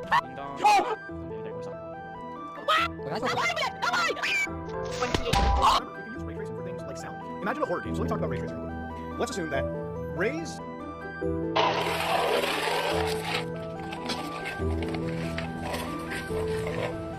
Yeah, you can look at me and try to judge me all day, but at the end of the day, you're just a cat. What do you know? You don't know shit. You wake me up in the morning and try to tell me what to do. Okay, so I'm about to chronicle my moments finding out what. Okay, my sensitivity is on 0. I physically cannot move. Oh, for fuck's sake! That's right, today I'll be paying Pillars of Fortune on 0 sensitivity. Yes, 0 sensitivity. I don't know why I do these ridiculous challenges, but let's go get a win on 0 sensitivity, shall we? Okay, my biggest obstacle here is the fact is I can't build, I can't punch. Practically everything's going to take 100 times longer than it usually does, and I'm practically a turtle at this point, or even a snail. Like, look at this. This is terrible. What am I doing? Why am I doing this? This guy's pillaring over to me. He's probably wondering, what the fuck is this guy doing? Like, dude, I don't know why. Oh shit, I've got to go up. I've got to punch this guy off. Oh, get to the end. Okay, by far this is going to be the most difficult challenge, just by the fact that I cannot fucking move. Years. Oh my god. I don't know why I'm shouting, like someone made me do this. I'm doing this out of my own will. I have willpower to not do this. Yeah, I will win. Are you delusional? I will win this challenge. I didn't win the last one, and I'm... No, seriously, I've only just... Yes! Come on! I can't believe we actually beat that challenge, but if you enjoyed this video, leave a like, and if you want to see future content like this, then Right, we should be live. What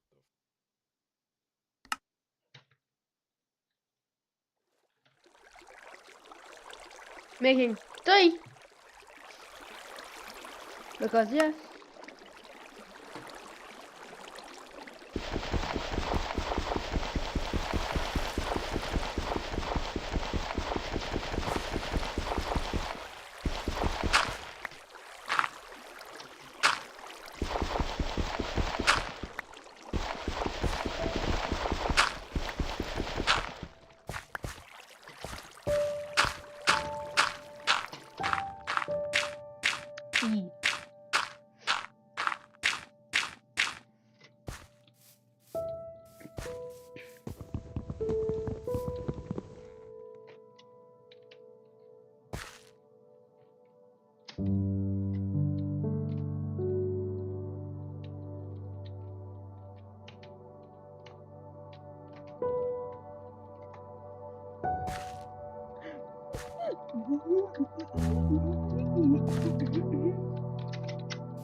Excompressum. La la la la la la. Putak.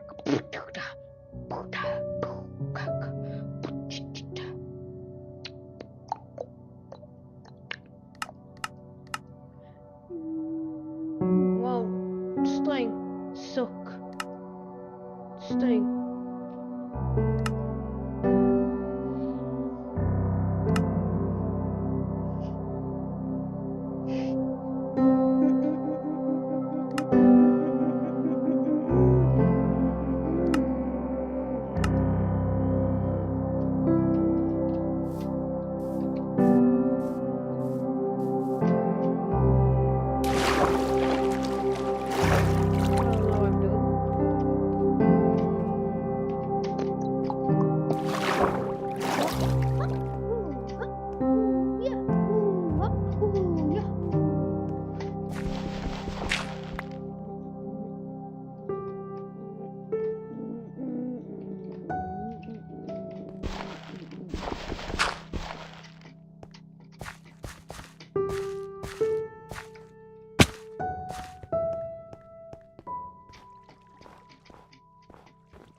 This is a dodo. Most people thought that these birds disappeared because they were physically and mentally quite slow. And if you believe this, you have been lied to. The real reason they went extinct has a lot to do with evolution. If we go back 140 million years ago, this part of land broke away from Africa and soon split up into Madagascar and India. India decided they didn't want to be anywhere near Madagascar anymore and shot up into Asia at the ultra-fast speeds of 16 centimeters per year. According to my calculations, that's about 2.5 million times slower than this garden snail. This was so fast that it formed an underwater mountain range called the Mascarene Plateau. A couple mountaintops peaked above the sea, creating some islands, including this, and this. The entire dodo population lived exclusively on the island of Mauritius, but they aren't there yet. Honestly, nothing is just a rock at the moment, but not for long. Transported by the strong ocean currents, some gusts of winds, and a couple of Ubers, many plants made their way to the island, and it didn't take much time before the island was covered in greenery. Unfortunately, though, there were no animals yet. You see, animals have a much harder time traveling 1,000 kilometers of open ocean. I mean, unless you're this guy, it's kind of hard. But there are some animals that can manage it. Birds. Due to the overpowered ability of flight, there is no corner of Earth that is safe from these flying fiends. Even the tiny island of Mauritius was occupied by an ancient relative of the pigeon around 4 million years ago. What these birds discovered was an island paradise, lush with trees fostering a multitude of fruits and nuts, with a distinct lack of predatory animals. So of course, these pigeons were like, hey man, let's just stay here. So they did for 4 million years. Due to the wide availability of food on the island and the sheer isolation it had from any other land masses, except this, the birds gradually grew much larger than their relatives on the mainland due to a phenomenon known as island gigantism. They also went from having small sharp beaks best suited for eating small insects to huge claw-like beaks to better gobble down as many fruits as possible. The birds grew from only 15 centimeters tall to nearly a meter tall, making them the second largest animal on the island, just after the tortoise. This brings us to factor 1, the 4 main factors that influence the extinction of the dodo. Meet Steve. Steve is a dodo. Hello. Due to Steve's weight gain and his stubby little wings, he completely lost the ability to fly. Behaviors like fleeing from danger was once necessary for Steve's great-grandparents to escape predators, but due to the lack of any sort of predator on the island, he didn't need to fly or run away from anything. This caused a big problem. Not only could Steve not physically run away from anything now, but over millions of years of having no predators and practically limitless food, he had literally forgotten the fight or flight instincts that helped his ancestors survive. The fearlessness hardwired itself into Steve's brain, making him literally does not feel fear. You could show him whatever the hell this thing is, and he would sit completely unfazed. Steve had the defense stats of a vegetable, but as long as he and his buddies remained completely isolated on their island paradise, they would be completely fine. Uh-oh, it's Europe. Well, actually, the first people to arrive were probably the Arabians, then the Portuguese, but the Dutch were the first to actually settle on the island. And although the Dutch were known for walking up to the dodos and beating the crap out of them, they weren't the real problem. It was what they brought with them. Jeez, no. The Dutch brought many animals, including dogs, cats, rats, and even monkeys. These animals had found a predator's paradise. There were literally giant walking meatbags that just roamed the island, didn't run away from you, and they would leave giant yummy eggs just laying around. Imagine you're a dodo just, munching some Sidoxylon grandiflorum. You turn around, and there's a monstrous-looking creature sat right behind you. Oh, hi. Steve was pretty screwed. Not only were there savage dogs ripping them to shreds every chance they got, but rats were literally spawn killing the dodo eggs that were littered across the island, meaning there was no way they could repopulate. The situation was getting really bad for the dodo. The Dutch initially didn't consider Mauritius to be very valuable until they realized it was littered with millions of hardwood trees, and wood costs money. Not long after, the island was stripped bare, and the forests that acted as the only source of protection for the dodo were destroyed, meaning Steve was stuck out in the open, more vulnerable than ever. The Dutch settled the island in 1638, and the last sighting of the dodo was only 24 years later, but it's thought they managed to last maybe only 100 years until they went completely extinct. Steve and his friends had all died. Whether this was as a result of the animals that competed with them and hunted them in their eggs, or if it was the destruction of their natural habitat that inevitably ended them, it shows that much like how us humans have become soft, needing our daily vitamin gummies just to stay alive, the dodo became accustomed to the easy life, devoid of predators, and access to as much food as they could ever want. So it was inevitable that when predators finally made it to the island, they stood absolutely no chance. I wonder what would happen if we hadn't interfered with the island. Perhaps we'd have dodo livestock, maybe even Kentucky Fried Dodo. Who knows? Anyway, bye.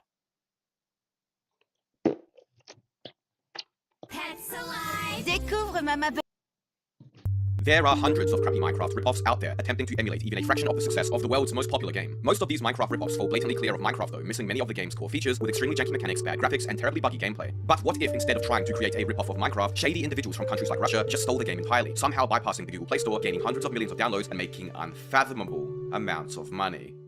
Introducing Crafting and Building, an app featured on the Google Play Store with over 50 million downloads and 134,000 reviews at 4.1 stars. Pretty good. Let's play it. Interesting, the game looks extremely similar to Bedrock Edition, more specifically Pocket Edition. Wow, even the play menu looks the same. There even seems to be a bunch of preloaded worlds that I've seen on Bedrock Edition before. We'll create a new world though. Would you look at that? It's so similar to Bedrock here as well. These settings are all identical if I recall correctly. Okay, new world is loading. Oh, gotta be sure to be okay here. Damn, it's taking some time. Hold on a minute, what's this? An unskippable 30-second AI girlfriend ad? Okay, never mind that, we are in. And wow, this looks like Minecraft, sounds like Minecraft, the mechanics play like Minecraft, the movement feels like Minecraft, and wait a minute, this is Minecraft. That's right, if you haven't guessed it already, Crafting and Building is quite literally Minecraft Pocket Edition with a texture pack enabled. Think I'm joking? Let's go to the settings menu. Once again, identical to Pocket Edition, and go to texture packs, and you'll see there is an already enabled Crafting and Building texture pack, which cannot be disabled. There also happens to be a disabled original textures pack as well. And if that wasn't convincing enough already, guess what? Let me show you multiplayer. Besides once again looking identical to Bedrock, they also literally have the Bedrock featured servers here. That's crazy though. Are we going to be able to play official Minecraft servers on a stolen version of Minecraft? Well, if you try to join the servers, it would tell you that you have to sign in. Doing so leads you to this very familiar looking login screen, which it seems the Crafting and Building developers have modified to hide a particularly notable company. You can in fact sign in with your Microsoft account, but I'd advise you not to. We'll get into that later though. Here's some links to Microsoft pages they forgot to remove from the settings menu as well, further providing evidence for that by the way. For now, I've signed in on a throwaway account, and wow, success, we're in. Now let's try connecting to one of these servers. The Hive sounds good. And outdated client? Damn, what about CubeCraft? Yes, we are in. Oh, for the love of God, another damn ad. Anyways, I joined. We are currently online CubeCraft, an official Minecraft server on a stolen version of Minecraft. And no, this isn't some fake CubeCraft either. This is the official one. I can even see myself online on the actual Minecraft Bedrock Edition. Everything is entirely playable. In fact, you can even connect to Java servers using Gator as well. Here I added my server, og-network.net, which is Bedrock compatible, and I could very well join the server, just as all of you should. Both Java and Bedrock can play, but Crafting and Mining seems to be running on an older version of Pocket Edition, which is no longer supported. I checked my server's console when I tried to connect, by the way, and just to confirm beyond reasonable doubt, it did in fact recognize this game as an official Bedrock client. You can even add Xbox friends, and it will detect your online status as if you were also playing normal Minecraft. They've launched the entire damn Bedrock friend system as well. So you may be thinking, is anything different at all about Crafting and Building? And yes, a few things notably. First of all, there is no marketplace here. I'm guessing they couldn't steal that, and if they did, then Microsoft might actually crack down on them. But you can still edit your skin with a variety of marketplace skin packs I assume were also stolen. Hey, at least they are free here though. You can even access the capes. Following suit, since they can't make money from the marketplace, and since the game is free, they obviously use ads as we've already experienced. You can actually click this button here to watch ads in advance to give you ad-free time when playing, which is very interesting. Beyond that, everything else is identical, but maybe we can find out more information about who's behind this using their social media and websites. The Twitter has a decent number of followers, but hasn't posted for about half a year, only tweeting updates to the game they stole. Their Facebook is identical, although notably they have a much larger following there and get a lot of interaction on their posts. Okay, what about their website? Surely that will have more information. Well, besides their Twitter feed, they mentioned they build mobile games, but clicking learn more doesn't go anywhere at all. Okay, let's try Google and YouTube then. Google drew me more blanks. There is so little information about this app out there, but there are some YouTube videos. These are basically just YouTube Let's Plays with no voiceover or anything, but this channel is quite popular, so why don't we take a closer look? Wait, what is all of this? Why are there so many similarly named apps? And this is where I truly discovered the stolen Minecraft rabbit hole. Just like how you can discover the various history surrounding my YouTube channel in Minecraft Worlds with my newly released Patreon. That's right, if you guys would like to support me and my channel so I can... I saved a Discord bot from scamming everyone by hacking into it myself, but when I told the owner, he said, "Oh, I can't spoil the surprise." But for itself. But when I told the owner, he said, "Oh, whoa, I can't spoil the surprise." But first, how did I even hack into this Discord bot in the first place? Well, I did. I'm too stupid. In fact, XYZ Eva managed to find a vulnerability with CaptchaBot. Now, CaptchaBot is a Discord bot that is meant to secure your gaming NFT Web3 crypto Discord server from raids and bad people. And it turns out that this is going to be a lie, because my objective in this hacking heist is to get admin on the or anything, because all my money got sunk into OnlyFans. Now, as you can see, if I scroll down on the left here, there are a lot of people who are willing to get Amazon products for cheap. And, I mean, like I said before, this is retail fraud, so all these people are ready to do retail fraud. But if I keep on scrolling down, we'll get a little bit more details. Got my fingers hurting already. So what these unscrupulous fraudsters also offer is a premium plan. Who needs Amazon Prime when you have Paid Plus for $75 a month? And what is this premium subscription? Well, for $75 a month, you get 5 free Amazon packages every month. Ooh. But these people do you a pretty solid favor, because when you go on Amazon, you have so many options. I could get a PC, I could get stuffed animals, but no, you don't need that, because what these guys are doing is they're showing you products that you can just buy. MacBook Air M1, $45. It's definitely not too good to be true. What about phones? Okay, no one wants an Android. I can get an iPad for $40, and I mean, why stop there? I can get a whole entire dirt bike off Amazon for $500. Man, this is quite the steal. And they want me to open a ticket to purchase. I mean, no harm in opening a ticket and annoying them, but I'm talking to Ashanti. Hi. Where if I ping her, I get timed out. Well, that was a lie. PayPal payment. Oh, look at that. We got a free PayPal link. All right, PayPal, do your work. Actually, I have Cash App. Cash App payment. Oh, let's see what this Cash App is. Oh, another Cash App. We can get rid of. This person's just giving me every single one. Wait, no, maybe Bitcoin. BTC payment. Nothing like scammers giving you their Bitcoin address. This is my favorite. They've received $1,000. You know, they're going. Okay, wait, hold on. Venmo payment. So, which one? Just use one. Bitcoin payment. Row? Which one? PayPal payment. Pick one. Cash App payment. Okay, I do PayPal. Dude. Bitcoin payment. Got these Click the PayPal. Okay. Send a screenshot. Okay. And let me make it clear. They ask for money up front. What happens when you send this money up front? They run away. Screenshot of the payment. PayPal payments, please. I pay now. Send the motherfucking money. Thank you. Welcome. Now, can I get iPhone 13? Send a screenshot of the payment. I send them a screenshot. You make my job harder than it already is. Scamming people on Discord or scamming Amazon such a hard job. Yes, send 10. Okay. Send it any bozo. 1, 2, 3, 4, No, 5, 6, no, 7, no, 8, no, 9, no, 10. no. 10 times. $10. Followers. Oh, okay. Dollar. Thank you. Dollar. Stop now. Welcome. 6 more. Now stop. Dollar. All done. We're supposed to be talking about Amazon scams. response. Look sad. Sell payment, please. Do I call this number? No. I'm calling for $10. It's the police. Don't call it. It's the police. Pick up. No. No. Time out for 1 minute. You're treating me like a child. Send $10 to the PayPal. Can you walk in for me? No. Okay. Select friends and family. Are we friends or are we family? Let me end up with the Vin Diesel. Real fraudsters would not waste their time with someone like me. Scammers, on the other hand, will endure my brain damage for as long as possible to get $10. I'm about to jump off a bridge. This is a new strategy. It's called We Open Another Ticket. Let's go. We got another ticket. Hi, bro, RW, East Ariwa, Ren. Can I make another ticket, though?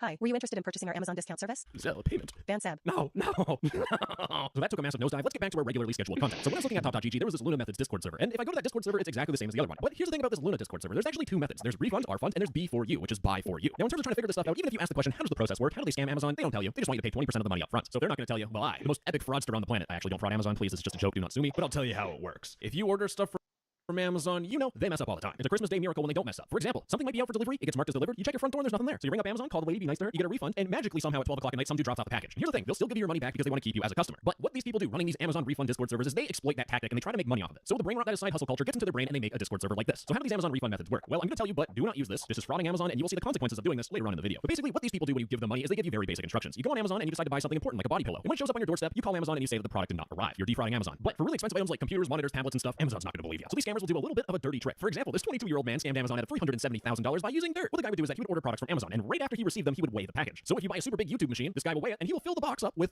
dirt until it weighed exactly the same. And then he would make a refund to Amazon, and he would ship them the box of dirt. Now, seeing a big company like Amazon that is very unethical get scammed is funny, but don't be an idiot. Fraud is still fraud. So anyways, one of these teenage internet fraudsters, or one of those idiots I was talking to, will basically follow that 3-step formula. Purchase item, say it got stolen, or ship back Amazon dirt. But for something like buy for you, it's a little bit different. These scammers will buy the product for you, ship it to your door, and then you're supposed to pay them money. Even though that sounds safe, you are still receiving a fraudulent product and you are still committing retail fraud. And if you try scamming these scammers, well, they ship an item to your address. They have your address, and if you don't pay them, they're really going to make you pay. And I want to point out that almost everyone here is part of the internet frauding community. For example, this dude here, if I actually go to my messages, he sent me a DM and then he asked if I was trying to cop some credit cards or some logs. Anyways, of course, I turned down his offer because I'm not a huge fan of, committing credit card fraud. But I want to make it super clear. You might think you're young and bulletproof and you can get all these iPhones for super cheap and try to resell it in your totally 100% legitimate side hustle. Or maybe you're not going to shoot too close to the moon and maybe you'll try to get free Uber Eats from people. I still want to make it extremely clear. Do not do this. All of these people showing off their free Uber Eats and the free iPhones and iPads and all the stuff they get, they're romanticizing the fact that you are frauding Amazon. And that sets you up with a little bit of legal percussions. This man here who frauded Amazon for $4 million got arrested. And let me tell you, nothing sets you up for a difficult life like getting a felony at 25. And I want to make it clear that it's not just him getting arrested. In fact, this dude had his own mentorship program. Andrew Tate, maybe I'll put this on the books. And if it wasn't obvious yet,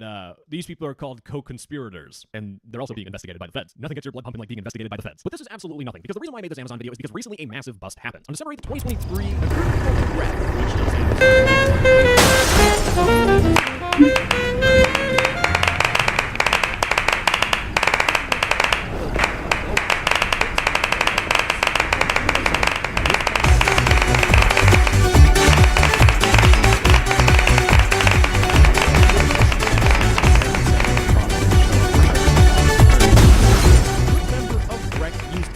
attack against a fulfillment center employee.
Okay, what I'm gonna say? I'm leaving and joining a new game because, dude, how many fucking servers is it? Like one server. Let's play the one server without the E. Bah. Bro, what is this? What the fuck version of Minecraft is this? I don't even know. Alright, wait, so I have something. I mean, this is what it says. There's no game really at all. I actually don't know what that is. This is literally it. You build blocks with left click and you delete it with right click. Oh, we're gonna try this. 1.2.6. Oh my, okay, there's multiplayer. Was this mpmindwin.net? Dude. So this is alpha 1.2.6. Let me check to see if this was actually what PewDiePie played. Alright, so yeah, he is 100% playing this version of Minecraft. This is gonna be scary, bro. I've never played the alpha versions of Minecraft. I do not know what I'm doing. It seems pretty normal, honestly. Dude, I mean, looking where this came from, like, if we look at like the first version, what I just played just before, bro, you can tell that this is so much better. Like, it's a night and day difference. Oh, we have a chicken! Oh my. You can kill this bitch. Got feathers, I didn't even get meat. Wait, do we even... Wait, we don't even need food. Why am I getting food? House complete. I think house is beautiful. What do you think? What the fuck you mean? Cluck for yes. Good boy, you can live. Dude, this is literally iron. I can't stop saying it, but iron. Bro, what the fuck have I done? How have I forgotten to say iron? There we go, iron. Yeah, iron, not iron. Okay, I did it. Aren't you proud of me? Iron in. Okay, there we go. Look at this. Decorated. Beautiful.